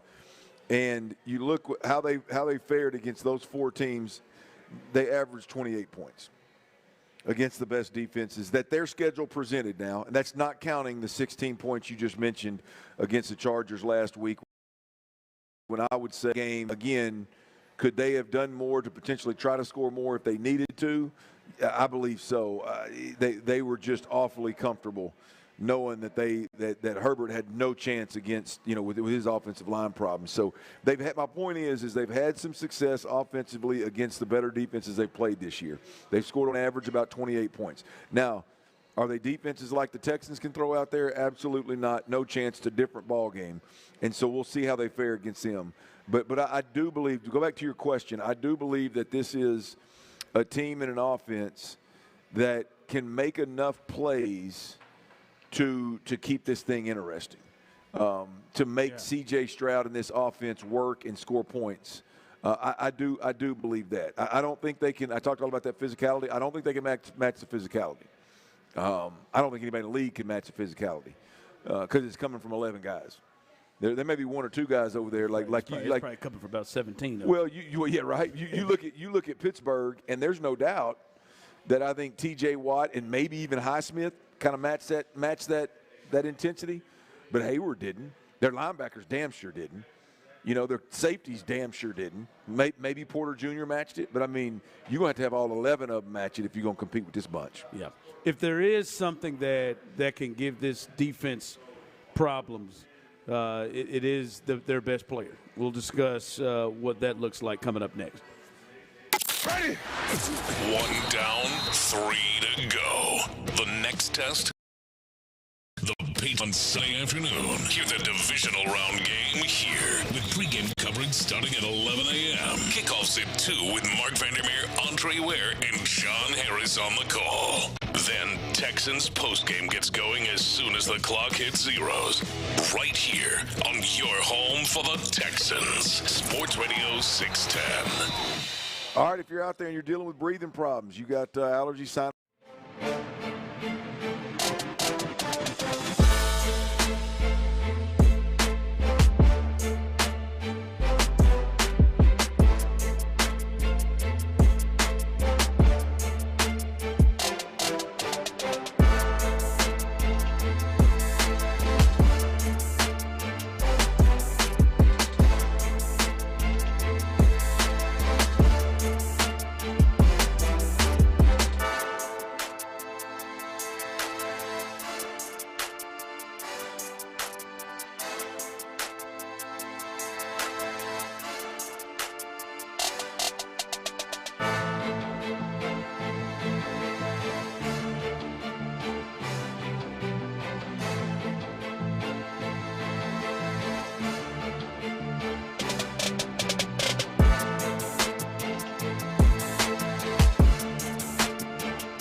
Call AmericanEagle.com at 773-NETWORK. That's AmericanEagle.com, 773-NETWORK. Injured? Call Mokaram Injury Lawyers, 281-222-2222. It's a Thirsty Thursday playoff edition with our friends at Bud Light. On Sport, live from Buffalo Wild Wings Willowbrook, here's The Drive with Stoerner and Hughley. All right, welcome back in as we are live as always here on a Thirsty Thursday, and it's a good time. We're here at Willowbrook Mall, and we got some people starting to roll up in here. My man over there, clean as a whistle, thought that whole outfit through all the way to the bottom with the J's. I can't tell if those are 12s my man got on, but he is all red with them J's. Got his Derek Stingley jersey on. Head to toe, boy, he is clean as a whistle over there. You got to catch them J's.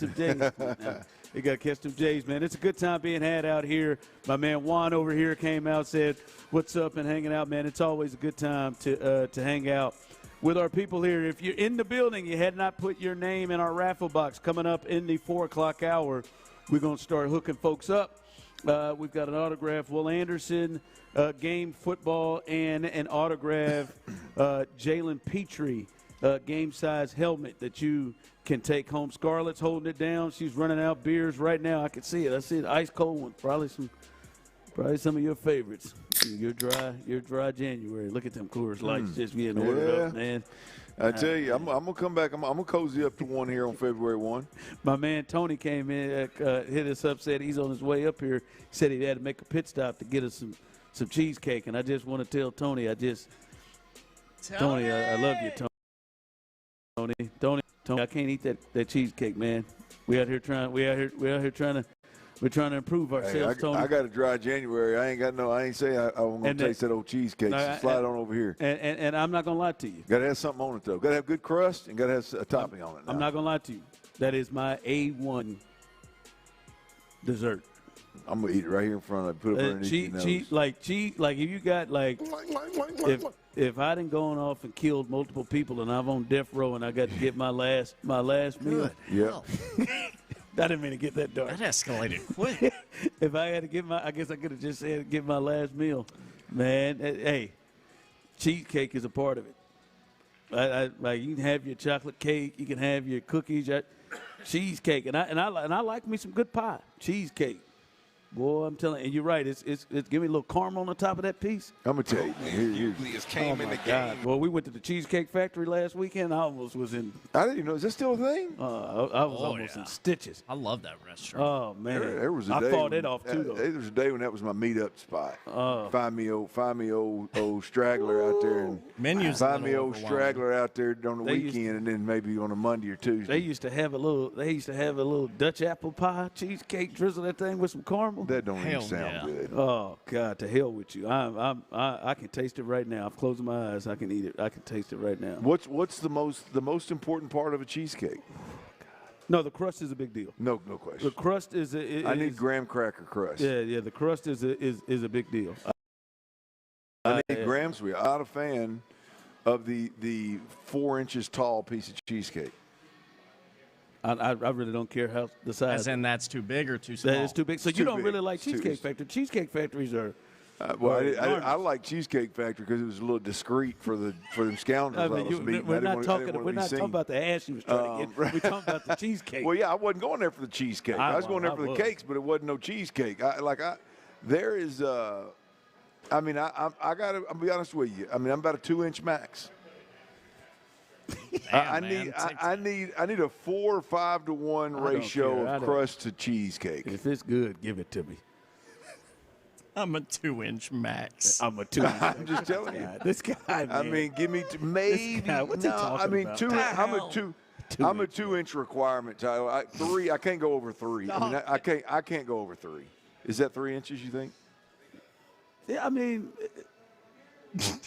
How many inches you think it is? It's not quite. Not what you told Courtney inches are, but I'm talking about real inches. Looking at the YouTube I told Courtney it's a little longer. No, you tell her this is 3, so that she thinks you're 9. What is it? Maybe a little bit bigger. Okay. Yeah, no, I'm 2. But that's right. That's Cheesecake Factory's about that thick. No, I'm going 2. I need 2 inches of actual pie and about a quarter to a half of crust, and I need it to be those graham crackers crunched up. And I like that. I think also the temperature on it is very important too. Like is that right? Yeah, I need it. So, I don't want no lukewarm like cheesecake. I need it to be the perfect, just a little. He don't care how thick it is. He just wants it to be warm. A good temperature. Give me thick as thick. Someone that Luby's cheesecake, solid, strong. Strong on there, just drizzle. But you're right. Stuff on. I thought they shut Luby's down, man. I thought they did too, but I've been seeing cars in Luby's parking lots. Yeah, there's one up near me in Humble.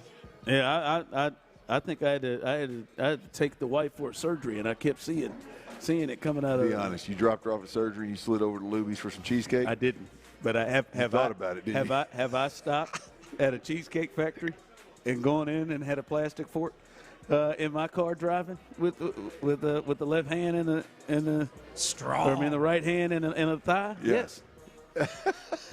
There's nothing wrong with that. Multiple days in a row. Was there a time period of me? Yes. That Dutch apple had me in stitches, man. Yes, I would ask for a side of caramel, I would do a little bit more. This was. I don't want to judge you, but that is. I know it's fat. It's fat. What did you say? What's the name of the cake again? Dutch apple, man. Dutch apple caramel with a side of caramel. Yeah, Tyler, sometimes you run into and a plastic fork because I ain't waiting until I get home to hammer this down. Well, I don't want it. No, Courtney can't know I had it. I got you. You're hiding it from Courtney. I got you. You don't think she walk in smelling like cheesecake. She knows where you been. Hey, man. Cheese. Hey, I'm like them dudes that are hiding that they smoke away from their significant others. I got a little spray, man. Spray it down, man.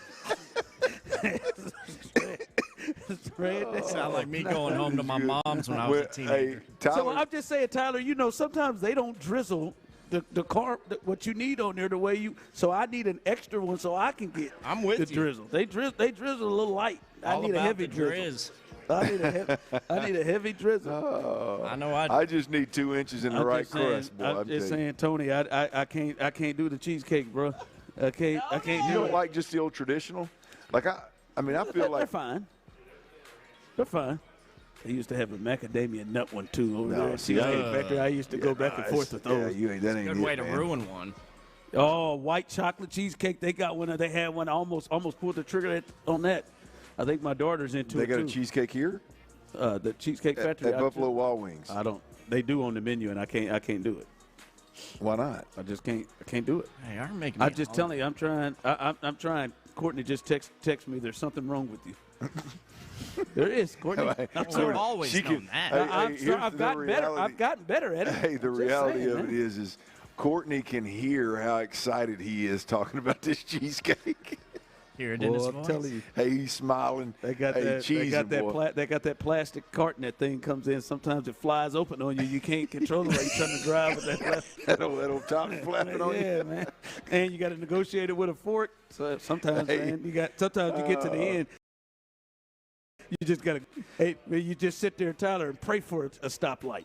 You pray for a stoplight, you can pull up and you can just really get after it. Hey, if Ron's ever injured in an accident, right after I check on him to make sure he's going to be okay, I'm going to make sure he calls Mokaram Injury Lawyers, but I want to see the evidence photos. I want to see if there's a piece of cheesecake hanging out over there on the side of the road where the wreck happened, or some kind of Wendy's or some kind that's gonna be my culprit. My culprit. This is my culprit. He's trying to eat and drive. He was sitting there with mustard and mayonnaise down the side of his mouth with a half sandwich with the paper on it. What you got coming up? That happens, man. How good is this defense? How good has this defense been? And here's the deal. I heard some guys up in Boston talking, and they were awfully confident talking about that New England defense is on the same scale as this Texans defense. Is that true? Y'all believe that? I'll be honest with you. I wasn't eating the cheesecake when it happened, but I about drove my damn car off the side of the road when I heard them talking about it. We'll cuss and discuss next right here on Sports Radio 610. Before we do that, I got to tell you about Jiffy Lube. Look, Jiffy Lube, absolutely. It's home with the quick in and out fast oil. They've been dominating the fast oil change industry.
Grainger, click Grainger.com, or just stop by.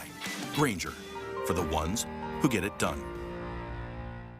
KILT FM HD2 Houston. Insider access, exclusive content. Sports Radio 610. The Texans play here. An Odyssey sports station. Boy, this is getting weird quick. Dive into the mind of former NFL quarterback Clint Stoerner. I was thinking about coming out of the chute here and telling y'all about my new boots that I got on, but y'all want to talk about puppy chow? Hell, that's Python. It's Sturdy's Daily. Before we get to that boner. On The Drive with Stoerner and Hughley. I'm telling you, man, cheesecake. All I need is 2 inches and some good crust, man. Y'all find any in the break? I do. I hadn't found it yet. Ron's found some pictures over here. And clearly Ron's wife, I mean, she needs 3 inches in dents, so I'm 2 inches in dents. She said fresh fruit on the top. I'm fresh fruit. I'm with her on that. Point of thin cheesecake. I'm with her on that. I am with her on that. All right, Dirty's Daily's brought to you today. Little cousin, Waylon Stoerner.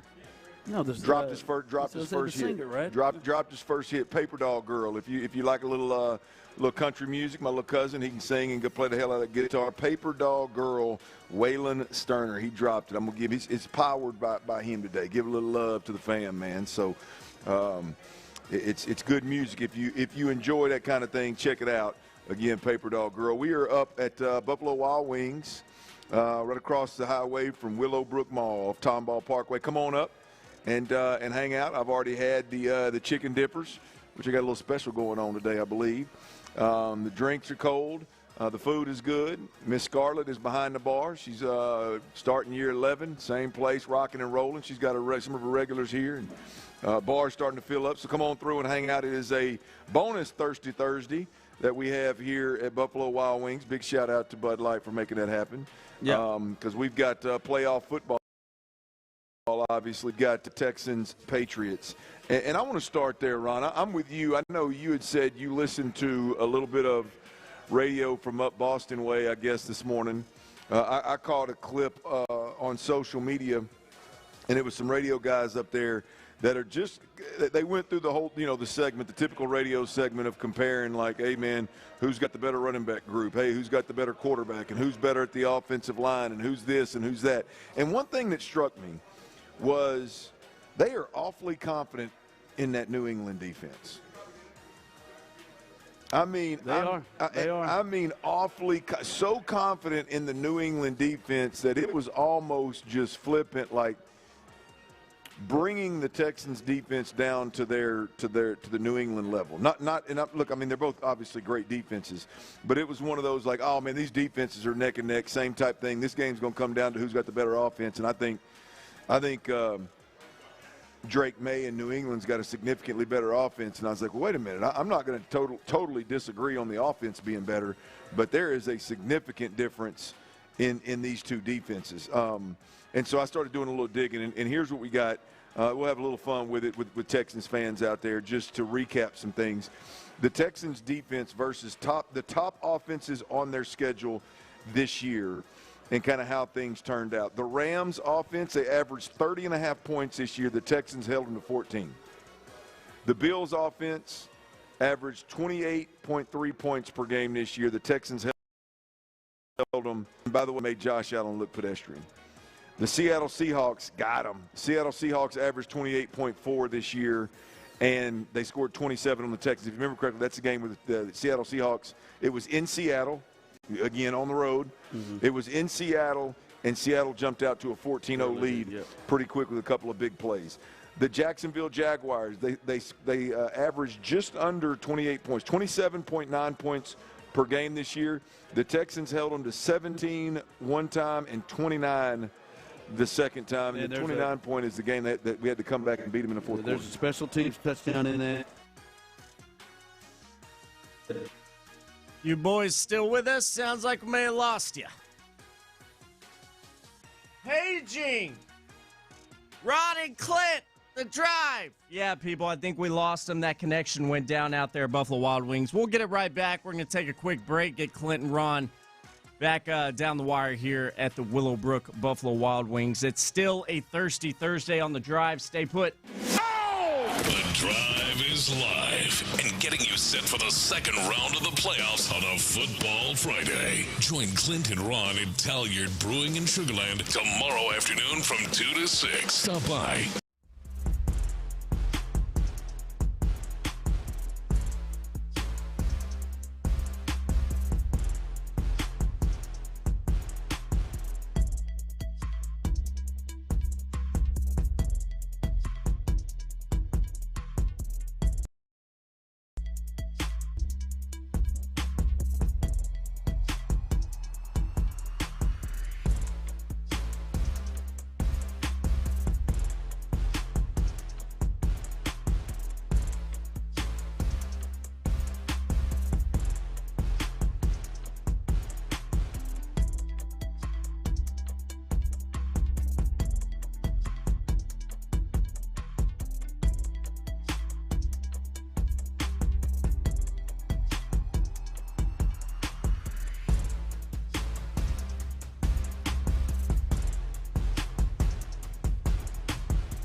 Houston properties now use Ownwell. They're very good at what they do. Go be one of them. Stop overpaying on property taxes. Get your free savings estimate right now at ownwell.com. That's ownwell.com. See how much you can save at ownwell.com. It's a Thirsty Thursday playoff edition with our friends at Bud Light on Sports Radio 610. Live from Buffalo Wild Wings Willowbrook, here's The Drive with Stoerner and Hughley. Yeah, it is. Come on through and hang out with us. We were in the middle out there. You know, every now and then when you're at the bar, man, things go a little sideways. You know what I mean? We got a little sideways right there. And but we're not worried about Mark. Hey, when you're at the bar, Mark, ain't no big deal, man. It's just you just kind of keep rolling with the punches, man. We were talking about the Texans defense and kind of seeing how they stacked up against the best offenses this year. We were running down the list. They gave up 14 to the Rams, who were the #1 offense in all of football. The Bills were scoring over 28 points. They gave up 19. Seahawks, 28.4 points, and they held them to 27. The Jaguars, as Ron pointed out, the Texans held them to 17 points one game, 29 the next game, and in that 29-point game, there was a special teams touchdown in there as well. With the Colts averaged 27.4 points a game this year, and the Texans held them to 16 points when you had all your starters in there. That next game, that last game when Riley Leonard was playing, they pulled all their starters, and the Colts ended up scoring 30. So I pushed that one to the side, given how that thing unfolded. Then the 49ers were the next best offense that they faced. The 49ers averaged 25.7 points a game, and the Texans held them to 15. Seattle and Jacksonville are the only two teams, top offense-wise, that hit their average versus this Texans defense. They were not only good statistically when you look at the box score, but they were also good when you stack up the best offenses that they played against this year. And the whole point was, okay, so now what does the New England defense – obviously, statistically, they're up there with the Texans. But statistics can be misleading because there's no doubt about it. The New England defense, the New England schedule left a lot to be desired. And New England's defense, I would say both Drake May and the offense, along with their defense, benefited because of that, obviously. Which we've been a year that C.J. Stroud came in, won Rookie of the Year, and C.J. Stroud had a great year, and we won 10 games, and we went to the playoffs. If I remember correctly, we were playing a last-place schedule that year because that was the year C.J. got drafted. Yes. And so, obviously, that team benefits from the schedule. But if you look at New England's defense, because this is where we're going with this, folks, is let's do a little Boston radio, and it took me by surprise how the radio folks up there felt like these specific radio folks felt like New England's defense was on par with the Texans. When you look at New England's defense this year versus the top offenses that were on their schedule, they faced Buffalo twice. They gave up 20 to Buffalo one week, and they gave up 35 to Buffalo one week. Cincinnati, they gave up 20. Pittsburgh, they gave up 21 and lost that game, by the way. And in Baltimore, later in the season, this is probably one of the more relevant ones because Baltimore was later in the season. I think it was week 16 maybe? Yeah, they were.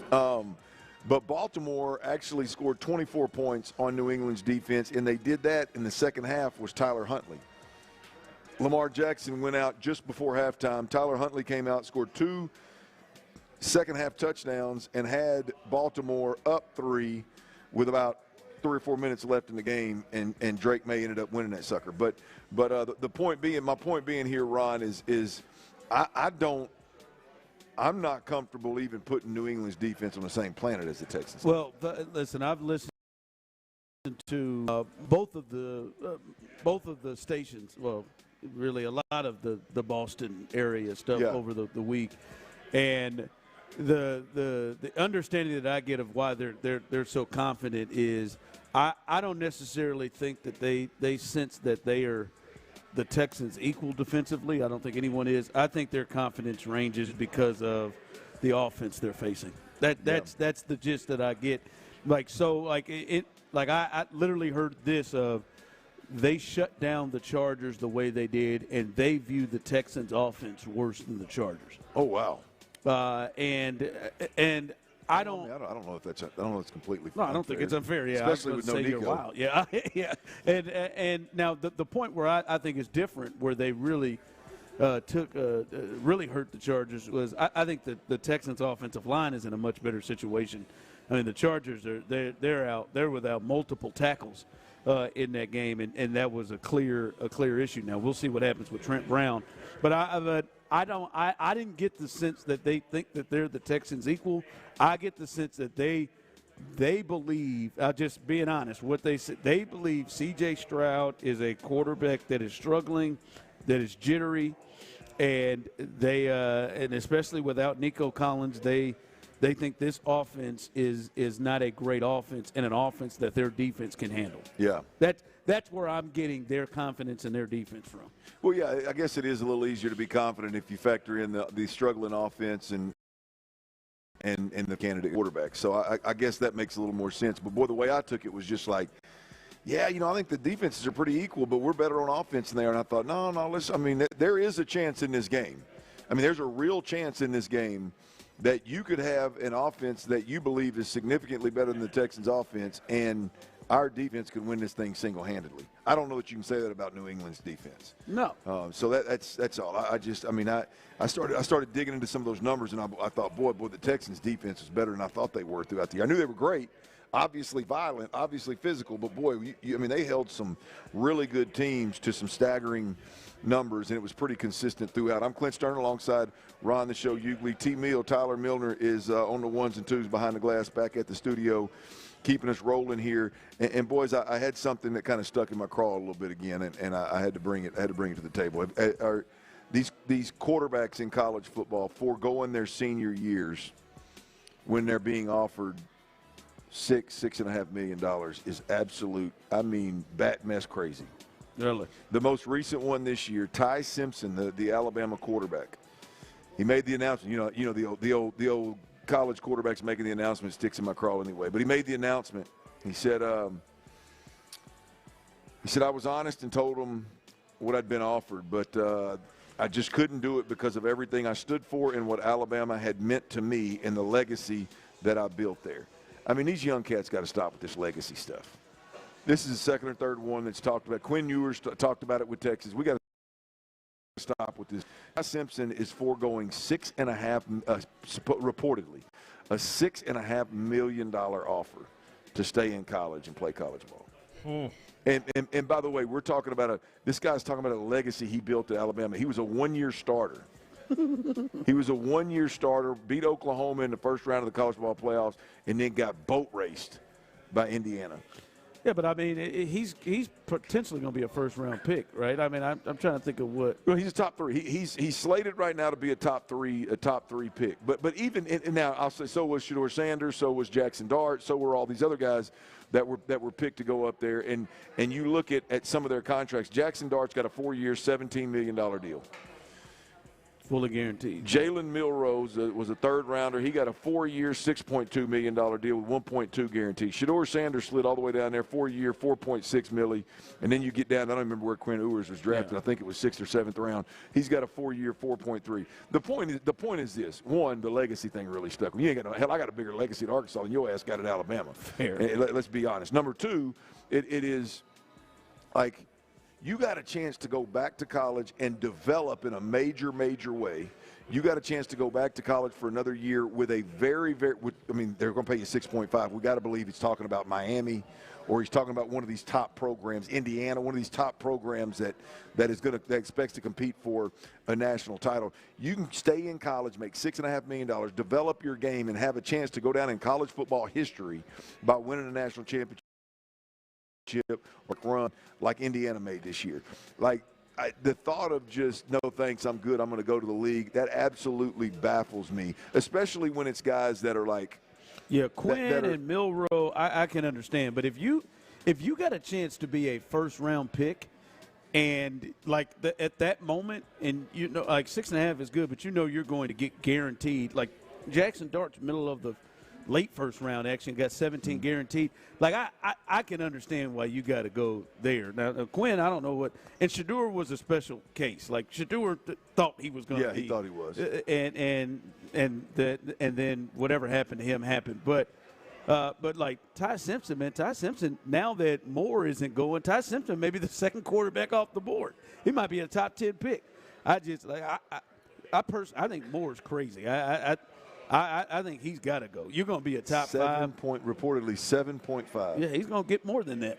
He said, I'll stay at Oregon, make a national championship run, make 7.5, develop my game, or go to the New York Jets and deal with that. No, I'm going to stay one more year. Because you stay one more year, and Ty Simpson, he may improve it, or there may be other quarterbacks that jump him.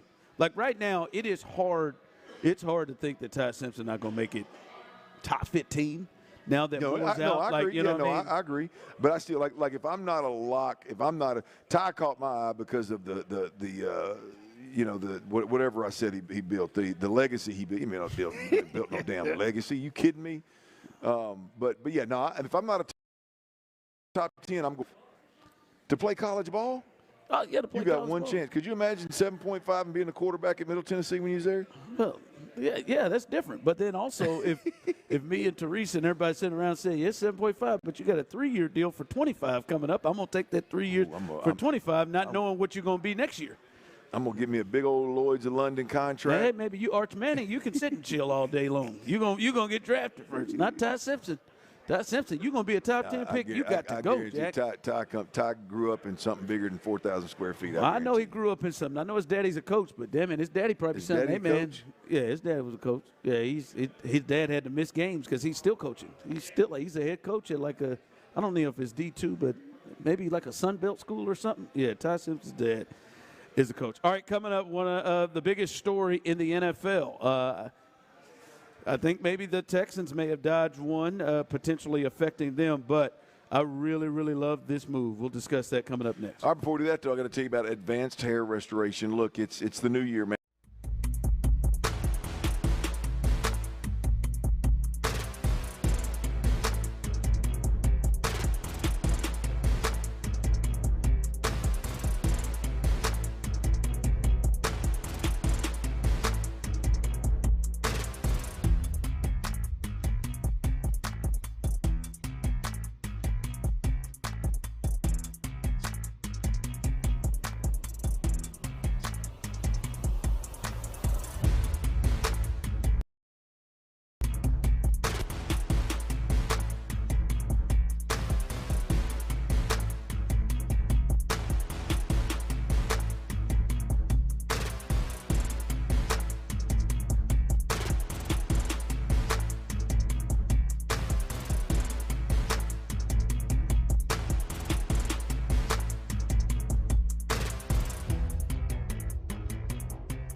Call Mokaram Injury Lawyers at 281-222-2222. It's a Thirsty Thursday playoff edition with our friends at Bud Light on Sports Radio 610. Live from Buffalo Wild Wings Willowbrook, here's The Drive with Stoerner and Hughley.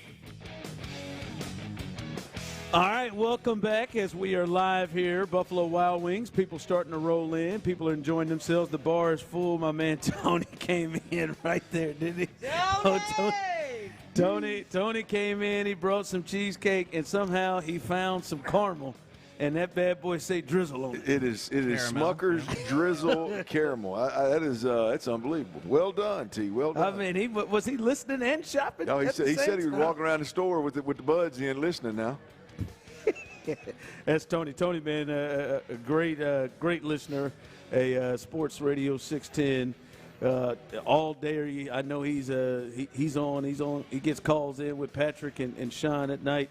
Good dude too, man. Over there at Viking One, man. He's flooring, carpet. They got you, man. He's come out to my house personally and did a great job, man. Can't get any better personal touch out there multiple times, bringing out all kinds of samples and everything. So Tony will take care of you if you're looking to get your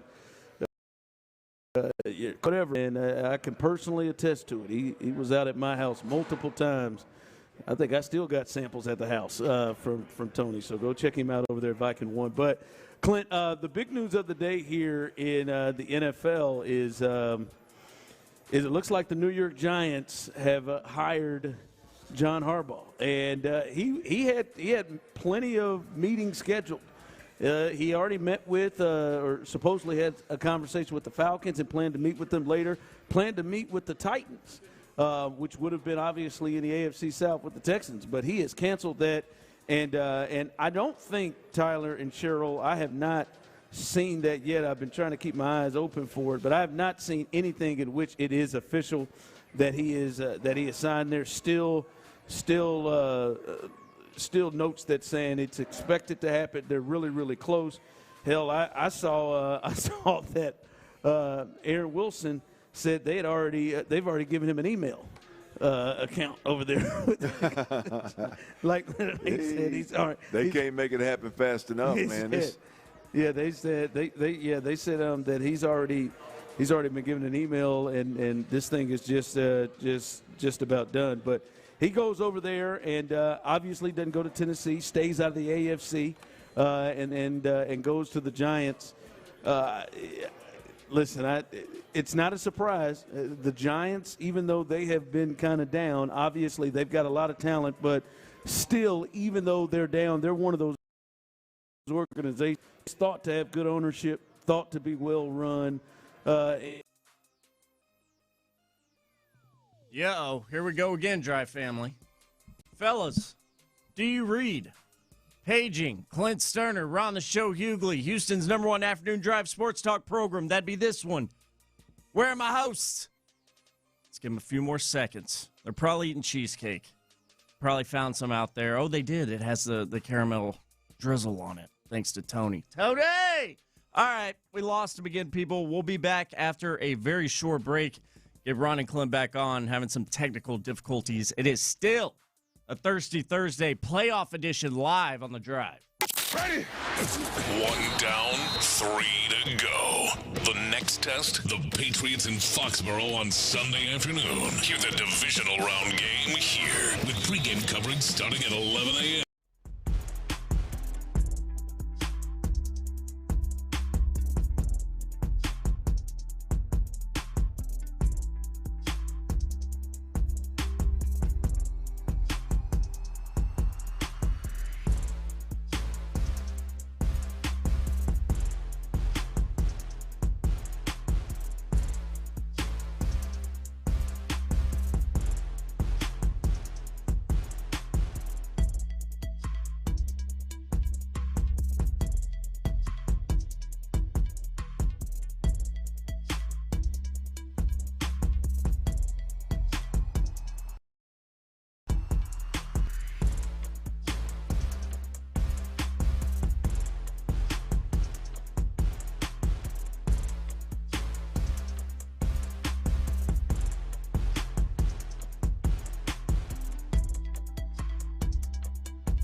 purchased the policy. Potential savings vary. Allstate North American Insurance Company and Affiliates, Northbrook, Illinois. It's a Thirsty Thursday playoff edition with our friends at Bud Light on Sports Radio 610. Live from Buffalo Wild Wings Willowbrook, here's The Drive with Stoerner and Hughley. That's right. It is a Thirsty Thursday playoff edition here on The Drive. Stoerner, Hughley, well, we're working on it, people. Technical. I am, of course, your trusty producer of The Drive, Tyler Milner. And if you missed it earlier, we had a chance to talk with the rookie running back in H-Town, talking about young Woody Marks ahead of this trip up to New England. If you missed that, you're going to get to hear it now. We'll get Clint and Ron back here shortly. But if you did indeed miss it, it was a great conversation. Here is Woody Marks when he joined us earlier on The Drive.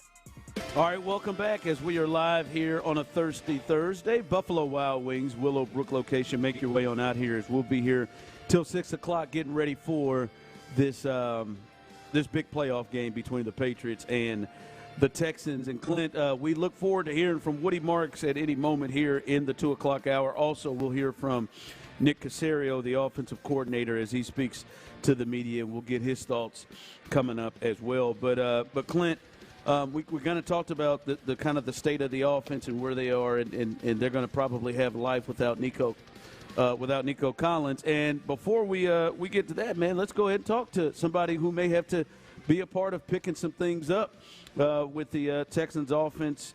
Their running back, their rookie running back, who he's not a rookie no more, the way he's playing. Woody Marks, Woody, we appreciate you jumping on with us. Hey, no problem. All right, man. Last time we talked to you, man, you was kind of getting your footing, and now, man, this is you were running back one, and you were doing your thing, and you had a career game against the Steelers, man. That was, we talked about it, that was by far the best running attack we've seen from this team. Seemed like times you weren't even touched. I joked the other day. I said, I think Woody just made a cut just to make one. Even there's about 4 yards on you. What was different in the run game as a whole in that game against the Steelers?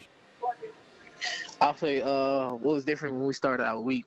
Just going back to just watching everything that we did in the season. Now a run game. The O-line coach Cole did a great job of just cleaning up the little small details they were missing. And we had the receivers and tight ends in there too, because they play a big part in the run game too, not just the O-line.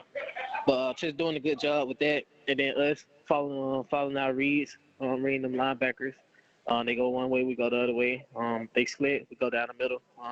I'll say O-line did a great job in double teams. Hey, Woody, what is it about? I mean, obviously, to me, what was shown in Pittsburgh was 4 quarters of running the ball really well. But in the past, I think it was man, how timely y'all were, particularly finishing games. And I say y'all were. I think you had obviously a big part to do with that. When the games on the line, you want to close this thing out. Why is it Woody Marks seems to take his game to the next level? Not knocking anything that you're doing earlier in the game, by the way, but just it seems like you thrive in those moments. What is that about Woody that makes that happen, allows that to happen? I'll say it's them back-to-back touches. Once a back get back-to-back touches, he just feel like can't nobody mess with him. He feel unstoppable. He just get into a groove that like I'm a bust one. And but like at the end of the game, I got to seal it. I know what it comes down to, so I got to put my big boy shoes on. Yeah. Patrick Queen felt those big boy shoes, boy. You lit him up in the hole right there. I bet you be getting people, Woody, because your size wouldn't scream that you're a power back, but man, as Clint talked about at the end of the games, you run really, really hard, and Patrick Queen got up in the hole and thought he was going to go ahead and lay one on you, and then you just ran his ass smooth over. It seems like that's a big part of your game, not just the elusiveness, but you seem to take pride into being physical as a back. Yeah, I like to be physical. Them guys hit me, so I want to hit them too. So like they got to feel me too. But many people think I'm kind of small, but I'm 215. But you 215, Woody? Real small. Yeah, I'm 215. Yeah. Got a little lead in his ass. Got a little. He carried it down here. They got to change his weight on the program. Hey, Woody, what about, I tell you, the last 2 weeks, Indianapolis as well as Pittsburgh, one thing that I thought showed up big time other than the run game was, they showed some pressure looks. Both Indy and Pittsburgh showed some pressure looks, and whether they came or not is irrelevant. But you guys really, it seemed you guys had really struggled with that early in the year. But these last 2 games, it looks like y'all kind of front from a pass protecting standpoint. One, would you say that's accurate? Two, what do you think's gone into shoring that pass protection up versus those pressure looks in particular? Oh yeah, that's very accurate. I'll say communication. Over communicating. That's been the speech from these last few weeks. Just over communicating, not being up there shy. All right, we finna pass the ball. All right, they still got to get there. They know we gonna pass the ball. They still got to get there. They got to get through us. Not being afraid to communicate, let them know that we not running the ball, passing the ball, and just getting everybody eyes in the right place. So I hats off to the coaches and putting us in the right place, to picking up blitzes. People bringing some exotic blitzes. So we'll see a lot this week too. Yeah, man. Man. That's this is a big ball game. For you all, weather-wise, it's supposed to be cold, snowy, and I know you guys had, as an offense, had some issues with the ball being on the ground. How does that change, and has that been something that's been a focus this week going into this game? Yeah, for sure. Our main thing is protect the ball. Don't get turnovers. So that's been the main thing, and the cold. Shoot, we football players, we'll play anything. I'll say last game wasn't that cold as it was in Kansas City. Kansas City was pretty cold, but I heard there's a chance of snow. I'm very excited to play in the snow. Never played in my life, so very excited to do that. All right, man. Woody, man, good safe travels out to Massachusetts, man. We'll be watching you, man. Hopefully we'll be talking about an AFC championship game coming up next week. For sure, no doubt. All right, that's a rookie running back, Woody Marks. I say rookie like that, man. He is one of the most important pieces of this team, and again, shout out to Nick Casario and his staff. That was a huge pick that they made there. Had a big ass. Somebody's ass. and no, man. And that was a huge move for them. But Clint, he's going to be extremely important, though it is good to see that he potentially may not have to carry as much of the load with them maybe having a full deck with Gerard Jordan practicing this week. But Woody Marks is definitely, you've talked about it, he is the one they've got to keep in good shape and have him out there in all those important downs. Yeah, well, I mean, there's a couple good things come off that. I mean, last week we saw Nick Chubb actually, at 4.8 yards per carry. On 10 rushes, yeah. I mean, if you'd have gave Nick 9 more touches, I believe Nick may have had 100. You know what I mean? So, I mean, last week, I think even if Gerard Jordan would have been healthy, he'd have had some successful carries as well. And last week, it was, from a run game perspective, it was really easy to mix in Nick Chubb to make sure that you had Woody Marks in those critical moments and Woody Marks down the stretch in the fourth quarter. Now, if Chubb had to be in there, that'd be fine too. But ideally, you'd want Woody Marks to be there. I do think, again, this week that is going to be a key of fresh throughout the game so that in the fourth quarter, if you are in a closeout situation, he is the guy that's back there getting touches. I mean, again, there wasn't much of a standing in the way of it last week, but there were still times where, man, there's a defender that's right there, and somehow, boy, he just gets skinny, he's slippery, he goes and gets 3 or 4 yards instead of losing 2, and that is just so valuable all the time, but it's ridiculous, I mean, unbelievably valuable when it's in a closeout moment like that. So Woody Marks is a big key, big part of this, and him being fresh down the stretch is going to be in the best interest of the Texans, no doubt. Well, let's hear from the guy who's going to use Woody Marks in the rest of this offense. Nick Caley, we'll go to him as he will talk to the media coming up next. No, we'll go to me. Let's hand it to us as we are live back. Please stay with us. We appreciate everybody helping us out. Some technical difficulties. We've got great people working on it. But as we are live here, Willowbrook Plaza here, Buffalo Wild Wings will be here till 6 o'clock. Clint, listen, Woody Marks, he's probably the number one thing I feel good about on this going into this game. But I'm not going to lie to you. We'll give you the injury report coming up here in just a bit at 5 o'clock fire. But I don't know if this has been, I think, talked about nearly enough. I think it potentially may be the most important thing in the game, and that is Clint Dixon's definitely going to be without their Pro Bowl wide receiver, one of the best wide receivers in football, and their number one weapon. And I'll be honest with you, this year, their best player on offense in Nico Collins, a guy that means more than just what he does, but he affects others. Clint, I feel like we've kind of gone past this a little bit too much. Like this to me, I'm really concerned about what happens to this offense, especially against the opponent with the type of guys they have defensively. Like we'll tell you about what's up with their top corner, Christian Gonzalez, but he looks like he's going to go, a little spoiler. They've got pretty good corners in the secondary, and when you take that big piece out, it just makes things so much easier for their defense. And now you got to get guys to step up that I don't know you can have a whole bunch of confidence can step up to the point that you need them to step up. I'm very concerned about the offense without Nico. You should be. I mean, who goes from the wild card round to the divisional round, loses their best offensive player, and isn't concerned? Hell, it's obviously a big deal. Now, I think there's something kind of softening the blow a little bit, if you will. The way we ran the football last week, and the way that Christian Kirk stood up and went 8 catches for 144 yards probably puts us in a position where there's not a whole hell of a lot of panic about Nico Collins. If you'd have won that game 10-6 and Christian Kirk wouldn't have went off the way he did, you didn't run the ball late and score a touchdown, there were about Nico Collins. And so, look, there's no way around it. Not having him changes the game offensively for the Texans. Now, do they have the ability to overcome that? I would say they're equipped to overcome it by the way that they've approached offensive football all year long and the way that Christian Kirk did his thing last week. And so we'll see, but there's no like, you can't be over concerned about Nico Collins. That's a big deal.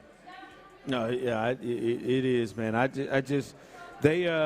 Listen, do they have guys that are going to be able to overcome it? Yeah, potentially, yes. We saw Christian Kirk step up big time. I don't know that you can depend on that each week, and I think another big part of this is, Clint, is what it is, and I think maybe this is where a lot of my concern comes from is, all right, who it's left up to make this work, right? So now Nick Caley and a combination of Nick Caley and the staff and CJ are going to have to work through, Clint, navigating this offense and doing enough for this team to have a chance to win the game without their top guy. And it appears we've seen Nick Caley draw up some really good stuff here lately, Clint, but it feels like a lot of it has to do with Nico Collins. Like the start of that Chargers game was, boy, Nick was in his bag. They put it together. Those first 15 plays, they got 2 big touchdowns. I think Nico Collins played a big role in those plays and those starts. And you don't have him. That is. I do wonder the direction they go, in how they attack and how they make up, and to be able to run off. As you said, man, running the football, they're going to have to run the football, and I think the Patriots know that, but they are going to have to make some plays down the field. And Nick Caley and C.J. Stroud are probably going to have to be the guys that you really look at to really be able to make enough plays for this offense to be able to function. Yeah, look, there's no doubt that it changes the game. Here's the thing, though. It changes the game schematically more than it does from a production standpoint. I mean, if you look at Nico Collins and you look at kind of how this year went down, I mean, on a game-to-game basis, there's not a whole hell of a lot of catches. I mean, you're talking 3 or 4 catches max. What I say the other day, Nico Collins averages just over 4 catches a game. So it's not like you're leaning on him and you're dependent on him to go out and have, 10 or 12 catches and 18 or 20 targets. The reality of it is you've got to overcome the luxury that he was bringing to you, where he was getting all the attention and you were able to attack away from him. And I mean, that's still a task in itself, but that's really what we're up against here is can you stay in the construct of your offense, and without knowing that they're going to the corner, maybe even a linebacker out to Nico, can you still put a solid offense out there and give C.J. Stroud a shot? Yeah. Text line coming through. You've had a concern every darn game, every darn week. I don't believe you have had a confident game and let it out since you've been in Houston. Well, yeah, I have concerns about every matchup. Don't you? You just think that the 3 years that you've watched this Texans team, every one of the games you felt like, oh, nothing can happen. I thought they would beat the Steelers. Yes, I have concerns. I have concerns about Nico Collins. If you don't, I think you're living in a fantasy world, but that's you. All right? There is no way in hell that you'd have said, yeah, I feel good going on the road with Christian Kirk and Hutch and Higgins and Noel. Bring them on. Next man up. Man, you can kiss my ass with that. Just like your ass wouldn't be saying, next man up, Tremont Smith, come on down if Derek Stingley was hurt. Kiss my ass. You're concerned. That's fine. You can just be the deal of, oh, no, I'm just going to be positive all the way. I'm just going to believe in my team. That's fine. You can do that. But I promise you there are other people sitting there thinking like, I'm trying to put these puzzle pieces together. Hell, what the hell? What the hell are we going? Man, as Clint said earlier, it changes the game. It changes that. The Patriots and Vrabel, they can run multiple different coverages. Maybe they couldn't run with it's like it is. I don't. It's loser mentality. If you're like, ooh, stay away. Let's not talk about that. This is the biggest part of the game. I think the Texans would have. I would pick the Texans and wouldn't have thought twice if Nico Collins was playing in this game. They got nobody that can hold him. Nobody that can hold him. I would have picked the Texans. Now, I don't know what I'm going to do tomorrow. I still think they have an opportunity to win the game, but I would have felt they've got enough on offense to be able to counter what the Patriots are going to do. Now, man, I'll be honest with you, Clint. We thought that they handcuffed C.J. before. What they going to do to C.J. with him turning the ball over like he did on Monday and no Nico Collins? D'Amico's sitting there thinking, damn it, hell, that almost lost us a game. We ain't got Nico out there? Well, we'll run this sucker 45 times. Run this sucker in bootlegs to Dalton. Like, you can get out of here with that. He is one of the most important players on the team. And he is potentially most likely out of this game. And your offense struggles with him in it. Well, it's exponentially more, or let's say less difficult to game plan, to call plays, to scheme when you've got Nico out there, where there's only so many coverages you can play with a corner down and a safety over the top. It cuts the number of types of defenses that you can play in half. Probably more than that. And so it makes the defense vanilla for the quarterback to see. It makes it everybody else on the other side gets free releases and has space to settle down in zones and get easy catches. And that's the part. You look at Nico didn't play against Colts, and you look at the previous production. He had 3 catches obviously in a shortened game against Pittsburgh. He had 3 catches against the Chargers. He had 4 catches against Vegas. He had 3 catches against Arizona. He had 4 catches against Kansas City.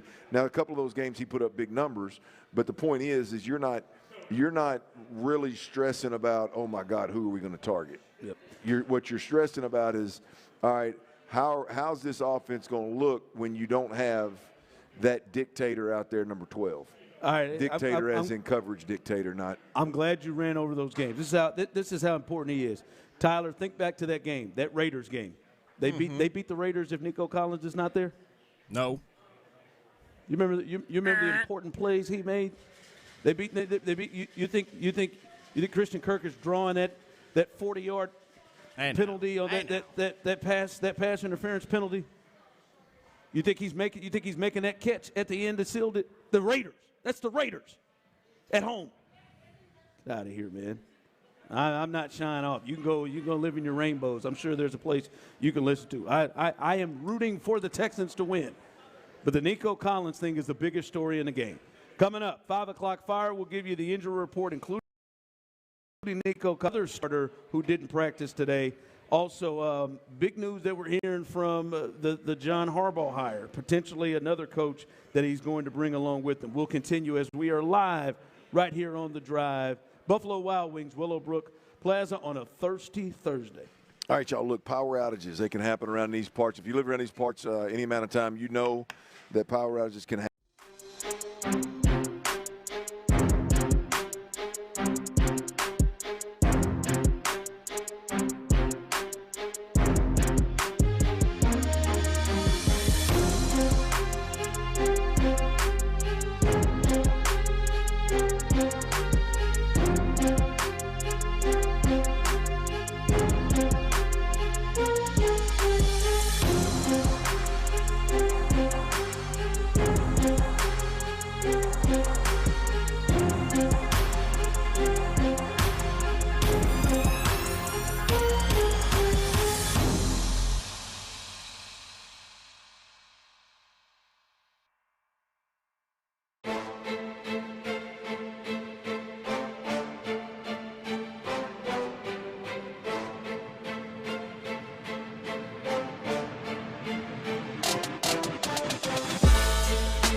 HD2 Houston. Insider access, exclusive content. Sports Radio 610. The Texans play here. An Odyssey sports station.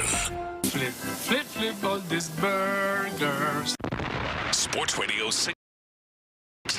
Drive with Stoerner and Hughley. It's the 5 o'clock fire.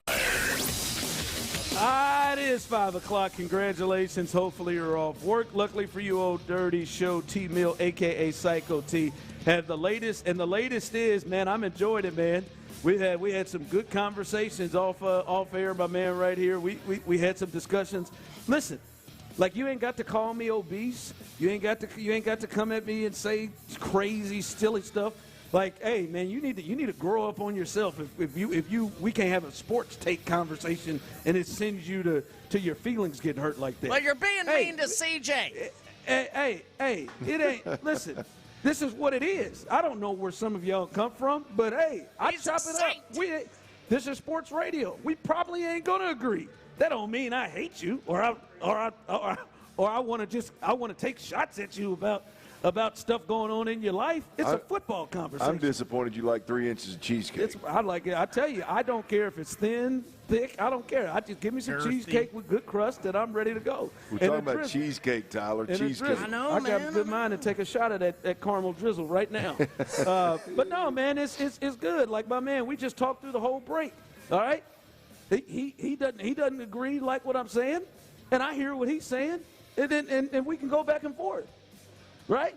That's it. I don't know, man. Y'all need to grab a bar. Y'all need to grab a barbershop or a bar. I don't know what you do with your friends. I don't know when your friends disagree with you with your sports take. Do you say like, hey, I don't know where some of y'all coming from. They ain't people I talk to. We can go back and forth. Me and Clint can go back and forth and disagree. Me and Tyler can go back and forth and disagree. I don't want Tyler's marriage to end. I don't wish terrible things. I don't want Tyler to go out there to get in a car accident. I mean, my goodness. Just because he doesn't maybe know exactly what kind of program Texas A&M is doesn't mean I want him to. That was low. But no, man, it's a good time. I don't mind going back and forth with you on the text line, on YouTube and Twitch, in the building. Come on in the building. You want to say something on the phone? We can do it. But good God, guys, the sports takes, man. It's sports takes. It's good, man. I'm not meaning nothing personal to you. Hey, man, good God, calm it down. Now, we can – okay, Tyler. It's Tyler. Yeah, Tyler, you got it. Tyler does go – he goes right down to the basement with you. Tyler is going low with it, just about half of you on the text line. He continues to go with you. You got to chill out. All right. Let's look at the injury report here for the Texans. And some guys that did not practice. And, Clint, I want to get your thoughts on this. We had some reports of some others that didn't practice, but this is jumping out even more. Clint, the same 4 guys that didn't practice yesterday didn't practice today. Both days. That is Nico Collins with the knee. That is Trent Brown with the ankle. That is Nico Collins with the concussion. And that is Justin Watson with the concussion. All 4 of them, and they did not practice today. Your thoughts on that? Are you concerned by that? Well, I think the concern is not with the obvious Nico Collins. I mean, that's one of those whether, if he clears, he's coming back. If not, I just don't see it happening. The Trent Brown part of it is the part that keeps me it gets me in a bad spot. Trent Brown's the one that I just feel like he means more to the team than just being one of the better tackles. I think having that physicality there on that right side, along with Ed Ingram, really creates a surface that they can run behind consistently in crunch time. And so I would say Trent Brown's the one that I'm keeping an eye on, even though you're talking about an older player that has known this offense hell longer than Nick Caley knew the damn offense. Not really. I guess Nick Caley's there for him, but close. I would go with Trent Brown right there as the one that I'm trying to keep an eye on. Can I say this, Clint? You can say whatever you want, Chief. I feel better about it. Now that I see that Danico Autry didn't practice also, this now makes me feel like this is just rest. Right? Like earlier we saw it was just Trent Brown and the guys with the concussion. The guys with the concussion, I'm just telling you right now, Nico Collins and Justin Watson, they ain't playing in this game. I'm 99% sure. Right. They're not playing in that game. Like, Nico Collins isn't even out on the field, which means, like, they're not even – like, he is still experiencing issues if they're not even – so those aren't – but when I saw Trent Brown, it's like, ooh, okay, you usually don't miss the Wednesday, Thursday practice, but now understanding this is a short week for them. Yep. This could be just guys like Danico Autry and Trent Brown, like you said earlier. Probably those are guys that don't need a ton of practice time. Like, you don't need them in there as much. Seeing that those two both did not practice today, this makes me lean towards it's more rest than there's a big shot. Now, tomorrow, now I'm out. Tomorrow, if those two don't practice, now you have practice all week long. Yeah, well, it's a little bit of a hybrid schedule because you played Monday, and you look at who we're talking about with Trent Brown. I mean, that's if anybody needs a rest day, it's him. Yeah. And Trent's got a hand, a finger, a knee, an ankle. Yeah, I think he should be good. Right? We didn't say like he didn't leave the game early or anything like this, so he should be fine there. And then the news here with the Patriots when it comes to theirs, full participation. They took the non-contact beanie off of Christian Gonzalez, so he was full participant with that concussion. He was on concussion protocol for the Patriots. He is a go. He's full participation. He hit today. He was physical today. He didn't have the non-contact in, so he is going to be good to go. So we looked at that at the start of the week. We said both teams have important pieces that we're probably going to match up with each other that are in concussion protocol, Nico and Christian Gonzalez. And unfortunately for the Texans, it looks like their important pieces. It looks like the Patriots are going to have Christian Gonzalez. Yeah, look, I think Christian Gonzalez and Hunter Henry, both of those guys being back full participation is big. But, yeah, Christian Gonzalez is the big piece there. I mean, I said this a little earlier in the show. I thought what Joey Porter Jr. was able to do last week with Nico while he was in the game, while Nico still had a couple of catches, I mean, Joey Porter was in his hip pocket in a big, big way. And now, obviously, probably not going to have Nico. What does that look like this week? Is Christian Gonzalez assigned to one person? They've got a pretty dang good secondary. We'll see how the Texans constrain them. But, I think the two things that Pittsburgh did last week was they were in Nico's pocket, made life hell for him while he was in there. And then they really limited what Dalton Schultz was able to do throughout the game. And so if you can limit those two guys, you got a really good chance of slowing this offense down. And so you fast forward this week and you go, who's going to allow New England to do that potentially? It's going to be Christian Gonzalez. Right? I mean, he's got to be a guy that kind of makes them go on defense in the secondary. And with him being full go, obviously he's going to play. Yeah. So that is the latest. They're also their right tackle, Moses. He didn't practice yesterday. He was back at practice today, so he should be a go as well. 5 o'clock fire. All right, Clint. We talked earlier about John Harbaugh. Looks like he is going to go to the Giants, barring any setbacks. They're close to it. Word on the street is, and really, he's open, and then. If you're looking for an offensive coordinator, baby, you got Baskin Robbins. You got any kind of flavor you want. You want somebody who's run forward. There's Greg Roman for you. Todd Monken. You want somebody who is creative in the passing game. Mike McDaniel. You got whatever you want. And the reports are that Todd Monken, who was with him in Baltimore, is looked at to be a top candidate to get that OC job. So he potentially is going to go with him to work with Jackson Dart. No surprise, I would have thought it's him or Greg Roman, right? Like those two, when you look at their run game they have, that you could see both of those guys who he's worked with could be guys for him. When you look at this hire and potentially everybody he could bring as a staff, as we're hearing about Todd and you're hearing potentially other guys, how quick you think he could turn this New York Giants team around? Oh, I think he can turn it around quick. I think you can turn it around really quick. I mean, I think the Eagles are obviously struggling on the offensive side of the football for damn sure with firing their offensive coordinator. And look, with Jalen Hurts, I like going out there and just hiring the best the best offensive coordinator in the game. I don't know that's what is ideal for Philly. I would love to see Greg Roman and Jalen Hurts together. I think that'd be nasty. But you never know what they're going to do. So what is that offense going to look like? Who in the hell knows what Dan Quinn and the Commanders are going to look like? And then the Cowboys are an absolute mess. And so when you look at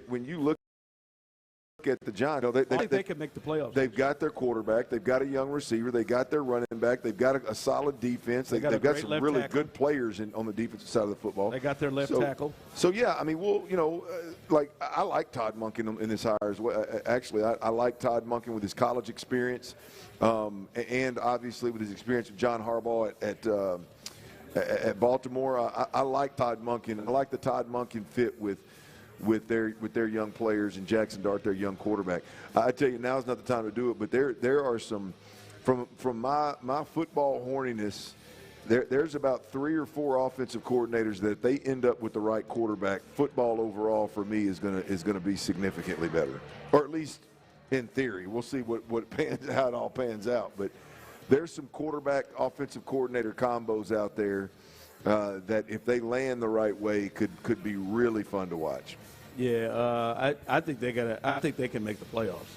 Who's New York you talking about? I think 4th place schedule. They also got a top 5 pick, which means they're going to have high picks. I'm not sure exactly what they traded to get back in the first round to get Jackson Dart last year, so they may have some. But I know they have the 5th pick in the draft right now, and they've got a lot of things fixed. And you said either one of those guys, he has the option to get guys that he knows can fit a play style for Jackson Dart. Yeah. And that's what this is all about. You wouldn't think that he was 63 and he would take a job that's a complete rebuild that's going to have to be rebuilt in. Right. So, I like that move and the potential moves that go there. He's got a lot of guys he can choose from that he's comfortable with. Playoffs? 5 o'clock fire. I think so. Some news that just came out in the last 24 hours or so that happened earlier this month. Texans rookie survived a terrifying carjacking. Jalen Reed survived an incident in his Houston home earlier this month. The rookie was held at gunpoint during a carjacking on January 4th. And obviously one person is in custody, and then there are 2 at large.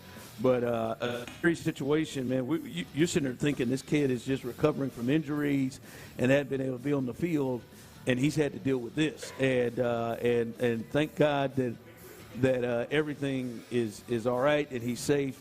And hopefully they can figure out who else needs to be held accountable for this. But shout out to Jalen Reed, man. Prayers up to you, man, and hope he's doing all right. He's a rookie having to go through and deal with a whole bunch of stuff already with this on top of it. But this is a sad situation that he's had to be dealing with his rookie year, all along with everything else he's got to deal with. Yeah, man, I couldn't imagine. Hell, I mean, I ain't had nothing but the car broken into a time or two, and you feel violated when it's something like that. Boy, much less. You're not even there. No, I couldn't imagine going through that right there. So yeah, just thankful, thank the good Lord that nothing bad happened, and he was safe through it all.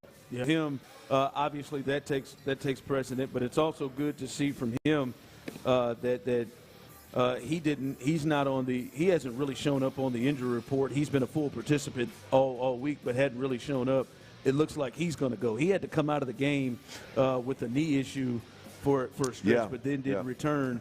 And obviously he came right in, getting minutes, getting time, getting the start, or either it was him or who did they say was in there in his place? Who did ESPN's graphic have up there? Oh, they had Jimmy Ward. Jimmy Ward in there. He said Jimmy was starting. That intern better got fired. I said, dang, man. Jalen couldn't get his photo. Hey, that's right, ESPN. You got a second chance this weekend. You got the Texans again. If they have Jimmy Ward up there for a second straight week in there as a starting safety. Oh, why not, man? Oh, my God. If they have him in there, man, that's a I hope they do. Hell, we won with it. Put Jimmy's face up there. Put Jimmy in there again. 5 o'clock fire. All right, before we get out of here, I thought Clayton Kershaw was done. He announced his retirement, said he was done. He walked out, the way John Elway did. But he said, no, man, you got one more stop. He's committed to now pitching for the USA for the World Baseball Classic, and that's Tyler, man. I hate the WBC, man. Why'd you come out with that, man? Yeah, man, Clayton's going to get out, man. Hey, they got to let Clayton every team let them go 9, man. Did I see where they're going to play that here? I think they got some games here. I don't know where the Who cares? The final is. I hope that I want to go. Our guy Chris Santiago is really huge into it. That would probably be a pretty cool. I'll be honest. I bet that'd be a pretty cool baseball event to go to. I'll be honest, probably a little too much into it. But like Santiago. Yeah. I would. But like what he said was going to like Miami and maybe even here, and it's like, you know, the Dominican Republic playing against Puerto Rico or something like that. Like it is apparently, and some people in our audience may have been able to witness it. The atmosphere is crazy. Yeah. Like it's unlike any kind of baseball, game you've ever seen it's almost like what you hear is a soccer atmosphere is what people say. So like if they are, I think it is here. I think you are right. I might have to check that out. See how much some tickets are, but I might have to check that out. That seems like it's an event that you don't get to catch a lot. All right, as we continue here live here at Willowbrook Plaza. We're here, Buffalo Wild Wings on a Thursday. Coming up, we'll get to T-Mill's Best Bets. 5:30 is the new time, or will we? Maybe we will, maybe we won't. 5:30 is the new time for T-Mill's Best Bets. For now. Damn it, man. That's a lot of red again yesterday. We'll discuss T-Mill's Best Bets, 5:30. And we'll look at which level of this Texans defense is most important to what they do. Which level is most important? We'll discuss that coming up. Look, in football, a winning team makes all the difference, obviously. And the same goes for your legal team after you or a loved one is injured.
yours.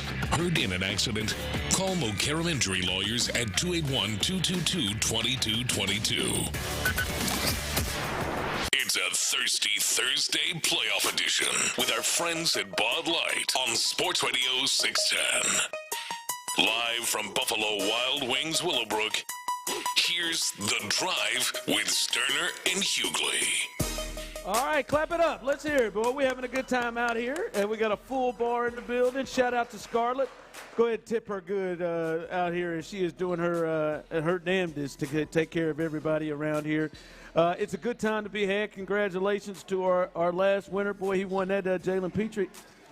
Won that Jalen Petrie helmet and got right the hell on out of here. If you're on YouTube and Twitch, as you can see, Tyler, Clint has a piece of cheesecake, and he has that caramel drizzled on there perfectly. That's exactly how I would have done it. Girthy, just like he likes. Well done.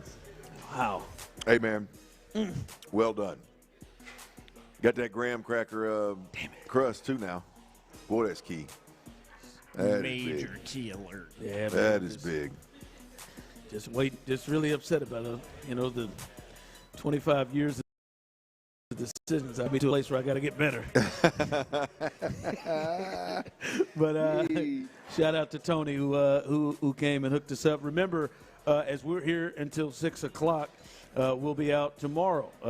Just talked to our guy who was our last winner. He said, man, I'll see you out there tomorrow. We'll be out at Talyard's Brewing Company in Sugar Land, right over there next to where the Space Cowboys play, because we can't say the name of it. But come on out and hang out with us, as it'll be a fun time on a little playoff edition of Football Friday. We're going to have ourselves a good time. We'll figure out what's going on. Tyler was he was 1 for 4 last night. 1 for 4. Jared Allen is the only thing that held him together. Hey, for real though, his prop has been Old Faithful this year. Yeah, he's Tyler's had it. Tyler, we're working on a tough couple of weeks here with Tyler, but T-Mill's best bets. We'll have a discussion. We'll take a look at that coming up here in just a bit, Clint. But here's Josh McDaniels. He is the offensive coordinator that is tasked with having to figure out this Texans defense. And listen, he is a really good coordinator. Right, we've seen all the years what he has done with offenses, especially in New England, and what he's done with Drake May, leading him to a MVP caliber season. He is really, really good at what he does, and he is the one who is going to have to figure out what they can do with this defense. This is him, this Texans' great defensive unit. I mean, it's really good. I mean, it's the best one we've played all year, and that's saying a lot because we played some really good ones this year. Historically, I don't know. I mean, that's hard to, gauge different teams, different eras, et cetera. But there's nothing they don't do well. So you can start with that. They're extremely well coached. D'Amico, Matt, their entire staff does an incredible job. They're very connected. They don't make any mistakes. So, you're not going to get lucky, and have them blow 4 coverages and you just, gain 200 yards. So everything you get, you will earn. Every snap, every down will be difficult. They make the running game difficult. They run and hit. They tackle. They're violent. They're very physical. This is probably the fastest group we've seen all year at all 3 levels. They run really, really well. The holes that you may have, they won't be there long, whether that's in the running game or, anything you find in the secondary, that's going to be tight. Like I said, this is as big a challenge as we've seen all year, as it should be. Each time you win in the playoffs, the next team you play is the best one you played. So this is not a surprise to me. All right, he talked about, man, they don't do anything. They do everything well. And gave high praise, which is deserved praise. This is the best defense in football and the best, I believe, unit left in the playoffs. Which unit do you think? Because you can make a case. Their defensive line, obviously, they got 2 All-Pros right there on their D-line. But in their secondary, they've got Derek Stingley, that's an All-Pro. I think you could argue Kamari Lassiter has been their most consistent corner this year. Jalen Petrie, I just don't think maybe they can't figure out what position to put him at is why he's not getting as many awards. Kalen Bullock, is coming on. Their linebacking core, Henry Toa is really good. Aziz is going to the Pro Bowl. Which unit is most important for this team's success, in your opinion? Oh, I think it's a D-line. Yeah. I think everything starts up front. Look, I mean, and you look at how they impact the others. I mean, if your D-line, we just saw a game in which our offensive line was able to put Pittsburgh's defensive line in the laps of their linebackers, and their linebackers were non-existent. I'm talking about their second level, not their edge rushers, but their second level linebackers. And so if your D-line can't at least hold the ground inside, then your linebackers are a non-factor, right? So I think your this D-line garners so much attention that our linebackers roam free no matter how good they are. The one thing that you notice about our linebackers is how the reason that they're so fast is because they've got space to play, right? They're getting downhill in an absolute hurry. And then you talk about how the D-line impacts the secondary. Look, these guys are good in the secondary. There's no doubt about it. But I don't think they're anywhere near as good as they are if you don't have the pass rush that the Texans have. The Texans' pass rush speeds up the clock in every quarterback that we play, not to mention the errant throws, the tip balls, things of that nature. It all starts up front. I mean, these are all three levels are really, really good. But when you talk about what makes the Houston Texans defense go, it's the D-line. The tier guys have been great as well. So those guys just have the ability to impact and make everybody else's life either easier or much more difficult. And in Houston's case, the D-line makes it far less difficult at each level. So I would say the D-line. I would. Yeah, I would say so. That's why, to me, when we've talked about some of the safety situation stuff, that wasn't that big of a deal to me because, like the pressure that they can get, they can clean things up. The secondary. Sorry? No, I was go ahead. The secondary is close because I think the secondary absolutely helps them with their pressure. He has to hold the ball a little bit longer because those guys cover so well. But listen, it's in their head right from the jump. Like they are thinking about Hunter. They're thinking about Will Anderson. They can't send multiple people out in pass routes because they got to have people in. They like the Patriots. I've heard in Boston they're probably going to have a lot of 3 tight end, 2 tight end, extra lineman sets just because they got to try to deal with that. Well, obviously that means you're taking potential guys down the field to help you out, and so I think that D-line is obviously the piece. Well, the secondary can sit on everything. I mean, you are literally banking on every single passing situation that they're not going to run anything deeper than 15 yards. Now, if they're not going to run anything deeper than 15 yards. When they come off the line of scrimmage, you're sitting on routes and you're sitting heavy. And you're banking, hey, even if I do get beat deep, the quarterback's not going to be able to hold it that long. Or if he is, he's going to have to throw in a chaotic situation, and he's not going to be able to hit it. So that D-line is where it all starts, and everybody benefits from it. Again, not that the other guys wouldn't be good, but the difference between being good and being great in this league is playing behind a defensive line like these guys get to play behind. And I'm talking about Azeez in the second level as well as Stingley and Lassiter at the third level. Yeah. All right, Tyler, what were you last week? I think you had did you have a 1 for 12 stretch or 1 for I can't remember what I did on those Friday bets. It wasn't great, but it wasn't bad. It was something like 35% success rate last week. Yeah, all right, and now he started Tuesday and yesterday, and he's 3 for 8 after going 1 for 4 yesterday. I'm disappointed. We'll discuss this on the other side because I need the input from the people. Tyler is trying to get out of doing best bets today. I'm not trying to get out of it. I just think it's a smart move. He wants to take a seat. He wants to wait. Tyler is just out on best bets. He thinks he needs to regroup. This is very different from the Tyler Milner I know. He's the one that just keeps throwing it at it. Let's just keep going. Now, Tyler wants to take a break and doesn't want to do best bets until tomorrow. Do you agree? Or should Tyler and come together with some bets? Somebody already out here in front of me is telling you need to come up with some damn best bets, Tyler. That's the only way you turn it around. 713-572-4610. Do you think Tyler should be allowed to sit out best bets today. We'll do that next. All right, Tyler needs to suck it up. There ain't no doubt about it. But here's the deal. If you're dealing with chronic joint pain, you've probably been sucking it up for a while. And bottom line is it's time.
Out back-to-back blockbuster UFC events this month only on Paramount Plus. Blue Chew, the original brand offering chewable tablets for better sex. Order at BlueChew.com, code 610. Like, oh my God, Tyler. Good hell. Oh my God.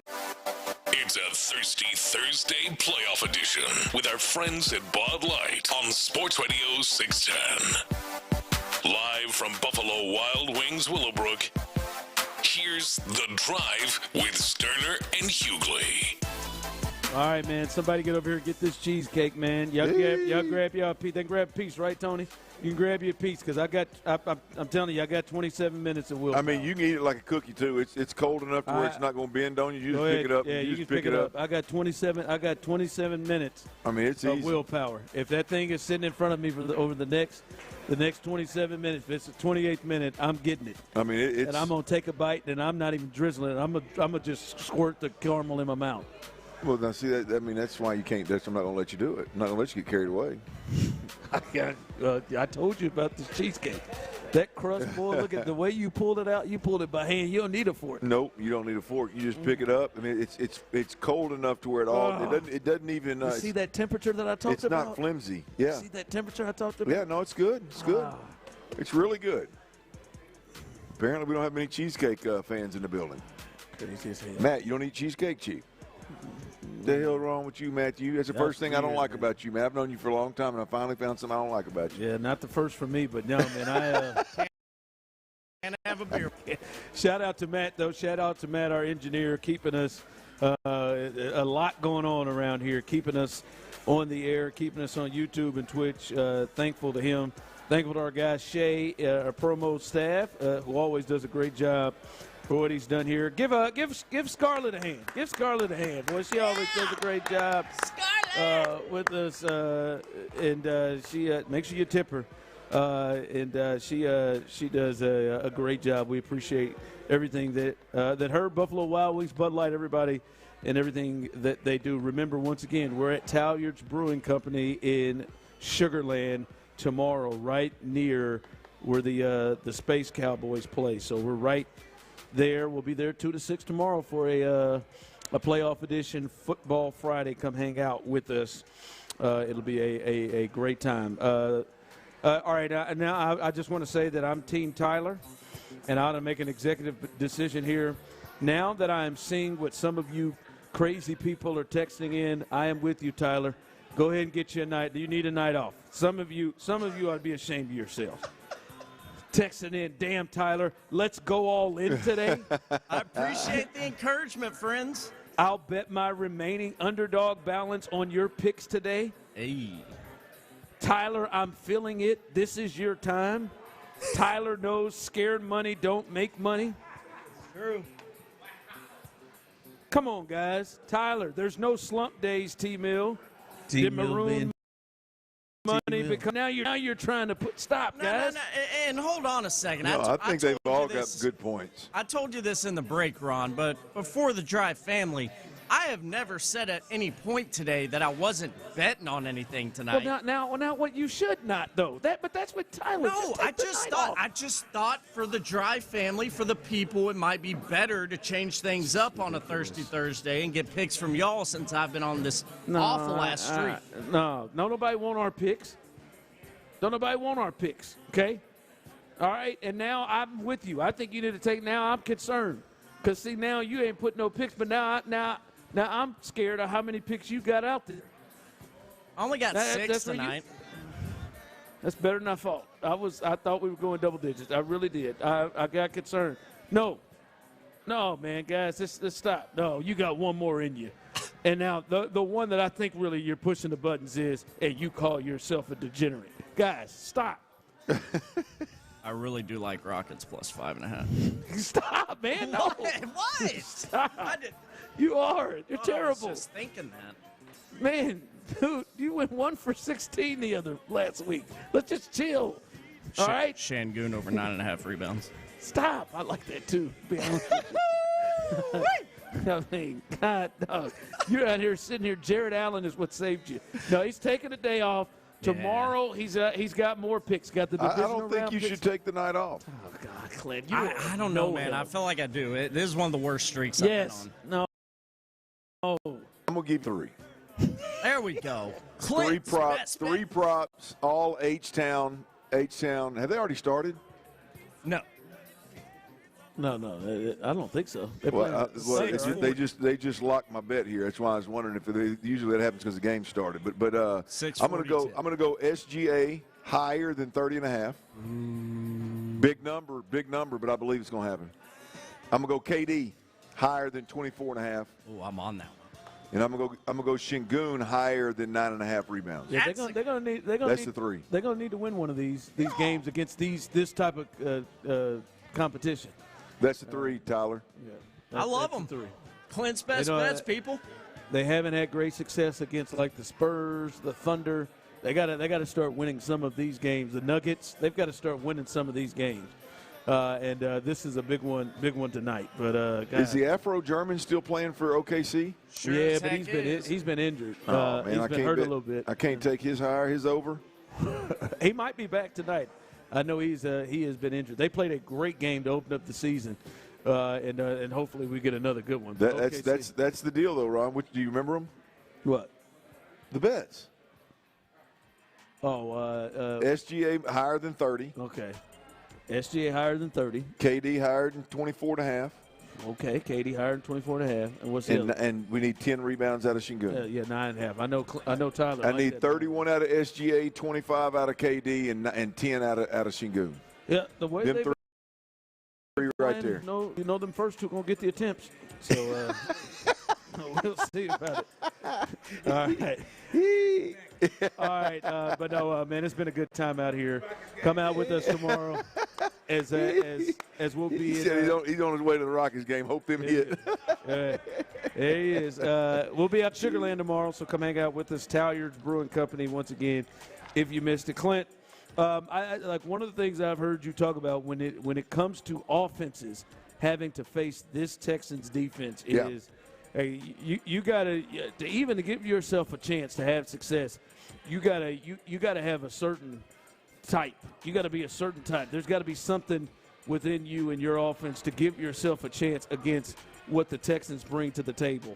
And we look at this Patriots team, Clint, the numbers wise and everything and what they have done. I understand their schedule, but listen, that's a good offense. They're fourth in total offense, sixth in rushing. When you look at the Cleveland Browns, they played the Browns. They ran for over 175 yards, over 177, I believe, in that game. So they can run the football against good teams. Yeah. Second in the league in scoring at 29 a game. Sixth in the league in third down percentage, which is big. Is something that the Texans are amazing at defensively.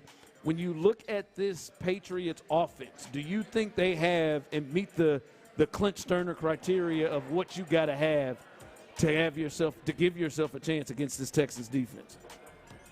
Oh, man. You pinned me in a corner there. I don't think it can match the physicality.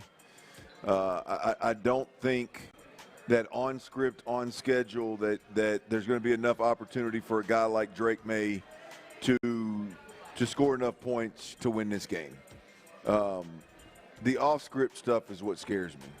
Right, I don't think they're going to be able to match the physicality. I don't think the quarterback is I don't think he's MVP caliber picking defenses apart. I think he's MVP caliber taking shots, using his legs kind of deal, and that's the part that scares me with the Texans. But when it comes to what I believe it takes to compete with this Texans defense, I don't believe that they are used to this level of physicality or can match this level of physicality. So I'm going to say no. Yeah, watching last week, they were really challenged by the Chargers, and the Chargers are a physical group. If the Chargers' offense could have done anything and made them press a little bit, then maybe that could have been a different game. Yeah, but they were awfully comfortable, weren't they? Khalil Mack, very physical. Derwin James, that's a physical group. Yeah. And I think for the most part, they handled it pretty well. To me, the tackles gave them problems, right? And if you're listening in Boston, their rookie left tackle, he's really been catching it. Yeah, they're giving that kid at LSU, is it Will Campbell? Yeah, Will Campbell. Well, they're giving him hell, and he said he don't give a rip what nobody on Twitter's talking about. Yeah, he didn't say rip. But no, they were like it wasn't no confusion on what Khalil Mack was doing. It was bull the way back. So they've got to pick that up. But usually they run the ball decently. Yeah. And they've got two different type of backs in Stevenson and Henderson. So they run the ball physically. And I mean, and I think a lot of what we're talking about with the Texans comes from D'Amico and his demeanor. I also think it's hard to think that you can play for Mike Vrabel, a guy who will cut himself in the middle of the game off somebody's helmet because he's forgetting that he doesn't have an helmet on. It's hard to not think that you could be on his team and not have some of that. He seems to demand some of that physicality. So their tackles, I think, maybe potentially an issue. But I feel like just Vrabel has that type of mindset as a coach, very similar to the. Yeah, look, I think it's similar. I just don't think it's on the same level. I don't know that I've ever seen a defense play this downhill, this fast. I know you get tired of talking about the swarm stuff, but it is a perfect moniker for what they do. I mean, they are. I've never seen a defense play like that. Would you say Seattle's maybe the only team that has come out and physically? No, you talking about the Seattle now, or are you talking about the old school Seattle? Like Seattle, No, I'm talking about the great ones. I know. I'm just talking about the Seattle's offense this year. Is that maybe the only team that came out